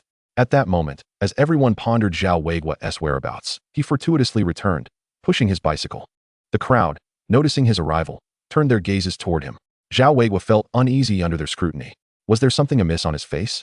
Yi Zhonghai, spotting Zhao Weiguo, felt a surge of relief yet maintained a serious demeanor, stating, "Zhao Weiguo, officers have come to question you. Be sure to answer truthfully to whatever inquiries they make." "Officers?" Zhao Weiguo cast a skeptical glance at the gathering, finally noticing the two officers in uniform amidst the crowd. Why would the officers seek him out? Was it possible his parents had concealed some hidden identity from him? Could he be a descendant of a revolutionary martyr, or perhaps a descendant of a prominent founding figure? Zhao Weiguo couldn't help but indulge in fanciful thoughts. "Are you Zhao Weiguo?" One officer advanced, brow furrowed. "That's me, esteemed officer. May I inquire why you seek me?" The officer's expression turned serious as he replied, "Zhao Weiguo, we have received a report alleging discrepancies in your spending relative to your income. We are here to investigate the matter." Upon realizing they were merely conducting an inquiry, Zhao Weiguo felt a twinge of disappointment. He was about to offer an explanation when another officer abruptly interjected, staring in astonishment. "Isn't this a bicycle imported from the beautiful country? This brand, if my memory serves me correctly, this vehicle is a limited edition, originally priced at 1,000 yuan. Upon hearing this, everyone in the courtyard was taken aback. Could Zhao Weiguo's bike really be worth 1,000 yuan? It seemed implausible. Meanwhile, another security officer nearby suddenly became intrigued. A bicycle could be worth so much? Such an item was beyond the financial reach of an ordinary individual. There must be something suspicious about Zhao Weiguo. The officer immediately adopted a stern expression and inquired, "Zhao Weiguo, how did you acquire this bicycle?" Although Zhao Weiguo was displeased by the officer's demeanor, he opted not to confront him directly. "Comrade security officer, I purchased this bicycle." The officer, however, was not easily convinced. Narrowing his eyes, he interrogated, "Purchased? Then where is your receipt?" "This is an imported bicycle, and acquiring imported goods requires foreign exchange certificates. Where did you obtain such certificates?" Zhao Weiguo shook his head and replied, "I do not have a receipt. I bought this bicycle secondhand." The officer sneered, "You're lying. Even secondhand bicycle dealers provide receipts." Zhao Weiguo hastily explained, "I happened to encounter someone pushing the bicycle outside the dealer's shop and bought it from them." Though Zhao Weiguo spoke the truth, such a serendipitous encounter was difficult for anyone to believe, especially for the officer, who had already formed a prejudiced opinion against him. "If that is the case, your explanation does not clarify the origins of this bicycle." Growing increasingly frustrated with the officer's demeanor, Zhao Weiguo pointed to the steel stamp on the bicycle's axle and asserted, "Regardless, I am not lying. If you have doubts, you may investigate. The bicycle bears a steel stamp. I recall that when purchasing a bike, one must register with the security office for the stamp, correct? The stamp contains a number. Your department should be able to trace the owner's information. A simple inquiry will reveal whether I am indeed the purchaser."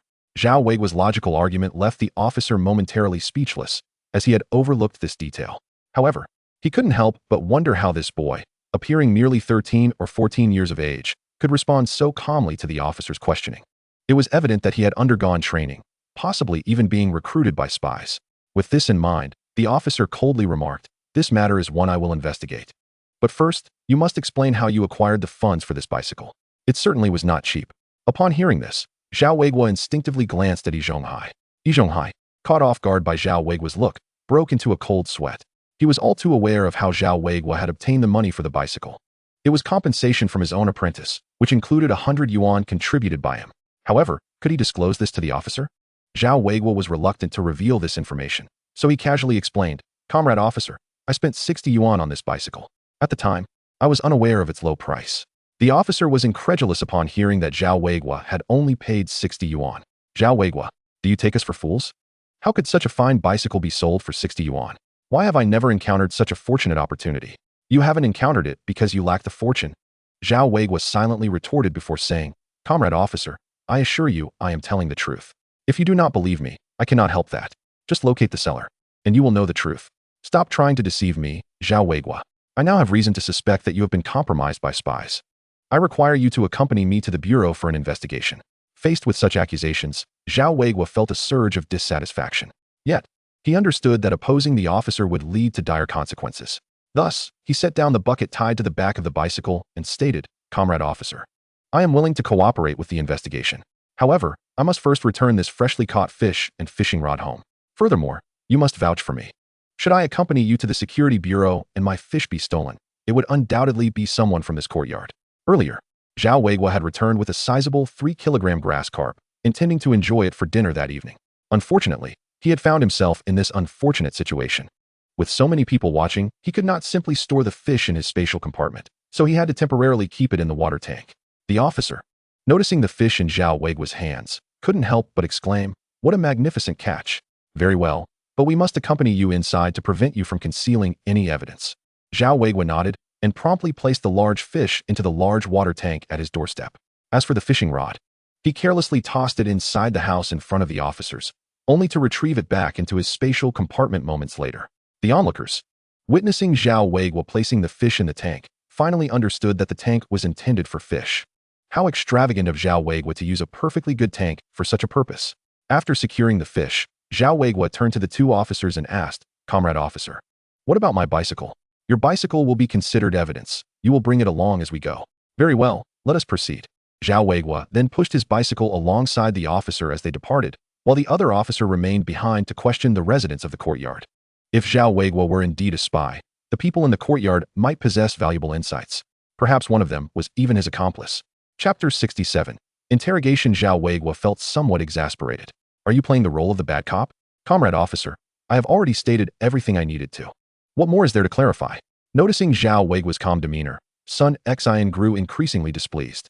In the past, those he had summoned for interrogation had approached him with trepidation. Yet here was Zhao Weiguo, exhibiting an air of tranquility. Who would believe he was innocent? At that moment, another slightly older officer interjected, "So you are Zhao Weiguo. Since you claim this bicycle is yours, tell us how you came by the money to purchase it. We have conducted inquiries in your neighborhood and have gained a general understanding of your financial situation.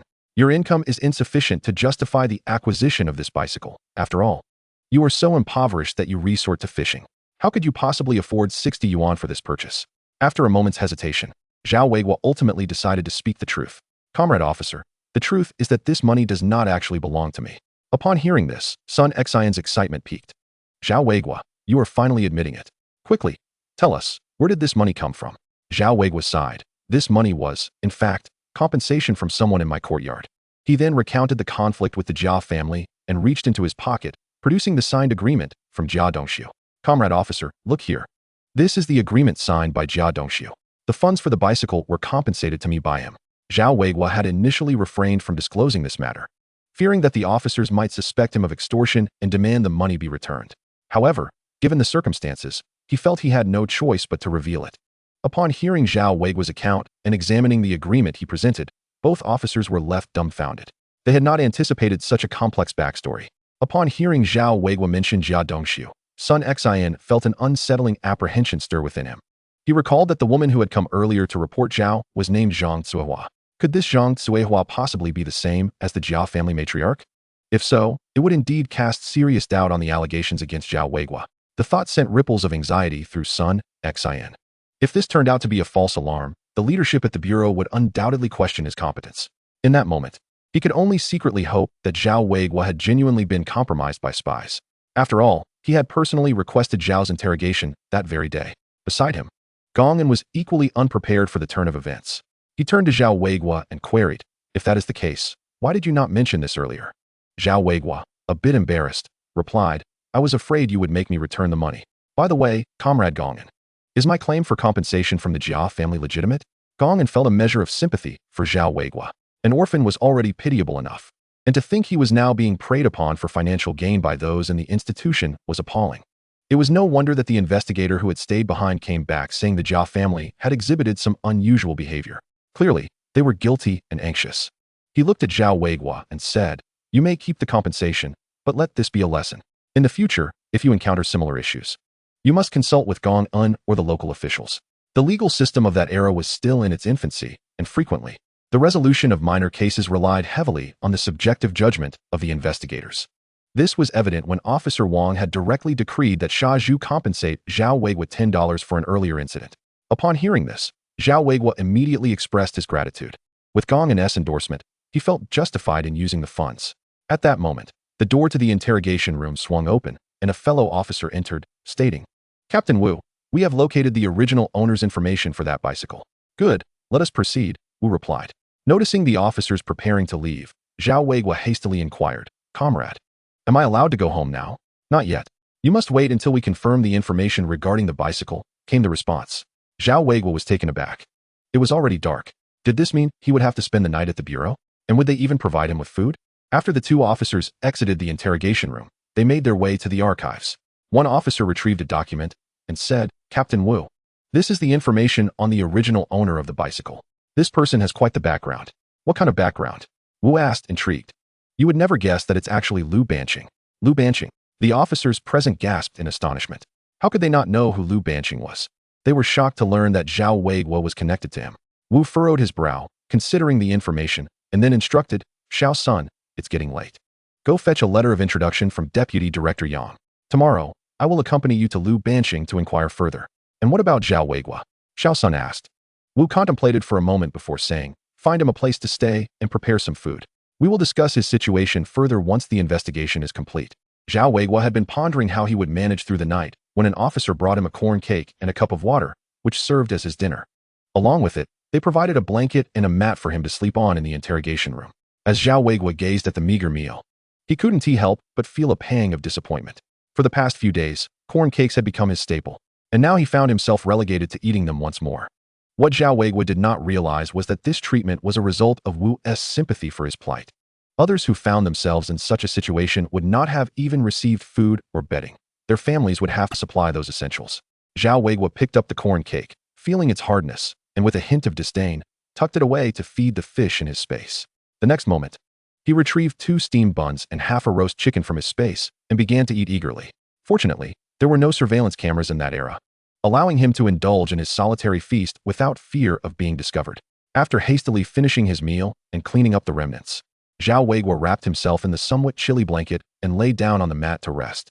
It was at this moment that he began to ponder who could be orchestrating this entire ordeal against him. The officers had mentioned that someone had reported him, and he could only surmise that it was a few unscrupulous individuals from his own courtyard. His suspicions centered primarily on the Jia family, especially since he had recently extorted 300 yuan from them. Given their nature, it was only logical that they would seek retribution. Of course, Sha Zhu was not beyond suspicion either. After the incident involving the deaf old woman, he had received a stern reprimand from Officer Wang, providing him with a motive for revenge. However, Sha Zhu typically preferred physical confrontation over covert actions like reporting someone. As for Yi Zhonghai, he too remained a possibility. Beneath his moral facade lay a wealth of malice. Ultimately, after much contemplation, Zhao Weiguo settled on the Jia family as his primary suspects. A deep-seated resentment brewed within him. He resolved that when he returned home, he would make them pay. Chapter 68. The fish was stolen meanwhile, in the courtyard. The absence of Zhao Weiguo that night led the residents to speculate about his misfortune. The households in the central courtyard, in particular, were reveling in glee. Sha Zhu, elated, even brought out his prized liquor to celebrate with Yi Zhonghai. Jia Zhangshi from the Jia family had already begun to fantasize about Zhao Weiguo being executed by the authorities. "Oh, please bless us, old Jia. Don't you? Tomorrow I shall burn some paper offerings for your father." "Mother, perhaps it's best not to. If the street office finds out, it could lead to trouble." "What do you know, you country bumpkin? We'll do it quietly at home. Who will find out?" If it weren't for your father-in-law's assistance, could Zhao Weiguo have been apprehended? Nearby, Jia Dongshu listened to the conversation between his mother and Qin Huairu, feeling increasingly agitated. Without locating that incriminating document at Zhao Weiguo's home, he was on edge. Since evening, he had felt an unsettling twitch in his eyelid, sensing that something ominous was about to unfold. The next day, after a restless night, Jia Dongshu groggily followed Yi Zhonghai and others to work. Shortly after he departed, Bang Gung swiftly opened the door, eager to go out and play. As he passed through the hallway, his keen eyes caught sight of several children gathered around Zhao Weiguo's large water tank, peering inside. Curiosity piqued, Bang Gung approached and asked, "What are you looking at?" "We're watching the fish," came the reply. Leaning in closer, Bang Gung indeed spotted a sizable grass carp swimming within the tank. "Where did this fish come from?" he inquired. "Where else? This tank belongs to Zhao Weiguo, so naturally, the fish was caught by him. Zhao Weiguo caught this fish." Upon hearing those words, the mischievous wolf cub, Bonging, immediately concocted a rather dubious plan. He hurried back home and called out to his grandmother, Jia Zhang. Grandma, I want to eat fish. I want to eat fish." Jia Zhang, awakened by Bonging's clamoring, replied dismissively, "My dear grandson, if you want fish, we can ask your father to buy some another day." "Grandma, we don't need to buy any. Zhao Weiguo has fish." Upon hearing this, Jia Zhang was instantly intrigued, abandoning her drowsiness to inquire, "Grandson, are you saying that Zhao Weiguo has fish?" "Yes, Grandma. There's a large grass carp swimming in the big water tank in front of his house. I just saw it. Let us go catch that fish." Jia Zhang's interest piqued at Bonging's words. She hastily got up and said, "Come on, my dear grandson. Grandma will take you to catch fish." Meanwhile, Qin Huairu, witnessing Jia Zhang's intention to go to Zhao Weiguo's house for fish, quickly cautioned, "Mother, perhaps you should reconsider. If Zhao Weiguo comes back and discovers the fish is missing, wouldn't he come after us in fury?" Ever since Zhao Weiguo had lost his temper previously, she had developed a certain fear of him. There was no need for their family to provoke conflict over a mere fish. What do you know? Whether Zhao Weiguo returns or not is still uncertain. "Come on, my dear grandson, let us go catch fish." "Yay, let us go catch fish." Under Jia Zhang's influence, Bonging's moral compass was even more skewed than that of the average child. Rather than shunning the idea of theft, he felt a thrill of excitement. Qin Huairu observed her mother-in-law leading her son to steal fish from another's home. Though she internally opposed the idea, she felt utterly powerless in the household. How could Jia Zhang possibly heed her words? Upon arriving at Zhao Weiguo's house, Jia Zhang indeed found several children gathered around the large water tank, watching the fish swim. The sight of the fish made Jia Zhang's appetite stir. Although fish was not as delectable as pork, it was still meat. She recalled the scrumptious aroma that wafted into the courtyard when Zhao Weiguo had cooked fish a few days prior, and her resolve solidified. Today, she too would indulge in fish. Jia Zhang then approached the children and shooed them away. Seeing that it was Jia Zhang, they dared not contest her and fled home to report the incident. After dispersing the children, Jia Zhang reached into the water tank to catch the fish, but the slippery creature evaded her grasp. After a prolonged struggle, she found herself soaked to the skin, her hands turning purple from the cold water. What a waste of time. Why on earth does Zhao Weiguo need such a large water tank? Finally, after much exertion, Jia Zhang managed to haul the fish out. Seeing it still thrashing about, she seized a brick and knocked it unconscious before triumphantly bringing it back to the courtyard with Bonging in tow. As soon as they entered the house, Jia Zhang commanded Qin Huairu, "Go and cook this fish. It's time for our Bonging to replenish his strength." Qin Huairu hesitated, glancing at the fish with a troubled expression. "Mother, you really brought the fish back? Enough with the nonsense. Just go and cook it. Zhao Weiguo won't be returning anyway. I'll handle this. If you say more, I won't share any of the fish with you." Seeing her mother-in-law's obstinate attitude, Qin Huairu could only sigh and take the fish to prepare it. She could only hope that Zhao Weiguo truly remained locked away, for his return would surely bring trouble upon their family once more. At that moment, Zhao Weiguo, in the interrogation room of the Labor Security Bureau, remained blissfully unaware that his home had been robbed, disdainfully eyeing the stale cornmeal buns sent to him that morning.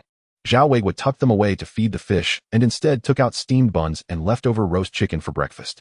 He worried that if he did not manage to leave today, he would face a food shortage by noon. Moreover, it was a Monday, and he had promised Principal Hu that he would report to school today. Skipping the first day of classes would likely earn him the ire of both the principal and the teachers, as Zhao Weiguo pondered when he might be freed. On the other side, Captain Wu led Sun Xin to the residence of Lu Banqing. Upon arriving at the opulent villa, Sun Xin felt a sense of awe. Lu Banqing must be quite wealthy. Do you think Lu Banqing earned that nickname for nothing? He has no fewer than a dozen villas like this one, Captain Wu replied, gazing enviously at the lavish abode.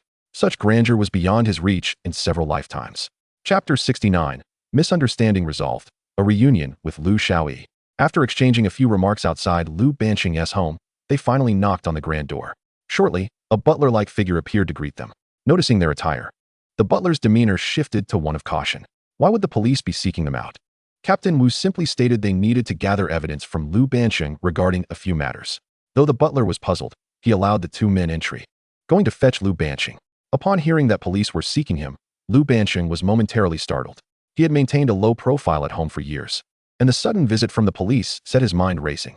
However, after listening to the two officers explain the situation, he found himself rather speechless. Indeed, that bicycle is mine. However, it was my daughter who sold it. I recall her mentioning it sold for 60 yuan. Hearing this, Captain Wu sighed in relief. As long as it was a misunderstanding, everything would be all right. Meanwhile, Sun Xin's expression darkened. If Zhao Weiguo was wronged, he would undoubtedly face a reprimand from his superiors upon his return. Mr. Lu, since the matter is clear, we shall take our leave. If you could kindly sign our record, it would be appreciated. Just as Lu Banqing was about to sign, he suddenly had a thought and added, how about this? I'll have my daughter accompany you too. She sold the bicycle, so let her handle it herself. Captain Wu was unsure why Lu Banqing insisted on having his daughter accompany them, but given the request, he could not refuse. Lu Banqing's motivation for this was to provide his daughter, Lu Xiaoyi, with a broader perspective and teach her a lesson. He had sheltered her too much, and the recent incident of being deceived while selling the bicycle highlighted her naivety. It would be beneficial for her to understand the treachery of human nature, lest she be deceived by a husband in the future. Lu Banqing then summoned Lu Xiaoyi and briefly explained the situation. His intention was for her to realize that Zhao Weiguo was indeed a fraud. However, he neglected to mention the value of the bicycle. The two officers also failed to mention it, leading Lu Xiaoyi to mistakenly believe that Zhao Weiguo had been reported to the Labor Security Bureau for buying her bicycle. Consequently, she unwittingly followed the two officers to the bureau. In the Public Security Bureau, Zhao Weiguo was idly feeding fish in the interrogation room. Suddenly, the door swung open, and he looked up to see Captain Wu entering. Zhao Weiguo, we have discovered that you are indeed innocent in this matter. You are free to leave now. Relieved to hear he could depart, Zhao Weiguo exhaled deeply. The oppressive atmosphere of the interrogation room had begun to weigh heavily on his spirit. Thank you, comrades of the public security. He replied, I shall take my leave. No need for thanks. By the way, your bicycle needs to be registered and stamped with a steel seal, and you will be required to pay an annual management fee, Captain Wu informed him. Nodding in acknowledgement, Zhao Weiguo followed Captain Wu to retrieve his bicycle. Upon reaching the parking area, he unexpectedly encountered someone. What are you doing here? Seeing Lu Xiaoyi, Zhao Weiguo felt a pang of embarrassment, remembering how he had inadvertently led her into trouble. I specifically came to the bureau today to testify for you, she explained.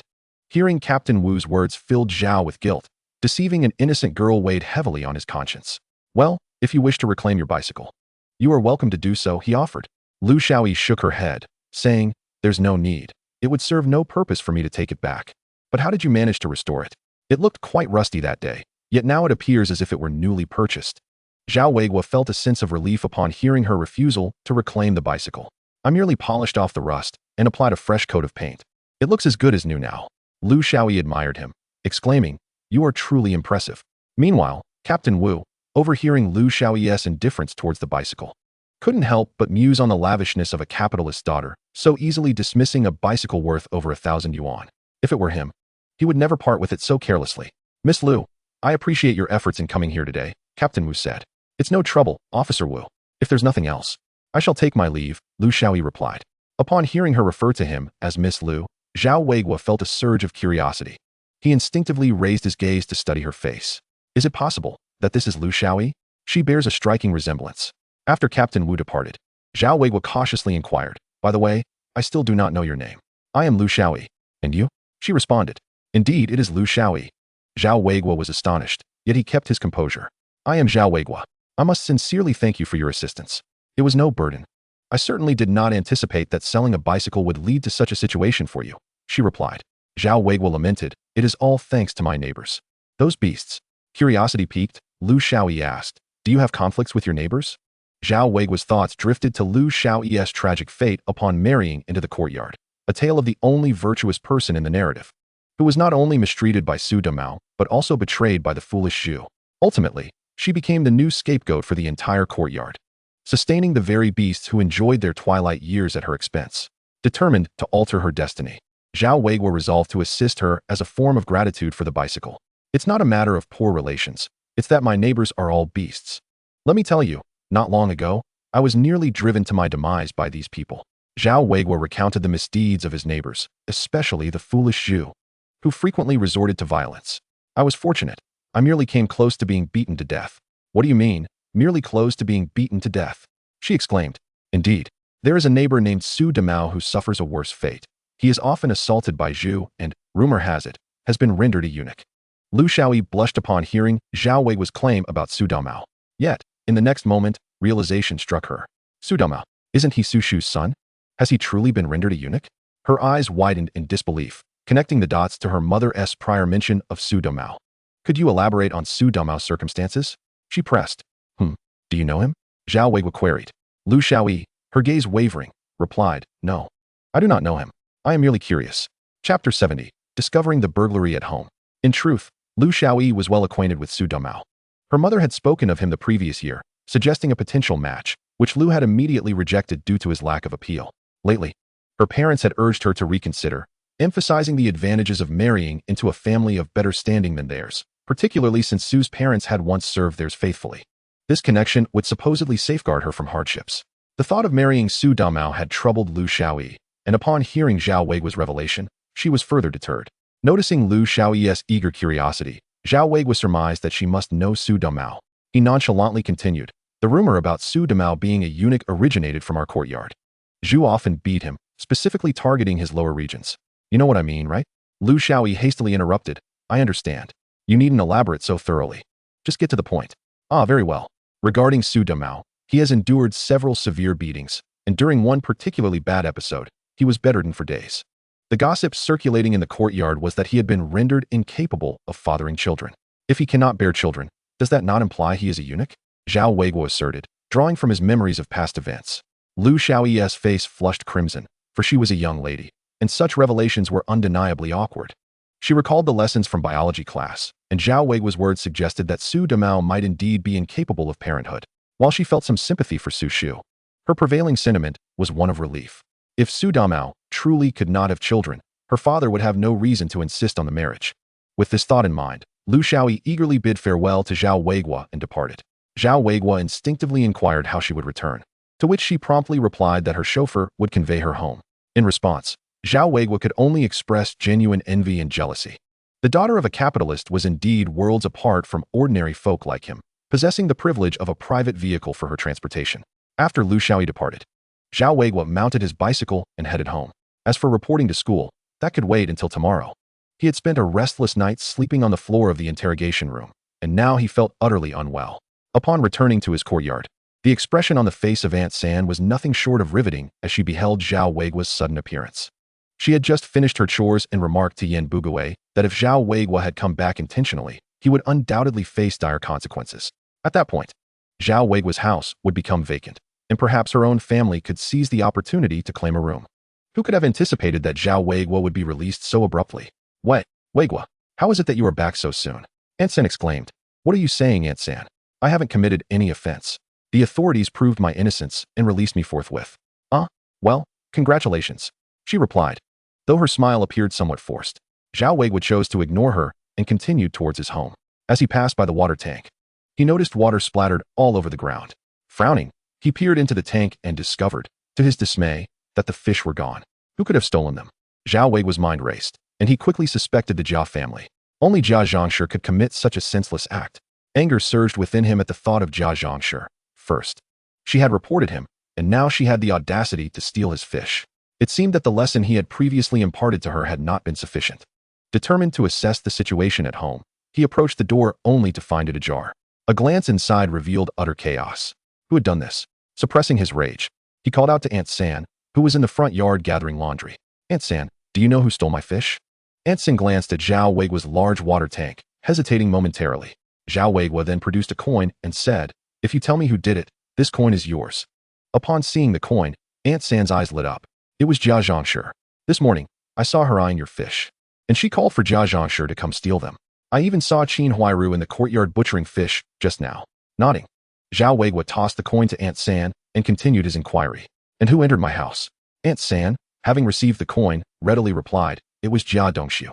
He came to your house twice yesterday, seemingly searching for something. Many people witnessed it. Jia Dongxiu? Zhao Weiguo mused. He suspected that the fellow was after the document. However, Jia Dongshu would never guess that the document was safely tucked away in his possession. This Jia Dongshu was quite the unscrupulous character. Recalling Captain Wu's words that Jia Dongshu's compensation to him need not be repaid, Zhao Weiguo formulated a plan. He pulled out a dime and asked Aunt San, would you be interested in an opportunity to earn some money? Seeing the dime, Aunt San's eyes sparkled with delight. Weiguo, just tell me what you need, and I will assist you. Zhao Weiguo pointed towards his house and said, since you know Jia Dongshu is responsible for this, you must testify on my behalf to the authorities. Initially, Aunt San was taken aback, but once she grasped the implication, she incredulously asked, Weiguo, you can't be serious about reporting this, can you? Why not? My fish was stolen, and my home was invaded. I have considerable money hidden in the house, which I suspect Jia Dongshu has taken. If I don't report this, should I wait for Yi Zhonghai to deliver justice? Aunt San chuckled awkwardly. Weiguo, I might not be able to help you with that. You know how Jia Zhongshu is. If I testify today, she'll likely cause trouble at my place tomorrow. You know her temperament. I truly wish to avoid any trouble. Chapter 71. Reporting to the authorities and the street office.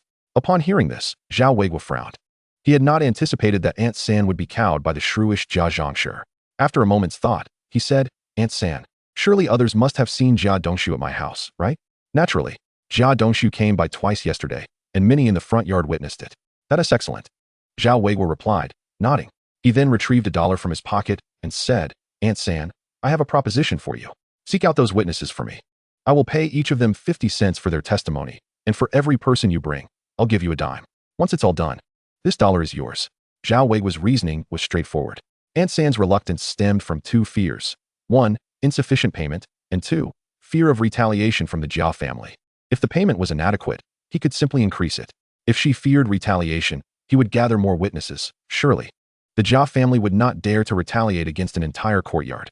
Upon hearing Zhao Weiguo's proposal, Aunt San's expression brightened immediately. She gazed at the money in his hand with eager anticipation. Weiguo, are you serious? Absolutely, Zhao Weiguo confirmed, handing her a dime as a down payment. Once the job is done, come back for the remainder. With the tangible coins in hand, Aunt San's eyes sparkled with glee. Rest assured, this matter will be my responsibility. I have long held a grudge against the Jia family, and this time I will stand by you to testify. Zhao Weiguo had no time to indulge in Aunt San's flattery. She and Yin Bugue were cut from the same cloth, both utterly consumed by monetary gain. However, since they were so easily swayed by money, he could work with that. Having secured Aunt San's allegiance, Zhao Weiguo promptly rode his bicycle towards the street office. After all, this courtyard fell under the jurisdiction of the street office, and it would be only proper to inform them before involving the police. Besides, Wang Gan and Director Chun had always looked out for him. It was only right to keep them in the loop. At the street office, Wang Gan was somewhat surprised to see Zhao Weiguo arrive on his bicycle. She recalled that he was supposed to report to school today. Why had he suddenly come to the office? And how had he acquired a bicycle? Zhao Weiguo immediately recounted the events that had transpired, including the initial attempt by Jia Dongshu to harm him, which had ironically resulted in his receiving 300 yuan. After listening to Zhao Weiguo recount the series of events, Officer Wang felt an immense surge of anger, as if her lungs might explode. She could hardly believe that such sordid affairs had transpired at Courtyard number 95. Even more astonishing was the audacity of Jia Dongshu to commit such heinous acts of greed and malice. Officer Wang gazed at Zhao Weiguo, her face a mask of righteous indignation, and inquired, Weiguo, how do you intend to address this matter? Wang Ai, he replied. I initially planned to report this to the Public Security Bureau. However, considering that our courtyard falls under the jurisdiction of the street office, I was concerned that involving the police might adversely affect your side of things. Hence, I sought your opinion first. Shaking her head, Officer Wang responded, Weiguo, I appreciate your consideration for me, but I find your reasoning quite unsatisfactory. Do you think I or the street office would cover up such matters for the sake of appearance? Hearing her words, Zhao Weiguo felt a wave of relief wash over him. He had feared that the street office might downplay the situation for the sake of political expediency. Weiguo, you should go directly to the Public Security Bureau. I, Wang Ai, will also personally come to your courtyard later to advocate on your behalf. I cannot fathom what Yi Zhonghai and his associates are doing. They have utterly failed to manage a mere courtyard, and it seems that a simple written apology will not suffice. Noticing the fury etched on Officer Wang's face, Zhao Weiguo surmised that Yi Zhonghai and his cronies were in for a rough time. After bidding farewell to Officer Wang, he hurriedly rode his bicycle towards the police station. Upon his arrival, he encountered the despondent Sun Xin and Captain Wu at the entrance. Their curiosity piqued. They wondered why he had returned. Zhao Weiguo, did you forget something? Captain Wu asked. I am here to file a report, Zhao Weiguo replied. A report? What on earth are you reporting? Sun Xian reacted instinctively, recalling the reprimand he had received from his superior due to Jia Zhang's interference. He assumed Zhao Weiguo was mocking him. Officer Sun, you should remember the fish I caught yesterday when I came back? Zhao Weiguo prompted. Yes, what of it? Sun Xian replied. That fish has been stolen. Didn't I ask you to be my witness? Sun Xian was left speechless. You come to the police over a stolen fish? Are you serious? Officer Sun, it's not just the fish. My home has been burglarized as well. When I returned, everything was in disarray. It certainly wasn't like that when I left yesterday. Captain Wu, overhearing this, furrowed his brow and asked, Zhao Weiguo, are you being truthful? Why would I lie about such a thing? I haven't even entered my home since discovering the mess. Moreover, I have already identified the person who broke in and gathered witnesses. I assure you, it won't take up too much of your time. Captain Wu scrutinized Zhao Weiguo for a moment. His instincts as a police officer telling him that this young man was not as innocent as he seemed. Yet, if what Zhao Weiguo claimed was true, they indeed needed to investigate, as it concerned a burglary, a matter beyond the capabilities of a mere caretaker to resolve. Please wait a moment. I will report this to the station, Captain Wu instructed. Sun Xian, call Xiaoyu. He was the last to leave yesterday. Have him check whether anyone has entered Zhao Weiguo's home. When Zhao Weiguo returned with 3 officers, Aunt Sin immediately gathered a dozen witnesses around him. Weiguo, these people are willing to testify on your behalf. Zhao Weiguo felt a mix of disbelief and resignation at the sight of so many individuals. He suspected that some among them might be willing to fabricate evidence for monetary gain. Nevertheless, he felt indifferent. After all, Jia Dongshu had nowhere to escape. The neighbors in the front courtyard, witnessing the police's arrival, silently mourned for the Jia family. With such an evident display, the Jia family was bound to face dire consequences. Zhao Weiguo, a neighbor, approached tentatively. Aunt Sin mentioned that if we testify, you would give us 50 cents? Of course, but only if you provide truthful testimony. False testimony is a crime, Zhao Weiguo proclaimed, adopting a tone of moral righteousness in the presence of the police. The neighbors, upon hearing this, brightened at the prospect of earning 50 cents simply for testifying. This Zhao Weiguo is quite generous, they thought. Let us secure the money first. One neighbor promptly declared to the officers, comrades of the Public Security Bureau, I will testify. Yesterday, Jia Dongshu entered Zhao Weiguo's home to steal. I can also testify. Jia Dongshu came more than once yesterday. I distinctly remember that during his second visit, he was carrying a kerosene lamp. Captain Wu listened to the testimonies, casting a disbelieving glance at Zhao Weiguo. While he couldn't deem Zhao Weiguo's actions inappropriate, the act of paying for witnesses raised suspicions of potential false testimony. However, with years of experience, he could discern the truth in their statements. Jia Dongshu indeed had considerable culpability. With a stern expression, Captain Wu addressed the neighbors. If you witnessed someone trespassing into Zhao Weiguo's home, why did you not intervene? The neighbors, caught off guard by his inquiry, averted their gazes in embarrassment. The reason for their inaction was simple. It was not their problem. Zhao Weiguo was the one in trouble, not them. Had it not been for the promise of payment, they would have had little inclination to support Zhao Weiguo. Captain Wu could sense their reluctance and, glancing at his colleagues, instructed one of them, Xiaoyu, you were the last to leave yesterday. Go check if there are signs of a break-in at Zhao Weiguo's house. After inspecting the premises, Xiaoyu reported, Captain, there are indeed signs that the house has been rummaged through. At that moment, Aunt San, catching Zhao Weiguo's eye, stepped forward. Comrades of the Public Security Bureau, I can confirm. When Zhao Weiguo returned, he merely glanced at his house before rushing to report the incident. I happened to be in the courtyard at the time. Moreover, the fish from Zhao Weiguo's home was stolen by Jia Zhang from the Jia family. The entire courtyard witnessed it. Aunt Sin shot Zhao Weiguo a knowing look, as if to say, am I right? Feeling awkward, Zhao Weiguo averted his gaze, unable to meet Captain Wu's disdainful stare. Aunt San was so consumed by thoughts of money that her performance lacked any semblance of authenticity. Just then, Officer Wang arrived with several members of the street office. Upon seeing her, Zhao Weiguo hurriedly greeted, Captain Wu, I didn't expect you to make a special trip. I truly appreciate your effort. Wang, the official, was evidently acquainted with Captain Wu. Upon noticing Captain Wu taking statements from a few neighbors, she approached to exchange pleasantries. After a brief exchange of niceties, Captain Wu turned to Zhao Weiguo and remarked, Zhao Weiguo, it has now been confirmed that Jia Dongshu broke into your home to steal. Come with me to see what has been taken. By the way, where is the thief, Jia Dongshu? Comrade Gongan. Jia Dongshu is working at the steel factory and will not return for a while, was the reply. In that case, Xiaoyu, you should wait here in the front yard. Once Jia Dongshu returns, you will detain him. Sun Xian, you and the colleagues from the street office go to Jia's house to apprehend Jia Zhangshi. Zhao Weiguo, let us proceed to your home. Thus, the group divided into 3 factions, with Zhao Weiguo leading Captain Wu toward his residence. Upon entering, Zhao Weiguo feigned a search around the house. Eventually, in front of Captain Wu, he extracted a rusty iron box from beneath the bed. This box had previously served as his hiding place for money and tickets, but he had later concealed it in a space to prevent the household animals from stealing. Now, it was fortuitously retrieved to ensnare Jia Dongxiu. Captain Wu, this is the box where I usually hide my money. The 300 yuan that Jia Dongxiu owes me was kept here. As Zhao Weiguo opened the box, his expression changed immediately upon discovering it was empty. Where is my money? My money is gone. Captain Wu, it must be Jia Dongxiu. He must have stolen it back. Captain Wu furrowed his brow at the sight of the box. He had personally witnessed Zhao Weiguo retrieve it from under the bed. Despite the dim lighting in the room, he could not have mistaken it. Zhao Weiguo certainly had no opportunity to orchestrate any trickery under his watchful eye. Thus, the money was indeed missing. But was there ever any money in that box? Captain Wu found himself uncertain. He pondered the situation. Zhao Weiguo had claimed that Jia Dongxiu intended to harm him, thus extorting 300 yuan from the Jia family. If that money had truly been in the box, then Jia Dongxiu was indeed a prime suspect. However, what if Zhao Weiguo had hidden the money beforehand? Yet, this too seemed implausible, given that according to Sun Xin and the descriptions from the courtyard, Zhao Weiguo had not returned home from yesterday until now. He had no opportunity to take the money. Moreover, Jia Dongxiu had broken into Zhao Weiguo's house last night. If Jia Dongxiu had indeed come to steal, he would have taken the money then. With this reasoning, it appeared that Zhao Weiguo was devoid of suspicion, while Jia Dongxiu's guilt loomed largest. Despite having mentally categorized Jia Dongxiu as the primary suspect, Captain Wu instinctively sensed something was amiss. Just as he contemplated any potential oversights, a woman's anguished wail and curses erupted from outside. Zhao Weiguo and Captain Wu exchanged glances before heading out to investigate. It turned out that during the time Captain Wu had accompanied Zhao Weiguo home, Wang had also gone with Sun Xin to the Jia household.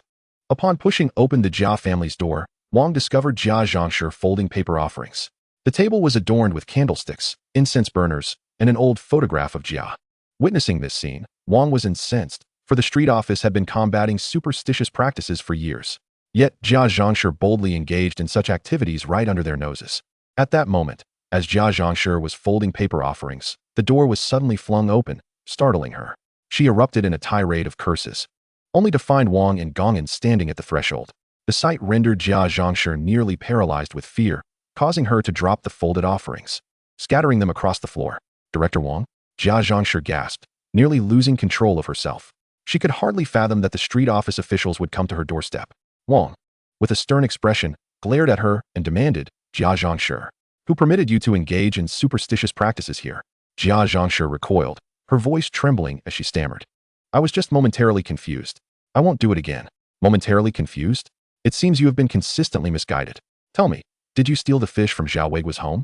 Upon hearing Zhao Weiguo's name, Jia Zhangshi's heart raced, and she immediately denied, it wasn't me. I didn't steal anything. You're lying, Jia Zhangshi. Everyone in the courtyard saw you. Do you still wish to argue? Officer Sun, please go in and search. Sun Xin, filled with indignation upon seeing Jia Zhangshi's face, thought to himself that if it weren't for this old hag, he wouldn't have been scolded by his superiors. He promptly moved to enter the Jia household to gather evidence. However, Jia Zhangshi quickly blocked his path, pleading, Officer, do you remember me? We met just yesterday. I assure you, I didn't steal the fish. Sun Xin, seething with anger, shoved her aside, stating, Don't try to win my favor. I am carrying out my official duties. If you obstruct me, I won't hold back.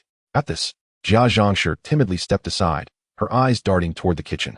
Meanwhile, Qin Huairu trembled in fear, clutching a stick. Although the fish had been stolen by Jia Zhangshi, she had been the one to kill it, and her only concern was whether this incident would implicate her. Sun Xin entered the kitchen and immediately spotted the half-eaten fish on the dining table.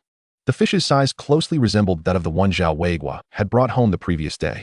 It was evident that this fish had been stolen from Zhao's household. Zhang Suihua, how do you explain this fish? Jia Zhangshi's mind raced, and she hastily blurted, This fish was bought by my family. You bought it. Jia Zhangshi. At this point, you still dare to lie? Wang exclaimed, almost laughing in disbelief at Jia Zhangshi's shamelessness. Jia Zhangshi shrank back, quickly shifting her story, Director Wang. This fish was actually stolen by my daughter-in-law. It has nothing to do with me. Qin Huairu, hearing this, was taken aback. She could not believe her mother-in-law would accuse her. Mom, what are you saying? I didn't steal any fish. Qin Huairu, you wretch, did you not eat that fish? Jia Zhangshi shot a menacing glare at Qin Huairu, the threat unmistakable. It was clear she wanted Qin Huairu to take the blame for her. Qin Huairu felt tears welling up. Having only eaten a few bites of the fish, how did she suddenly become guilty of theft? Seeing that Jia Zhangshi continued to obfuscate, Wang decided to stop indulging her. She instructed the two officials behind her to apprehend Jia Zhangshi. Engaging in superstitious practices in public and stealing from others was an atrocious offense that she could not let slide. Upon realizing that she was about to be taken away, Jia Zhangshi began to struggle fiercely. "Let go of me. Release me." Jia Zhangshi, being somewhat stout, possessed considerable strength. For a moment, the officials were caught off guard, allowing her to break free and attempt to flee to the courtyard. However, she had barely taken a few steps when Wang, quick on her feet, tripped her, causing her to tumble to the ground. With a resounding thud, Jia Zhangshi fell to the ground with a jarring impact. "Ouch! That hurts terribly," she cried out. Two officials hurried over and swiftly restrained her on the ground, one of them producing a rope to bind her hands. "Jia Zhangshi, do you still dare to resist?" Seeing her escape was futile, Jia Zhangshi could only lament with a sorrowful expression. "Wang, I realize my mistakes. I will compensate. I am willing to pay." "It's too late for that," Wang retorted. "Not only did you steal, but you also engaged in feudal superstition in your home, and now you refuse to comply with arrest. This time, I shall not let you off lightly." Wang was genuinely enraged. Typically, matters of feudal superstition could be trivialized, often merely resulting in a warning from the street office. However, Jia Zhangshi had not only practiced superstition, but had also committed theft in her courtyard. Upon being discovered, she had tried to argue her way out, and now she was resisting arrest.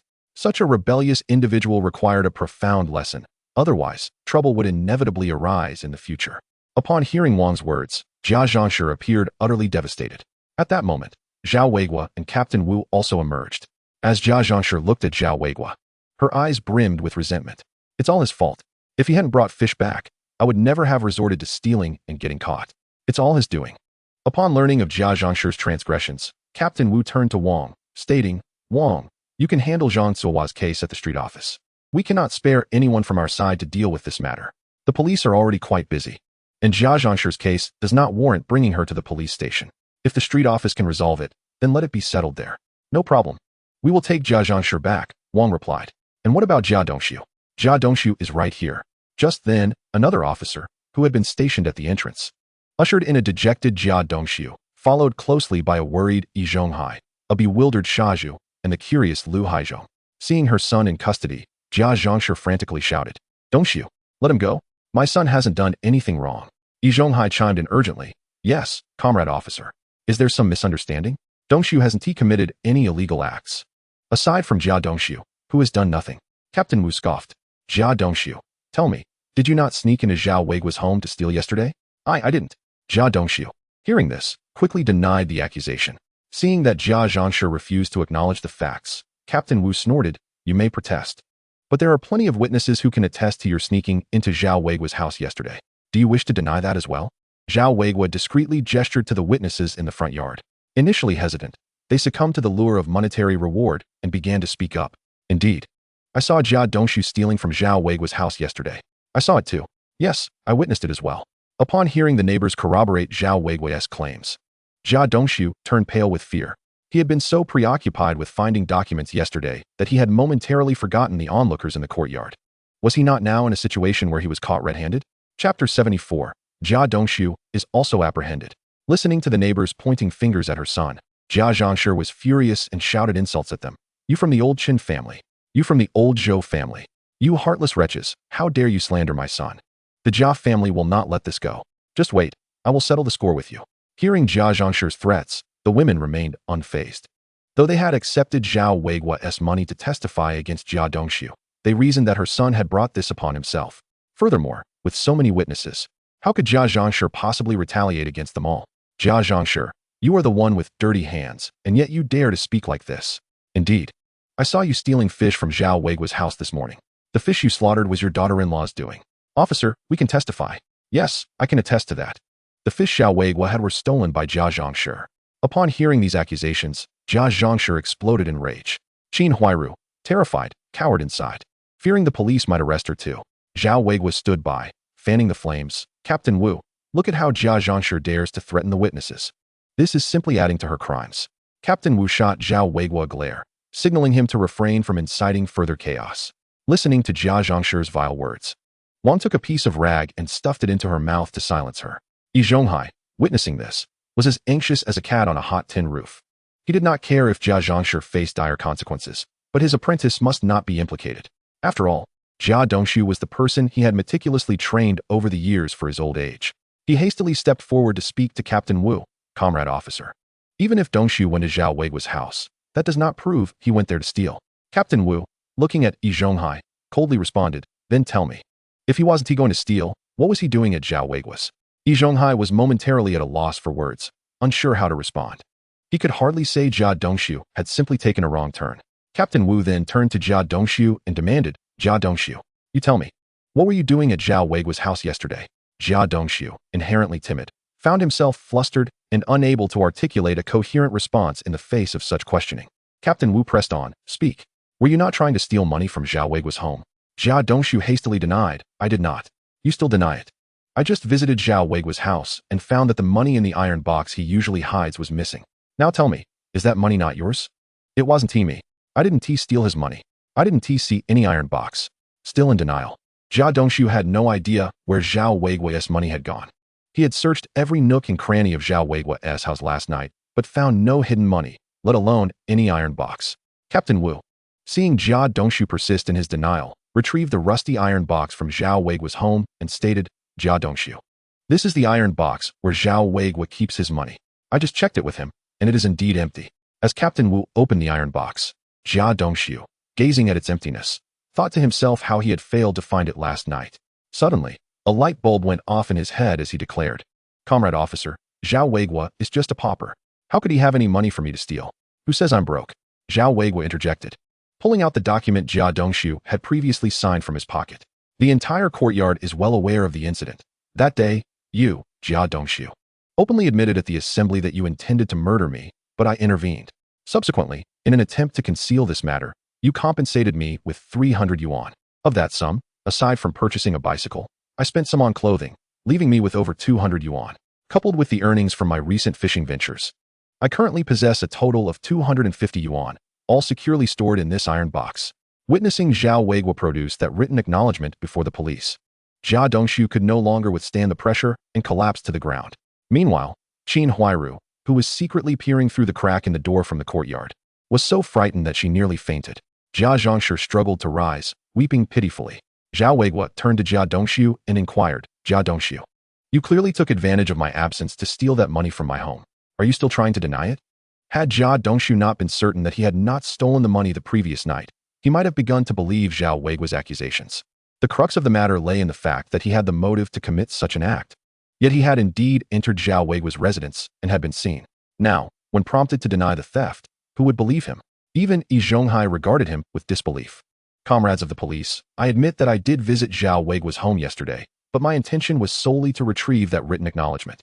I feared it might be used against me in the future, and thus sought to reclaim it. However, I assure you, I did not steal any money. I never even saw that iron box. Jia Dongshu, do you think I would believe your words? Although there was a possibility that Jia Dongshu was telling the truth, Captain Wu had no reason to trust him. After all, someone capable of plotting such a heinous crime could hardly be deemed credible. Faced with the police's skepticism, Jia Dongshu felt a wave of fear wash over him. Ultimately, he could only turn to Yi Zhonghai, hoping for his master's assistance.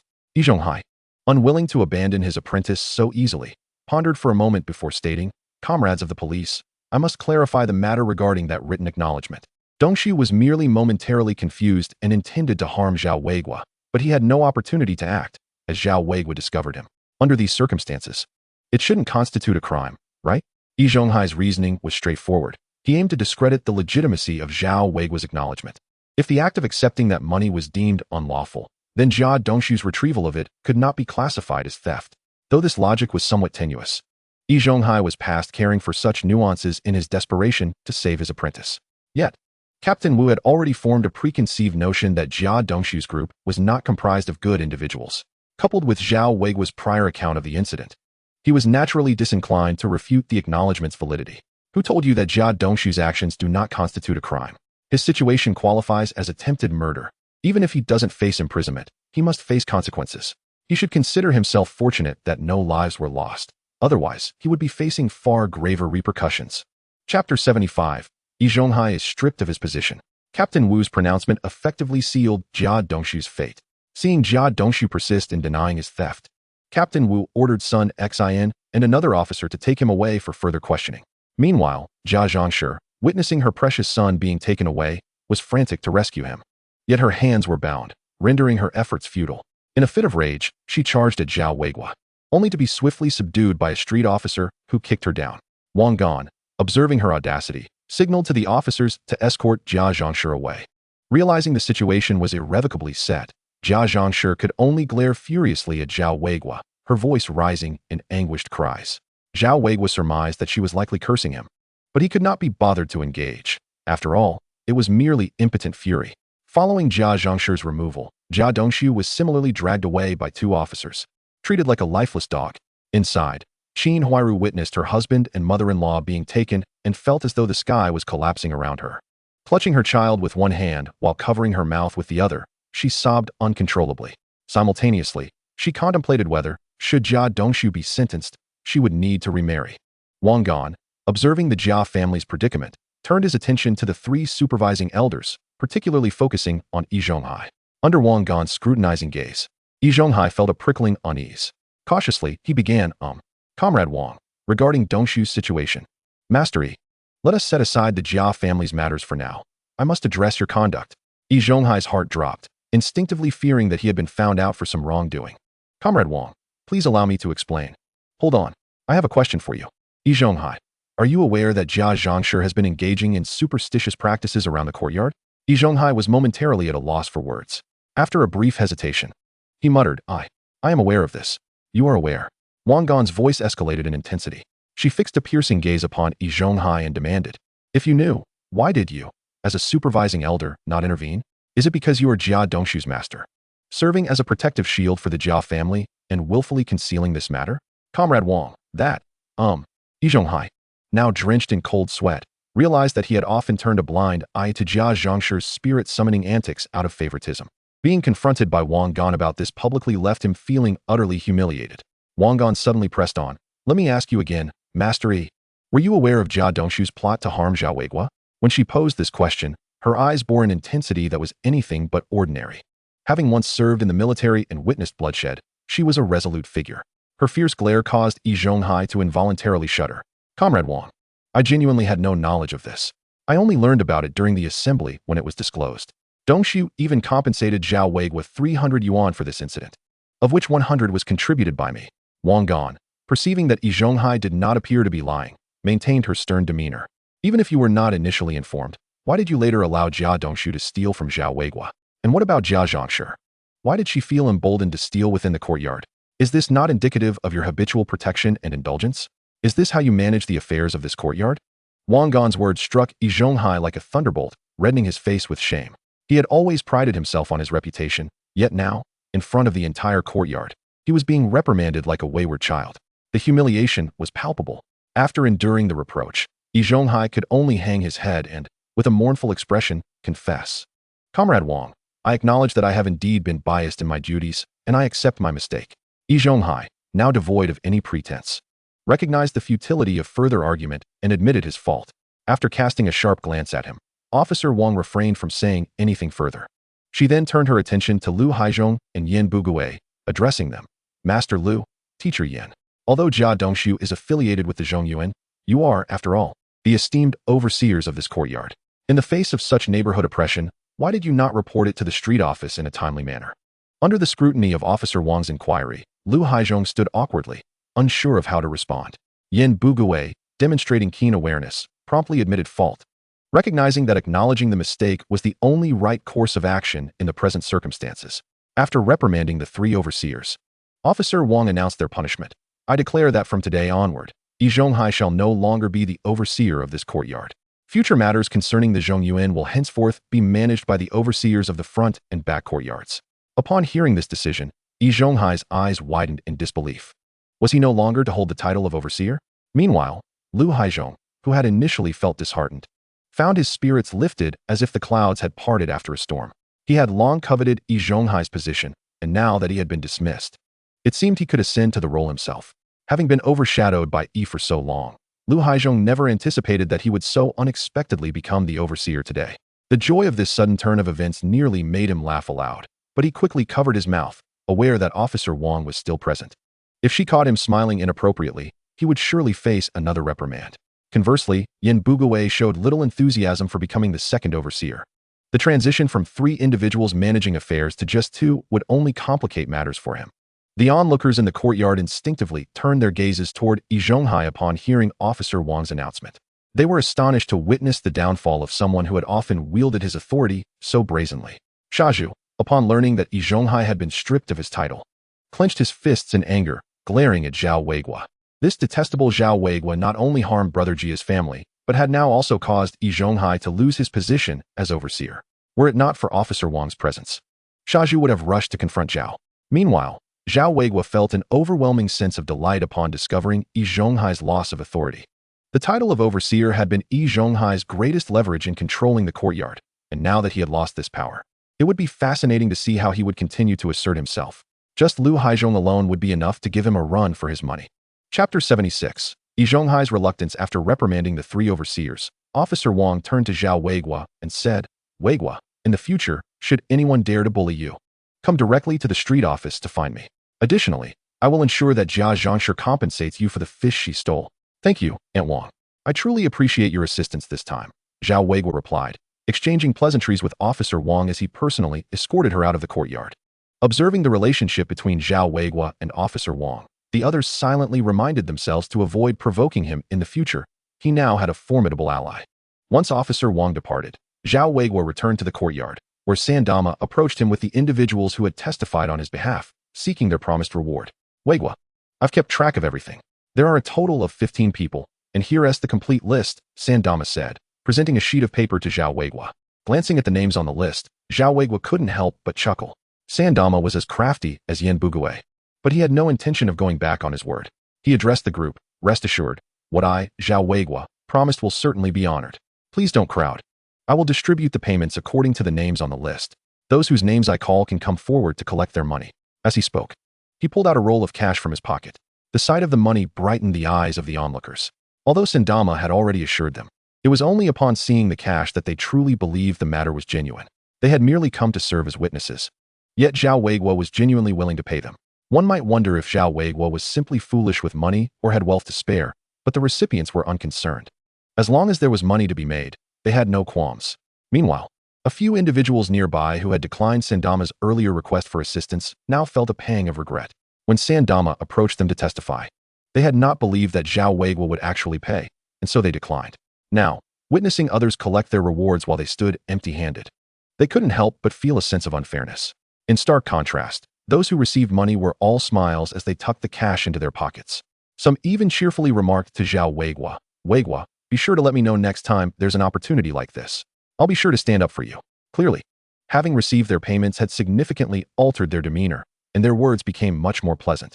At that moment, Yi Zhonghai approached, his face a stormy shade of blue, accompanied by Shaju. Upon seeing Zhao Weiguo distributing money, Yi Zhonghai pointed at him and shouted, "Zhao Weiguo, what are you doing? Who authorized you to falsely accuse the people of this courtyard?"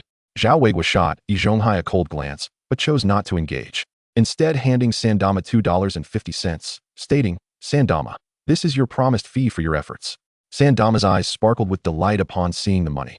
She had not expected that simply gathering a few people would earn her $2.50. Such easy money was astonishing to her, and she felt she had never earned so much in her life. "No trouble at all. It was my duty," she replied, frustrated by Zhao Weiguo's indifference. Yi Zhonghai's face contorted with rage. "Zhao Weiguo, I am speaking to you. What is this attitude?" Zhao Weiguo nonchalantly cleared his ears and looked at Yi Zhonghai with disdain, replying, "Yi Zhonghai, what sort of attitude is this? On what grounds do you speak to me like this? Do you still think you are the same overseer as before?" He then addressed Lu Haizhong and Yin Bugui, saying, "Overseer, Yi Zhonghai has been removed from his position and is now resentful, seeking revenge against me. And you, the second overseer, should stand up for me." Upon hearing himself referred to as overseer, Lu Haizhong felt an overwhelming sense of exhilaration, akin to enjoying a popsicle on a sweltering summer day. He stepped forward with his hands clasped behind his back and remarked, "Old E, what Weiguo says is correct. You have been dismissed by the street office. Remember your current status. You are no longer the overseer. If you have any issues, come to me, the overseer, and I will advocate for you." Yi Zhonghai, already feeling humiliated by Zhao Weiguo's previous words, now found his frustration compounded by Lu Haizhong's mockery, which made him feel as though he might vomit blood. Before he could respond, Yin Bugui also stepped in, saying, Master Yi, your statement just now was misguided. How can Weiguo's words be considered slander? Everyone in the courtyard witnessed Jia Zhongshu stealing Zhao Weiguo's fish. Furthermore, Jia Dongshu's act of theft was also seen by all.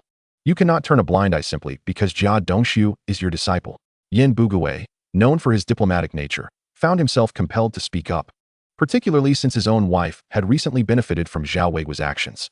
The money earned on this occasion was equivalent to the harvest from numerous fishing trips. In order to continue profiting from Zhao Weiguo in the future, the avaricious Yin Bugui was naturally willing to stand up for him. When Yi Zhonghai was rebuked by Yin Bugui, a surge of anger clouded his vision, and he nearly collapsed under the pressure. Beside him, the brash Shaju immediately stepped forward, raising his fist in indignation, exclaiming, Try saying that again, you too. Let me tell you, in this courtyard, there is only one big uncle, and you, a mere fool, dare to aspire to that title? Dream on. And you, Yin Bugui, a mere teacher, have the audacity to chatter at a big uncle? Who do you think you are? Seeing his authority as big uncle being challenged, Lu Haizhong furiously pointed at Shaju, scolding, Shaju, how dare you speak to me like that? Yet, Shaju, with a carefree demeanor, retorted, What of it? In my eyes, you Lu Haizhong are nothing. Observing Shaju's insolence, Zhao Weiguo sneered, Big uncle, why bother quarreling with Shaju? Simply report this matter to the street office and claim that Shaju defies their arrangements. Naturally, someone will take care of him. Wasn't Shaju penalized to sweep the streets? You could suggest to Clerk Wang that he continue sweeping until he learns his lesson. Lu Haizhong's eyes brightened at this suggestion. Indeed, how had he not thought of this? All right, Weiguo, we shall do it as you say. Tomorrow, I will report this to the street office. I refuse to believe that I cannot bring this fool, Shaju, to heel. Upon hearing this, Shaju was instantly taken aback. If Lu Haizhong truly went to the street office, he might end up sweeping indefinitely. In a flustered tone, Shaju exclaimed, Lu Haizhong, you wouldn't dare. Watch me. Lu Haizhong retorted. As the situation grew increasingly dire for Shaju, Yi Zhonghai had no choice but to intervene, saying, Big uncle, this time, Shaju spoke without consideration, don't hold it against him. Shaju quickly apologized to Big uncle. Hearing Yi Zhonghai refer to him as Big uncle filled Lu Haizhong with delight. He had waited countless years to hear such words. Meanwhile, Shaju, upon being urged by Yi Zhonghai to apologize, stubbornly glared at Lu Haizhong and fell silent.